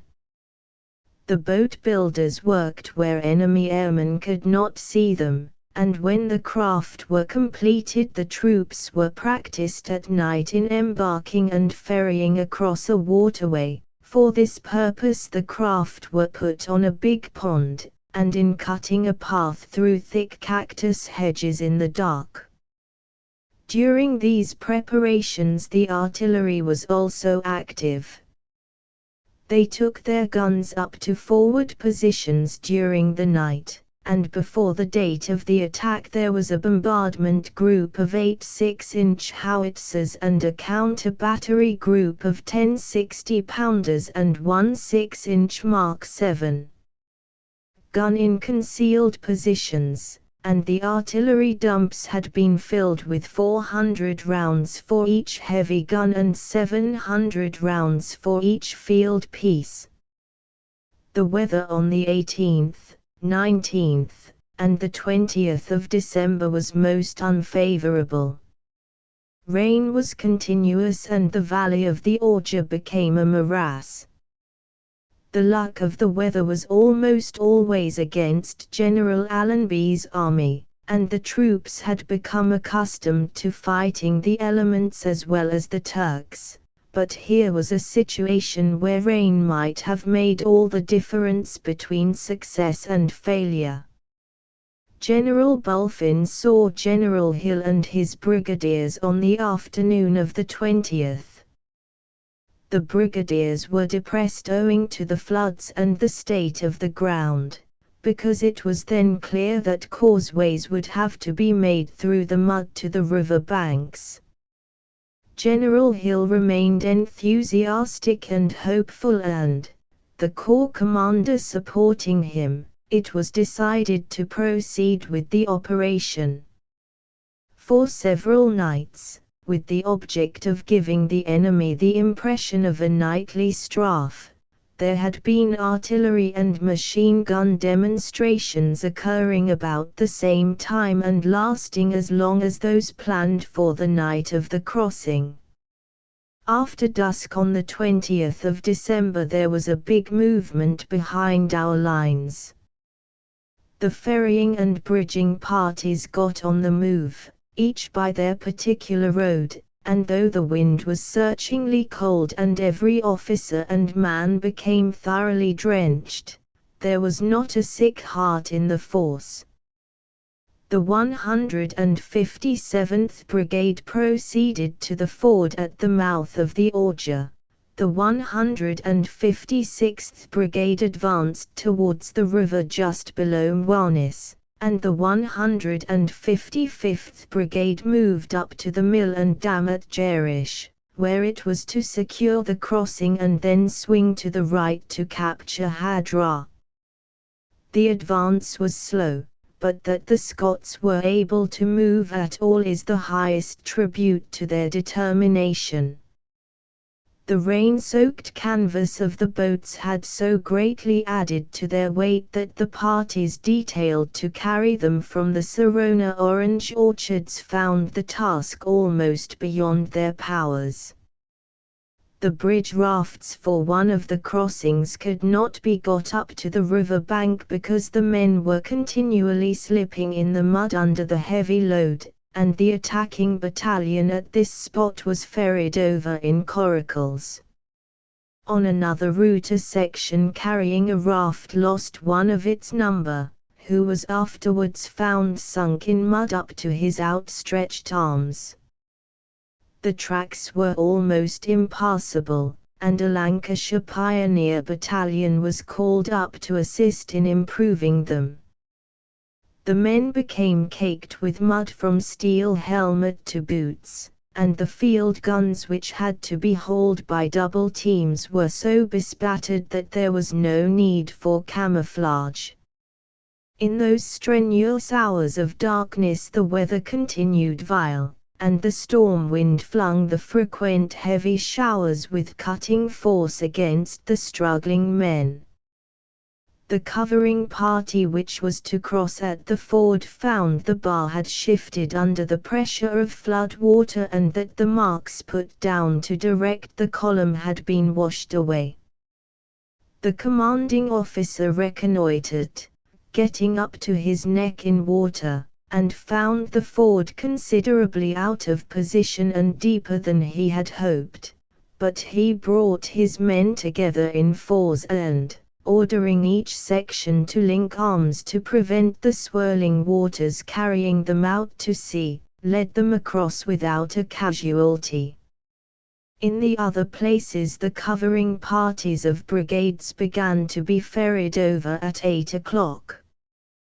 The first raft loads were paddled across with muffled oars. A line was towed behind the boats, and this being made fast on either side of the river, the rafts crossed and recrossed by haulage on the rope, in order that no disturbance on the surface by oars on even such a wild night should cause an alarm. As soon as the covering parties were over, light bridges to carry infantry in file were constructed by lashing the rafts together and placing planks on them. One of these bridges was burst by the strength of the current, but the delay thus caused mattered little as the surprise was complete. When the bridges of rafts had been swung and anchored, blankets and carpets were laid upon them to deaden the fall of marching feet, and during that silent tramp across the rolling bridges many a keen-witted Scot found it difficult to restrain a laugh as he trod on carpets richer by far than any that had lain in his best parlour at home. He could not see the patterns, but rightly guessed that they were picked out in the bright colours of the East, and the muddy marks of war-travelled men were left on them without regret, for the carpets had come from German houses in Sarona. How perfectly the operation was conducted, noiselessly, swiftly, absolutely according to timetable, may be gathered from the fact that 2 officers and 16 Turks were awakened in their trench dugouts at the ford by the river mouth 2 hours after we had taken the trenches.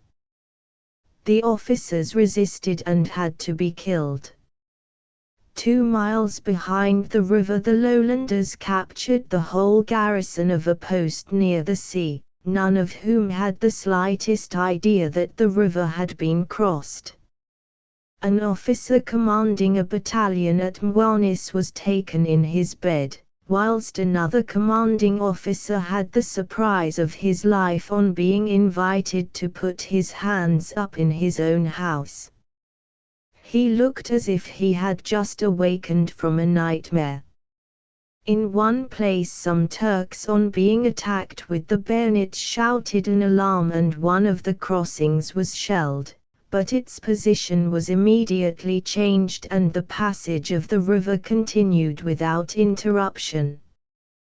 The whole of the Turkish system covering the river, trenches well concealed in the river banks and in patches of cultivated land, were rushed in silence and captured. Mwanis was taken at the point of the bayonet. The strong position at Hadra was also carried in absolute silence, and at daylight the whole line the Scots had set out to gain was won and the assailants were digging themselves in. And the price of their victory. The Scots had 8 officers and 93 other ranks casualties. They buried over 100 Turkish dead and took 11 officers and 296 other ranks prisoners, besides capturing 10 machine guns. The forcing of the passage of the Orja was a magnificent achievement, planned with great ability by General Hill and carried out with that skill and energy which the brigadiers, staff, and all ranks of the division showed throughout the campaign. One significant fact serves to illustrate the Scots' discipline. Orders were that not a shot was to be fired except by the guns and machine guns making their nightly strafe. Death was to be dealt out with the bayonet, and though the Lowlanders were engaged in a life and death struggle with the Turks, not a single round of rifle ammunition was used by them till daylight came, when, as a keen marksman said, they had some grand running man practice.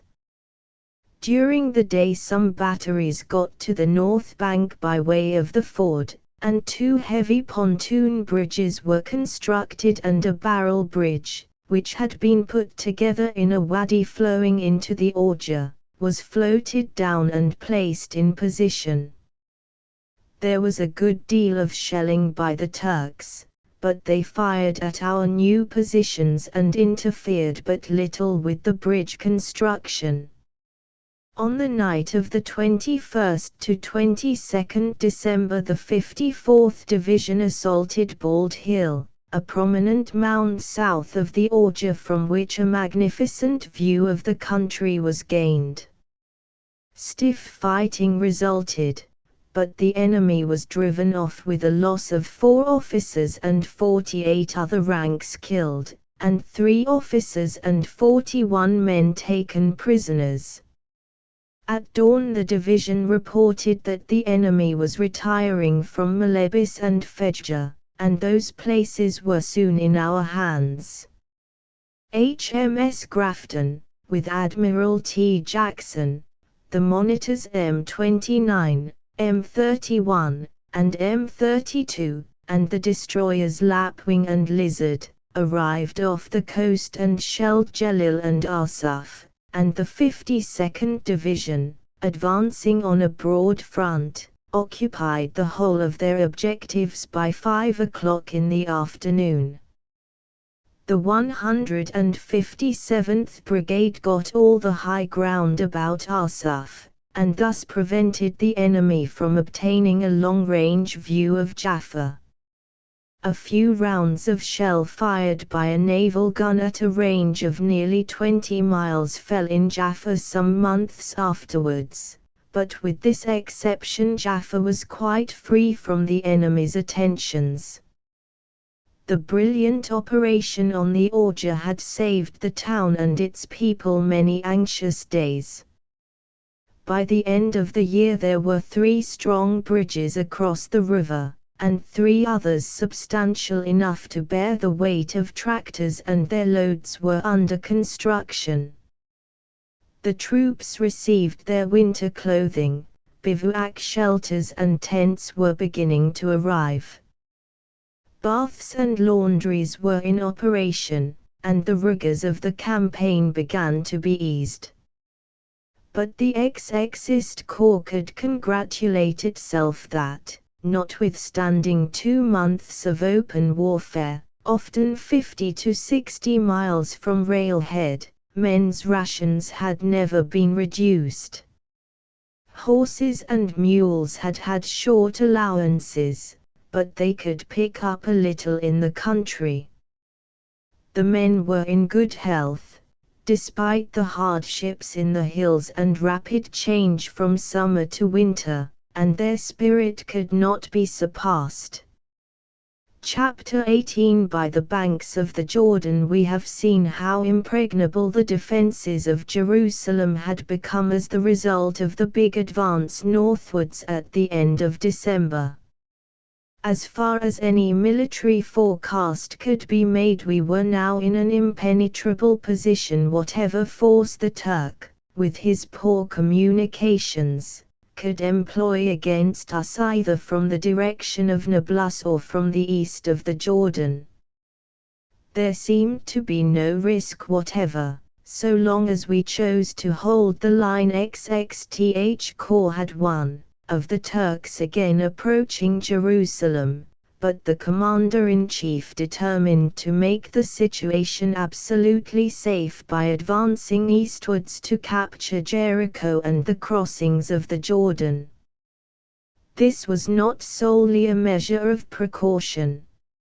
It certainly did provide a means for preventing the foe from operating in the stern, forbidding, desolate, and awe-inspiring region which has been known as the wilderness since biblical days, and doubtless before.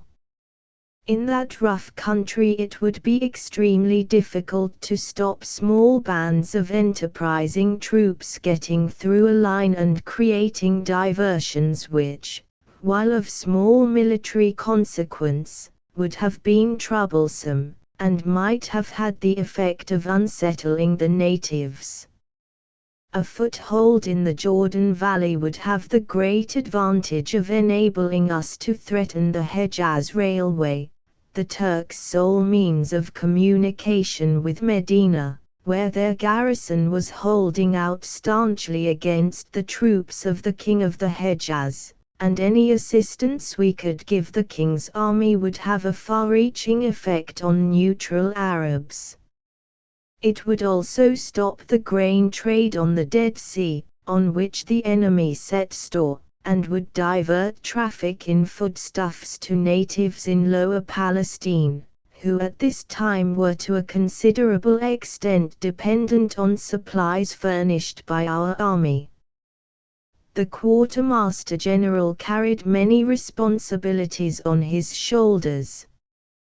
Time was not the important factor, and as General Allenby was anxious to avoid an operation which might involve heavy losses, it was at first proposed that the enemy should be forced to leave Jericho by the gradually closing in on the town from north and south. The Turks had got an immensely strong position about Talat ed-Dum, the mound of blood where stands the ruined castle of the Crusaders, the Chastel Rouge. One can see it with the naked eye from the Mount of Olives, and weeks before the operation started I stood in the garden of the Kaiserin Augusta Victoria Hospice and, looking over one of the most inhospitable regions of the world, could easily make out the Turks walking on the road near the Khan, which has been called the Good Samaritan Inn. The country has indeed been rightly named. Gaunt, bare mountains of limestone with scarcely a patch of green to relieve the nakedness of the land make a wilderness indeed, and one sees a drop of some 4,000 feet in a distance of about 15 miles. The hills rise in continuous succession, great ramparts of the Judean range, and instead of valleys between them there are huge clefts in the rock, hundreds of feet deep, which carry away the winter torrents to the Jordan and Dead Sea.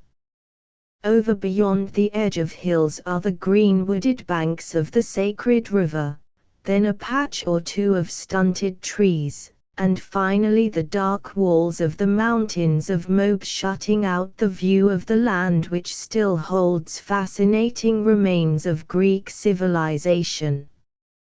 But there was no promise of an early peep at such historic sites, and the problem of getting at the nearer land was hard enough for present deliberation.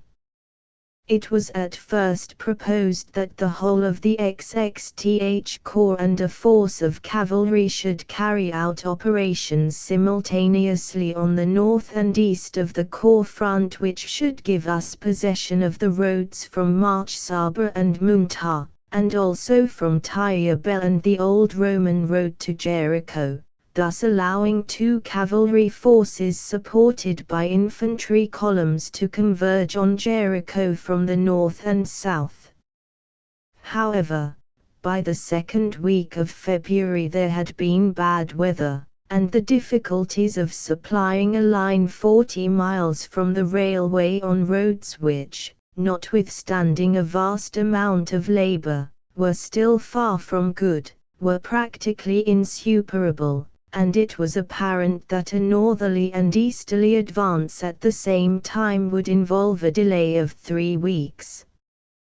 New circumstances came to light after the advance was first arranged, and these demanded that the enemy should be driven across the Jordan as soon as possible. General Allenby decided that the operations should be carried out in 2 phases. The first was an easterly advance to thrust the enemy from his position covering Jericho, to force him across the Jordan, and to obtain control of the country west of the river. The northerly advance to secure the line of the Wadi Orja was to follow. This river Auger which flows into the Jordan must not be confused with the Auger on the coast already described. The period of wet weather was prolonged, and the accumulation of supplies of rations and ammunition did not permit of operations commencing before the 19th of February. That they started so early is an eloquent tribute to the hard work of the army, for the weather by the date of the attack had improved but little, and the task of getting up stores could only be completed by extraordinary exertions. General Chatoud ordered a brigade of the 60th Division to capture Mukmaz as a preliminary to a concentration at that place. On the 19th the division occupied a front of about 14 miles from near Muntah, close to which the ancient road from Bethlehem to Jericho passes, through Ras Dices, across the Jerusalem-Jericho road to Arak Ibrahim, over the great chasm of the Wadi Farah which has cliff-like sides hundreds of feet deep, to the brown knob of Ras Torwil. The line was not gained without fighting. The Turks did not oppose us at Muntah, the spot where the Jews released the scapegoat, but there was a short contest for Ibrahim, and a longer fight lasting till the afternoon for an entrenched position a mile north of it. Ras Torwil was ours by 9 in the morning. Torwil overlooks a track which has been trodden from time immemorial. It leads from the Jordan Valley northwest of Jericho, and passes beneath the frowning height of Jebel Kuruntul with its bare face relieved by a monastery built into the rock about halfway up, and a walled garden on top to mark the Mount of Temptation, as the pious monks believe it to be. The track then proceeds westwards, winding in and out of the tremendous slits in rock, to Mukmaz, and it was probably along this rough line that the Israelites marched from their camp at Gilgal to overthrow the Philistines. On the right of the Londoners were 2 brigades of the Anzac Mounted Division, working through the most desolate hills and wadis down to the Dead Sea with a view to pushing up by Nebi Musa, which tradition has ascribed as the burial place of Moses, and thence into the Jordan Valley. Northward of the 60th Division the 53rd was extending its flank eastwards to command the Tyre-Jericho road, and the Welsh troops occupied Rumman, a huge mount of chalk giving a good view of the wilderness. This was the position on the night of the 19th of February. At dawn on the 20th the Londoners were to attack the Turks in 3 columns. The right column was to march from El Muntah to Ektef, the center column to proceed along the Jerusalem-Jericho road between the highway and the Wadi Farah, and the left column was to go forward by the Torwil Jebel Kuruntul track. The 1st Australian Light Horse Brigade and the New Zealand Mounted Rifles Brigade were, if possible, to make Nebi Musa. The infantry attack was as fine as anything done in the campaign. I had the advantage of witnessing the center column carry out the whole of its task and of seeing the right column complete as gallant an effort as any troops could make, and as one saw them scale frowning heights and clamber up and down the roughest of torrent beds, one realized that more than 3 months' fighting had not removed the bloom from these Cockney warriors, and that their physique and courage were proof against long and heavy trials of campaigning. The chief objective of the center column was Talat ed Dumwich, lying on the Jericho road just before the junction of the old and the new road to the Jordan Valley, was the key to Jericho. It is hard to imagine a better defensive position. To the north of the road is the Wadi Farah, a great crack in the rocks which can only be crossed in a few places, and which a few riflemen could cover.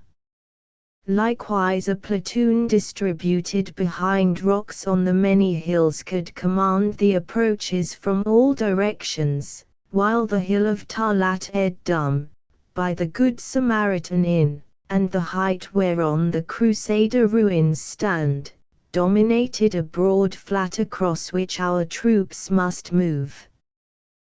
This position the 180th Brigade attacked at dawn.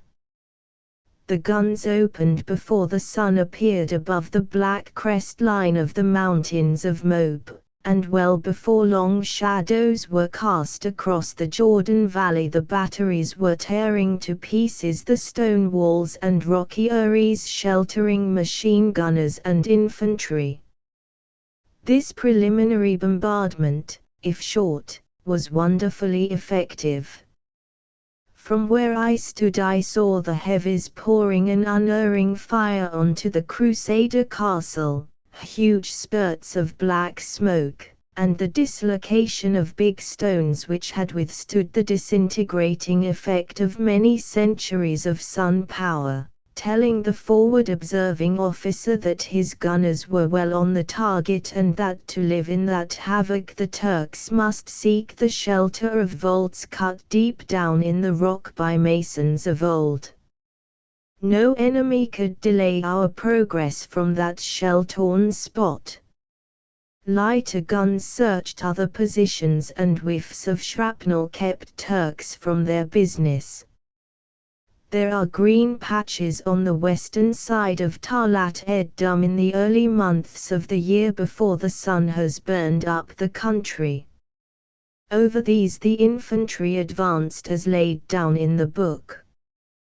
The whirring rap-rap of machine guns at present unlocated did not stop them, and as our machine gun sections, ever on the alert to keep down rival automatic guns, found out and sprayed the nests, the enemy was seen to be anxious about his line of retreat.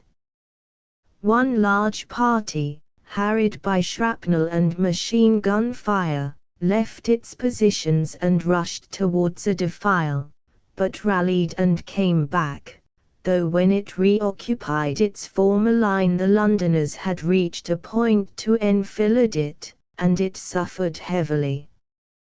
We soon got this position, and then our troops, ascending some spurs, poured a destructive fire into the defile and so harassed the Turks reforming for a counter-attack as to render feeble their efforts to regain what they had lost. By 8 o'clock we had taken the whole of the Talat ed-Dum position, and long-range sniping throughout the day did not disturb our secure possession of it. Immediately the heights were occupied the guns went ahead to new points, and armored cars left the road to try to find a way to the southeast to protect the flank of the right column. They had a troublesome journey. Some of the crews walked well ahead of the cars to reconnoiter the tracks, and it speaks well for the efficiency of the cars as well as for the pluck and cleverness of the drivers that in crossing a mile or two of that terribly broken mountainous country no car was overturned and all got back to the road without mishap. Throughout the night and during the greater part of the day of the 20th of February the right column were fighting under many difficulties. In their march from the hill of Muntar they had to travel over ground so cracked and strewn with boulders that in many parts the brigade could only proceed in single file. In some places the track chosen had a huge cleft in the mountain on one side and a cliff face on the other. It was a continual succession of watercourses and mountains, of uphill and downhill travel over the most uneven surface in the blackness of night, and it took nearly 8 hours to march 3 miles. The nature of the country was a very serious obstacle and the column was late in deploying for attack. But bad as was the route the men had followed during the night, it was easy as compared with the position they had set out to carry. This was Jebel Ektef, the southern end of the range of hills of which Talat ed-Dum was the northern. Ektef presented to this column a face as precipitous as Gibraltar and perhaps half as high. There was a ledge running round it about 3/4 of the way from the top, and for hours one could see the Turks lying flat on this rude path trying to pick off the intrepid climbers attempting a precarious ascent. Some mountain guns suddenly ranged on the enemy on this ledge, and, picking up the range with remarkable rapidity, forced the Turks into more comfortable positions. The enemy, too, had some well-served guns, and they plastered the spurs leading to the crest from the west, but our infantry's audacity never faltered, and after we had got into the first lines on the hill our men proceeded methodically to rout out the machine guns from their nooks and crannies. This was a somewhat lengthy process, but small parties working in support of each other gradually crushed opposition, and the huge rocky rampart was ours by 3 o'clock in the afternoon. Meanwhile 2 brigades of the Anzac Mounted Division were moving eastwards from Muntar over the hills and wadis down to the Dead Sea, whence turning northwards they marched towards Nebi Musa to try to get onto the Jordan Valley flats to threaten the Turks in rear. The terrain was appallingly bad and horses had to be laid, the troops frequently proceeding in Indian file.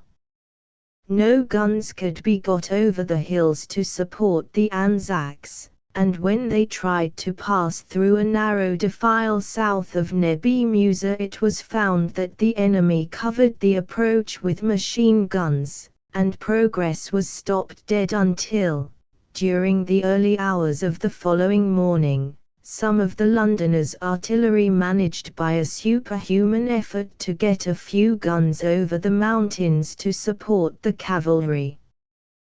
By this time the Turks had had enough of it, and while it was dark they were busy trekking through Jericho towards the Gharani bridge over the river, covered by a force on the Jebel Kuruntul track which prevented the left column from reaching the cliffs overlooking the Jordan Valley. By dawn on the 21st Nebi Musa was made good. The 1st Australian Light Horse Brigade and the New Zealand Brigade were in Jericho by 8 o'clock and had cleared the Jordan Valley as far north as the River Orja, the Londoners holding the line of cliffs which absolutely prevented any possibility of the enemy ever again threatening Jerusalem or Bethlehem from the east. This successful operation also put an end to the Turks' Dead Sea grain traffic. They had given up hope of keeping their landing place on the northern shores of the Dead Sea when we took Talat ed-Dum, and 1 hour after our infantry had planted themselves on the Hill of Blood we saw the enemy burning his boats, wharves, and storehouses at Rujm el-Bara, where he had expended a good deal of labor to put up buildings to store grain wanted for his army. Subsequently we had some naval men operating motor boats from this point, and these sailors achieved a record on that melancholy waterway at a level far below that at which any submarine, British or German, ever rested. Chapter 19 The Touch of the Civilizing Hand. It is doubtful whether the population of any city within the zones of war profited so much at the hands of the conqueror as Jerusalem.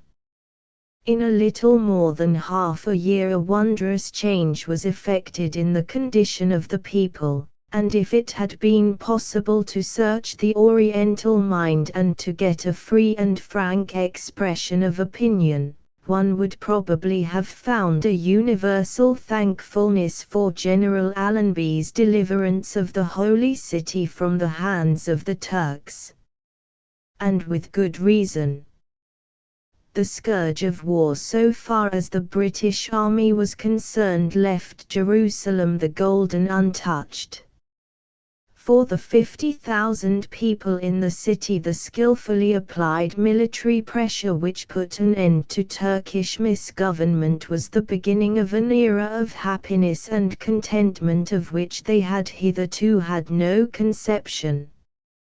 Justice was administered in accordance with British ideals. Every man enjoyed the profits of his industry. Traders no longer ran the gauntlet of extortionate officials. The old-time corruption was a thing of the past. Public health was organized as far as it could be on Western lines, and though in matters of sanitation and personal cleanliness the inhabitants still had much to learn, the appearance of the Holy City and its population vastly improved under the touch of a civilizing hand. Sights that offended more than one of the senses on the day when General Allenby made his official entry had disappeared, and peace and order reigned where previously had been but misery, poverty, disease, and squalor. One of the biggest blots upon the Turkish government of the city was the total failure to provide an adequate water supply. What they could not, or would not, do in their rule of 400 years His Majesty's Royal Engineers accomplished in a little more than 2 months, and now for the first time in history every civilian in Jerusalem can obtain as much pure mountain spring water as he wishes, and for this water, as fresh and bright as any bubbling out of Welsh hills, not a penny is charged. The picturesque, though usually unclean, water carrier is passing into the limbo of forgotten things, and his energies are being diverted into other channels. The germs that swarmed in his leathern water bags will no longer endanger the lives of the citizens, and the deadly perils of stagnant cistern water have been to a large extent removed. For its water Jerusalem used to rely mainly upon the winter rainfall to fill its cisterns. Practically every house has its underground reservoir, and it is estimated that if all were full they would contain about 360 million gallons. But many had fallen into disrepair and most, if not the whole of them, required thorough cleansing. One which was inspected by our sanitary department had not been emptied for 19 years. To supplement the cistern supply, the Mosque of Omar reservoir halved with Bethlehem the water which flowed from near Solomon's pools down an aqueduct constructed by Roman engineers under Herod before the Saviour was born. This was not nearly sufficient, nor was it so constant a supply as that provided by our army engineers. They went farther afield. They found a group of spring heads in an absolutely clean gathering ground on the hills yielding some 14,000 gallons an hour, and this water which was running to waste is lifted to the top of a hill from which it flows by gravity through a long pipeline to Jerusalem, where a reservoir has been built on a high point on the outskirts of the city. Supplies of this beautiful water run direct to the hospitals, and at standpipes all over the city the inhabitants take as much as they desire. The water consumption of the people became 10 times what it was in the previous year, and this fact alone told how the boon was appreciated. The scheme did not stop at putting up standpipes for those who fetched the water. A portion of the contents of the cisterns was taken for watering troop horses in the spring. Troops were not allowed to drink it. The water level of these cisterns became very low, and as they got emptied, the authorities arranged for refilling them on the one condition that they were first thoroughly cleansed and put in order. The British administration would not be parties to the perpetuation of a system which permitted the fouling of good crystal water. A householder had merely to apply to the military governor for water, and a sanitary officer inspected the cistern, ordered it to be cleansed, and saw that this was done. Then the Department of Public Health gave its certificate, and the engineers ran a pipe to the cistern and filled it, no matter what its capacity. 2 cisterns were replenished with between 60,000 and 70,000 gallons of sparkling water from the hills in place of water heavily charged with the accumulation of summer dust on roofs, and the dust of Jerusalem roads, as we had sampled it, is not as clean as desert sand. The installation of the supply was a triumph for the Royal Engineers. In peace times the work would have taken from 1 to 2 years to complete. A preliminary investigation and survey of the ground was made on the 14th of February, and a scheme was submitted 4 days later. Owing to the shortage of transport and abnormally bad weather, work could not be commenced till the 12th of April. Many miles of pipeline had to be laid and a powerful pumping plant erected, but water was being delivered to the people of Jerusalem on the 18th of June.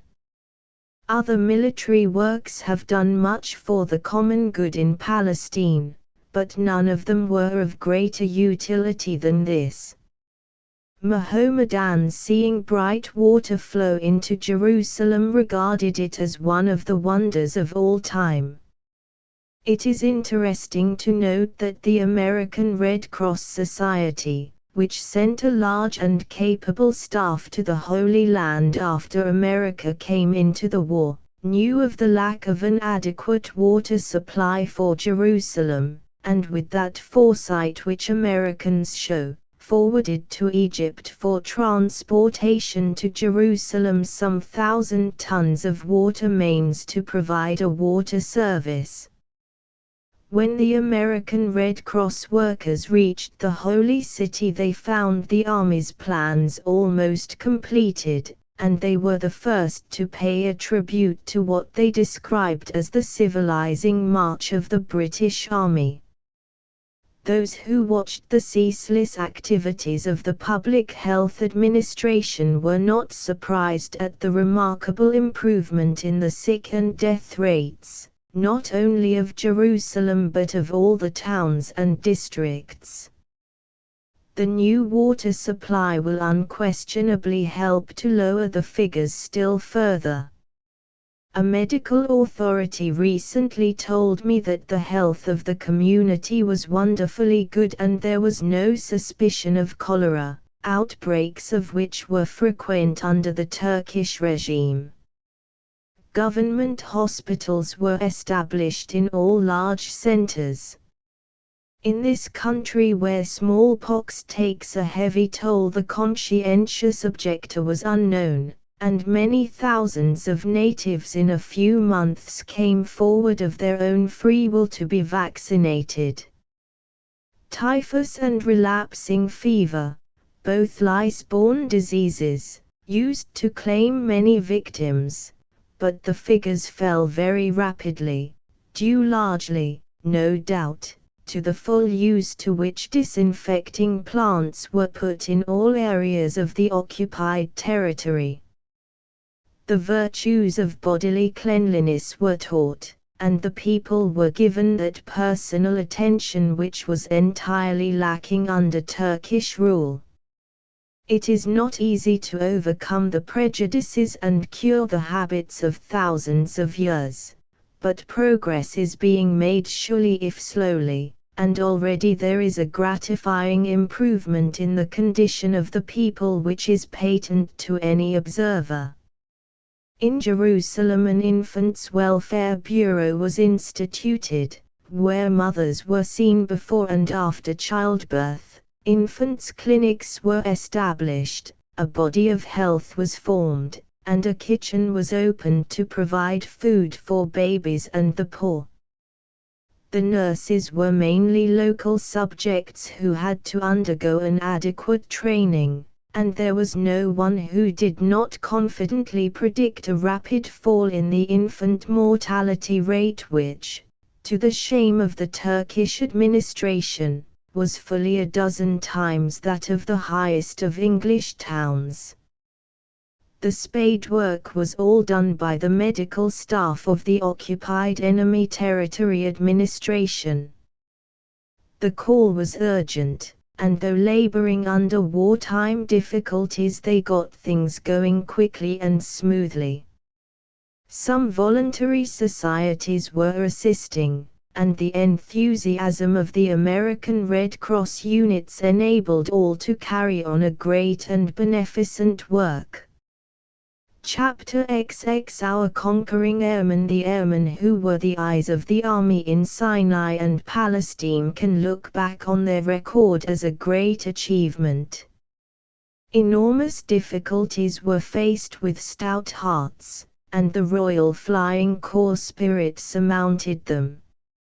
It was one long test of courage, endurance, and efficiency, and so triumphantly did the airmen come through the ordeal that General Allenby's army may truthfully be said to have secured as complete a mastery of the air as it did of the plains and hills of southern Palestine. Those of us who watched the airmen carrying on from the time when their aeroplanes were inferior to those of the Germans in speed, climbing capacity, and other qualities which go to make up first-class fighting machines, till the position during the great advance when few enemy aviators dared cross our lines, can well testify to the wonderful work our airmen performed. With comparatively few opportunities for combat because the enemy knew his inferiority and declined to fight unless forced, the pilots and observers from the moment our attack was about to start were always aggressive, and though the number of their victims may seem small compared with aerial victories on the Western Front, they were substantial and important. In the month of January 1917 the flying men accounted for 11 aeroplanes, 5 of these falling victims to one pilot. The last of these victories I myself witnessed. In a single-seater the pilot engaged 2 two-seater aeroplanes of a late type, driving down one machine within our line. The pilot killed by 11 bullets and the observer wounded. He then chased the other plane, whose pilot soon lost his taste for fighting, dropped into a heavy cloud bank, and got away. No odds were too great for our airmen. I have seen one aeroplane swoop down out of the blue to attack a formation of 6 enemy machines, sending one crashing to earth and dispersing the remainder. In one brief fight another pilot drove down 3 German planes. The airman does not talk of his work, and we knew that what we saw and heard of were but fragments in the silent records of great things done. Much that was accomplished was far behind our visual range, high up over the bleak hills of Judea, above even the rain clouds driven across the heights by the fury of a winter gale, or skimming over the dull surface of the Dead Sea, flying some hundreds of feet below sea level to interrupt the passage of foodstuffs of which the Turks stood in need. All through the army's rapid march northwards from the crushed Gaza-Beersheba line, the airmen's untiring work was of infinite value. When the Turkish retreat began, the enemy was bombed and machine-gunned for a full week. The railway, aerodromes, troops on the march, artillery, and transport being hit time and again, and 5 smashed aeroplanes and a large quantity of aircraft stores of every description were found at Menshei alone. The raid on that aerodrome was so successful that at night the Germans burnt the whole of the equipment not destroyed by bombs. 3 machines were also destroyed by us at Itainet, 5 at Ramla and 1 at Lud, and the country was covered with the debris of a well-bombed and beaten army. After Jerusalem came under the safe protection of our arms, airmen harassed the retiring enemy with bombs and machine guns. The wind was strong, but defying treacherous eddies.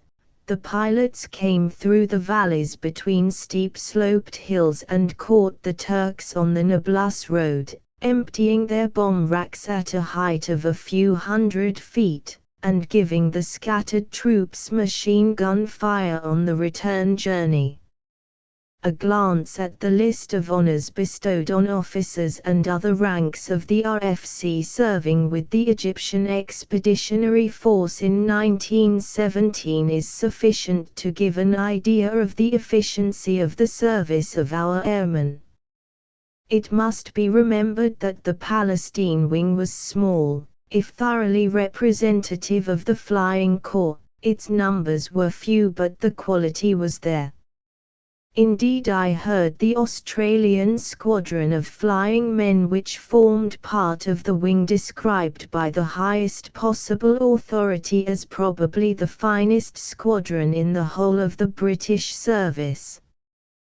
This following list of honours is, perhaps, the most eloquent testimony to the airmen's work in Palestine. Victoria Cross. 1 Distinguished Service Order. 4 Military Cross. 34 Croix de Guerre. 2 Military Medal. 1 Meritorious Service Medal. 14 Order of the Nile. 2 The sum total of the RFC work was not to be calculated merely from death and damage caused to the enemy from the air.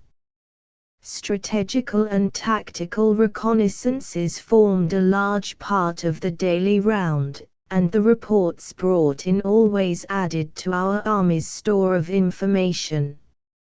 In Palestine, possibly to a greater extent than in any other theater of war, our map makers had to rely on aerial photographs to supply them with the details required for military maps. The best maps we had of Palestine were those prepared by Lieutenant H. H. Kitchener, R.E., and Lieutenant Kanda in 1881 for the Palestine Exploration Fund. They were still remarkably accurate so far as they went, but roads to give the tracks a description to which they were not entitled, had altered, and villages had disappeared, and newer and additional information had to be supplied. The Royal Flying Corps, it had not yet become the Royal Air Force, furnished it, and all important details of hundreds of square miles of country which survey parties could not reach were registered with wonderful accuracy by aerial photographers. The work began for the Battle of Rafah, and the enemy positions on the Magruntain Hill were all set out before General Chatoud when the Desert Column attacked and scored an important victory. Then when 12,000 Turks were fortifying the Wali Sheikh Nuhan country covering the Wadi Guz and the Shelal Springs, not a redoubt or trench, but was recorded with absolute fidelity on photographic prints, and long before the Turks abandoned the place and gave us a fine supply of water we had excellent maps of the position. In time the whole Gaza-Beersheba line was completely photographed and maps were continually revised, and if any portion of the Turkish system of defenses was changed or added to, the commander in the district concerned was notified at once. To such perfection did the RFC photographic branch attain, that maps showing full details of new or altered trenches were in the hands of generals within 4 hours of the taking of the photographs. Later on the work of the branch increased enormously, and the results fully repaid the infinite care and labor bestowed upon it. The RFC made long flights in this theater of war, and some of them were exceptionally difficult and dangerous. A French battleship, when bombarding a Turkish port of military importance, had 2 of our machines to spot the effect of her gunfire. To be with the ship when the action opened, the airmen had to fly in darkness for an hour and a half from a distant aerodrome, and they both reached the rendezvous within 5 minutes of the appointed time. The Turks on their lines of communication with the Hejaz have an unpleasant recollection of being bombed at Marne. That was a noteworthy expedition. 3 machines set out from an aerodrome over 150 miles away in a straight line, the pilots having to steer a course above country with no prominent landmarks.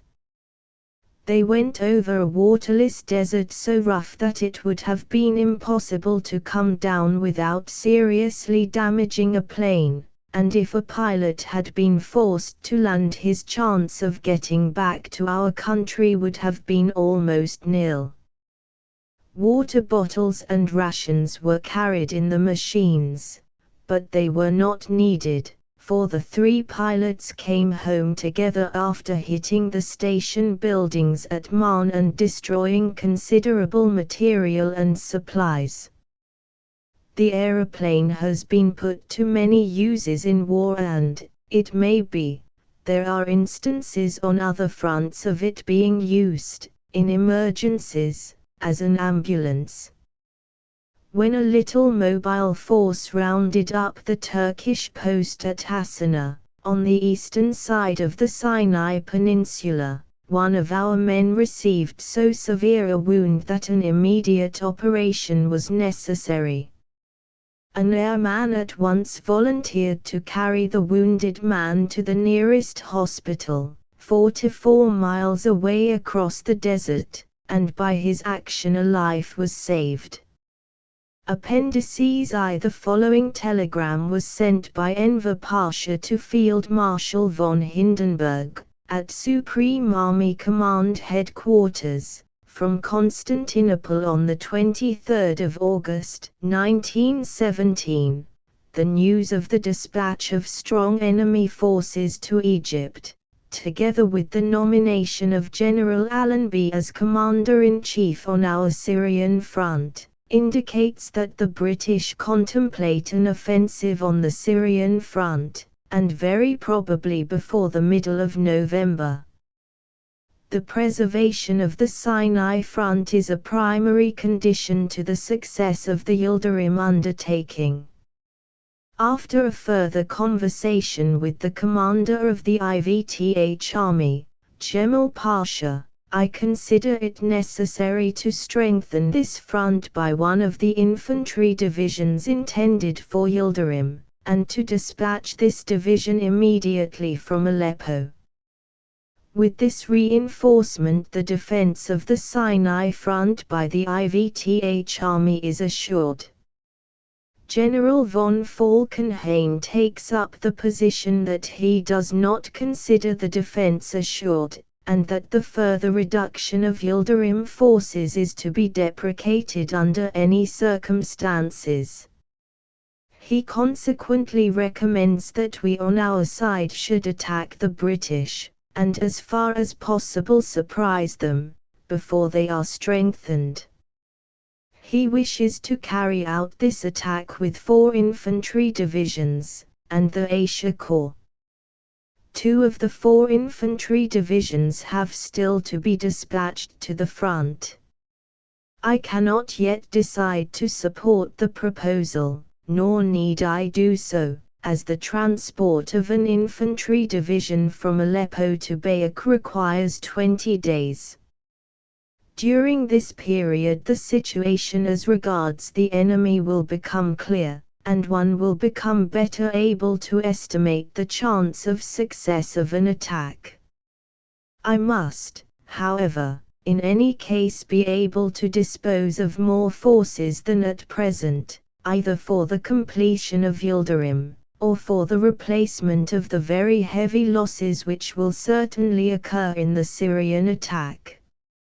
I must consequently reiterate, to my deep regret, my request for the return of the 5th Army Corps, which was operating at that time in the Dobruja, and for the dispatch of this corps, together with the 20th Infantry Division, commencing with the 15th Infantry Division. In my opinion the Army Corps could be replaced by Bulgarians, whose task is unquestionably being lightened through the dispatch of troops, British, to Egypt. Should this not be the case, I would be ready to exchange 2 divisions from the VTH Army for the 2 infantry divisions of the 5th Army Corps, as the former are only suited for a war of position, and would have to be made mobile by the allotment of transport and equipment. If these 2 infantry divisions were given up, the VTH Army would have only 5 infantry divisions of no great fighting value, a condition of things which is perhaps not very desirable. For the moment my decision is, defense of Syria by strengthening that front by 1 infantry division, and prosecution of the Yildirim scheme. Should good prospects offer of beating the British decisively in Syria before they have been reinforced, I will take up General von Falkenhayn's proposal again, as far as it appears possible to carry it out, having in view the question of transport and rationing, which still has to be settled in some respects. Turkish Main Headquarters, Enver.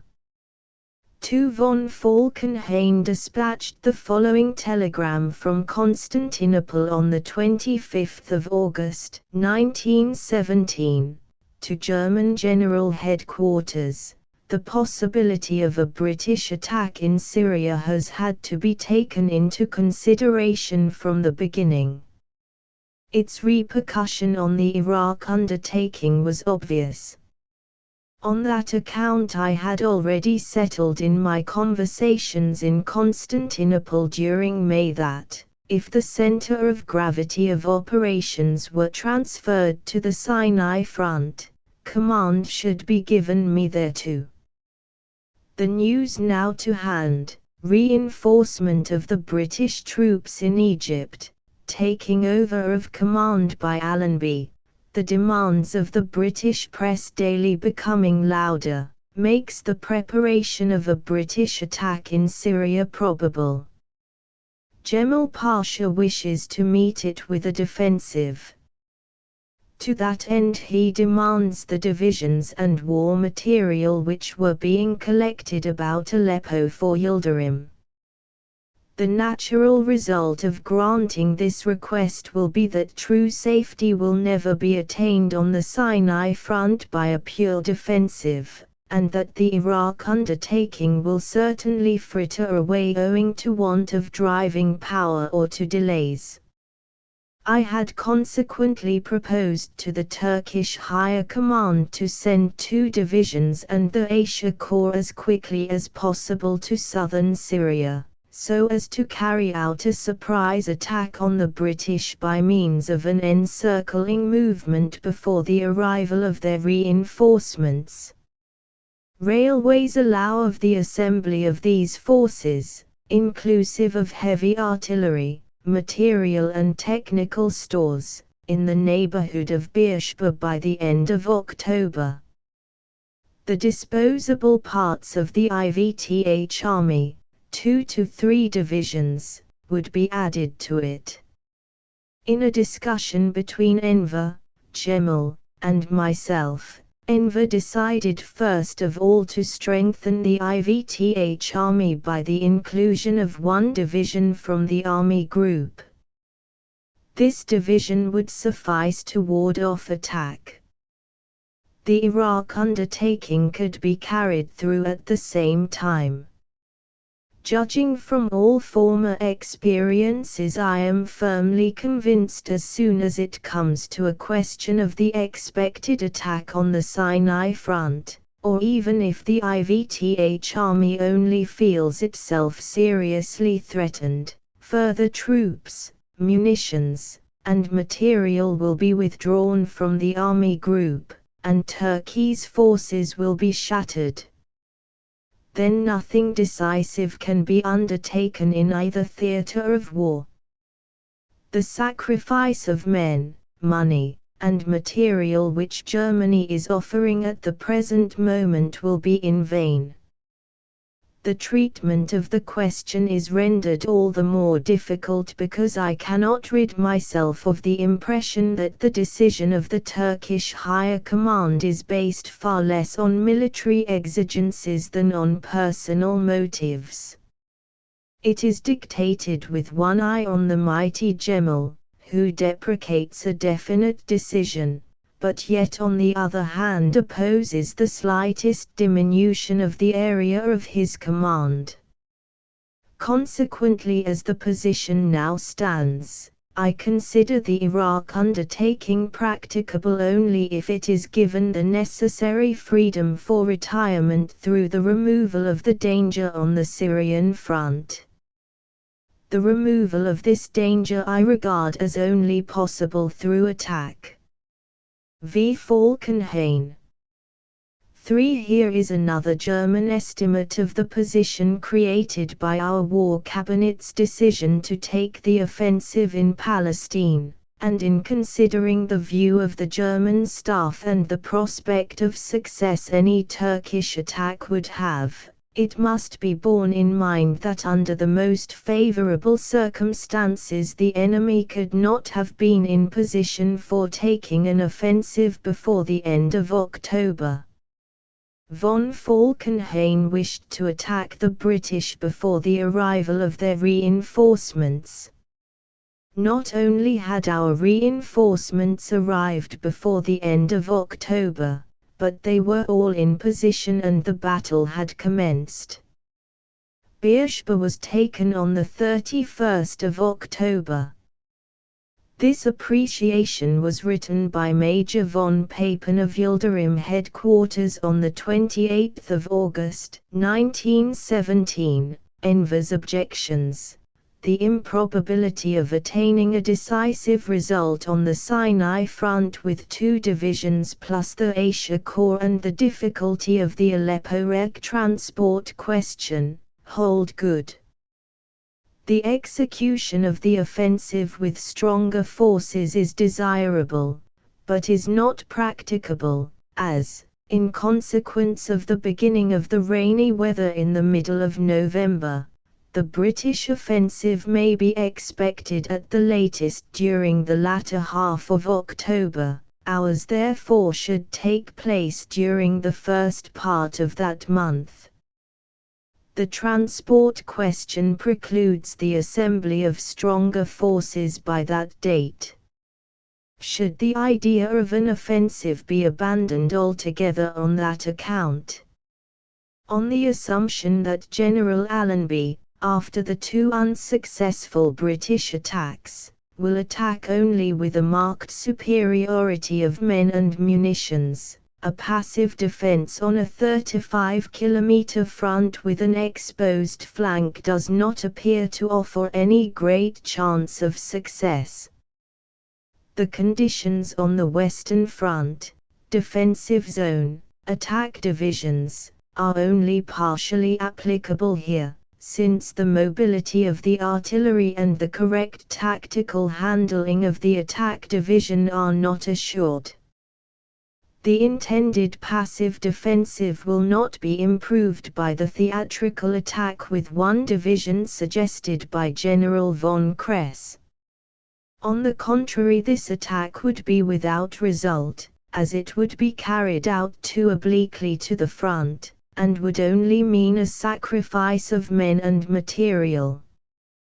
The attack proposed by His Excellency for the envelopment of the enemy's flank, if carried out during the first half of October with 4 divisions plus the Asia Corps, will perhaps have no definite result, but will at all events result in this, that the Gaza front flanked by the sea will tie down considerable forces and defer the continuation of British operations in the wet season, during which, in the opinion of General von Kress, they cannot be carried on with any prospect of success. The situation on the Sinai front will then be clear. Naturally, it is possible that the position here may demand the inclusion of further effectives and the Yildirim operation consequently become impracticable. This, however, will only prove that the determining factor of the decisive operation for Turkey during the winter of 1917 to 1918 lies in Palestine and not in Mesopotamia. An offensive on the Sinai front is therefore, even with reduced forces and a limited objective, the correct solution. Papen. 4 Letter from General Kress von Kressenstein to Yildirim Headquarters, dated 29 September 1917, on moral of Turkish troops. A question which urgently needs regulating is that of deserters. According to my experience, their number will increase still more with the setting in of the bad weather and the deterioration of rations. Civil administration and the gendarmerie fail entirely. They often have a secret understanding with the population and are open to bribery. The cordon drawn by me is too weak to prevent desertion. I am also too short of troops to have the necessary raids undertaken in the hinterland. It is necessary that the hunt for deserters in the area between the front and the line Jerusalem-Ramla Jaffa be formally organized under energetic management, that 1 or 2 squadrons exclusively for this service be detailed, and that a definite reward be paid for bringing in each deserter. But above all, it is necessary that punishment should follow in consequence, and that the unfortunately very frequent amnesties of His Majesty the Sultan be discontinued, at least for some time. The question of rationing has not been settled. We are living continually from hand to mouth. Despite the binding promises of the headquarters IVTH Army, the Valley of Damascus, the lines of communication, Major Bathman and others, that from now on 150 tons of rations should arrive regularly each day, from the 24th to the 27th of this month. For example, a total of 229 tons or only 75 tons per diem have arrived. I cannot fix the blame for these irregularities. The headquarters IVTH Army has received the highly gratifying order that, at least up to the imminent decisive battle, the bread ration is raised to 100 grams. This urgently necessary improvement of the men's rations remains illusory, if a correspondingly larger quantity of flour, about 1 wagon per day, is not supplied to us. So far the improvement exists only on paper. The condition of the animals particularly gives cause for anxiety. Not only are we about 6,000 animals short of establishment, but as a result of exhaustion a considerable number of animals are ruined daily. The majority of divisions are incapable of operating on account of this shortage of animals. The ammunition supply too is gradually coming into question on account of the deficiency in animals. The menacing danger can only be met by a regular supply of sufficient fodder. The stock of straw in the area of operations is exhausted. With gold some barley can still be bought in the country. Every year during the rainy season the railway is interrupted again and again for periods of from 8 to 14 days. There are also days and weeks in which the motor lorry traffic has to be suspended. Finally, we must calculate on the possibility of an interruption of our rear communications by the enemy. I therefore consider it absolutely necessary that at least a 14 days reserve of rations be deposited in the depots at the front as early as possible. The increase of troops on the Sinai front necessitates a very considerable increase on the supply of meat from the line of communication area, Damascus district. The troops of General Allenby's army before the attack on Beersheba were distributed as follows: XXTH Corps, 10th Division, 29th Brigade, 30th Brigade, 31st Brigade, 6th are Irish Rifles, 1st are Irish Ret, 5th are Inniskillings, 5th Con Rangers, 6th are Munst, Foos, 6th are Inniskillings, 6th Leinsters, 6th are Dublin Foos, 2nd are Irish Foos, 1st Leinsters, 7th are Dublin Foos, 5th are Irish Rifles, 53rd Division, 158th Brigade, 159th Brigade, 160th Brigade, 1/5 Welsh Foos, 1/4 Cheshires, 1/4 Sussex, 1/6 1/7 2/4 West Surrey, 1/7 1/4 Welsh 2/4 West Kent, 1/1 St Hereford, 1/5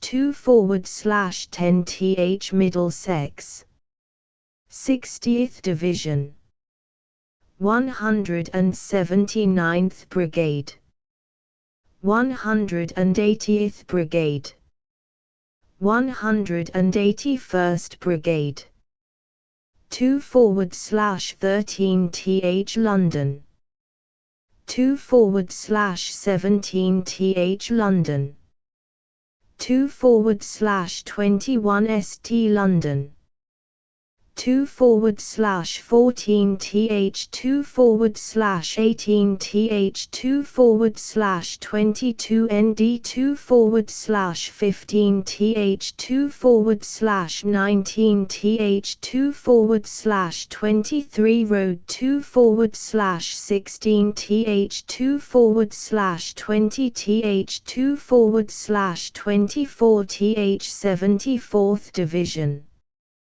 229th Brigade 230th Brigade 231st Brigade 16th Devons 1st 10th E Kent, RE 10th Shrop Devon and RN Kent and W Kent and Cheshire Yo Devon Yo 12th Somerset LI 16th R Sussex 24th R Welsh Foos Yo Denby Yo 14th R Hires 15th Suffolk Yo 25th R Welsh Foos and 4th R Yo Montgomery Yo and Welsh Horse 12th are Scots Foos 12th Norfolk, Yo 24th Welsh Ret Ayr and Lanark, Pembroke and Glamorgan Yo Exist Corps 52nd, Lowland, Division 155th Brigade 156th Brigade 157th Brigade L/4TH Scots Foos 1/4TH Royal Scots 1/5TH HLIL/5TH Scots Foos 1/7TH Royal Scots 1/6TH HLIL/4TH KOSB 1/7TH Scott Rifles 1/7TH HLIL/5TH KOSB 1/8TH Scott Rifles 1/5TH and S Hires 54th East Anglian Division 161TH Brigade 162TH Brigade 163TH Brigade L/4TH Essex 1/5TH Bedfords 1/4TH Norfolk L/5TH Essex 1/4TH Northants 1/5TH Norfolk L/6TH Essex 1/10TH London 1/5TH Suffolk L/7TH Essex 1/11TH London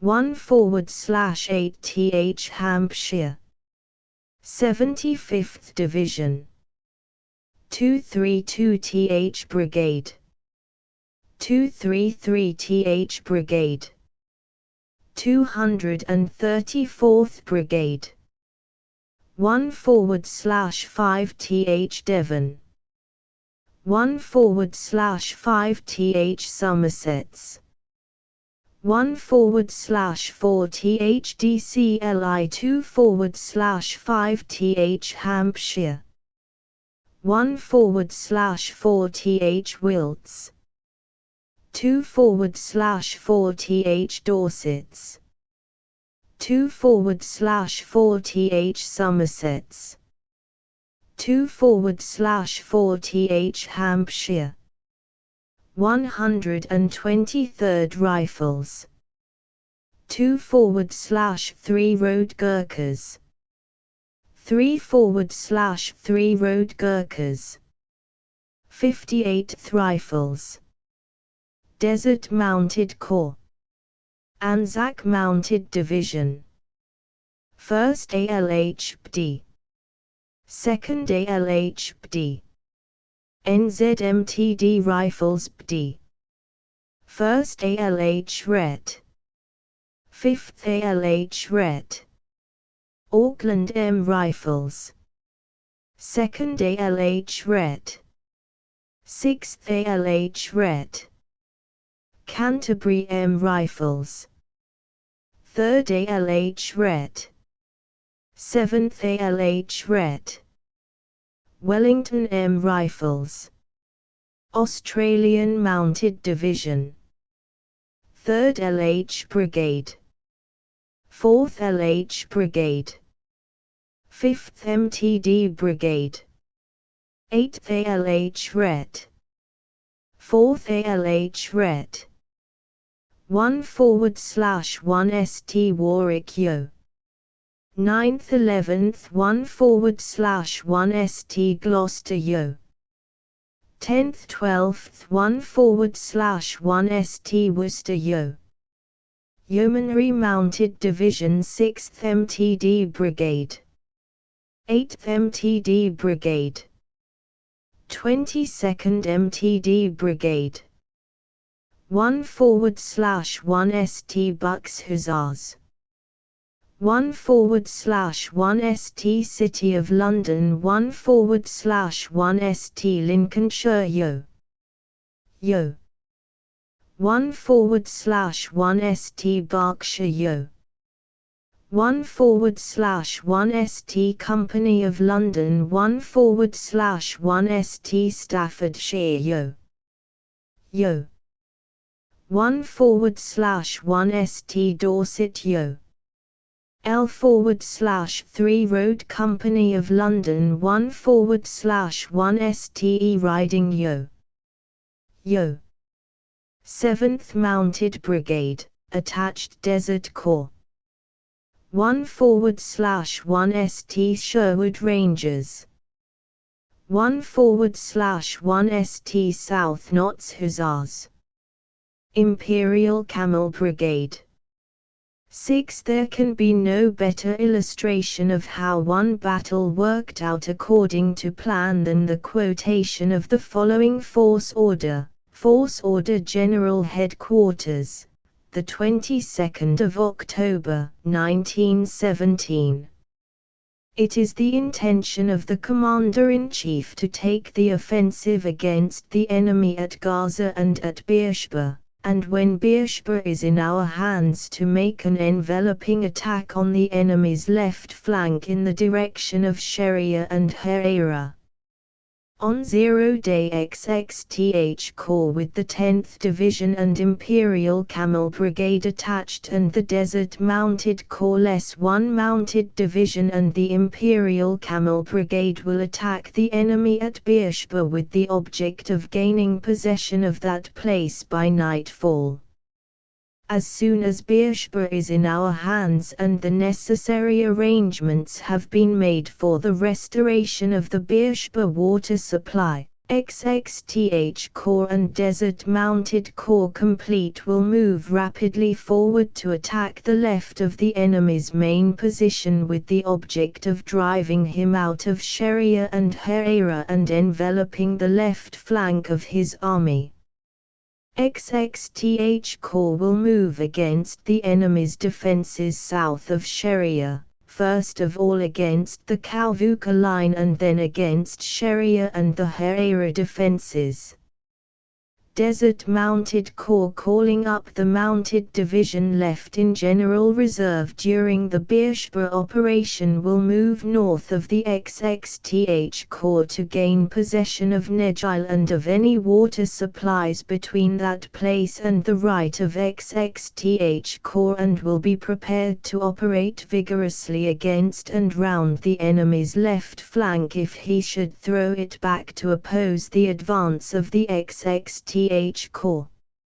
On a date to be subsequently determined, and which will probably be after the occupation of Beersheba and 24 to 48 hours before the attack of XXTH Corps on the Kalvuka line, the XXist Corps will attack the southwest defenses of Gaza with the object of capturing the enemy's front line system from Umbrella Hill to Sheikh Hassan, both inclusive.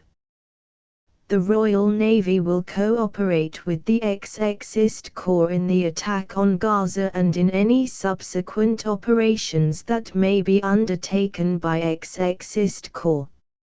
On Z4 day the GOC XXist Corps will open a systematic bombardment of the Gaza defenses, increasing in volume from Z1 day to ZX2 day and to be continued until ZX4 day at the least. The Royal Navy will cooperate as follows. On Z1 and 0 days, 2 6-inch monitors will be available for bombardment from the sea, special objective Sheikh Hassan. On 0 day a third 6-inch monitor will be available so that 2 of these ships may be constantly in action while one replenishes ammunition. On ZXL day 6-inch monitors will discontinue their bombardment, which they will reopen on ZX2 day.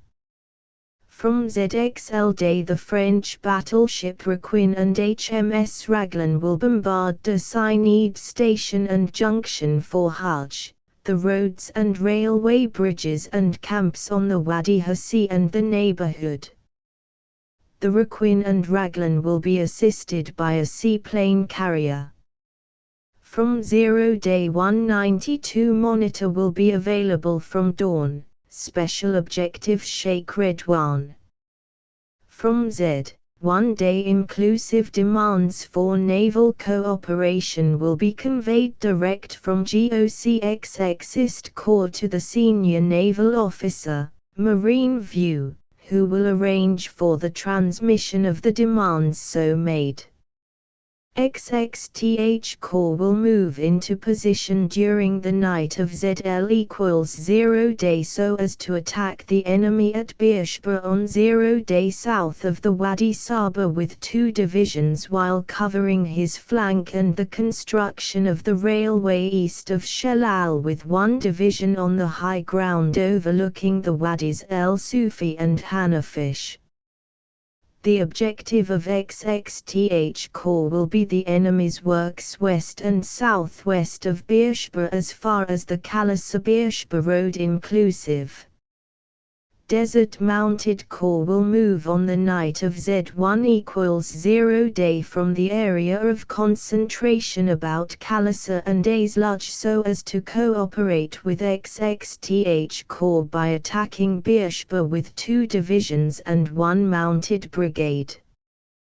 The objective of Desert Mounted Corps will be the enemy's defenses from southeast to the northeast of Beersheba and the town of Beersheba itself. The GOC Desert Mounted Corps will endeavor to turn the enemy's left with a view to breaking down his resistance at Beersheba as quickly as possible. With this in view, the main weight of his force will be directed against Beersheba from the east and northeast. As soon as the enemy's resistance shows signs of weakening, the GOC Desert Mounted Corps will be prepared to act with the utmost vigor against his retreating troops so as to prevent their escape, or at least to drive them well beyond the high ground immediately overlooking the town from the north. He will also be prepared to push troops rapidly into Beersheba in order to protect from danger any wells and plant connected with the water supply not damaged by the enemy before Beersheba is entered.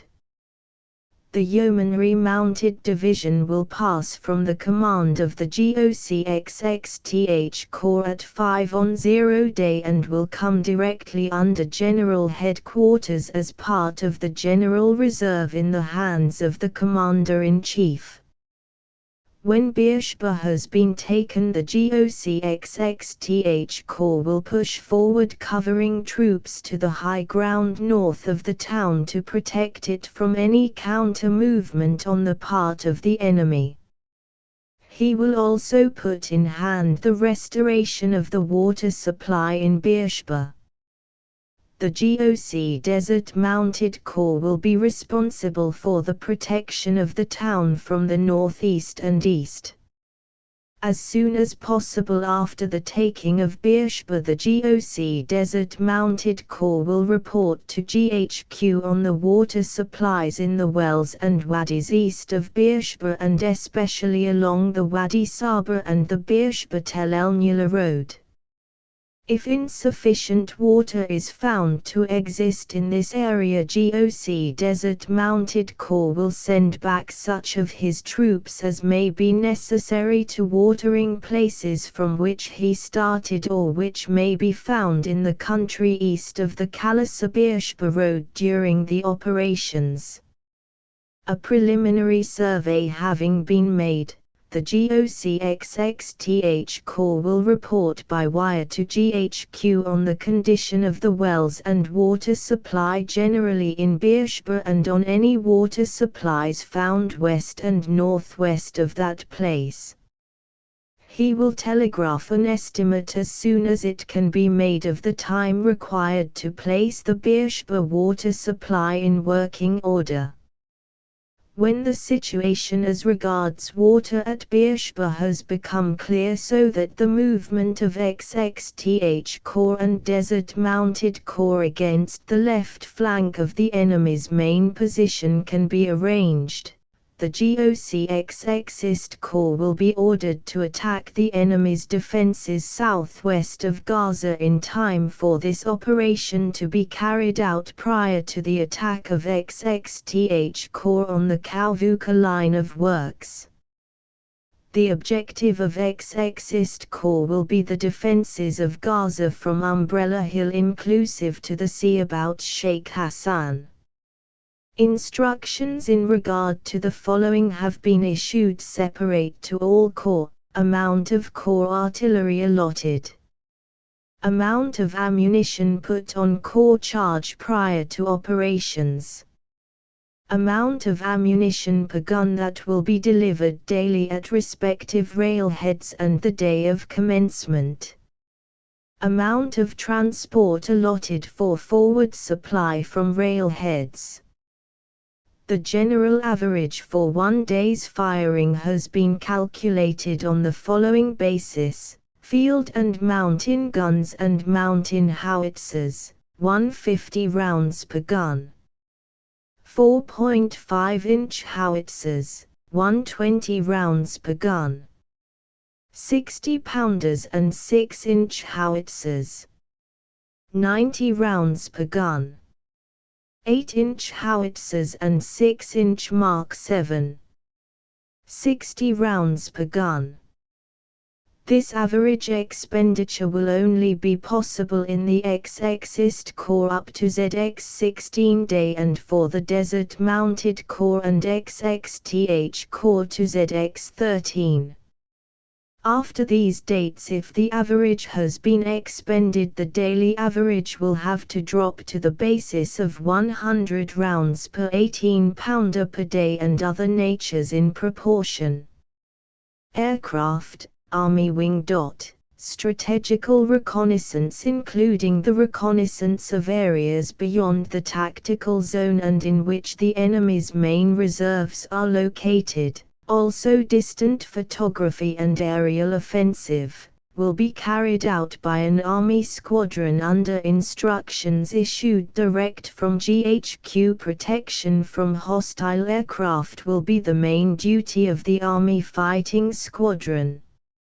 A bombing squadron will be held in readiness for any aerial offensive which the situation may render desirable. Corps squadrons.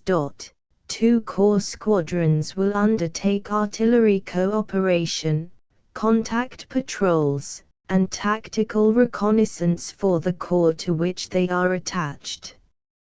In the case of the Desert Mounted Corps, one flight from the corps squadron attached to XXTH Corps will be responsible for the above work. Photography of trench areas will normally be carried out daily by the Army Wing. 7 Orders for the official entry into Jerusalem. 1. The Commander-in-Chief will enter Jerusalem by the Bab el-Khalil, Jaffa Gate, at 12 noon, the 11th of December, 1917. The order of procession is shown below. 2 aides de camp. 20 paces. OC Italian Palestine Commander-in-Chief.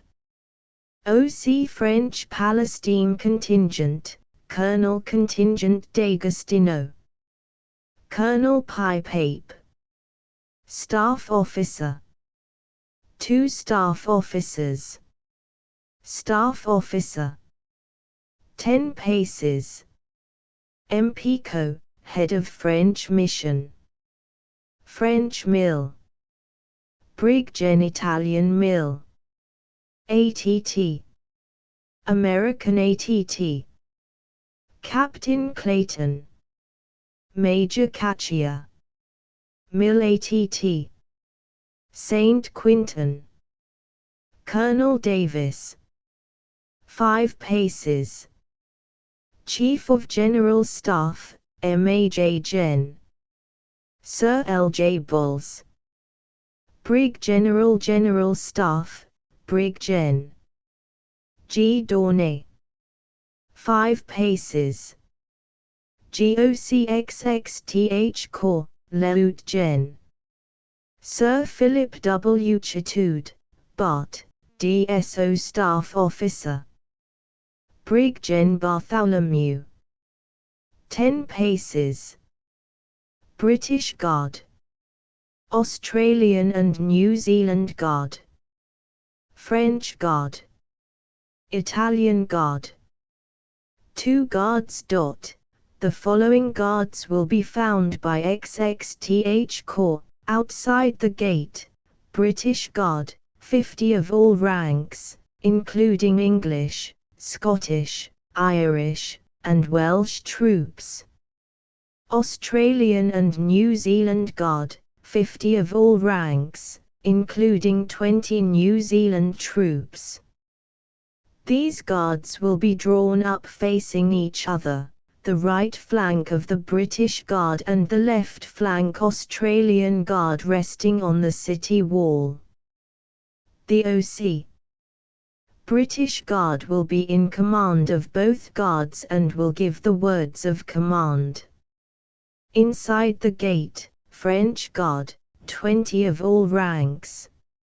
Italian Guard, 20 of all ranks.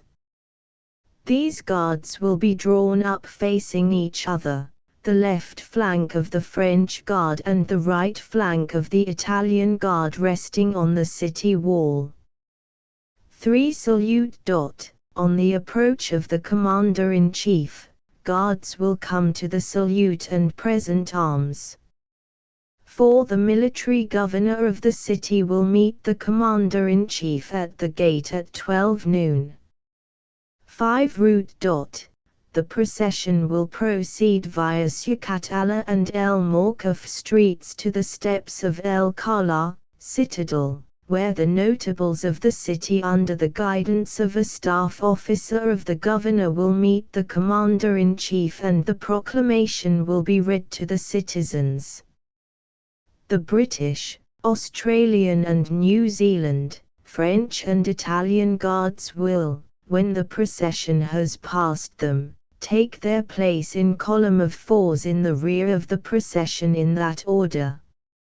On arrival at El Kala, the guards will form up facing steps on the opposite, i.e. east, side of El Morkaf Street, the British Guard being thus on the left, Italian Guard on the right of the line, and remain at the slope.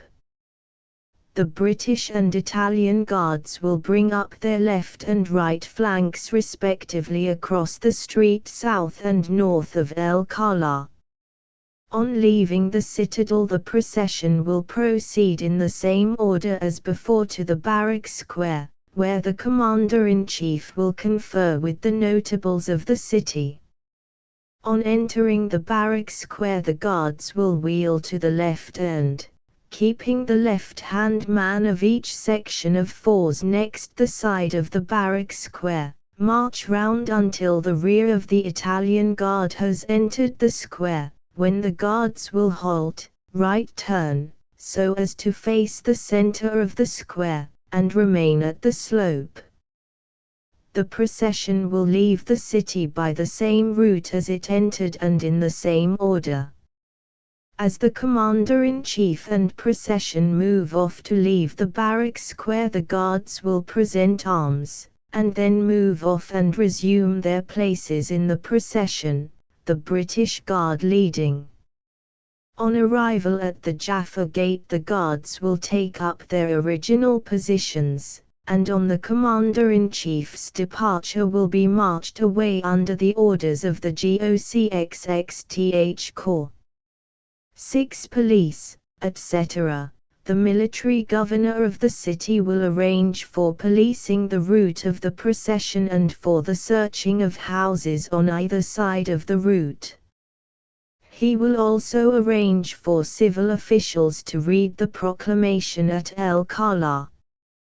8. The proclamation read from the steps of David's Tower on the occasion of the Commander-in-Chief's official entry into Jerusalem was in these terms: to the inhabitants of Jerusalem, the blessed, and the people dwelling in its vicinity, the defeat inflicted upon the Turks by the troops under my command has resulted in the occupation of your city by my forces. I therefore here and now proclaim it to be under martial law, under which form of administration it will remain as long as military considerations make it necessary. However, lest any of you should be alarmed by reason of your experiences at the hands of the enemy who has retired, I hereby inform you that it is my desire that every person should pursue his lawful business without fear of interruption.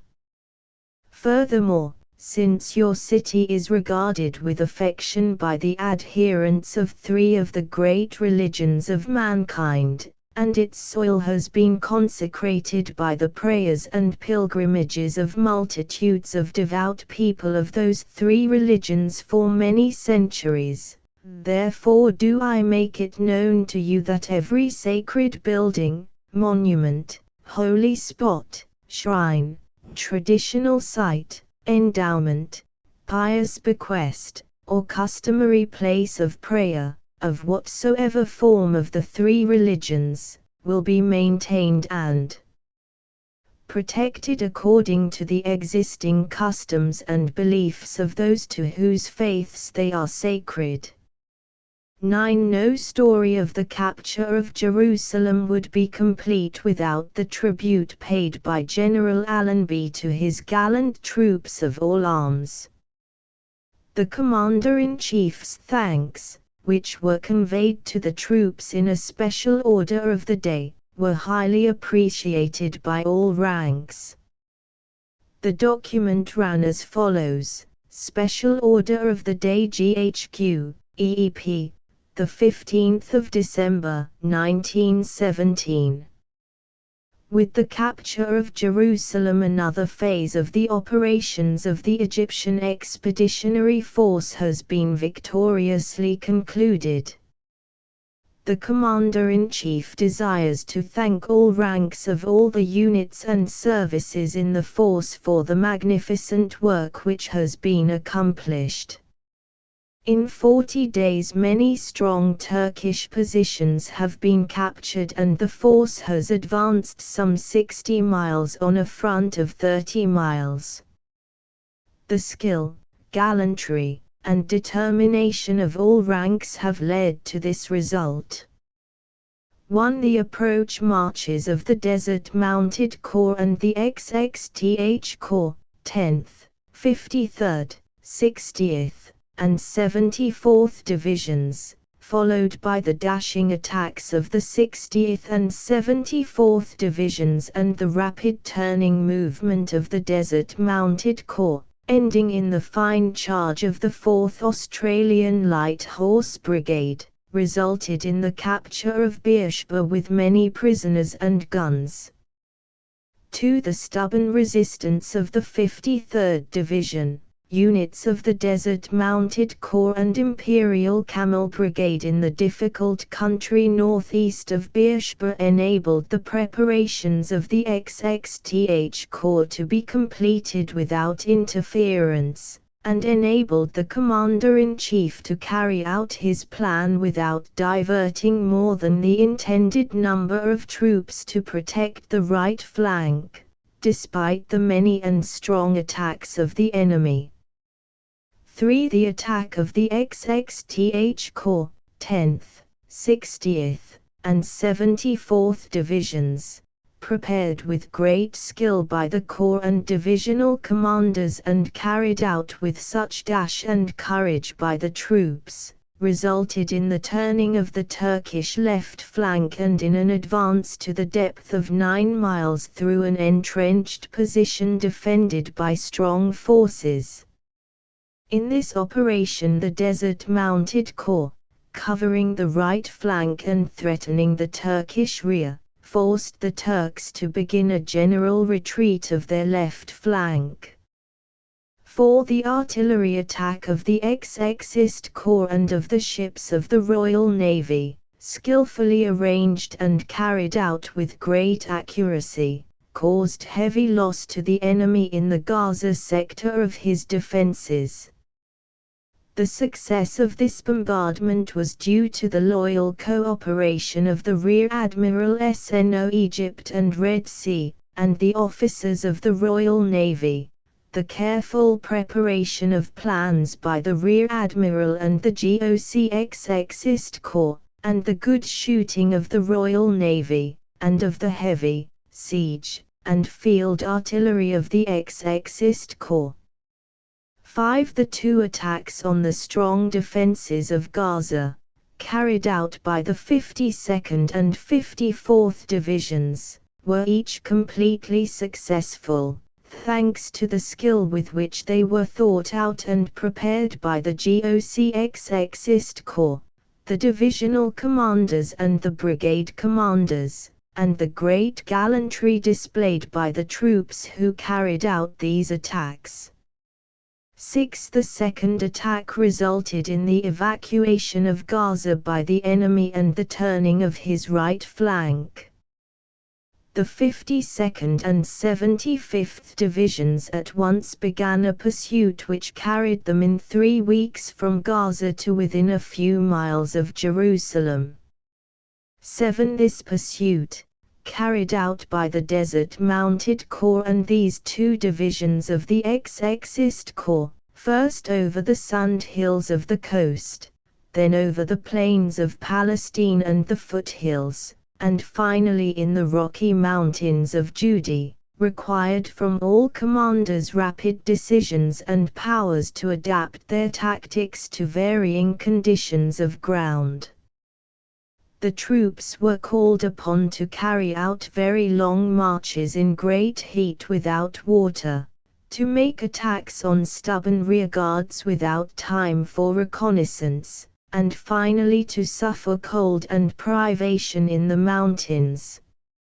In these great operations commanders carried out their plans with boldness and determination, and the troops of all arms and services responded with a devotion and gallantry beyond praise. 8. The final operations of the XXTH Corps, which resulted in the surrender of Jerusalem, were a fitting climax to the efforts of all ranks. The attack, skillfully prepared by the GOCXXTH Corps and carried out with precision, endurance, and gallantry by the troops of the 53rd, 60th, and 74th Divisions, over country of extreme difficulty in wet weather, showed skill in leading and gallantry and determination of a very high order. 9. Throughout the operations, the Royal Flying Corps have rendered valuable assistance to all arms and have obtained complete mastery of the air. The information obtained from contact and reconnaissance patrols has at all times enabled commanders to keep in close touch with the situation. In the pursuit, they have inflicted severe loss on the enemy, and their artillery cooperation has contributed in no small measure to our victory. 10. The organization in rear of the fighting forces enabled these forces to be supplied throughout. All supply and ammunition services and engineer services were called upon for great exertions. The response everywhere showed great devotion and high military spirit. 11. The thorough organization of the lines of communication, and the energy and skill with which all the services adapted themselves to the varying conditions of the operations, ensured the constant mobility of the fighting troops. 12. The Commander-in-Chief appreciates the admirable conduct of all the transport services, and particularly the endurance and loyal service of the Camel Transport Corps. 13. The skill and energy by which the signal service was maintained under all conditions reflects the greatest credit on all concerned. 14. The medical service was able to adapt itself to all the difficulties of the situation, with the result the evacuation of wounded and sick was carried out with the least possible hardship or discomfort. 15. The veterinary service worked well throughout. The wastage in animals was consequently small considering the distances traversed. 16. The ordnance service never failed to meet all demands. 17. The work of the Egyptian Labor Corps has been of the greatest value in contributing to the rapid advance of the troops and in overcoming the difficulties of the communications. 18. The Commander-in-Chief desires that his thanks and appreciation of their services be conveyed to all officers and men of the force which he has the honor to command. G. Dornay, BGGS, for Major General, Chief of the General Staff, EEFX. The men of units forming the XXTH Corps were deeply gratified to receive this commendation from their gallant Corps Commander, Special Order of the Day by Lieutenant General Sir Philip W. Chitude, BT, KCMG, CB, DSO, commanding XXTH Corps Headquarters, XXTH Corps, the 13th of December, 1917. Now that the efforts of General Sir E.H. Allenby's army have been crowned by the capture of Jerusalem, I wish to express to all ranks, services, and departments of the XXTH Army Corps my personal thanks and my admiration for the soldierly qualities they have displayed. I have served as a regimental officer in 2 campaigns, and no one knows better than I do what the shortness of food, the fatigue of operating among high mountains, and the cold and wet has meant to the fighting troops. But in spite of it all, and at the moment when the weather was at its worst, they responded to my call and drove the enemy in one rush through his last defenses and beyond Jerusalem. A fine performance, and I am intensely proud of having had the honor of commanding such a body of men. I wish to give special praise to the divisional ammunition columns, divisional trains ASC, supply services, mechanical transport personnel, camel transport personnel, and to the Royal Army Medical Corps and all services whose continuous labor, day and night, almost without rest, alone enabled the fighting troops to do what they did. Special Order of the Day Headquarters, XXTH Corps, 31_ST December _1917. I have again to thank the XXTH Corps and to express to them my admiration of their bravery and endurance during the 3 days fighting on the 27th of December, 1928, and 29. The enemy made a determined attempt with 2 corps to retake Jerusalem, and while their finest assault troops melted away before the staunch defense of the 53rd and 60th Divisions, the 10th and 74th were pressing forward over the most precipitous country, brushing aside all opposition in order to relieve the pressure on our right. Their efforts were quickly successful, and by the evening of the 27th we had definitely regained the initiative, and I was able to order a general advance. The final result of the 3 days' fighting was a gain to us of many miles and extremely heavy losses to the enemy. A fine 3 days' work. Index Abu Shash. Adese. Ain Ari. Karim. Air Force Honors. Aqsa. Allenby, General.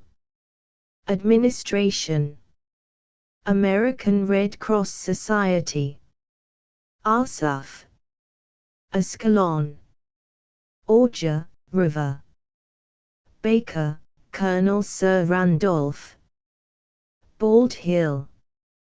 Barrow, Major General Gida S. Bartholomew, Brigadier General. Bailey, Colonel. Beersheba, Anzac March On. Battle of, German preparations Beit Hanina. Ixa. Isa. Jailer. Yor El Foka. Yorit Tata. Beatunia. Bethany. Beth Horons. Bethlehem. Biblical battlefields. Bidju. Bayer. Bulls, Major General. Borton, Major General. Bulfin, Lieutenant General. Bulteel, Captain. Burka.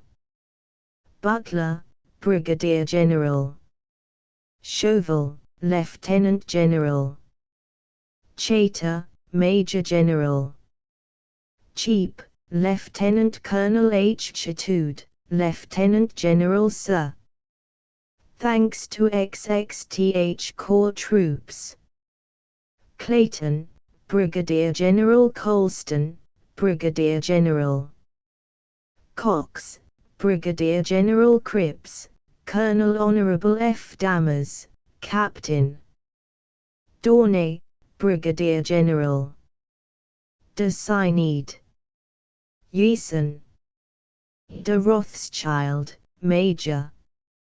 Desert Railways. Pipeline.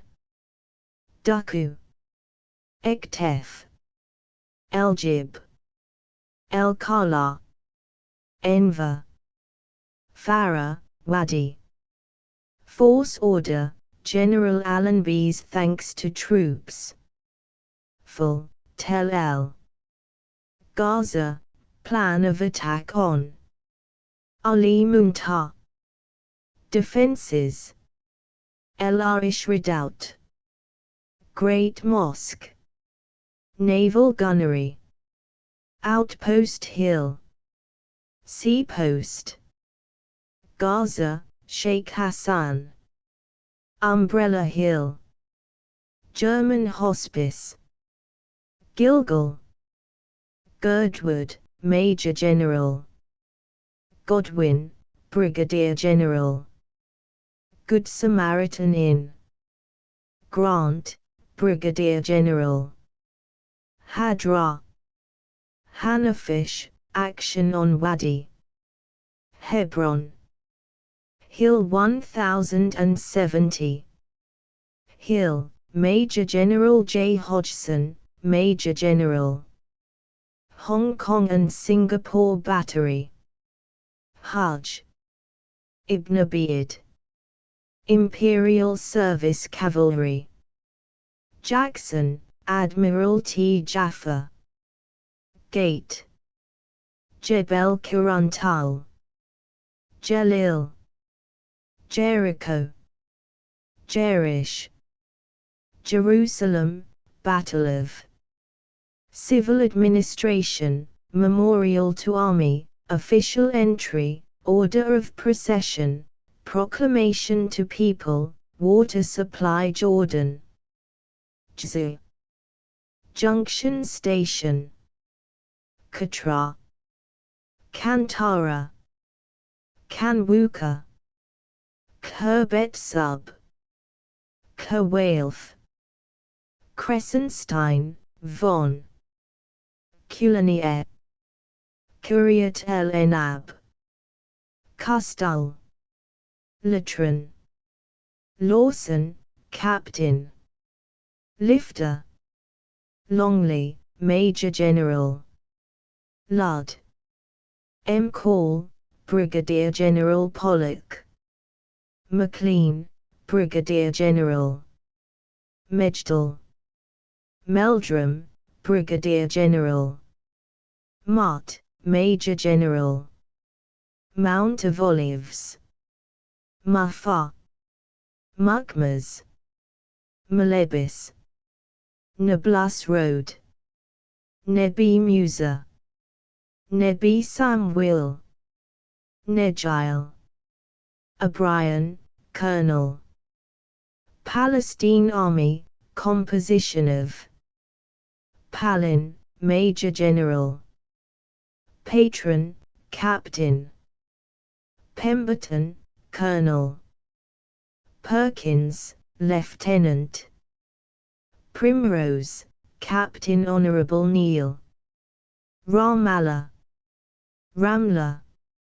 Rarotongas. Razit Torwil. Rushdie Trenches.